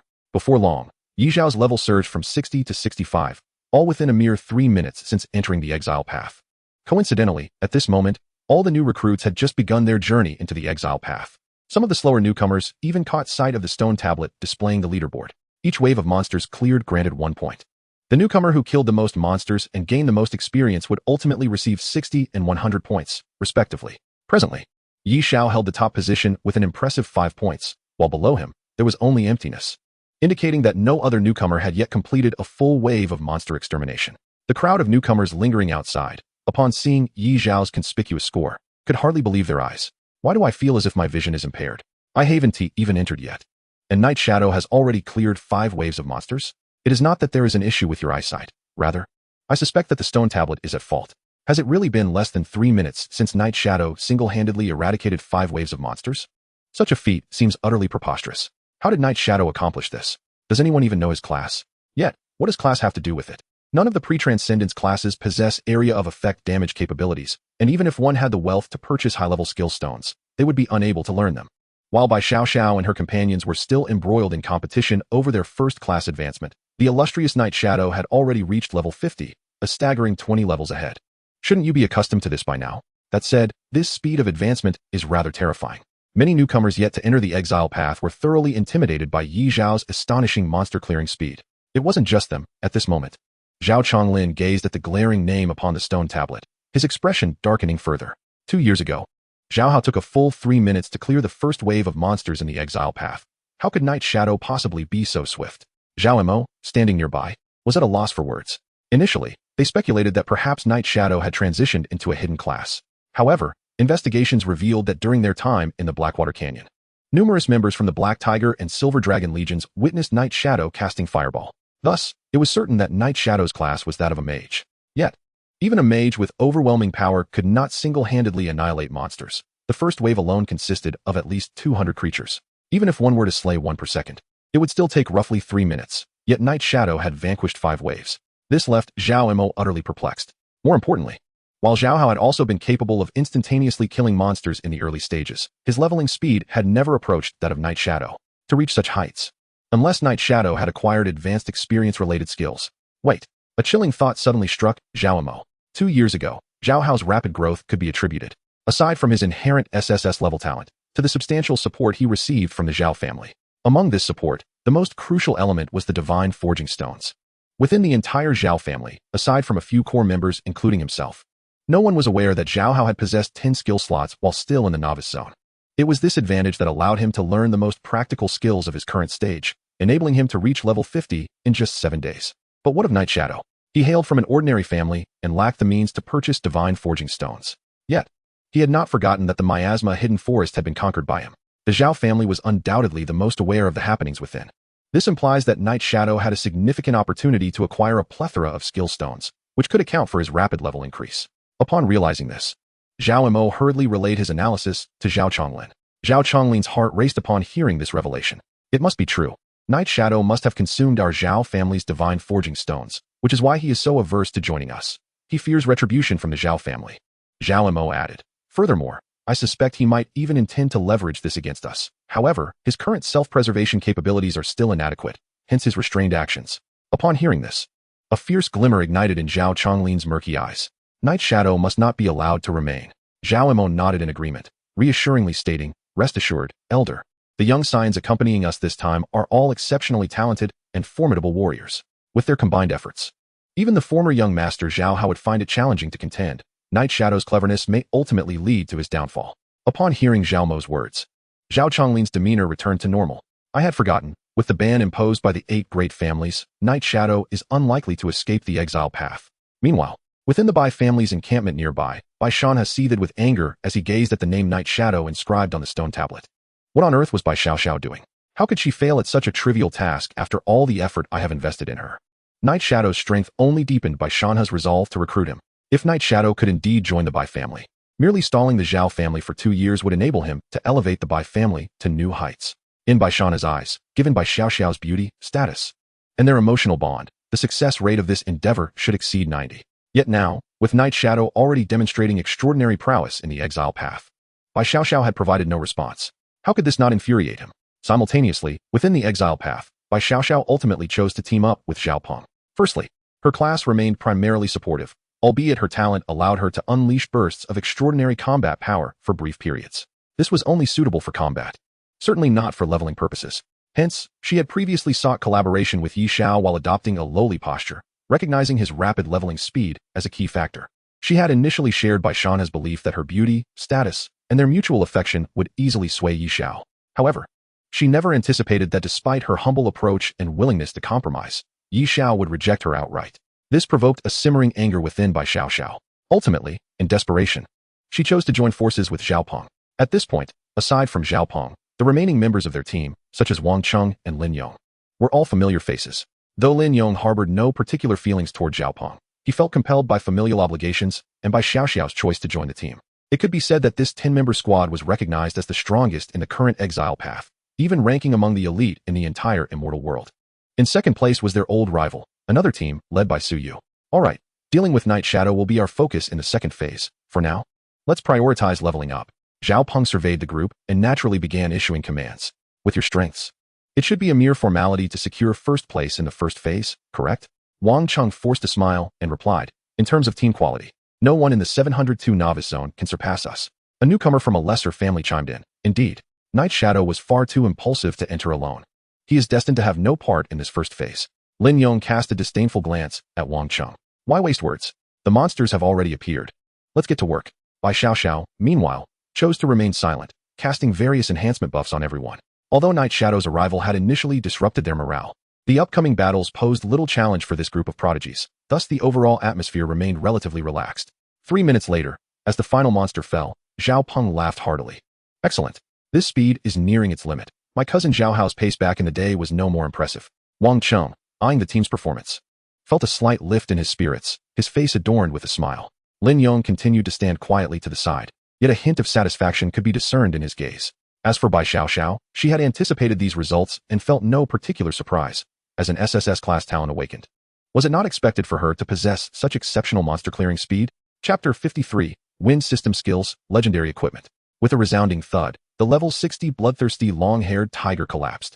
Xiao glanced at his own level, 70. The first phase of the exile path lasts for 24 hours, automatically transitioning into the second phase thereafter. Yet at this moment, Xiao began to feel a twinge of frustration. He had entered the exile path for scarcely 10 minutes and had already leveled up by 10 levels.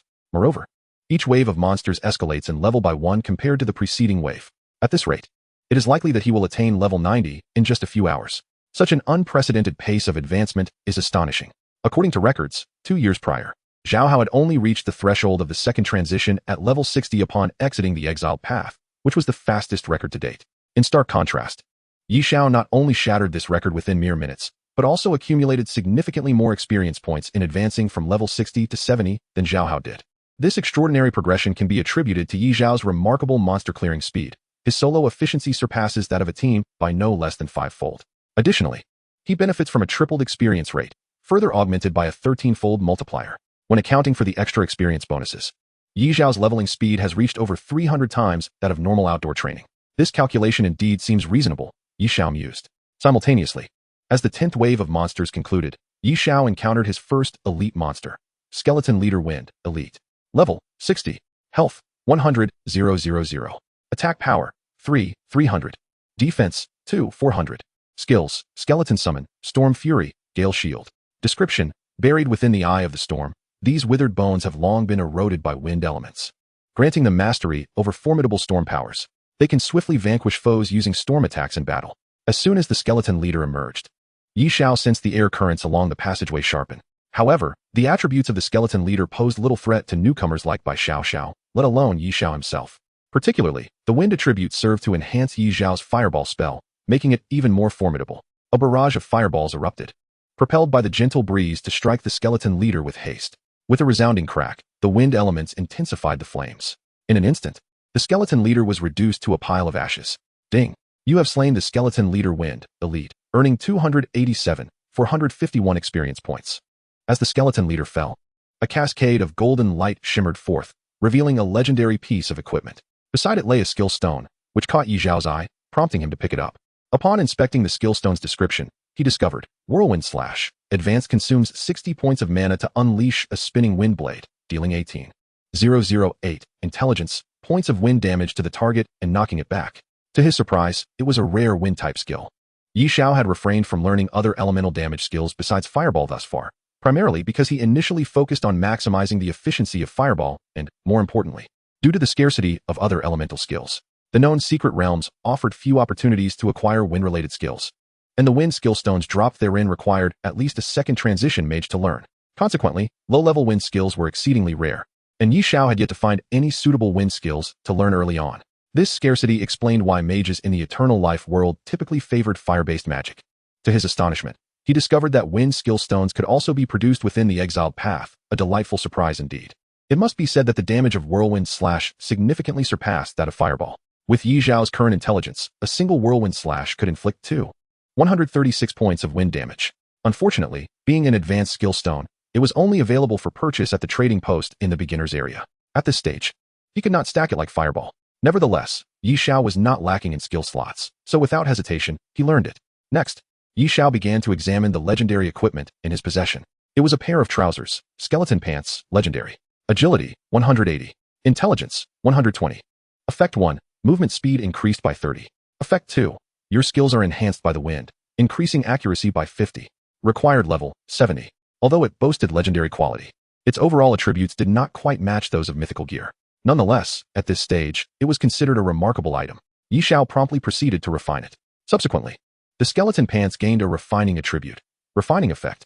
Each time you cast a skill, movement speed increases by 10 for 10 seconds. When you cast another skill, the effect stacks and resets the duration.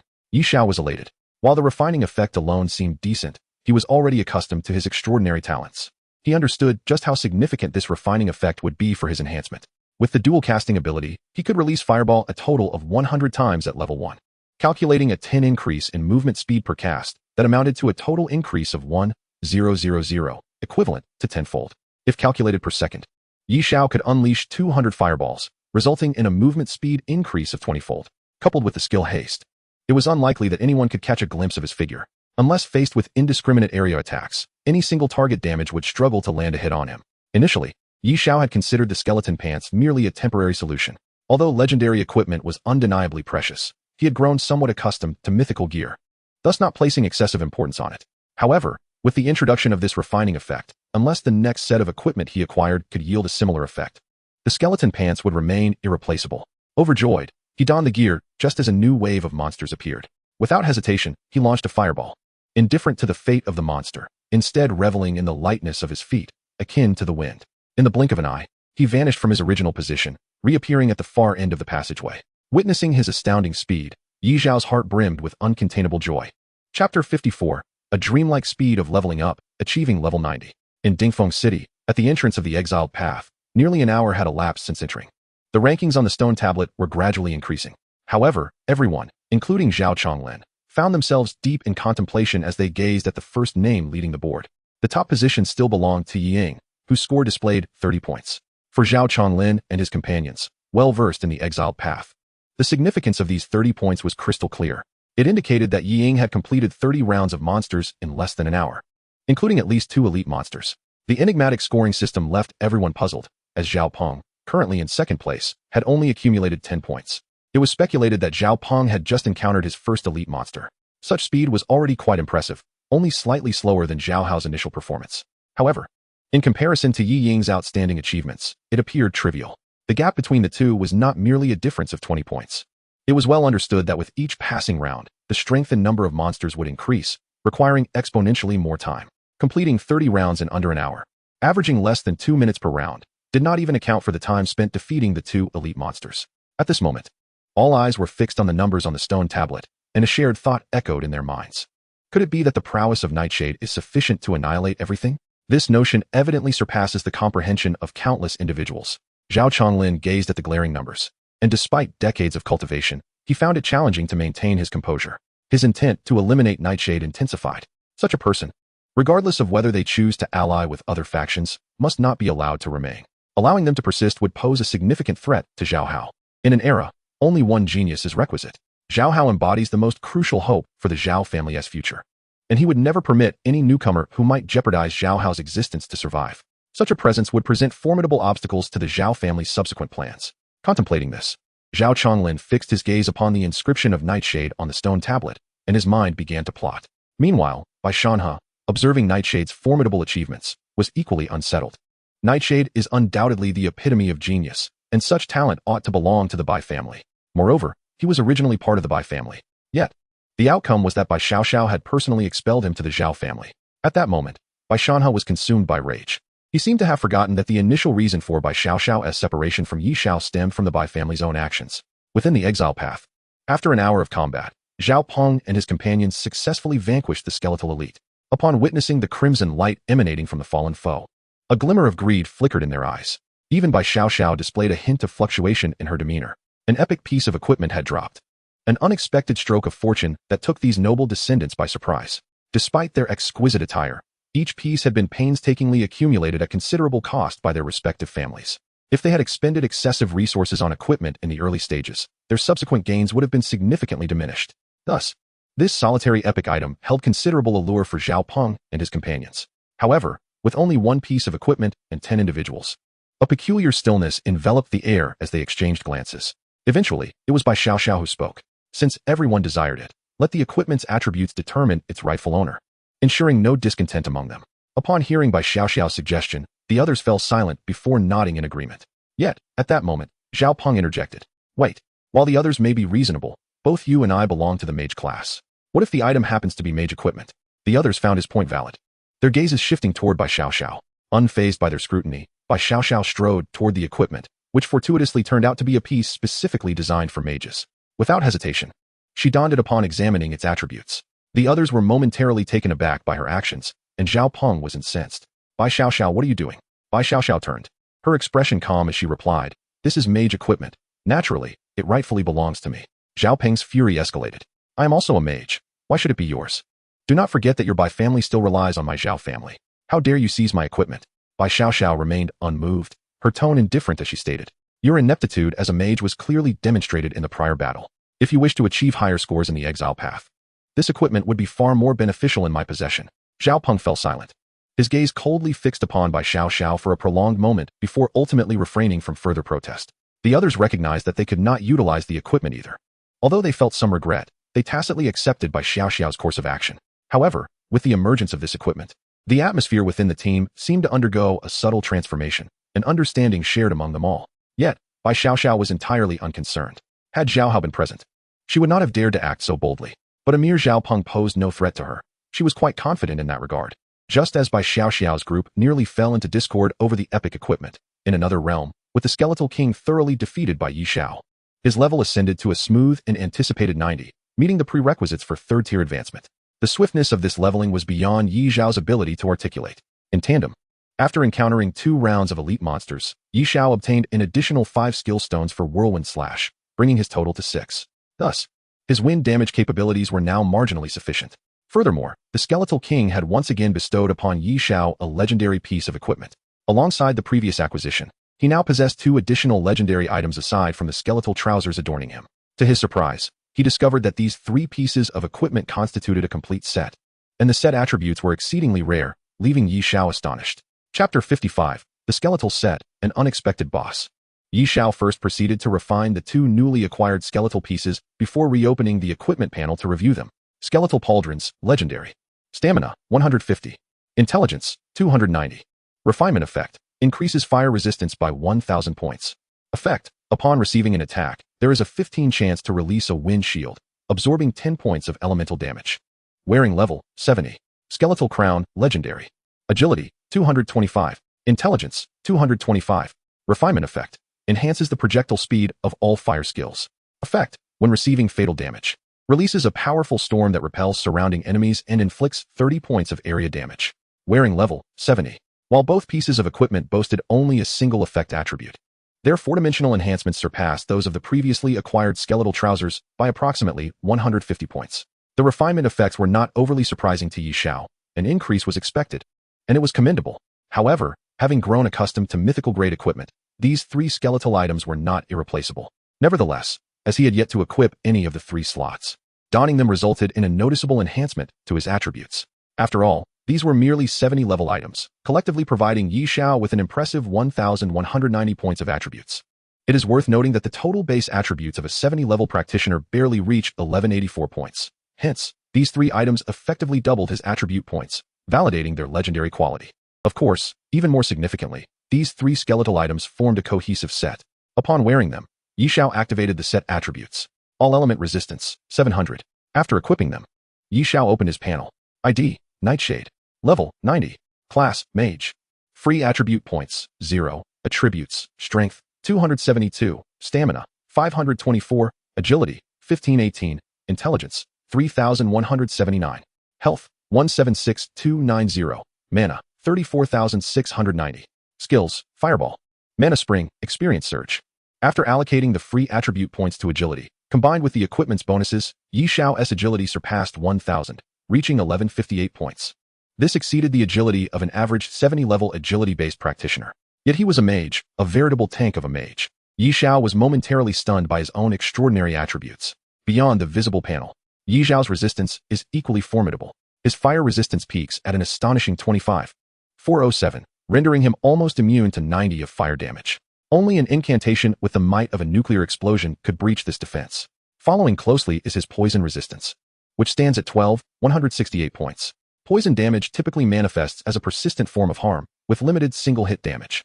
Thus, despite his poison resistance being merely half that of his fire resistance, its immunity is considerably superior. In Xiao's estimation, his current level of poison resistance allows him to be impervious to all toxins. Among his other notable resistances, mental resistance also stands out at 9,207 points. Although this is impressive, he aims to further augment this aspect whenever possible. As for his resistances to other elements, they all derive from intelligence enhancements and various equipment bonuses. Each uniformly at 4,615, poised to surpass the 5,000 mark. Such formidable resistances are undoubtedly a testament to Xiao's terrifying intelligence boost. After all, a typical level 70 practitioner possesses a base attribute of merely 184 points, and even if entirely allocated to intelligence, it would only equate to about 1/3 of Xiao's intelligence attribute. Having reviewed his attributes, Xiao casually closed the panel. At that moment, a new wave of monsters emerged. He noted that these creatures were level 81. However, he had already reached the second transfer's cap and could only continue to level up after completing the third transfer's advancement task. The first phase of the exile path is set to last for 24 hours, and only a short time had elapsed. Therefore, Xiao's desire to continue farming monsters was minimal. Just then, the cooldown period for his phantom clones ended, prompting him to summon 2 avatars. Although the clones retained only 30 of his attributes, they were more than sufficient to handle the monsters before him. 5 minutes later, this round of monsters was completely eradicated. Observing that his clones had sustained no damage, Xiao felt at ease, allowing them to continue purging the monsters. Meanwhile, he settled down nearby. Previously, representatives from the 8 prominent families had come to intercept him on the exile path. Although ostensibly to recruit him, their true intention was likely to gauge his capabilities. He had blatantly disregarded the 8 families in front of everyone, which undoubtedly embarrassed them. It was not that Xiao wished to avoid a peaceful resolution. After all, confronting the most powerful factions of the alliance simultaneously was no small feat. Even with his immense self-confidence, he felt a twinge of pressure. He required time. Unfortunately, the formidable presence of the 8 families was well known, even if he had previously made conciliatory remarks. As long as he did not choose to join any faction in the end, the outcome would remain unchanged. The 8 families would never allow any potential threat to roam freely. The Blue Star did not need a 9th family. This was a survival tactic employed by any faction striving for existence and ascendance. Xiao had likely surmised how the 8 families intended to deal with him, thanks to Bai Xiaoxiao's earlier warnings. Although Bai Xiaoxiao had not explicitly stated it, the current exile path was evidently their best opportunity, as it was the only chance to find him in the novice zone. Of course, they were unaware that this might also be their final opportunity. Upon leaving the exile path, Xiao would immediately proceed with his advancement. Once completed, he could depart the novice zone and enter the primary realm of the eternal life world. The territory of the primary realm is significantly larger than that of the novice zone. Once there, as long as he remains incognito, the 8 families would find it nearly impossible to locate him. Hence, the exile path represents their singular chance. It is highly likely that they would choose to act against him at the onset of the second phase. However, relying solely on newcomers who had yet to undergo their second transfer, even those with S-rank talents, posed little threat to him. With this realization, Xiao's mood lightened considerably. In fact, over the next half hour, he continuously devised a plan in his mind. If successful, it might enable him to enhance his wind-based skills. Meanwhile, his 2 clones successfully eliminated the 10th round of monsters. Contrary to expectations, no elite creature appeared. Instead, the surrounding spatial fluctuations underwent a dramatic change. This disturbance immediately snapped Xiao back to attention. He observed dark energies steadily surging into the ground. Subsequently, a massive chasm opened in the previously dim and narrow passageway. Xiao was taken aback as a gigantic, pallid skeletal hand slowly emerged from the abyss. Is this a boss? Chapter 56, The Unrivaled Skeleton King Boss. This sudden turn of events left Xiao momentarily bewildered. The exile path had always been known for spawning elite monsters, with no prior mention of any bosses. As he peered through the enormous, pallid hand, he glimpsed a shattered underground palace below. An eerie and chilling atmosphere permeated the crypt. Where the dust-laden floor was scattered with thick skeletal remains, and stone coffins lay strewn about, bearing witness to the ravages of time. Suddenly a low, ominous sound of bone clashing reverberated, accompanied by a surge of powerful energy. A shadowy light gradually coalesced, rising from the depths of the palace. The light condensed into a towering figure, a skeleton king adorned with sharp, bony protrusions. His imposing form loomed in the darkness, eyes gleaming with a blood-red light. As the skeleton king materialized, the atmosphere within the palace grew heavier, as if the very air was oppressed by his presence. He stood there with an air of majesty, resembling the embodiment of death itself, gazing intently at Xiao above. Just one glance filled Xiao with a sense of pressure. It is worth noting that, given Xiao's current combat prowess, few monsters could exert pressure on him, even among bosses. At this moment, the Skeleton King's attributes appeared on Xiao's panel. Slumbering Skeleton King, boss, level 90, health 500,000, attack 9,000, defense 8,000, skills, Bone Spike Storm, Skeleton Legion, Death Domain, Touch of the Undead, Dark Tempest. Description: a powerful creature formed from the corpses that have slumbered in the underground palace for millennia, coalesced by potent dark elements, and nurtured by an abundance of wind elements, granting it mastery over not only dark powers, but also formidable wind-based abilities. Do not underestimate its swift form due to its size.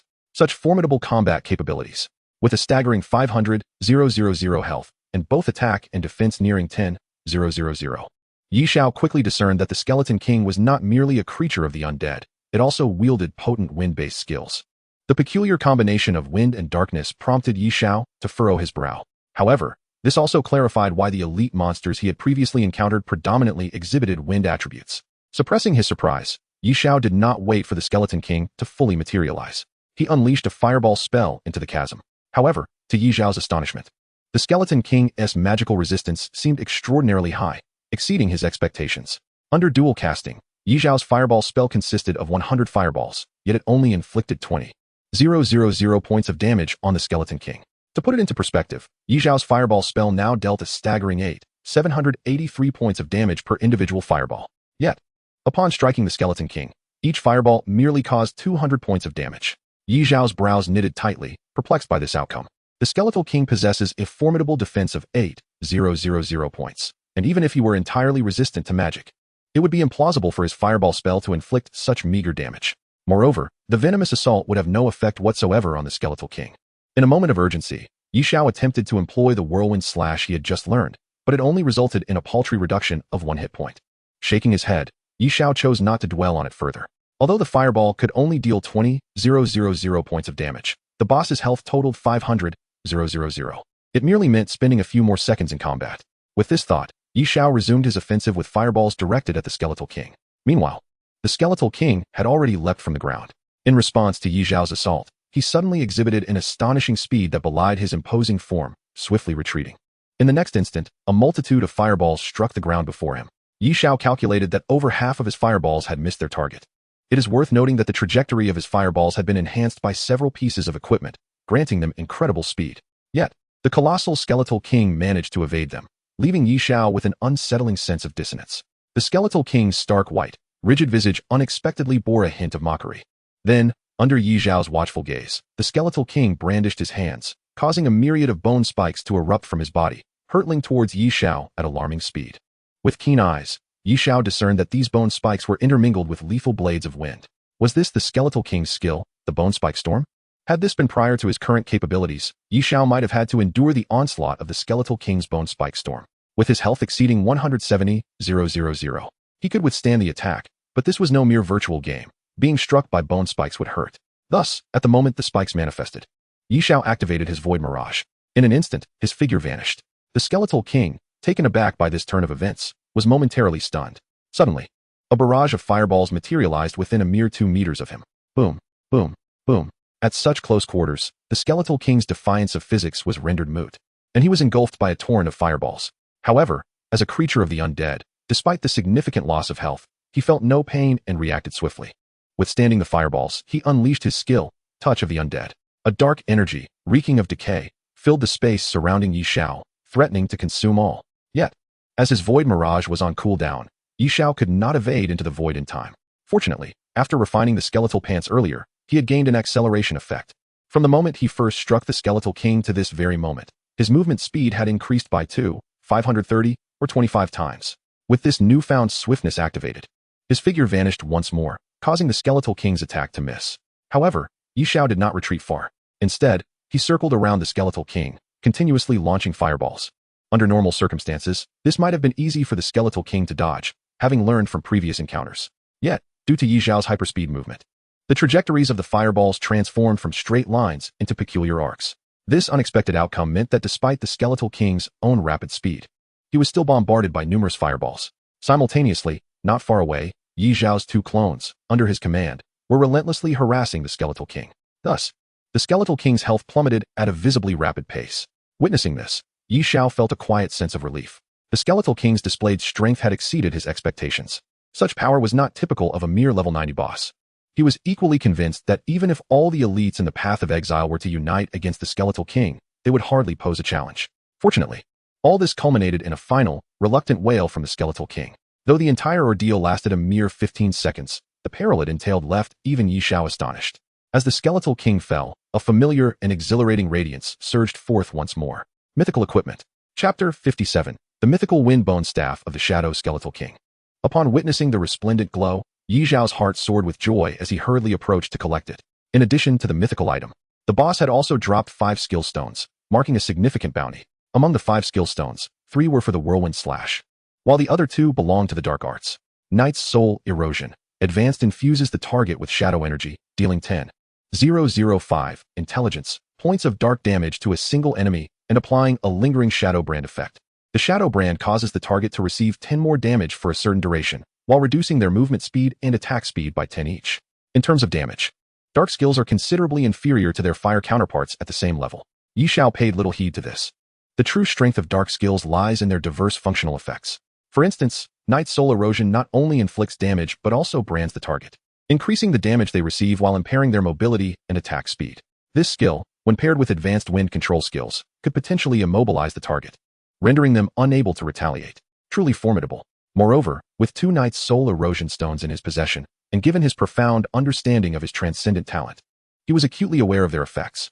If Xiao could stack these Knight's Soul Erosions to 10, he could transform his target into a mere training dummy without the need for additional skills. Of course, this presupposes that the opponent lacks skills or resistances to dispel negative states. Nevertheless, possessing these 2 Knight's Soul Erosions, combined with the restrictive effects of his current equipment, would undoubtedly pose a significant challenge to any adversary he faced. Having mastered all 5 skills, Xiao then turned his attention to the mythical equipment. This was a level 90 staff. Windbone Staff of the Shadow Skeletal King, Mythical. Intelligence 500. Skill cooldown 30. Effect 1. Each time you hit a target, there is a 10 chance to apply wind binding, ensnaring the target and reducing their movement speed by 50 and attack speed by 30 for 5 seconds. Effect 2. Your attacks and skills carry a dark effect, causing the target to become corroded, reducing their dual resistance by 20. Effect 3. Upon successfully killing a target, Dark Power will summon a dark skeletal warrior from the target's corpse, possessing 50 of the caster's current health and spell damage, with an attack damage of 0.7 intelligence, lasting for 30 seconds. Required level 90. Beholding the attributes of the Windbone Staff of the Shadow Skeletal King, Xiao's breath quickened. This staff boasted 3 remarkable effects. The first effect, wind binding, primarily serves to control the battlefield, reducing movement speed by 50, thereby allowing Xiao to strike his targets more easily. Had he possessed this ability earlier, he would have found the confrontation with the Skeletal King significantly less taxing. The reduction of 30 in attack speed effectively augmented Xiao's defensive capabilities, presenting a balanced offensive and defensive advantage. As for the second effect, it provides a rare defense-reducing capability, elevating Xiao's spell damage to new heights.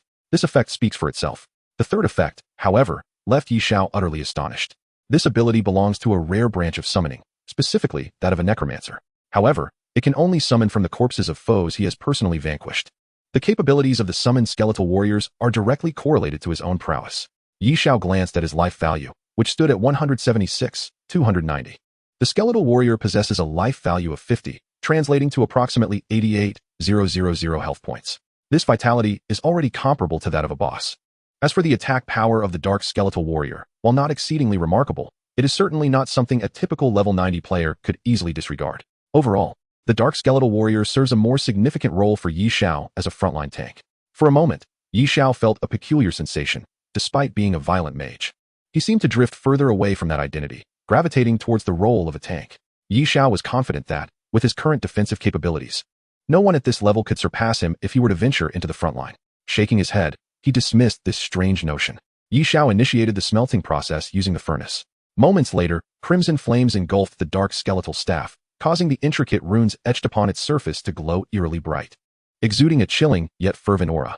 Upon closer inspection, Xiao discerned that, in addition to the original fusion of black and pale yellow energies within the lustrous obsidian at the staff's apex, a new surge of fiery red energy had emerged. The three energies intertwined, causing the obsidian to shimmer even more brilliantly. Xiao examined the attributes of the newly smelted staff. Smelting effect, fire skill, level 3. Xiao blinked, a wave of unexpected joy washing over him. The smelting effect of his previous Goblin Elite staff was fire skill level 1. He had initially felt a tinge of regret in replacing it with this mythical weapon, fearing the loss of that effect. However, he was pleasantly surprised to discover that the Windbone Staff of the Shadow Skeleton King was remarkably potent, yielding a smelting effect of the same type, and even surpassing the previous staff by 2 levels. Observing the attributes of the Windbone Staff, Xiao realized that the quality of the equipment likely determined the potency of the smelting effects. Mythical-grade equipment produced effects far superior to those of epic-grade items. Thus, Xiao felt little need for further contemplation. After equipping the Windbone Staff of the Shadow Skeleton King, he found that none of the attributes of the former Goblin Elite Staff were lost. Rather, the overall effectiveness had been significantly enhanced. Notably, the cooldown reduction of 30 seconds equaled the second effect of the Goblin set. Consequently, Xiao's Fireball spell retained its cooldown of 0.5 seconds, while allowing for greater flexibility in future equipment changes without the concern of losing set attributes. Once the equipment exchange was complete, Xiao glanced at his skills. Due to the smelting effect elevating fire skills by 3 levels, his Fireball spell was effectively enhanced tenfold. He initially assumed this would elevate the damage of his Fireball to over 10,000. However, upon scrutinizing the details, he was taken aback to find that the damage had diminished instead, now standing at 9,566 points. Although this was comparable to his pre-staff damage, the Windbone Staff of the Shadow Skeleton King granted him an impressive boost of 500 in intelligence.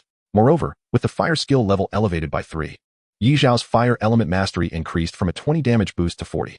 Xiao was momentarily dumbfounded, but this astonishment lasted less than a heartbeat. He suddenly noticed a new line of small text beneath the description of his Fireball spell. Your Fireball spell has evolved. Each casting will now unleash 3 fireballs, each dealing 80 of the original damage. Chapter 58. The Evolved Fireball Spell and the Unexpected Elemental Essence Fragments. After reading the annotation, Xiao's previously settled emotions surged once more. His Fireball spell had indeed evolved, transforming from single target damage to area damage. Although the target count was limited to 3, this represented a significant enhancement for Xiao. Despite his prior efficiency in defeating monsters, that was predicated on his ability to eliminate a target with a single fireball. Previously, his casting style resembled rapid fire, influenced by super god-level talents. However, Xiao understood that his fireball would only target the second enemy after vanquishing the first. Now, with the upgrade of the Fireball spell, he could simultaneously unleash 3 projectiles. This implied that his monster-clearing efficiency would triple. Furthermore, under the influence of dual casting, Xiao could originally fire 200 fireballs per second. Post-evolution, this number surged to 600. Even disregarding the area damage aspect, the sheer quantity of fireballs would yield catastrophic damage. More importantly, these 600 fireballs would only consume 20 points of mana. In a high-level zone during a city defense battle, Xiao alone could hold the fort. Imagining 600 fireballs, each possessing 9,500 damage points, raining down from above painted a scene capable of instilling dread and despair in enemies. Regaining his composure, Xiao inhaled deeply, gazing fondly at the fallen Skeleton King. He genuinely hoped for more surprises like this. Just then, he noticed a quest progress update on the system's information panel. Previously distracted by the mythical gear and the advancement of his Fireball spell, he now stared in astonishment. Ding! You have collected 5 Dark Element Essence Fragments. Your overall Dark skill damage increases by 60, and Dark Element resistance increases by 40. Ding! You have collected 4 Wind Element Essence Fragments. Your overall Wind skill damage increases by 40, and Wind Element resistance increases by 40. What was this? Xiao opened his quest panel and discovered that his Mage class transition task had indeed changed accordingly. Collection of Elemental Essences to merge different powers. Please collect at least 3 types of Elemental Essences. Current collection progress. Fire Element Essence, completed, 510, Dark Element Essence, 410, Wind Element Essence. Xiao blinked, his heart racing with excitement. The Skeleton King had unexpectedly dropped Elemental Essence Fragments, and from not just one type, but 2, Darkness and Wind. This was something he had never imagined. More importantly, it dawned on him that a single Skeleton King boss had yielded a total of 9 elemental fragments. It was simply astonishing. Previously, in the catacombs, he had spent nearly a day securing 10 Fire Element Essence Fragments, enduring arduous battles. Yi Xiao had anticipated that collecting other elemental essences would be similarly arduous. Yet, the outcome had proven to be remarkably simple. This meant that he was now just a little over 1/3 of the way towards transitioning into a fusion mage.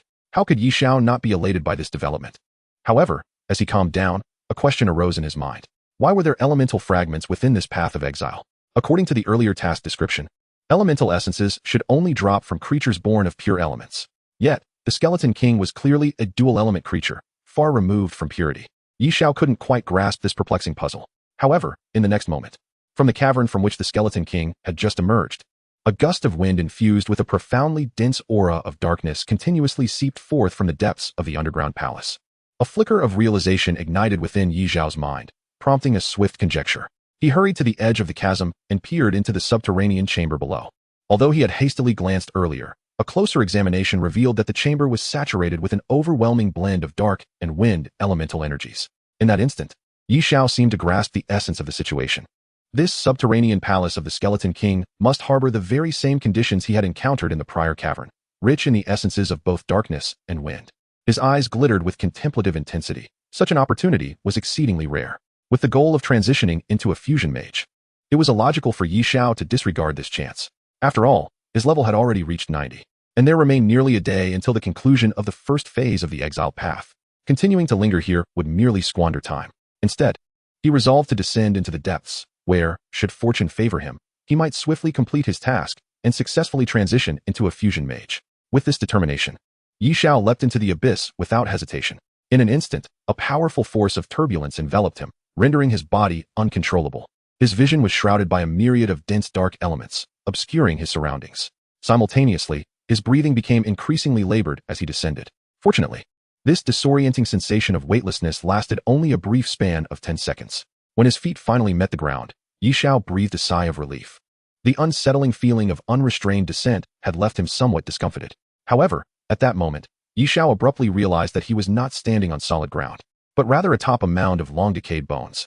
As he stepped upon them, the bones disintegrated into dust, swirling around him. Before him lay an array of coffins, scattered throughout the chamber. With Yi Xiao's arrival, these coffins emanated an eerie luminescence. Just then, a fierce gale swept through, and from within the coffins came a mournful wail. Echoing throughout the entire underground palace, Yi Xiao was profoundly shaken by this bizarre scene. Chapter 59, The Undead Beasts of the Underground Palace, The Fallen Knight, Erosion Souls. Before Yi Xiao could fully investigate the entirety of the underground palace, the hundreds of coffins before him began to tremble incessantly.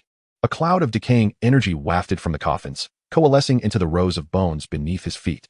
They began to levitate as if drawn by an unseen force, rushing towards the shadowy figures.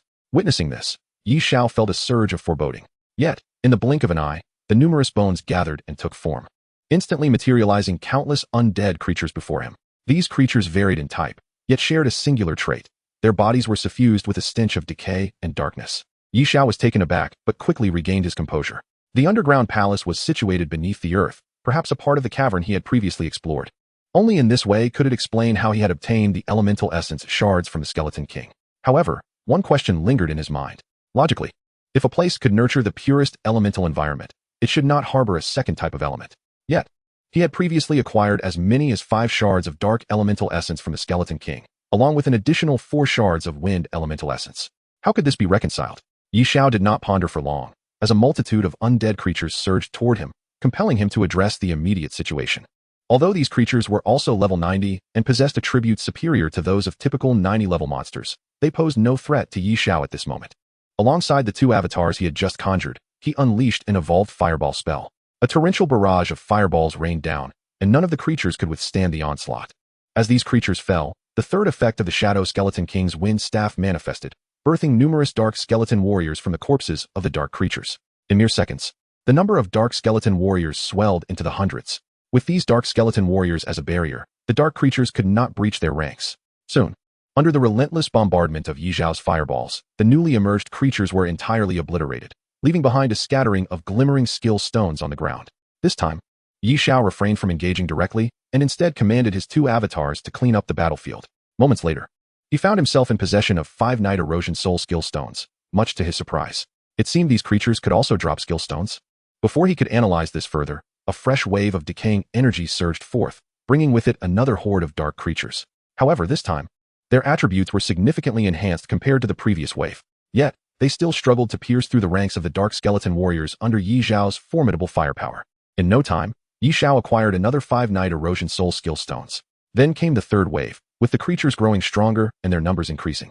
Although Yi Xiao managed to eliminate them all, it took longer than the combined time of the previous 2 encounters. Fortunately, this time he garnered 7 Night Erosion Soul Skill Stones, a considerable return. Thus, Yi Xiao had amassed a total of 17 Night Erosion Soul Skill Stones. While awaiting the next wave of creatures, Yi Xiao promptly shattered all the skill stones.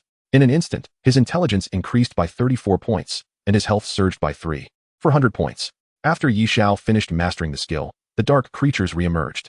This time, their overall strength surpassed that of the previous wave. Moreover, Yi Xiao finally discerned that the corpses of the creatures he had previously vanquished had entirely vanished. The abundant decaying energy contained within those bodies had not dissipated. Instead, it rapidly flowed into the new wave of dark creatures as they appeared, augmenting their attributes. Observing this, Yi Xiao furrowed his brow. He had gained considerable insight into the mysterious elemental creatures within the cavern. Presently, he could not help but feel a twinge of concern. If these dark creatures continued to emerge in an unending stream, their attributes would inevitably begin to approach those of a boss. Remembering the formidable power displayed by the Skeleton King, Yi Xiao couldn't suppress a shiver. Regrettably, even if he could foresee the outcome, he currently lacked any effective means to address it. However, he was not overly worried. With his current strength, he could simply press onward as the best solution. If the situation became untenable, he still had the Void Mirage to escape, thus posing no significant threat to his life. After analyzing the situation, Yi Xiao resolved to delve into monster hunting. Although the creature's attributes were steadily rising, at most they would merely prolong the time he spent. Furthermore, each wave consistently yielded Night Erosion Soul drops. After an hour had passed, he unexpectedly acquired an additional 33 Night Erosion Soul Skill Stones. Upon mastering the skill, Yi Xiao's total count of Night Erosion Soul skills had surpassed that of Fireball, reaching 51. With this, Yi Xiao felt even less urgency. The Night Erosion Soul was an advanced skill, and he had rarely encountered it in the trading market. If he could endlessly farm Night Erosion Souls within this underground palace, it would indeed be a splendid opportunity. With ample time remaining before the conclusion of the first phase of the exiled path, he had sufficient opportunity to amass a staggering quantity of Night Erosion Souls. Meanwhile, as Yi Xiao gradually succumbed to the thrill of incessantly clearing the dungeon, the majority of newcomers within the Path of Exile were exerting their utmost efforts to hunt down the monstrous entities. With the boon of tripled experience, not a single newcomer would dare to overlook such a golden opportunity. Among them, aside from Yi Xiao, the duo of Bai Xiao and Zhao Peng made remarkable progress. After 7 or 8 hours, Bai Xiao had ascended to level 50. Wang Cheng and the others were similarly advancing. However, there was an exception, Zhao Peng, whose level had already reached 53, outpacing the others by a full 3 levels, having entered at level 42. Despite this, his rate of advancement remained swifter than that of the others, including Bai Xiao, being part of the same team. The other members naturally took note of Zhao Peng's leveling up. Wang Cheng gazed at Zhao Peng in disbelief, hesitating before ultimately refraining from speaking. It was Lin Yong, who had been lurking nearby, that could not contain his curiosity regarding Zhao Peng's astonishing progression. Have you acquired a skill that grants additional experience? To this, Zhao Peng seemed unperturbed, casually confirming, indeed, my family invested 30 million to purchase a source of knowledge. A source of knowledge? Isn't that the skill that someone bought for 30 million just a few days ago? I can't believe you managed to acquire it. The revelation that 30 million was spent on a skill that only provided a 48 experience boost, while occupying a skill slot, left everyone astonished. After all, the scarcity of skill slots was well understood by all. No one had anticipated that Zhao Peng would squander such a precious slot on an experience enhancement. Chapter 60, Dungeon Turmoil, 3 Bosses? Seeing the astonished expressions of his companions, Zhao Peng merely smirked, unwilling to elaborate. As a seed member of the Xiao family, they had long since reserved at least 3 divine forging stones for him. The source of knowledge was a decision made by the Xiao family's think tank after extensive analysis. With this 48 experience boost, Zhao Peng's leveling speed had increased by at least 1/3. The time saved could translate into substantial resource conservation. In comparison, the former option was undeniably more advantageous, provided that the Xiao family's cost for acquiring divine forging stones was exceptionally low. Naturally, Zhao Peng would not be foolish enough to divulge such information to others. At this moment, Bai Xiao regarded Zhao Peng with a perplexed expression, her mind racing with thoughts. Although Zhao Peng possessed commendable talent, he was ultimately only of A rank. Why would the Xiao family be willing to invest such substantial resources in his development? This seemed to defy logic. Even though the Xiao family was one of the top-tier conglomerates in the alliance, it would be exceedingly challenging to cater to the numerous talents they had amassed over the years. Merely one Zhao Hao, it was rumored, consumed nearly half of the family's resources. Zhao Peng, having already spent 30 million on an experience-enhancing skill stone, implied that the Xiao family would need to procure an additional divine forging stone for him. Given that the price of a divine forging stone hovered around 500 million, the Xiao family's actions appeared to be a considerable miscalculation. There must be secrets unknown to others. Contemplating this, Xiao's gaze flickered with determination. In that moment, her desire to join the Xiao family intensified. Regardless of their secrets, if she could successfully become a member of the Xiao family, she too would be able to enjoy the same privileges as Xiao Peng. Furthermore, as an SSS-ranked talent, her treatment could potentially exceed that of Xiao Peng. However, she had not forgotten about Xiao. His ability to leap ahead of others and reach level 50 with an F-ranked talent was, in itself, the greatest secret. Before the group united to confront Xiao, she needed to find a way to unearth this secret from him. Although Xiao had previously ignored her private messages, Xiao was not overly concerned. In her eyes, his behavior was merely a result of wounded pride from earlier encounters. Once the second phase of the Path of Exile commenced and she appeared before him, she believed her charm would be irresistible.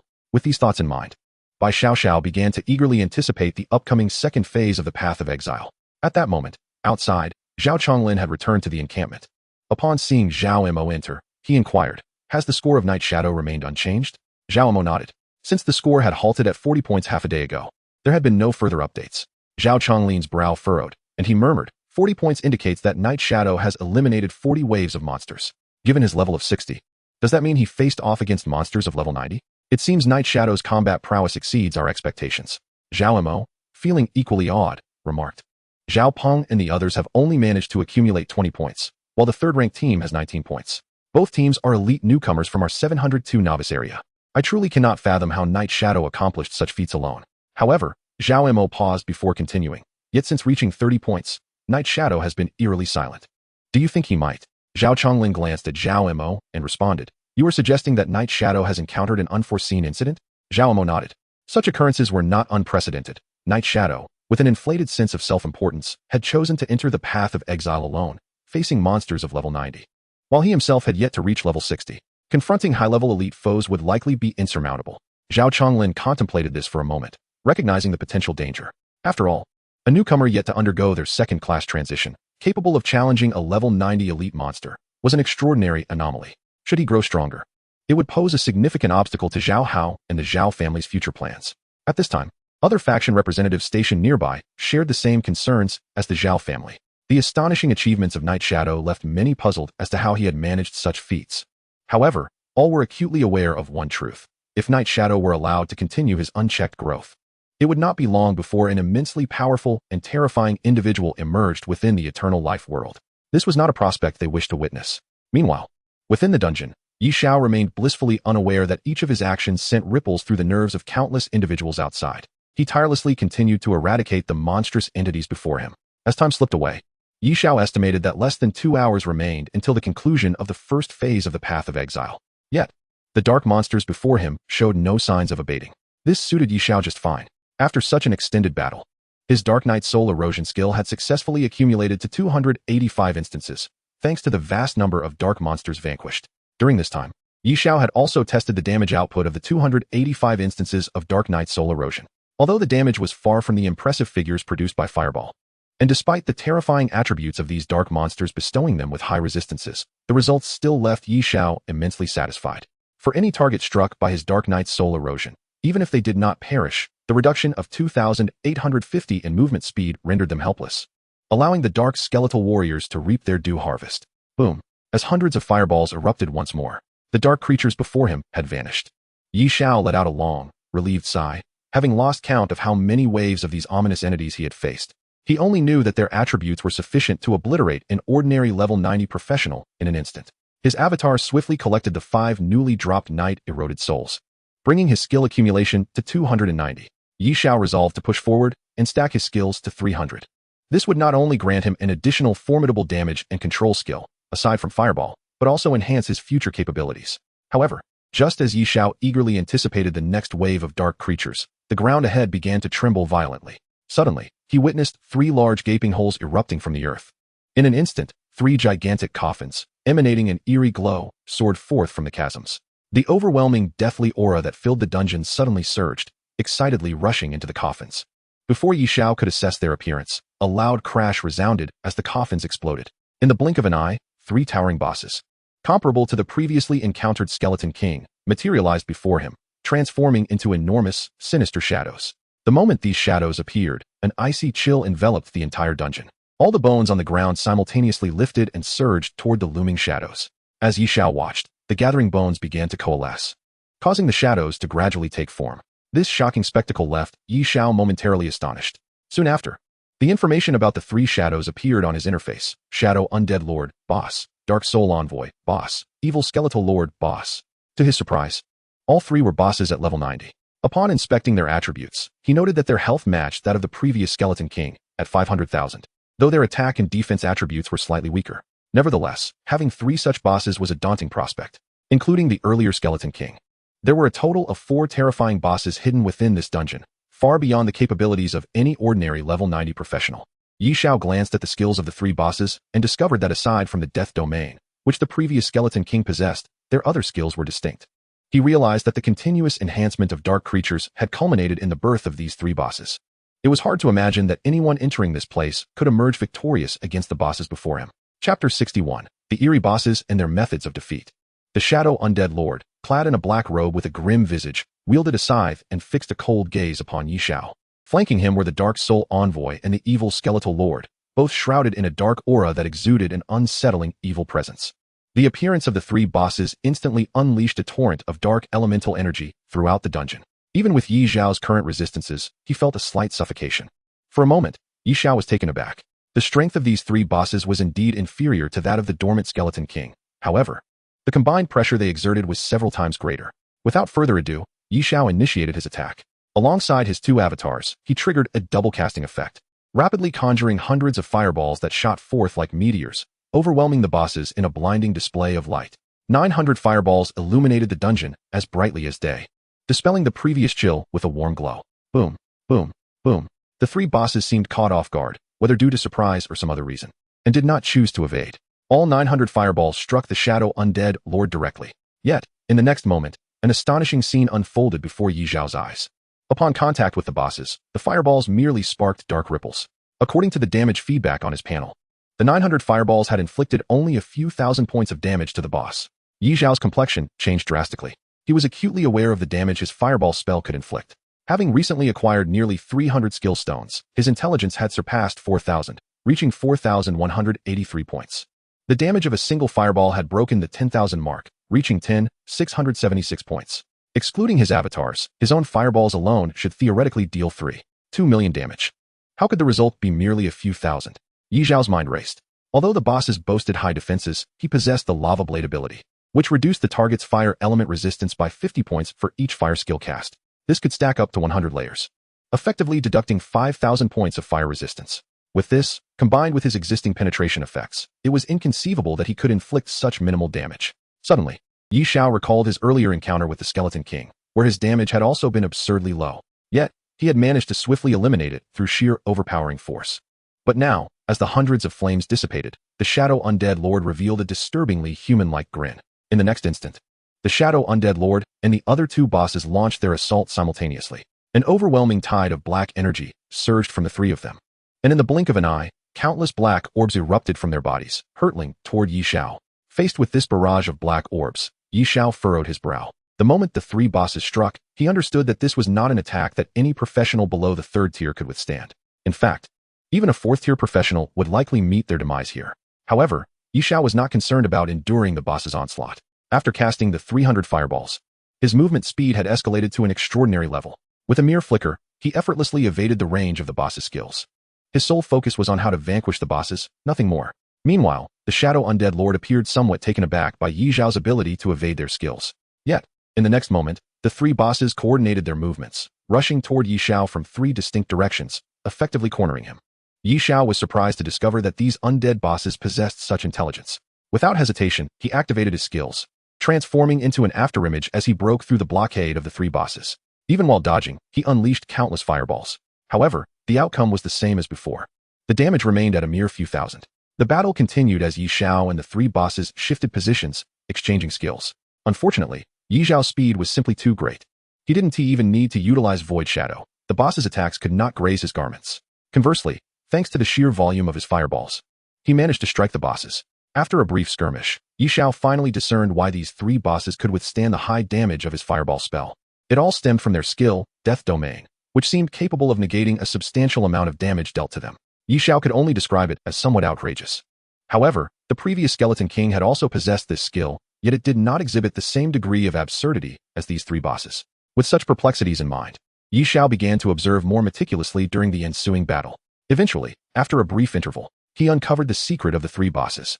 Each time he unleashed his fireball spell, the Dark Soul Reaper and the Shadow Undead Lord subtly retreated behind the Evil Bone Lord, seemingly intent on evading the impact of his fireball. With this revelation, Xiao seized an opportunity to conduct several tests once more, and the results were consistently the same. Simultaneously, he keenly observed that throughout this process, both bosses channeled their black energy into the foremost Evil Bone Lord. This led Xiao to a striking hypothesis. There existed a connection among the three bosses, allowing them to temporarily stack their attributes onto one of their own. It was evident that each time the fireball struck the Evil Bone Lord, the other two bosses were consolidating their defensive attributes upon it, rendering its defenses exceedingly formidable. Coupled with the enhancement of the death field, this explained why the damage from Xiao's fireball was so disappointingly low.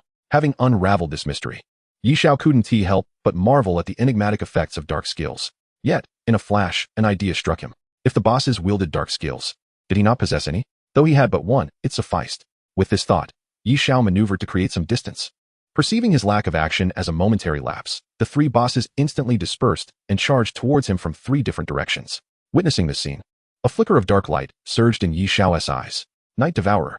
Upon the emergence of the level 290 Night Devourer, the dark elements within the dungeon seemed to pulsate with heightened vigor. The Shadow Undead Lord and the other two bosses, upon witnessing Xiao casting a dark skill before them, wore expressions of cold mockery upon their skeletal faces.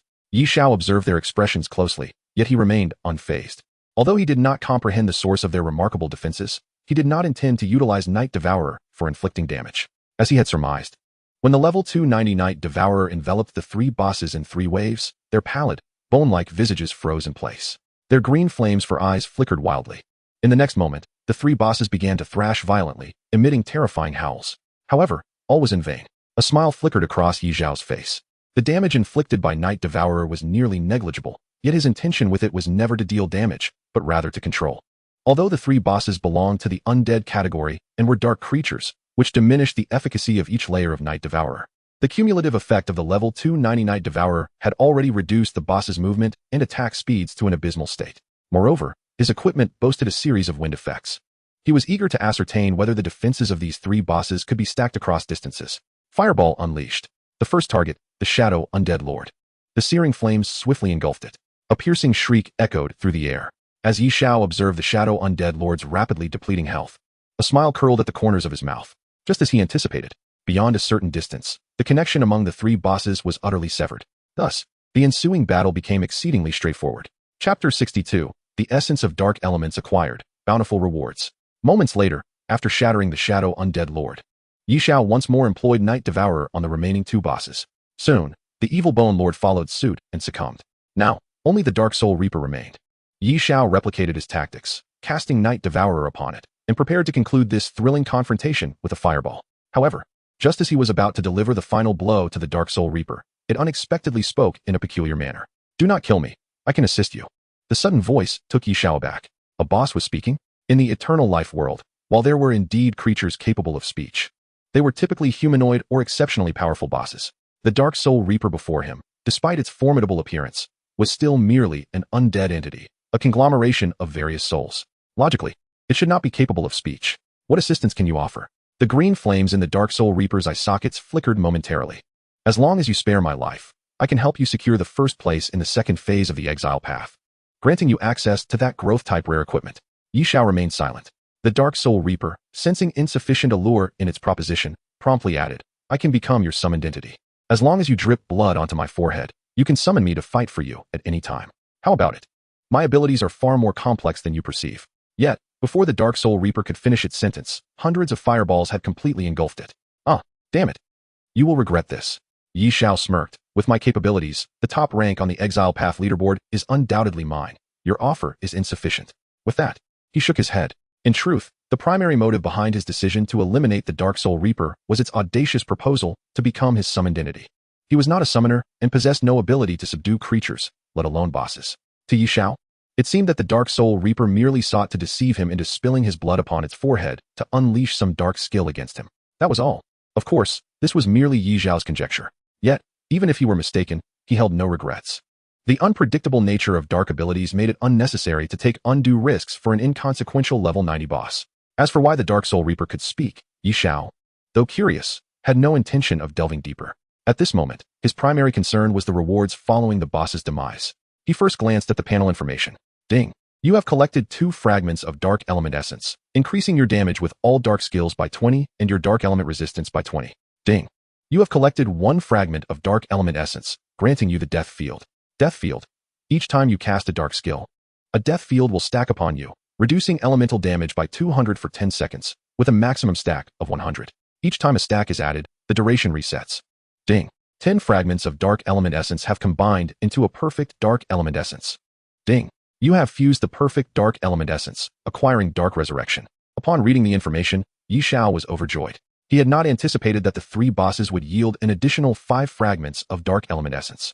This fortuitously completed his collection of Dark Element Essence. With the collection now finished, Yi Xiao's dark skill damage surged by 100, and his Dark Element resistance rose to 80. Simultaneously, he was unexpectedly granted the previously troublesome Death Field, this miraculous defensive ability. However, his version of the Death Field seemed somewhat distinct from that of the boss's. The boss's Death Field could instantaneously diminish substantial damage upon activation, while Yi Xiao's Death Field required the execution of skills to trigger. Nevertheless, Yi Xiao was not perturbed. After all, the maximum number of layers that can be stacked is 100. With the talent of an infinite skill bar, he can achieve this instantaneously. Upon witnessing the effects of this ability, Yi Xiao finally comprehended why his fireball spell had inflicted such minimal damage against the Skeletal King and the 3 dark bosses earlier. Once his domain of death is fully stacked, it can instantaneously negate 20,000 points of damage. The damage that the boss's domain of death can negate upon unfolding should be inferior to his fully stacked ability. Yet, his fireball spell only has a damage output of 10,000 points per orb. The deadly poison assault was completely nullified. Had this occurred prior to entering the dungeon, it is likely that he would have struggled against these bosses. At that moment, he checked the progress of his quest. Elemental Essence Collection. To fuse different powers. Please collect at least 3 types of elemental essences. Current collection progress. Fire Element Essence, completed. Dark Element Essence, completed. 410, Wind Element Essence. Thus, he is only 1 element essence short of transitioning to a fusion mage. If it were the wind element, he would only need 6 more pieces. Suddenly, Yi Xiao felt a flicker of confusion. Why had the Skeletal King previously dropped 4 shards of wind element essence, while the 3 bosses he had just defeated yielded none? Yet, he distinctly sensed a surge of wind element within the dungeon, leaving him perplexed. Just then, a fierce gust erupted from the depths of the dungeon, followed by a voice, hoarse and tinged with fury. Damn it! Damn it! You dared to slay my pet. I warned you, you will regret this. Die. After your death, I shall make you my new pet. As the voice abruptly echoed, Yi Xiao had yet to react when a blazing crescent of crimson light manifested upon his forehead. Chapter 63. The Mysterious Shadow, the Red Moon Summoner? At this moment, Yi Xiao was reviewing the introduction of the newly acquired ability, Dark Resurrection. However, before he could finish, the sudden outburst of rage shattered the tranquility of the dungeon once more. Immediately, a chilling wind surged from all directions, accompanied by countless razor-sharp wind blades.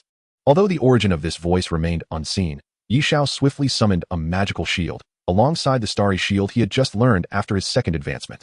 The former could absorb 10 points of damage, while the latter could absorb 20 points of physical harm. Regardless of its efficacy, he decided to don it for safety's sake. Simultaneously, Yi Xiao cast a fireball spell. Including his clones, he unleashed 900 fireballs haphazardly into the surroundings. The fireballs struck the dark walls, igniting sparks. Yet they failed to hit any enemy. Yi Xiao remained unconcerned. At the instant he unleashed his attack, his domain of death had stacked to a full 100 layers in the blink of an eye. The next moment, the dense array of wind blades collided before him, only to be thwarted by an extraordinarily thick, transparent barrier. Even before the wind blades could make contact with his magical shield, they were entirely dissipated. Witnessing this, Yi Xiao was profoundly impressed by the formidable defensive capacity of his domain of death. In stark contrast, as the numerous wind blade assaults were repelled, the previously furious voice resounded once more, this time laced with a hint of exasperation. Impossible. How could you remain unscathed? As the voice echoed, the crimson crescent upon Yi Xiao's brow grew increasingly fervent. This peculiar transformation left him in a state of bewilderment. What is happening? Just then, the red crescent emitted a beam of light, piercing deep into the dungeon. Following this, the earlier furious voice returned, albeit now infused with profound astonishment. You too are a Red Moon Summoner? Huh. Did that voice just mention the token of the red moon? Yi Xiao's brow arched. It seemed this voice possessed knowledge of the red moon's secret. It had seemingly exhaled the word also in its surprise. In an instant, Yi Xiao's mind raced with possibilities. Could it be that the owner of this voice, like him, also held the token of the red moon? With this thought, Yi Xiao's gaze shifted toward the depths of the dungeon illuminated by the red moon. There, a faintly glowing orb of light exuding a yellowish energy flickered into view. Upon seeing this, Yi Xiao activated his swift movement ability, utilizing the speed he had previously accumulated.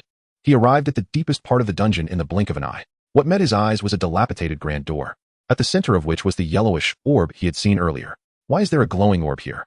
Yi Xiao pondered. Simultaneously, upon his arrival, he felt an incredibly rich presence of wind elemental energy surrounding him, mixed with a hint of dark energy.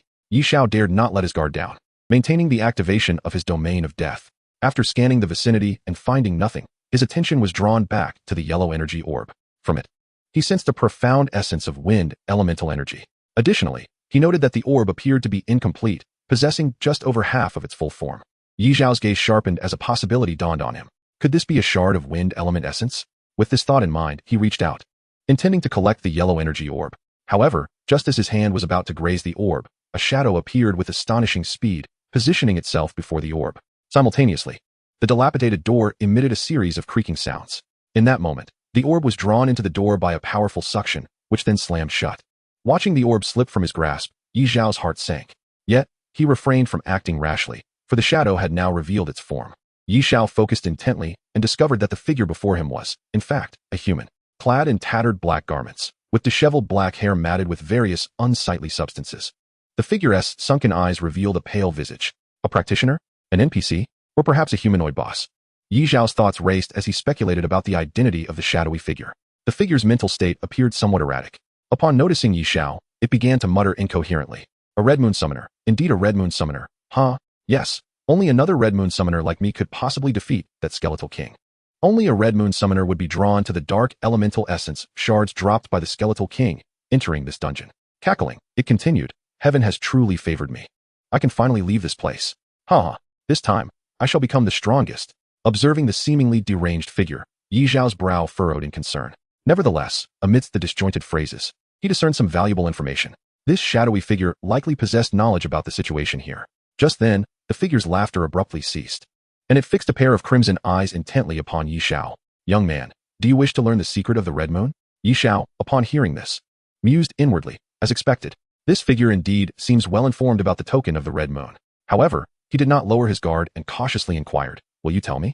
The figure nodded, noncommittally.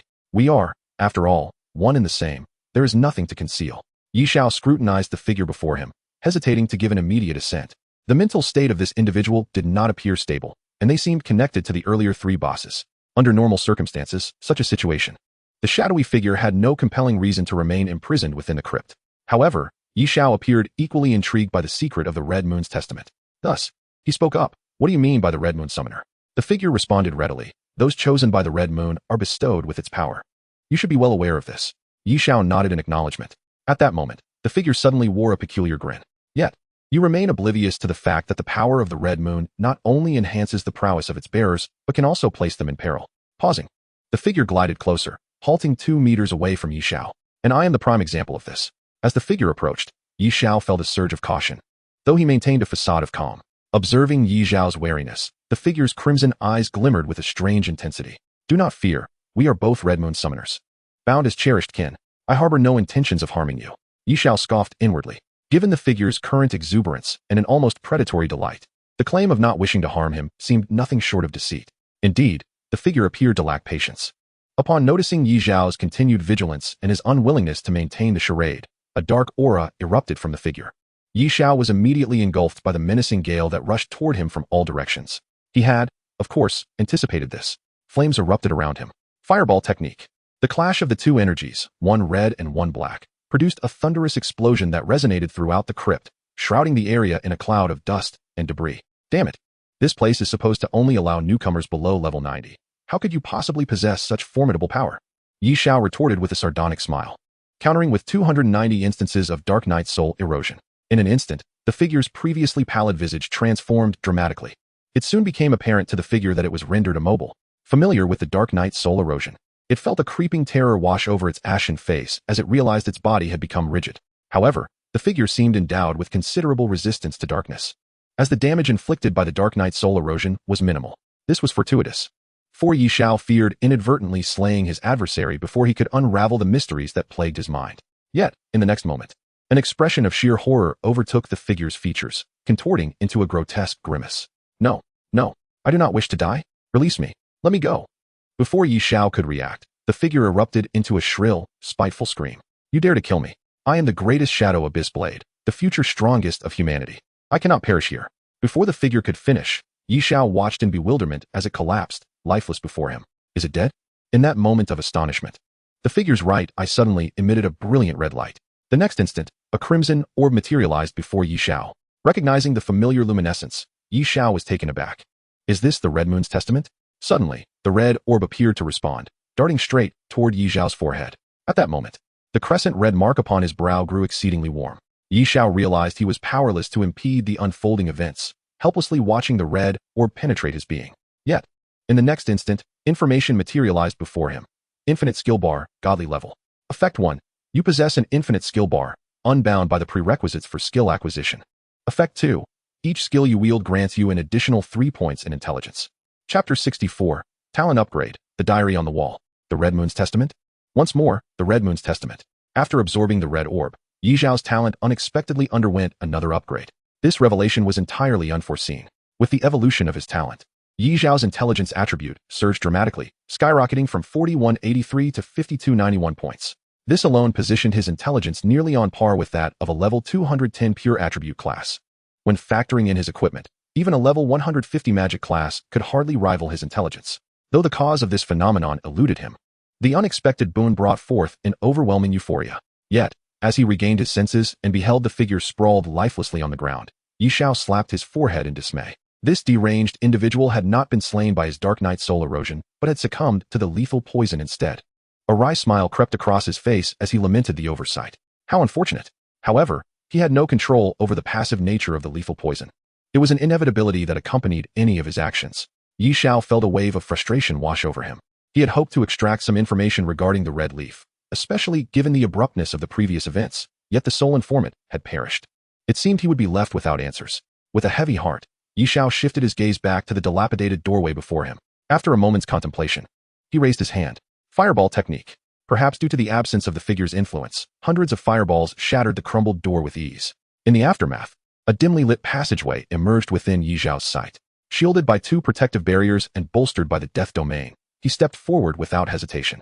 Based on the figure's various behaviors and his own recent experiences, Xiao was certain that the pale yellow orb was precisely the wind element essence fragment he sought.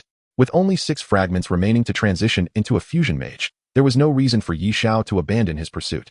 As he ventured into the passage, he found it surprisingly well lit. After traversing a short distance, he arrived at a spacious cavern.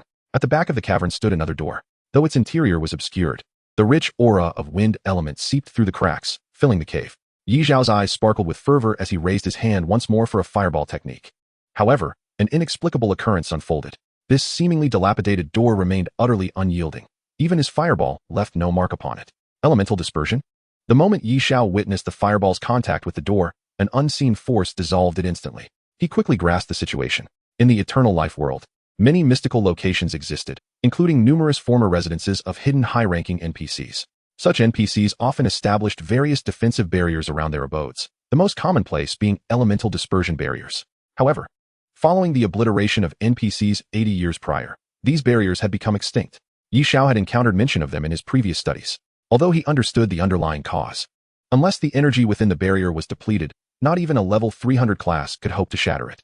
To breach such barriers, one required a key. Yet, the surrounding area was barren and devoid of any discernible keys.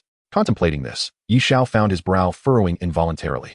Suddenly, his peripheral vision caught sight of a dusty wall, seemingly inscribed with text. With a spark of curiosity, Xiao approached the wall and brushed away the layer of dust. In the next moment, a series of familiar characters emerged before him. Xiao examined them closely. To my astonishment, the text inscribed here was left behind by the shadowy figure I had previously encountered. Today marks the 30th day of my entrapment within this bizarre underground palace. It appears that this subterranean realm is sealed by some enigmatic force, rendering all my attempts to escape futile. Even my ability to return to the real world has been inexplicably blocked, pushing my mental state to the brink of collapse. If this continues, I fear I shall descend into madness. The very notion of being unable to log out? After reading this, Xiao was taken aback. After a moment's contemplation, he attempted to silently invoke the thought. Yet, the outcome aligned precisely with the text's assertion. He was unable to depart from the eternal life realm.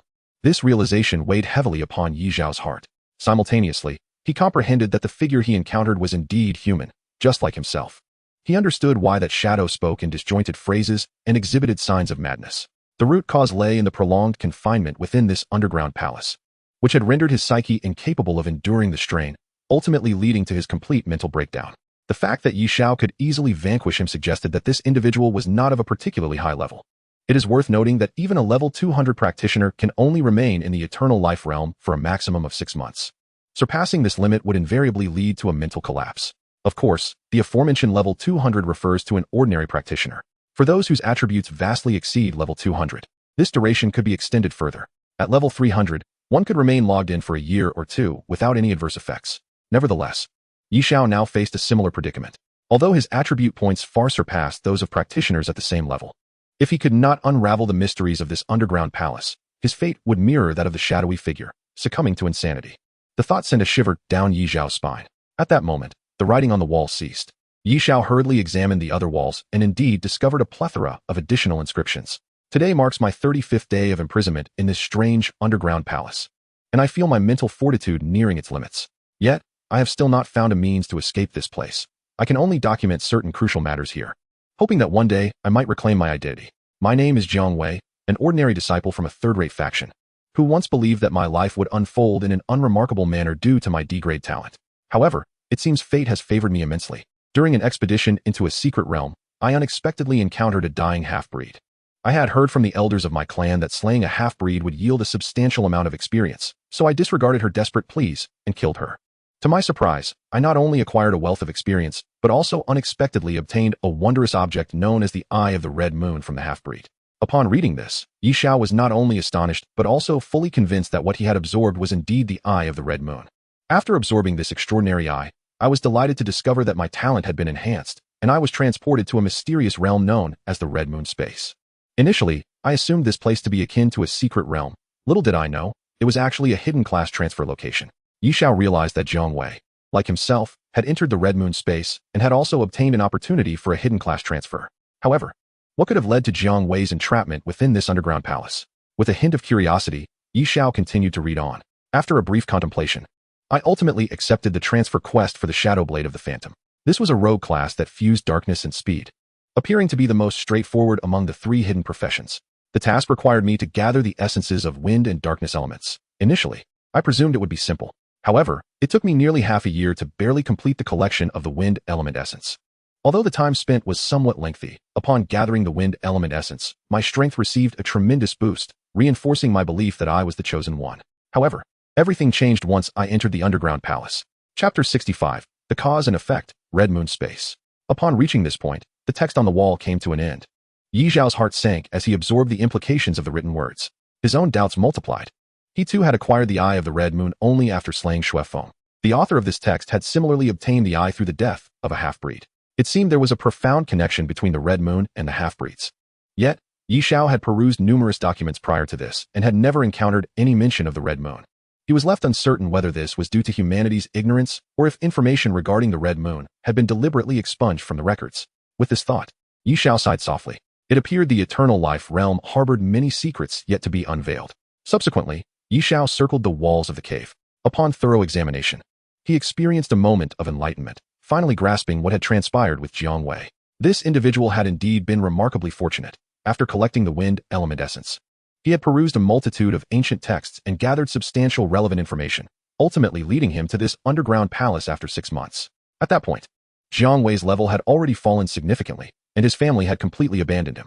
Nevertheless, Jiang Wei remained undeterred, fully aware that once he collected the complete essence of darkness, he would astonish everyone. However, after entering the underground palace, Jiang Wei swiftly located 5 fragments of the darkness element essence. Just as he was brimming with confidence, the Skeleton King, buried deep within the palace, awoke. Confronted by the deathly domain of the Skeleton King, Jiang Wei quickly succumbed to defeat. Fortunately, he discovered a cave where the Skeleton King could not enter, which is the very cave where Xiao currently resides, thus saving his life. The subsequent events were straightforward. Trapped within the cave, unable to escape or log out, Jiang Wei ultimately succumbed to despair, his mind shattering completely. Yet, even in madness, Jiang Wei did not lose all awareness. Rather, he became exceptionally deranged. Strangely, he somehow acquired a dark ability and began to cultivate his own dark creatures using the fragments of darkness essence he had obtained. The three formidable bosses that Xiao had previously faced were the culmination of Jiang Wei's decades of cultivation. In his madness, Jiang Wei even managed to communicate with the Skeleton King, subsequently offering the wind element essence as a trade. This allowed the Skeleton King to strengthen the dark creatures under his command, increasing their ferocity during the annual trials, leading to the demise of more newcomers along the path of trial. The Skeleton King exchanged the resentful spirits of these fallen newcomers for the wind element essence fragments from Jiang Wei, thereby bolstering himself and his dark army. Through 2 decades of nurturing, these resentful spirits eventually manifested as the 3 bosses that Xiao had encountered. Upon realizing this, Xiao suddenly recalled that casualties during the past trials had been relatively rare. However, starting over 20 years ago, for reasons unknown, the intensity of the monsters within had surged dramatically, causing a spike in the casualty rate among newcomers during those initial years. Now, the reason had been unveiled. Simultaneously, through Jiang Wei's records, Xiao discerned the true purpose behind Jiang Wei's actions. The cultivation of his 3 bosses was aimed at defeating the Skeleton King, who reigned as the sovereign of this underground palace. Jiang Wei speculated that perhaps only by vanquishing the Skeleton King could he uncover the exit from the palace.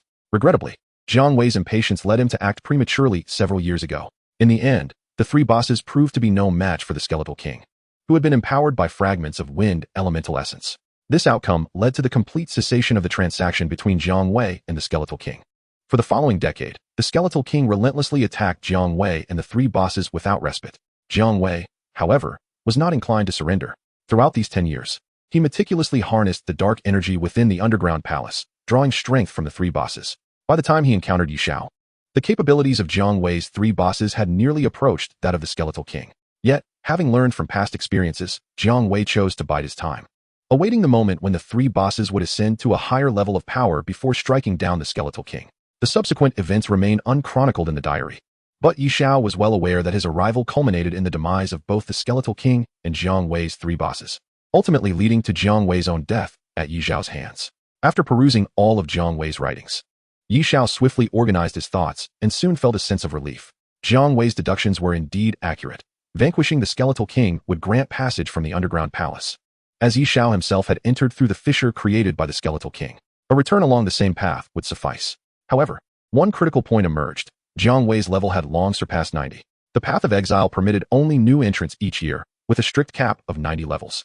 Should any individual exceed this threshold and attempt to breach the path, they would be utterly annihilated by the inherent rules. This had already been tested by human practitioners in the past. Nevertheless, Xiao had no cause for concern, for he was precisely at level 90 and had yet to undertake the advancement quest. Moreover, the diary revealed the reason for the impenetrable barrier deep within the cave. It was a creation of Jiang Wei utilizing the Red Moon Eye. This revelation caught Xiao somewhat off guard. He had not anticipated that the Red Moon Eye could forge a space of restriction. This led him to ponder whether his own Red Moon token possessed similar capabilities. Shaking his head, Xiao chose to suppress this curiosity for the moment. Subsequently, he approached the dilapidated door, employing the Red Moon Eye as instructed by Jiang Wei. In an instant, his left eye transformed into a crescent shape resembling the red moon, and a beam of crimson light emanated from it, illuminating the decayed entrance. Creak. As the red light flooded the area, the door indeed began to creak open. Xiao gazed into the familiar otherworldly space, hesitating briefly before stepping inside. In the next moment, he found himself once more in an eerie realm beneath a blood-red moon. However, this space seemed somewhat different from his previous experience. Without time to examine, the previously vanished pale yellow orb of light reappeared before him. Without a moment's hesitation, Xiao grasped the orb in his hand. And at that instant, a long-awaited notification materialized. Ding! You have collected 6 fragments of wind elemental essence. Your wind elemental skills now deal 60 more damage. And your resistance to wind elements has increased by 20. You have acquired a new ability, Gale Dash. Gale Dash. Each time you cast a wind-based skill, the projectile speed of all your skills increases by 10, lasting for 10 seconds, with a maximum stack of 100. Each stack refreshes the duration. Ding. 10 fragments of wind elemental essence have been synthesized into a perfect wind elemental essence. Ding. You have fused the perfect wind elemental essence and received the blessing of the wind. Blessing of the wind. You can infuse your equipment with pure wind energy. granting the properties of the equipment enhanced effects. Simultaneously, a transformation in the class transition quest for the Fusion Mage emerged. Chapter 66. Transitioning to Fusion Mage. A bounty of rewards. As Xiao gathered a complete set of 3 elemental essences, a new submission option appeared in his quest. Without hesitation, he submitted it. Ding. Congratulations on completing the quest to collect elemental essences. You meet the criteria for transitioning to Fusion Mage and will begin the class change process. As the notification appeared, an invisible energy erupted from within Xiao, granting him an unprecedented sense of power. Suddenly, his consciousness seemed to transcend into another dimension, where boundless darkness enveloped him, akin to the edge of the universe. Amidst the darkness, countless stars twinkled, each representing a mysterious force. Xiao felt as though he merged with this darkness, becoming one with it. Then, a blazing inferno erupted within the shadows, flames roaring, exuding searing heat and boundless energy. Within the fire, Xiao sensed a fervent strength, as if it could incinerate any obstacle, allowing him to be reborn in the flames. Shortly thereafter, a gentle breeze swept through, the sound of whistling winds and rustling sands, concealing endless mysteries and power. In the wind, Xiao felt an ethereal force, capable of traversing mountains and rivers, soaring freely in the skies. The 3 elemental essences of darkness, fire, and wind intertwined within Xiao, coalescing into a formidable and enigmatic power. His body surged with limitless energy, every inch of skin pulsating with vitality. Ultimately, Xiao's consciousness returned, the 3 pure elements interweaving within him, forming a tricolored sphere of energy. Ding. Congratulations. You have successfully transitioned to Fusion Mage. Ding. You have learned the class skill, Skill Fusion. Skill Fusion. Merge any 2 or more active skills to create an entirely new skill. Each additional skill fused will double the mana cost. Current fusion range: fire, wind, darkness. Acquiring essences from other elemental types will expand the fusion range. Ding. You have gained 3 additional fusion skill slots. Ding. The fusion skill slots are influenced by the talent of infinite skill slots, increasing the number of skill slots to infinity. Ding. As a fusion mage, for every level you gain, your agility increases by 1, intelligence by 2, and you receive 3 bonus attribute points. Ding. Data correction. You have gained a bonus of 90 agility, 180 intelligence, and 270 free attribute points. A cascade of notifications appeared, and the joy on Xiao's face widened. He had not anticipated that transitioning to Fusion Mage would yield such a plethora of benefits. Setting aside the unique ability of the Fusion Mage, Skill Fusion, the mere fact that each level provided an additional 6 attribute points left Xiao astounded. Moreover, the class change brought a data correction, retroactively bestowing him with previously unallocated points. Eagerly, Xiao opened his information panel and allocated the unexpected 270 free attribute points to agility. ID: Night Shadow. Level: 90. Class: Fusion Mage. Free attribute points: 0. Attributes: Strength 272, Constitution 524, Agility 1878, Intelligence 5471. Health points: 22869022869. Mana points: 576, 105, 7610. Skills: Fireball. Mana Spring, Experience Surge. Abilities: Lava Blade, Smelting Forge, Death Realm, Dark Rebirth, Gale Dash, Blessing of the Wind. Upon transitioning to Fusion Mage, his attribute points surged by a staggering 540 due to the correction, leading to a total of 8,145 points, equivalent to the base attributes of a level 216 practitioner. When factoring in his equipment, it positioned him comparably to a 5th-tier class practitioner. Certainly, when considering his innate talents along with the various enhancements, it is likely that even a level 200 professional would need to deliberate carefully before confronting the current Xiao. Observing his splendid level 90 attributes, Xiao felt an overwhelming sense of satisfaction. With his current stats, remaining offline for several months posed no challenge. Coupled with the skills of Void Phantom and Godspeed, even upon returning to the reality, he could effortlessly deal with the relentless pursuits of the 8 prominent families. The thought of his safety being nearly guaranteed eased the tension that had gripped Xiao's body in recent days. After reviewing his attribute panel, Xiao turned his attention to the new abilities he had acquired. Previously, due to Jiang Wei's unexpected appearance and the influx of information regarding his job change, he had been unable to examine his new skills. First among them was the Dark Rebirth provided by the essence of the Dark Element. Dark Rebirth. Absorb the corpses of Dark-type monsters, compile them into a bestiary, and subsequently summon them for your command. The summoned monsters can gain levels through battle, requiring the collection of the deceased's resentful thoughts. Gasp. Previously, he hadn't had the opportunity to explore this ability, and at this moment, he was thoroughly astonished by its implications. It bore resemblance to summoner abilities. At last, Xiao comprehended that it was this dark essence that had enabled Jiang Wei to cultivate dark monsters. He also understood Jiang Wei's motivations for trading with the Skeleton King, seizing the lives of numerous novice professionals. One cannot deny that the effects of this dark rebirth ability were exceedingly ruthless and domineering. Nevertheless, Xiao found himself quite fond of it. As the saying goes, one must be ruthless to stand firm. Just look at those aged schemers from the 8 families, to safeguard their power from being undermined. They have relentlessly courted and suppressed any aspiring professionals for decades. Now, they were brazenly attempting to target him. Given this situation, Xiao was determined to devise a means to retaliate. This dark rebirth was, indeed, an impeccable companion for his resourceful plans. The thought of Zhang Wei being able to manipulate 3 dark-type bosses ignited a fervor within Xiao, ultimately suppressing his excitement. He began to examine the other 2 wind-based abilities. The Storm Dash was self-evident.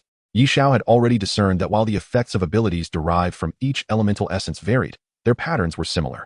With Storm Dash, it meant that by casting Fireball or Night Devour, the projectile speed of his skills would increase tenfold. Coupled with the projectile enhancement effect from the Forging Furnace, Xiao estimated that his Fireball's velocity now allowed it to strike any target within 300 meters almost instantaneously. Such speed rendered him virtually unmissable at that range. This Storm Dash significantly elevated Xiao's minimum damage potential. Most notably, should he encounter the slumbering Skeleton King again, Xiao was confident that he would not even need to maneuver. The Skeleton King would be unable to evade him. After contemplating the effects of Storm Dash, Xiao's gaze shifted to Wind's Blessing. This ability bore similarities to the Forging Furnace, being designed to enhance equipment effects. Drawing from his experience with the Forging Furnace, Xiao prepared to bless his gear. However, at that moment, he felt the fluctuations of the red moon space before him, compelling him to halt his actions. Simultaneously, the red moon in the sky emitted a blinding radiance. Following this, a red moon eye appeared before Xiao, its size matching his own head. Upon its emergence, it fixated intently on Xiao, its gaze exuding an eerie aura. In the face of this unexpected turn of events, Xiao felt a surge of vigilance. Although the red moon had bestowed numerous benefits upon him, this did not diminish his wariness. Then, astonishingly, the red moon eye spoke. Red Moon Summoner, I sense that you have become a fusion mage and are now entitled to gain pertinent information from me. What would you like to know? Chapter 67, The Secrets of the Red Moon and the Cavern. The Path of Exile. Less than 20 minutes remained until the conclusion of the first phase. At one projection channel, urgency filled the air. Quick, you too, hold the Skeleton Commander. By Xiao boost my stats. At one end of the passage, Zhao Peng shouted hoarsely as he focused on the Skeleton Commander before him. By Xiao, understanding the gravity of the moment, disregarded her distaste for Zhao Peng's commands. Wielding her staff as a surge of divine energy swiftly flowed into Zhao Peng and the surrounding teammates, instantly enhancing their states. In that moment, Wang Cheng gritted his teeth and charged forward with his massive sword. Zhao Peng, not holding back, unleashed the few spells he had left, attempting to obliterate the level 60 elite before them. Meanwhile, hidden in the shadows, Lin Yong also summoned his most potent attack. After nearly 24 hours of relentless monster grinding, Zhao Peng, aided by experience bonuses, had reached level 60 first, with Bai Xiao and the others barely achieving the same level just before confronting the Skeleton Commander. Gaining 20 levels in a single day was a monumental challenge, even for these illustrious prodigies. Over the past decades, fewer than 10,000 individuals had accomplished such a feat. This alone was enough to fill them with pride. However, regardless of whether it was Zhao Peng, Bai Xiao, or other team members, they seemed dissatisfied with their current achievement. They yearned to prove themselves with an even more impressive record. The level 60 Skeleton Commander stood as the perfect stepping stone to that end. Historically, the number of newcomers capable of defeating this level 60 Skeleton Commander was exceedingly rare. Zhao Hao and his team were among the few who had succeeded in the past decade. It was clear just how formidable this elite Skeleton Commander was. Therefore, should they succeed in vanquishing this level 60 foe, they would undoubtedly claim the title of the top contenders in this beginner zone for the first phase. With that enticing prospect, how could Zhao Peng and the others resist? They were fueled with fervor, their spirits soaring. This was precisely why Zhao Peng had been shouting so hoarsely and why Bai Xiao had willingly cooperated. Now, the Skeleton Commander was low on health. While they were nearly out of resources, this was their final opportunity, and they felt an immense confidence in their combined assault. Yet, in the next instant, the anticipated outcome did not unfold. The Skeleton Commander did not fall. Instead, provoked by their fierce assault, it unleashed a formidable wave of oppressive energy. This sight caused Bai Xiao and the others to change their expressions in alarm. Oh no, we've taken too long. The Skeleton Commander has entered a berserk state, enhancing all its attributes. Zhao Peng's face darkened at this revelation. They had invested a full hour, only to find themselves unable to defeat the Skeleton Commander. At that moment, Wang Qing shook his head. It seems this Skeleton Commander can only be overcome after a second job change. While the others felt a sense of regret, they acknowledged their inability to continue the fight. Bai Xiao, her gaze tinged with reluctance, offered consolation. Although we cannot triumph, I doubt any other newcomers this year have reached this point like we have. Everyone nodded in agreement. accepting her words as a source of comfort. Soon after, several individuals retreated to the safe zone at the end of the corridor. Considering the time, the first phase was nearing its conclusion, and barring any unforeseen circumstances, the top position in this stage would undoubtedly belong to us. Haha. Indeed, we nearly vanquished a level 60 elite. It is improbable that anyone could achieve what we have accomplished. This is largely thanks to Xiao, our SSS class holy priest. Without her divine support, we likely would not have endured until now. The others nodded in agreement. Upon hearing this, Xiao accepted their accolades with a calm demeanor and remarked, securing the first position in the first phase is not particularly remarkable. I believe there are skilled players in other novice zones capable of achieving this as well. My goal has always been to place within the top 50 on the leaderboard. Haha. Xiao, you are being modest. Given your abilities, combined with our teamwork, making it into the top 30 in the second phase should be a cinch. Moreover, I believe with some effort, we might even help Xiao secure a spot in the top 10. It is understood that among this year's newcomers, there are not many with SSS level talent. If Xiao applies herself, she might have a chance to aim for the number 1 position. As the conversation escalated into absurdity, Xiao smiled gently and shook her head, choosing not to respond. However, deep within her heart, she felt an immense pride. The top position? It was not entirely out of reach. Meanwhile, within the subterranean palace where they resided, a hum resonated as Xiao's figure reappeared within the depths. At this moment, the restrictive space behind the main door had vanished. Yet, Xiao remained somewhat disoriented, grappling with the information that had yet to be digested in his mind. Between the Red Moon and the underground cavern, it was precisely as he had previously conjectured. There existed an incredibly close relationship. The tokens of the Red Moon and the Eye of the Red Moon were both derived from the underground cave. Thousands of years ago, the eternal life world was merely a desolate expanse inhabited by primitive natives, now known as NPCs. Beneath this land, there existed an underground cavern, completely isolated by a formidable sealing force. Thus, for millennia, the existence of the cave remained unknown. However, 1,000 years ago, the seal of the cavern unexpectedly weakened, resulting in a surge of cavernous creatures flooding into the eternal life world. After several centuries of transformation, these beings gradually evolved into the monsters we see today. This explains why Xiao felt an uncanny familiarity when encountering the creatures within the cavern. Meanwhile, the original natives had mastered methods to enhance their own strength by slaying these monsters over the course of centuries. Gradually, the primitive NPC civilization underwent rapid iterations, evolving into the form familiar to humanity today. The incident of the cavern seal weakening was referred to by the NPCs as the calamity's arrival. According to the Eye of the Red Moon, the cavern is, in fact, the tomb of an existence more powerful than the gods.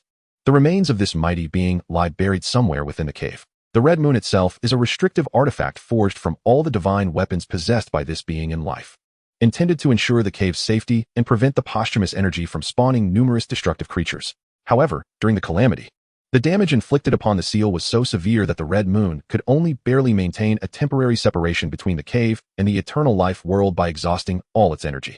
Yet, this separation is not permanent. As a supreme artifact, the Red Moon ultimately split its vessel into several parts and sent them into the eternal life world.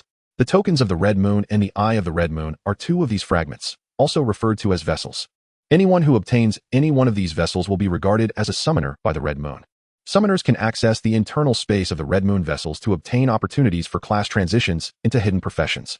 According to the records of the Eye of the Red Moon, the so-called hidden professions are, in fact, ancient and rare occupations from the era of that powerful existence.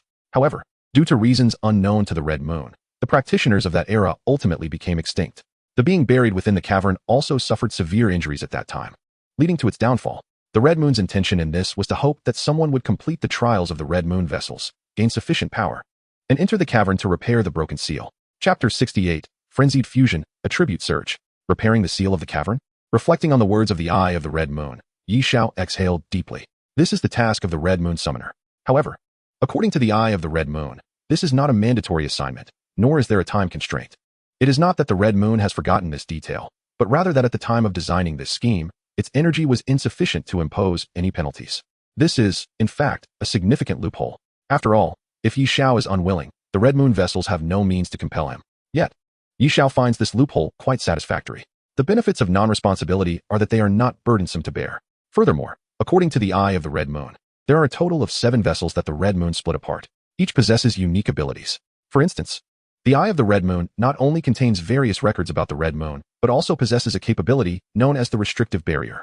Restrictive Barrier, designate a location, consume 5,000 mana points, and set up a barrier that immunizes against any damage. Duration, 60 minutes. Cooldown time, 60 minutes. Observing the description of the restrictive barrier, Xiao felt a surge of joy. This ability could indeed prove invaluable for survival at critical moments, albeit the cooldown time is somewhat lengthy. Nevertheless, this does not diminish Xiao's interest in these vessels, setting aside the Red Moon's other functionalities. The mere capacity to enhance one's innate talents is sufficient to ignite Xiao's motivation to collect them. To gather additional Red Moon vessels, the ability of the token of the Red Moon would be required. According to the records of the Eye of the Red Moon, the ability of his token is singular. It can sense other Red Moon vessels. However, the range of this sensing is determined by one's level. Currently, Xiao is at level 90, granting him a sensing radius of approximately 1,000 meters. Additionally, it is worth noting that after a millennium, it is highly probable that the other Red Moon vessels have already found their summoners. As for why both the token of the Red Moon and the Eye of the Red Moon were obtained through defeating hybrids, the explanation provided by the Eye of the Red Moon is quite simple. The Maya people, who are NPCs, have an energy repulsion against the Red Moon, resulting in nearly 1,000 years during which no NPC could successfully integrate the power of the Red Moon. Although humans eventually arrived, the hybrids born shortly thereafter possessed traits of both humanity and the Maya, making them more suitable candidates for summoners in the eyes of the Red Moon. Consequently, hybrids have a higher probability of acquiring Red Moon vessels. Nevertheless, neither the previous Yefeng nor the hybrids killed by Jiang Wei managed to genuinely obtain the powers bestowed by the Red Moon. On this point, Xiao has his own understanding. The status of hybrids in the eternal life world is almost indistinguishable from that of slaves. The hybrid traits they possess grant them considerable potential, yet their prolonged growth phases render them incapable of fulfilling class transition tasks. Thus, it is highly likely that the holders of these Red Moon vessels remain quite weak. However, the vastness of the eternal life world leaves Xiao with no immediate direction. Shaking his head, Xiao refocused his thoughts. Collecting the Red Moon vessels is a lengthy endeavor, and there is no need to rush. Glancing at the time, there are approximately 10 minutes remaining until the conclusion of the first phase of the exile path. With this in mind, Xiao opened his skill panel and selected Fireball and Whirlwind Slash. Then, a glimmer passed through Xiao's eyes. Skill fusion. As Xiao cast his skills, the emblem representing the Fireball spell and the emblem symbolizing the Whirlwind Slash came to life, transforming into two radiant beams that surged into the unique fusion skill bar of the Fusion Mage. At the very moment these two beams made contact, Xiao felt an extraordinary energy welling up from the depths of his soul. The two energies swiftly merged into a singular entity. In an instant, a brand new unique emblem materialized within the fusion skill bar. Ding! Congratulations, you have fused Fireball and Whirlwind Slash, resulting in a miraculous transformation between the two. Ding! Congratulations, you have acquired a new fusion skill, Flame Whirlwind. Flame Whirlwind. Fusion consumes 1,000 mana points. Unleashes a fiery tempest that inflicts 1,00014 intelligence points of fire and wind damage to all targets within a 5-meter radius, while simultaneously causing a knockback effect. Cooldown time, 2 seconds. Gazing at the newly manifested skill, Xiao could not help but gasp in astonishment. Although the mana cost of the new skill was a staggering 100 times that of Fireball, with Xiao's current mana exceeding 50,000 points, he found himself capable of sustaining such expenditure. Moreover, the cooldown time of Flame Whirlwind was double that of Fireball, even with the equipment's cooldown reduction. It could only be activated once every second. It appeared, at first glance, to be significantly weaker than Fireball. However, Xiao knew that the singular damage of his Fireball was merely 13,465 points. In contrast, the damage from a single Flame Whirlwind, bolstered by both fire and wind damage enhancements, reached an impressive 20,792 points. Importantly, Flame Whirlwind dealt area damage. Excluding the influence of Xiao's talent mechanism, the damage from Flame Whirlwind was several times greater than that of Fireball. Such terrifying damage left Xiao utterly astounded. Additionally, he was further delighted to discover that with the advent of Flame Whirlwind, his intelligence had increased by an additional 3 points. This indicated that fusion skills could indeed benefit from his talent effects. The only regret was that while the original fused skills remained intact, they could no longer serve as foundational skills. This was a source of disappointment for Xiao. However, according to the introduction of fusion skills, fusing more than 2 skills would result in a doubling of mana cost for the newly formed skill. The recently fused Flame Whirlwind required 1,000 mana points to activate. Therefore, if he were to add another skill, it would demand 2,000, and if he added yet another, it would escalate to 4,000. Xiao calculated that if he attempted to fuse 10 skills simultaneously, the mana cost for unleashing the new skill would reach a staggering 250,000 points. Given Xiao's current mana of over 50,000, he could roughly support a one-time fusion of 7 skills. However, this would significantly compromise his sustainability, rendering it an imprudent choice. Furthermore, considering that Xiao's damage output was already overflowing, there was no need to pursue such extremes.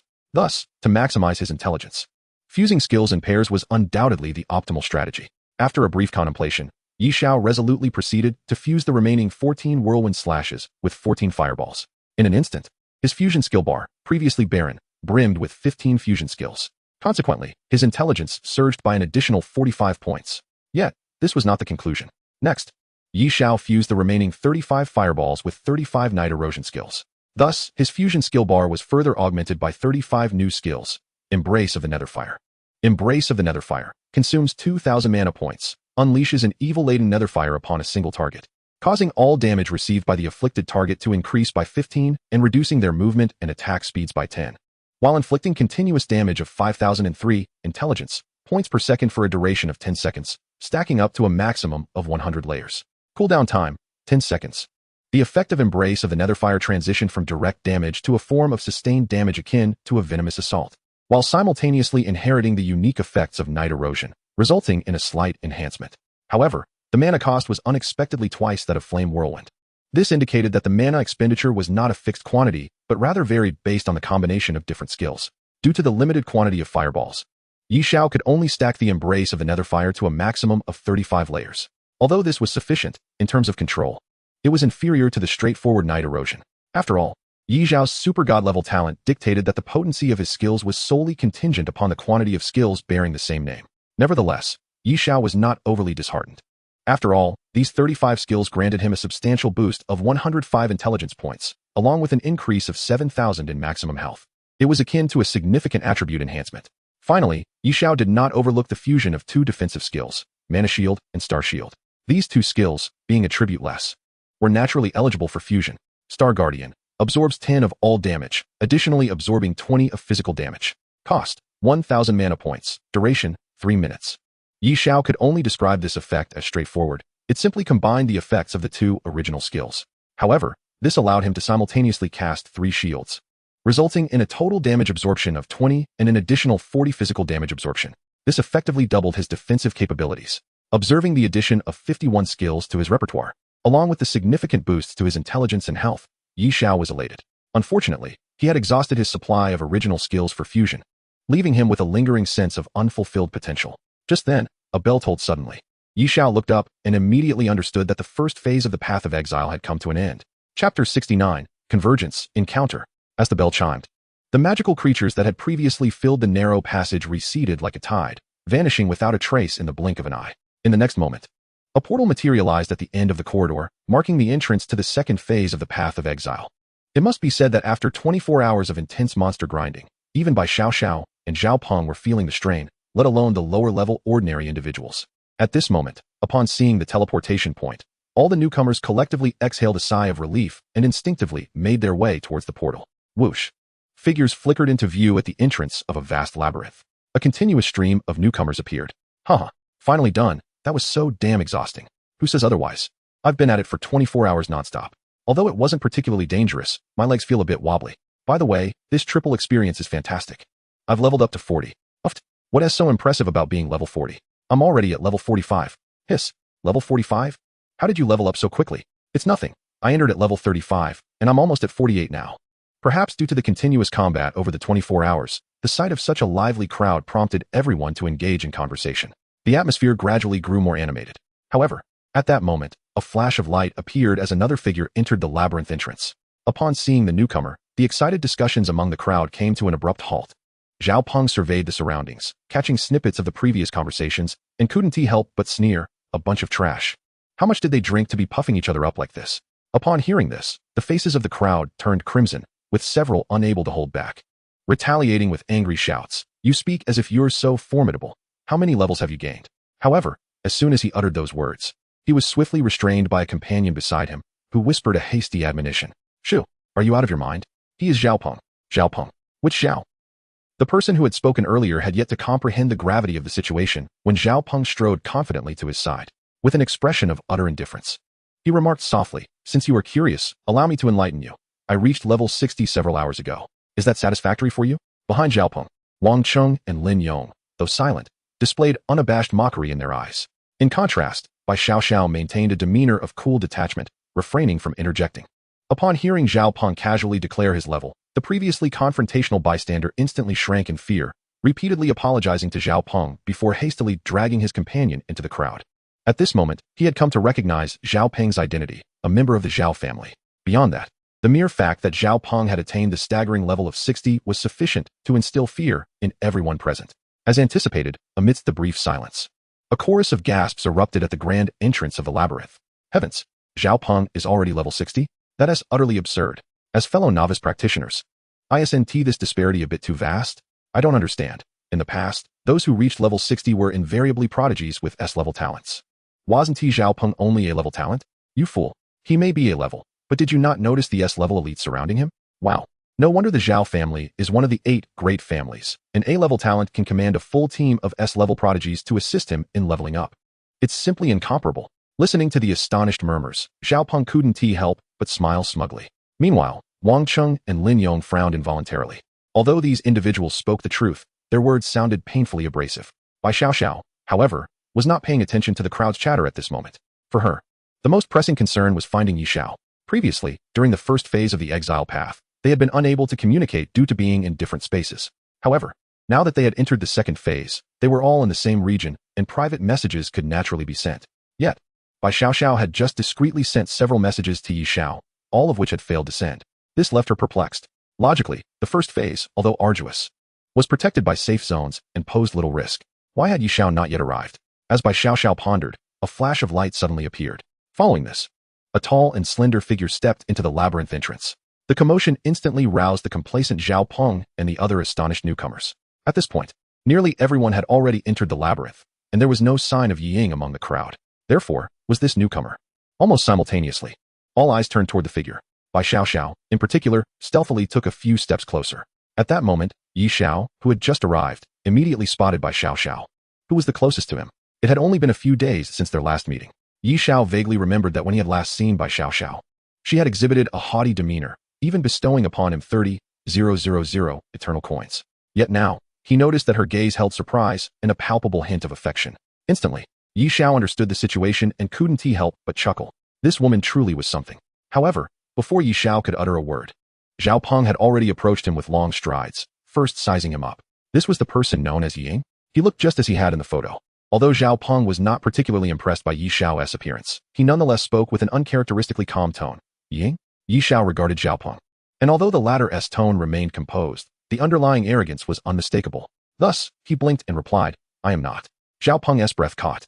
He had contemplated countless responses from Yi Ying, yet he had never anticipated such a direct denial. This rendered the words he had prepared stuck in his throat. With a hint of caution, Xiao Peng turned to Bai Xiao, inquiring, is he the Yi Xiao you know? Only the 8 great families were privy to the truth behind Yi Ying's identity. Hence, Xiao Peng was aware of the prior entanglement between Bai Xiao and Yi Xiao, which was why he held her in disdain. However, now that they had entered the exile path, there was no longer a need for secrecy. Xiao Peng directly questioned her. Bai Xiao frowned at his inquiry. The Bai family had no knowledge of Yi Ying's true identity among the 8 great families. This was precisely why she had not given up on trying to recruit Yi Xiao. In her view, there were no particularly outstanding newcomers among this year's 8 great families. If she could successfully win over Yi Xiao, her chances of topping the leaderboard in the upcoming point competition would significantly increase. If she could secure first place, her value would skyrocket.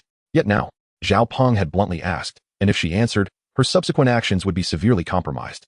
Conversely, concealing the truth for Yi Xiao was also unwise. As Bai Xiao swiftly calculated the pros and cons in her mind, she soon devised a plan. She had no intention of keeping it a secret. Should a conflict arise between Yi Xiao and Xiao Peng's group, regardless of the outcome, she could effortlessly reap the benefits. With this thought, a smile graced Bai Xiao's lips as she prepared to speak. However, at that moment, a voice resonated in everyone's ears, abruptly interrupting her. Beep. The points from the first phase have been converted into point bracelets. The exile labyrinth is about to open. All participants must enter immediately. The labyrinth entrance will close in 5 minutes. Upon hearing the announcement, everyone noticed an ancient bracelet materializing around their wrists. The appearance of this bracelet signified the official commencement of the second phase of the exile path. Without further ado, they abandoned concerns about Yi Ying and Xiao Peng. Rushing towards the labyrinth entrance, everyone understood that compared to the first phase, the real challenge lay ahead. Yi Xiao also glanced at the bracelet on his wrist, which prominently displayed 200 points. He was not surprised by this. With nearly a 13-fold experience boost, he was confident that no one had garnered more experience than him during the first phase. Having slain monsters to the extent that they could no longer appear, he was naturally in first place. Consequently, along with the spoils from each round of kills, he had precisely accumulated 200 points. These points served as the foundational score for the second phase. In the ensuing competition within the labyrinth, to earn points, participants would need to eliminate others and seize the points they had acquired in the first phase. This was the competitive rule of the second phase of the exile path. When a participant was killed, their points would be appropriated by the slayer. However, under the labyrinth's unique rules, the slain would not truly die. Instead, they would lose one level as a penalty for their demise and could then resurrect at a designated point to rejoin the quest for points. Under such rules, lower-level newcomers were evidently at a disadvantage. Therefore, if not approached with caution in the upcoming second phase, excessive deaths could completely nullify the levels painstakingly earned in the first phase. More grievously, should one's level drop to 0 and they be killed again. Without the presence of any level replacement punishers, the practitioner would face certain demise. This was precisely the scheme devised by the 8 great families against Night Shadow. Should Night Shadow refuse to align with any of them, all the newcomers aligned with the 8 families would unite to reduce Night Shadow to level 0, thereby eradicating him completely. Furthermore, such actions would silence the masses. While the 8 families may not care much for the opinions of ordinary people, minimizing unnecessary troubles remains a priority. In truth, although Xiao was not fully aware of the 8 families' plans, he had gleaned some insight from a casual remark made by Xiao. After all, it was not difficult to infer. Nonetheless, Xiao was not overly concerned. He harbored his own strategies. The roles of prey and hunter are never absolute. Thus, the moment he heard the sound, he sprang into action, activating the void mirage to vanish from the sight of the crowd. To conserve energy and accumulate more points, he intended to enter the labyrinth first, a plan he had formulated prior to his entry. However, Xiao's sudden disappearance left everyone utterly astonished. Among them, Lin Yong, the shadow assassin, widened his eyes in disbelief. Could he also employ stealth? Someone interjected, "No, he wields a staff, clearly indicating a magical class, which lacks any similar stealth abilities." Lin Yong replied in a low voice. Universal skills do not possess such capabilities. At this moment, Zhao Peng suddenly realized that individual must be Night Shadow. Otherwise, why would he flee? This indicated guilt. Zhao Peng then called out, "Night Shadow, I am Zhao Peng, representing the Xiao family, and I offer you one last opportunity to join us. Help me achieve the highest score in the exiled path, and the Xiao family guarantees that the other families will not trouble you henceforth." Zhao Peng's unexpected declaration brought an immediate hush over the crowd in the labyrinth. However, after a moment passed without a response from Xiao, Zhao Peng could not help but furrow his brow and snort derisively. "Night Shadow, do you find it amusing to deceive yourself? Evading is futile. If you persist in remaining hidden, do not blame me for being ungracious." At that moment, Yi Zhao's voice echoed from the labyrinth's entrance. "Haha, I await you all in the exiled labyrinth. If you have the courage, come in." In the next instant, a ripple of energy shimmered at the labyrinth's entrance. The crowd suddenly realized he had entered. Zhao Peng's countenance turned an ominous shade of pale. Night Shadow's words were laden with clear threats. He then glanced at the others around him. Since Night Shadow had rejected the Xiao family, they should all be aware of the next steps according to their plan. Wang Cheng and the others nodded in understanding. What else could they do? Such a person of immense potential, if he could not be utilized by the 8 great families, must be extinguished. Although Wang Cheng and the others found the 8 families somewhat tyrannical, they did not oppose the decision, for they employed similar methods against forces weaker than themselves. This had long been the way for their families to monopolize survival within the alliance. For centuries, it remained unchanged. While Night Shadow's rate of ascension was rapid, they too were not lagging behind, leveraging the threefold experience of the first phase of the exiled path to reach level 60 in succession.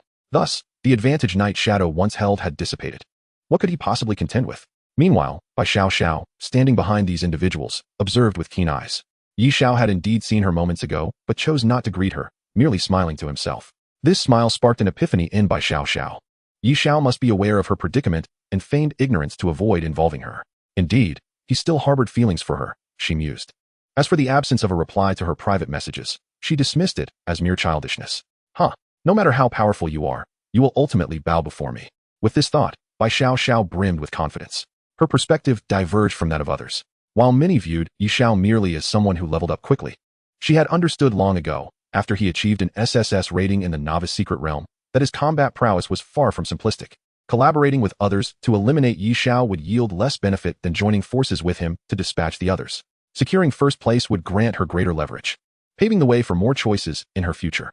Zhao Peng, oblivious to Xiao's shifting sentiments, cautioned everyone to remain together upon entering, aware that although Night Shadow was alone, carelessness could invite ambush. Lin Yong scoffed, "Fear not. With me here, no one below level 60 can escape my perception." Zhao Peng trusted Lin Yong's exceptional sensing abilities as a shadow assassin. Yet, they overlooked the fact that when Yi Xiao vanished, Lin Yong had failed to detect his presence. Perhaps, in Lin Yong's subconscious, he simply considered Yi Zhao's disappearance too sudden to investigate. Let us proceed. Night Shadow is as good as dead. With that, Zhao Peng led the group towards the barrier at the labyrinth's entrance, while Bai Xiao followed closely behind. Chapter 71. Reactions from the outside world. Accomplishments in other novice areas. Within Defeng City, at the entrance to the exiled path. Look, the first phase has concluded, and the top scorer has amassed a staggering 200 points. Wow, that's absurd. How could anyone achieve 200 points? Isn't Night Shadow a solitary figure? He outscored the second place by a full 90 points? This is simply unbelievable. Though there had been numerous rumors about Night Shadow, witnessing such formidable results firsthand elucidated why the 8 great families had congregated here. Indeed, were I one of the 8 families, I would not let such a talent slip by. However, given Night Shadow's previous actions in outright rejecting the overtures of the 8 families, do you think they will? Shu, are you out of your mind? Have you seen the expression on Zhao Lao's face right now? Tread carefully. The surrounding discussions surged endlessly.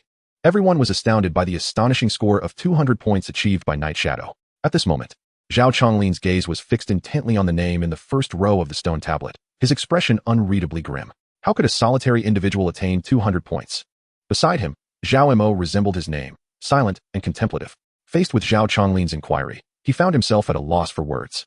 He understood the methods to accumulate 200 points. The maximum points from defeating monsters and gaining experience totaled 160 points, with an additional point for each round of monster extermination. Hence, to reach 200 points, Night Shadow must have faced 40 rounds. He was acutely aware of Night Shadow's level upon entering the exiled path, 60.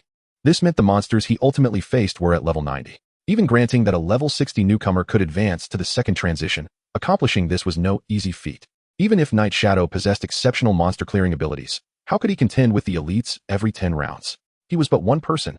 In contrast, Zhao Peng, the second-place contender, boasted a team that included the SSS-ranked Divine Priest by Xiao, the SSS-ranked Shadow Assassin Lin Yong, as well as Wang Cheng and other talented scions from various families. Even with such a formidable lineup, they managed to clear merely 30 rounds, accumulating a total of 110 points. Was it conceivable that Night Shadow's individual strength could outclass 10 prodigies? Is this not a fantastical tale? The proud Xiao family, represented by Zhao Hao, could not achieve such feats at this stage. No, it is not merely Zhao Hao. Historically, no one has managed to amass 200 points in the path of exile. This is precisely why the spectators were so astounded when the first phase concluded. It is simply remarkable. In response to Zhao Mo's silence, Zhao Chonglin ultimately refrained from further comment. The accomplishments of Night Shadow were indeed extraordinary, beyond rational comprehension, even perplexing to himself. After a prolonged silence, Zhao Mo received a report from his subordinates and promptly stated, "Elder, we have just received scores from other regions." "Speak," Zhao Chonglin uttered succinctly. In the novice zone controlled by the Qin family, the leading team, led by Qin Bing, secured 190 points. In the novice zone overseen by the Qi family, Qi Bai's team achieved 191 points. As each score was announced, Zhao Chonglin's expression grew increasingly grim. Observing the scores of the other families, all exceeding 190 points, it was evident that their Zhao family was lagging behind with a mere 110 points this year. This would undoubtedly affect their standings in the final phase, as a single point could mean a lead of hundreds among the millions participating in the path of exile. At this juncture, Zhao Mo hesitated before adding, "Elder, the youth from the Ji family has secured 199 points this year." "What?" Zhao Chonglin abruptly stood. "You mean Ji?" Zhao Mo nodded affirmatively. "Indeed, that is him. Is he not of SS level talent? Could there be other SSS level awakened individuals in his team?" Zhao Chonglin inquired with a furrowed brow. "No, as far as we know. He is the only SS level in his team." Upon hearing this, Zhao Chonglin's gaze flickered momentarily before he solemnly remarked, "Is the Ji family attempting to make a comeback?" Zhao Mo shook his head. "That remains uncertain." Zhao Chonglin scoffed. "Does the Ji family truly believe that their years of sycophancy towards the Qin family will afford them an opportunity for resurgence? Neither our Zhao family nor the other prominent families will grant them such a chance." "Elder, I have a question." "What question?" Zhao Chonglin shot a sidelong glance at Zhao Mo cautiously inquired. "Though the Ji family is one of the 8 great families, their strength and influence pale in comparison to the other 7. "What?" Before Zhao Mo could finish, he was interrupted by Zhao Chonglin. "Do not inquire about matters that do not concern you." Startled by Zhao Chonglin's almost cold response, Zhao Mo shivered. Observing this, Zhao Chonglin pondered for a moment before stating, "You need only understand that this was an agreement established years ago. Unless the 3 above intervene, none of our 7 families are willing to take the lead." "The 3 above? You mean?" Zhao Mo gasped, about to ask for clarification, but was silenced by Zhao Chonglin's stern gaze. Subsequently, Zhao Chonglin seemed reluctant to elaborate and shifted the topic. "Let us not concern ourselves with the Ji family for now. Our foremost priority is to deal with Night Shadow swiftly." Xiao Mo concurred. Xiao Peng and the disciples from the other families have already received their orders. Results should be forthcoming shortly. Zhao Chongling's expression softened slightly. I hope they do not disappoint me. Within the path of exile, having entered the labyrinth first, Yi Xiao rapidly surveyed his surroundings. Was it truly unfeasible? Yi Xiao had initially intended to enter the labyrinth first and then block the entrance to efficiently seize points. However, once practitioners enter the labyrinth, they materialize at random locations within, a precaution to prevent chaos from an influx of participants. Thus, Yi Xiao's plan was thwarted. Of course, he was aware of this from his studies. He merely sought to test the waters.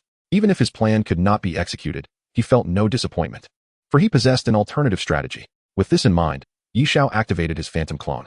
After two clones emerged, they did not linger and swiftly darted towards two different paths under Yi Xiao's direction. Just as Yi Xiao prepared to depart, several figures appeared before him. One woman, upon seeing Yi Xiao, clearly froze. It was Night Shadow. Yet, in response, Yi Xiao unleashed hundreds of fireballs. Wait, Night Shadow, we. Boom, boom, boom. Hundreds of fireballs rained down. The figures had not yet steadied themselves before they transformed into a flash of white light, vanishing from sight. As for the woman's words, Yi Xiao chose to disregard them. This was a battle for points. Anyone could become an adversary, and it was foolish for that woman to engage in conversation. Shaking his head, Yi Xiao continued towards another path. Since he could not seize points at the entrance, locating a revival point would also serve as a viable method. Chapter 72, The Plunder War, and by Xiao Xiao's scheme. Despite the labyrinth's immense size, capable of accommodating 20 to 30,000 people, it contained only 3 revival points. Coincidentally, he and his clones totaled 3, though the clones possessed merely 30 of Yi Xiao's strength. He was confident that even this was beyond the capability of novices in the current path of exile. More importantly, Xiao Peng evidently intended to confront him within the labyrinth. Yi Xiao had always been one to repay grudges. Moreover, with the Xiao family resolutely intent on targeting him, he had even less reason to spare their kin. In the novice zone, he was undeniably invincible, that much was certain. Once Yi Xiao activated his speed burst, he moved with astonishing swiftness. Along his path, whenever he encountered a practitioner, he wasted no time in conversation. One fireball after another swiftly extinguished their lives. This was a competition for points, and Yi Xiao would not hesitate to act simply because he did not recognize them. In a matter of moments, he and his 3 clones had eliminated over 100 individuals. His score surged dramatically during this brief period, reaching 780 points. The number of those he had slain had exceeded 3 digits. It must be said, eliminating these practitioners was far simpler than vanquishing monsters. At least the monsters he faced came in hordes, while these newcomers appeared in small groups, with the highest level among them barely exceeding 40. They were simply no match for him. Nevertheless, Yi Xiao did not fixate on the pursuit of kills, for in the path of exile, being killed meant that all points would be plundered by the assailant. Even if Yi Xiao possessed tens of thousands of points at that moment, the outcome would remain the same. Of course, any practitioners who were killed could recover points by defeating others, with the only difference being the level of the loot. This year, the novice zone had over 200,000 participants. The time allotted for the labyrinth plunder war was only 5 hours. It was clearly unrealistic to eliminate all 20,000 participants within that time frame. Yi Xiao's strategy was straightforward. First locate the revival point, and then, as the time drew near and participants accumulated substantial points, he would strike to eliminate them en masse, thus acquiring a significant bounty of points. At this moment, Xiao Peng and his companions had also commenced their hunt for other practitioners. Although their combat prowess did not rival Yi Xiao's, they were nonetheless all S-level or above practitioners. Equipped with gear invested in by their respective families, they found it effortless to deal with ordinary individuals who found it exceedingly difficult to rise above their circumstances. At present, Xiao Peng's score had reached 744 points, while elsewhere, Lin Yong and Wang Cheng had also surpassed the 2,000 point mark. However, there is one exception, by Xiao Xiao.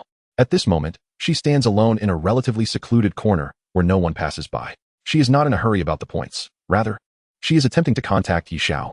Brother Yi Xiao, I understand your concerns. I am now separated from Xiao Peng and the others. Where are you? I will come to find you. Since their previous encounter, Bai Xiao Xiao is confident, having a 9/10 certainty that she can persuade Yi Xiao to assist her. Therefore, she is not at all worried that he might ignore her once again. Just as Bai Xiao Xiao anticipated, Yi Xiao promptly responded upon seeing her message. What do you want to do? Just say it directly. Observing Yi Xiao's somewhat indifferent tone, she realizes that this man stubbornly clings to a semblance of ridiculous pride. In the past, this would have displeased her greatly. Yet now, she requires Yi Xiao's cooperation. So she does not dwell on it, and instead employs the gentlest words to express herself. Brother Yi Xiao, you are aware of my feelings toward you over the past 3 years. It was the Bai family that forced us apart. Initially, I believed you possessed only F-level talent, which is why, upon our reunion at the professional hall, I worried that showing too much affection would put you in jeopardy with the Bai family, leading me to inadvertently hurt you with my words. Nonetheless, I eventually took the opportunity to give you a small amount of eternal coins, hoping to convey that I still love you. Can't you feel it? On the other side, Xiao, upon reading by Xiao's message, inadvertently trembled, causing a fireball spell to fly off. Perhaps by sheer luck, the errant fireball landed squarely on an unfortunate soul who had just appeared, unexpectedly granting Xiao an additional 23 points. Bai Xiao truly dares to speak. Has she no shame? Xiao thought, bemused. Whether on the school playground or at the professional hall, Bai Xiao's lofty and aloof demeanor was unmistakable. Did she truly believe he was an inexperienced boy who had never encountered a woman? Nevertheless, by the moment he decided to reply to Bai Xiao had already formulated a plan. Thus, he suppressed his discomfort and replied, I understand your intentions. You want me to help you deal with Xiao Peng and the others, correct? Brother Xiao, you are as astute as ever. Precisely. Xiao Peng and Wang Cheng have long conspired that if you refuse to join one of the 8 great families, they will collaborate with others to besiege you, reducing you to level 0 and erasing you completely. Therefore, your only option now is to temporarily join the Bai family, just as I have. Xiao reflected on Bai Xiao's words, inwardly conceding that she was indeed correct, but thought that if he were to play a role, he must do so thoroughly. However, what benefit is there in joining the Bai family when I disdain even the 8 great families? Bai Xiao's message quickly followed. Brother Xiao, you are truly infuriating. Still thinking about such matters at a time like this. Xiao blinked, perplexed. He did not comprehend what Bai Xiao meant by that. Yet, she soon sent another message. My heart has always been with you. Regardless of whether you join the Bai family or not, I am yours. Upon reading this, Xiao suddenly understood, only to find himself both amused and bewildered. He had merely intended to play along, yet this woman had misconstrued his intentions. How intriguing. However, this was even better, saving him the trouble of elaborate explanations. In that case, find an opportunity to gather Xiao Peng and the others, guide them to one of the resurrection points, and then send me the coordinates. I will undoubtedly find a way to assist you in dealing with them. Upon receiving Xiao's response, Bai Xiao's lovely lips gradually curved into a smile. The fish has taken the bait. Elated by Xiao's affirmative reply, she felt an overwhelming surge of joy.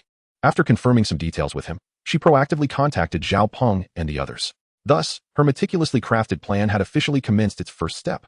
First, she would use Xiao to eliminate Xiao Peng and his companions. Then in the final phase, aid him in securing the first place.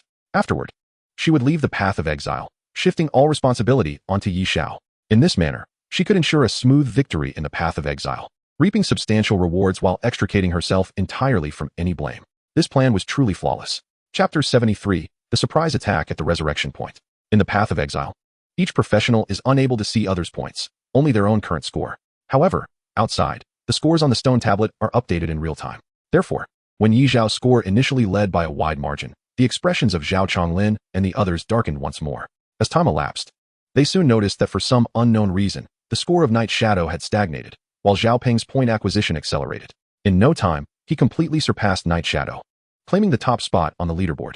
Following closely behind were Lin Yong and Wang Cheng. Night Shadow, who had held the first place for over a day, suddenly plummeted beyond the top 10. Observing such results, a flicker of a smile finally graced Zhao Chonglin's face. It seemed that Night Shadow's tactics were limited to dealing with monsters. Once genuine combat ensued, he evidently lacked the capacity to continue. Beside him, Zhao Mo also wore a relaxed smile, echoing, thus, if Xiao Peng and the others find an opportunity, Night Shadow will certainly not survive the path of exile. At this moment, hearing these words, the thorn that had been lodged in Zhao Chonglin's heart was finally extracted, prompting him to laugh heartily. However, not far away at the Bai family's encampment, Bai Shanha was in a state of acute anxiety. He no longer cared about Night Shadow. Instead, he had realized that a considerable amount of time had passed since the second phase of the path of exile began. Yet he still could not find Bai Xiao's name on the stone tablet. The tablet only displayed the top 1,000 names, indicating that Bai Xiao was far behind others. Given her strength, this was simply implausible. This left Bai Shanha exceedingly worried. Bai Xiao was the only SSS grade talent awakened in the Bai family over the past few decades. The talent and intelligence she had exhibited recently had greatly surprised him. Bai Shanha had invested enormous resources in nurturing her, and he had already resolved that after this path of exile, he would elevate Bai Xiao to the elder council of the Bai family. In doing so, she would become a true core member of the Bai family. Of course, this was contingent upon Bai Xiao signing a binding contract. Bai Shanha was not afraid of Bai Xiao betraying the Bai family. Rather, he feared that an unrestrained side branch might ultimately seize control of the Bai family. This was something Bai Shanha would never allow. Bai Xiao, what on earth are you doing inside? Bai Shanha murmured as he gazed at the stone tablet. Within the labyrinth of exile, as time progressed, an increasing number of newcomers were defeated, their points reduced to 0. Currently, most of the points were concentrated in the hands of a select few. Simultaneously, after a series of relentless pursuits, Xiao had successfully located a resurrection point. It must be said that this resurrection point was astonishingly vast. As far as the eye could see, the crowd was dense and seemingly endless. However, this was to be expected. Most ordinary newcomers entered the path of exile solely for the tripled experience. They were self-aware, knowing that with their unremarkable abilities, they could not achieve any results in the second phase. Blindly competing for points would only lead to greater declines in their levels. Consequently, most of these individuals would merely languish at the resurrection point after being defeated, with no intention of leaving. Nevertheless, the resurrection point was not a safe zone. People could still be killed there.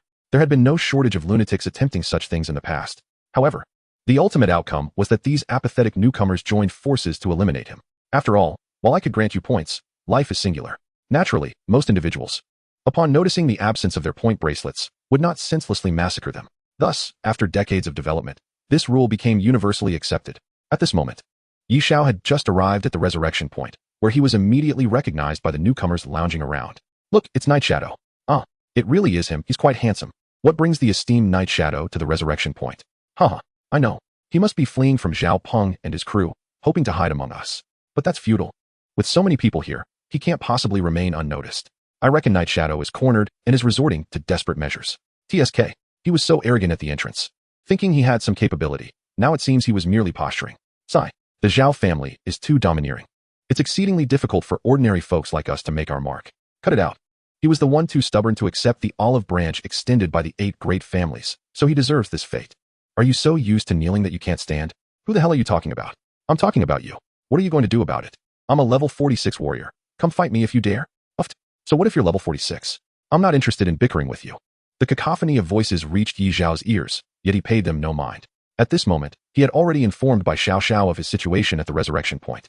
Since establishing their connection earlier, Yi Xiao and Bai Xiao had been exchanging information diligently. Naturally, Yi Xiao was also privy to Xiao Peng and his cohort's comprehensive plans.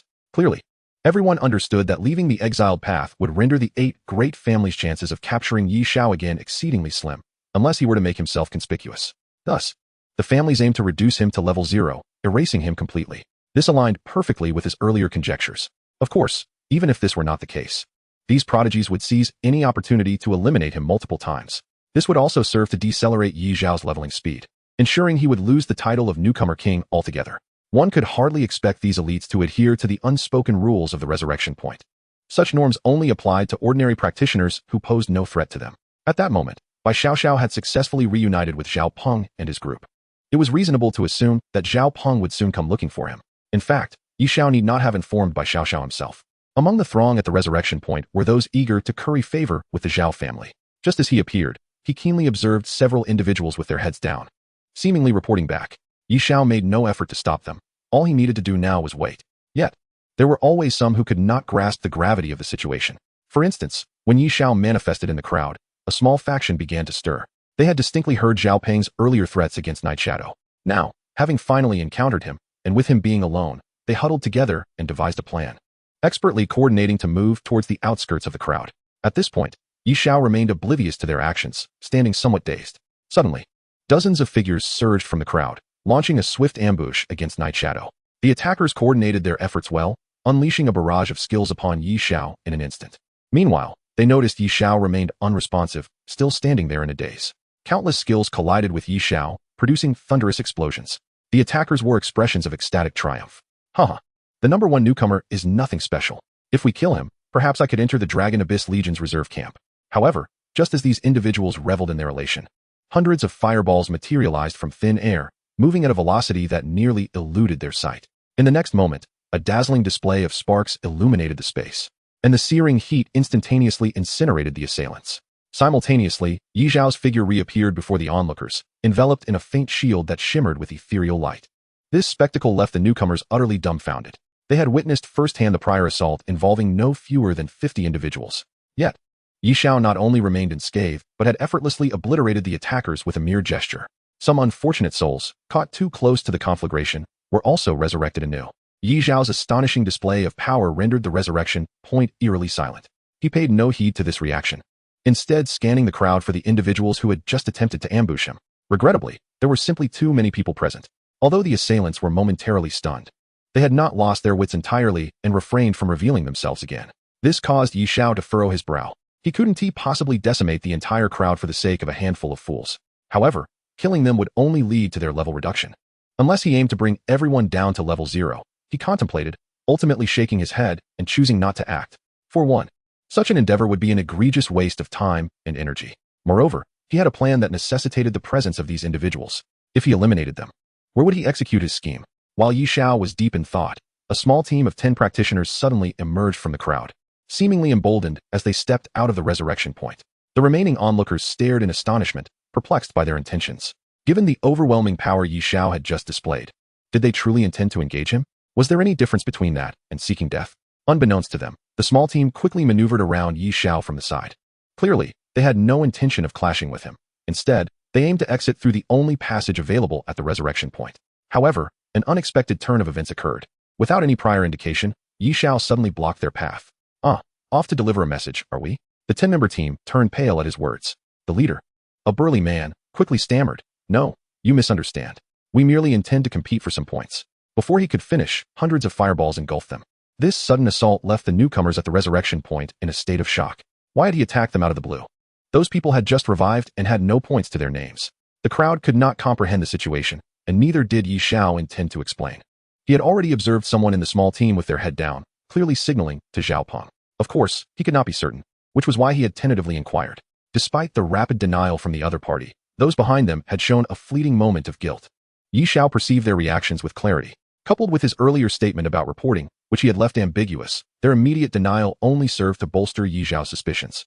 He secretly hoped Xiao Peng would arrive sooner, but that did not preclude him from eliminating these individuals who sought to exchange him for merit. Night Shadow, I don't even know you. The ones who attacked you just now warned us. Why are you slaughtering us? A voice pierced through the resurrection point. Soon, the burly man who had responded to Xiao stepped forward, glaring at him with fury. Yet, his reply was met only with a torrent of fireballs that consumed him entirely. Having descended 2 levels in quick succession, the burly man's eyes were instantly filled with rage. Night Shadow, you are openly violating the resurrection point rules. Do you wish to make enemies of everyone? This time, the man had learned his lesson. He hid amidst the crowd, too afraid to show his face. He could not believe that Xiao would dare to act against him in the face of public outrage. Meanwhile, the surrounding newcomers, who were initially merely spectators, were taken aback. Each cast wary glances at Night Shadow. However, they had no intention of intervening. It was not that they lacked courage. Rather, they were utterly stunned by Xiao's astonishing fireball technique, whose fireball technique could possibly number in the hundreds. Some quick-witted newcomers even struggled to contain their shock. Could Xiao's fireball technique truly kill in an instant? How could that be possible? Everyone's levels were roughly the same. Even if one trained at an accelerated pace, they would only reach level 60, just like Xiao Peng and his group. Not to mention, even at level 90. Such a rudimentary fireball technique could not possibly achieve a one-hit kill. Suddenly, many recalled that when Night Shadow first entered the Eternal Life world, he had frantically purchased the fireball technique. Could it be that his talent lay in a mutation of the fireball technique? Unfortunately, no one dared to inquire of Xiao. Xiao, for his part, paid no heed to the astonished gazes of the crowd. He raised his left hand slowly and declared, "You have 10 seconds. If you wish to avoid being mistakenly harmed, step away from him." The sound of Xiao's voice, though not loud, struck the ears of the onlookers like a thunderclap. Xiao was actually planning to act at the resurrection point, disregarding the lives of the crowd. 1098. Xiao counted softly. The newcomers, realizing he was serious, simultaneously emitted cries of alarm and hurriedly moved to the sides. The burly man's face changed dramatically at this sight. "You all." Unfortunately, his words were cut short as he was once again engulfed by hundreds of fireballs. When the burly man revived, he attempted to speak again, but upon opening his mouth, he quickly shut it. He understood that Night Shadow had no intention of reasoning with him. If he continued to provoke the other, he might very well face death once more.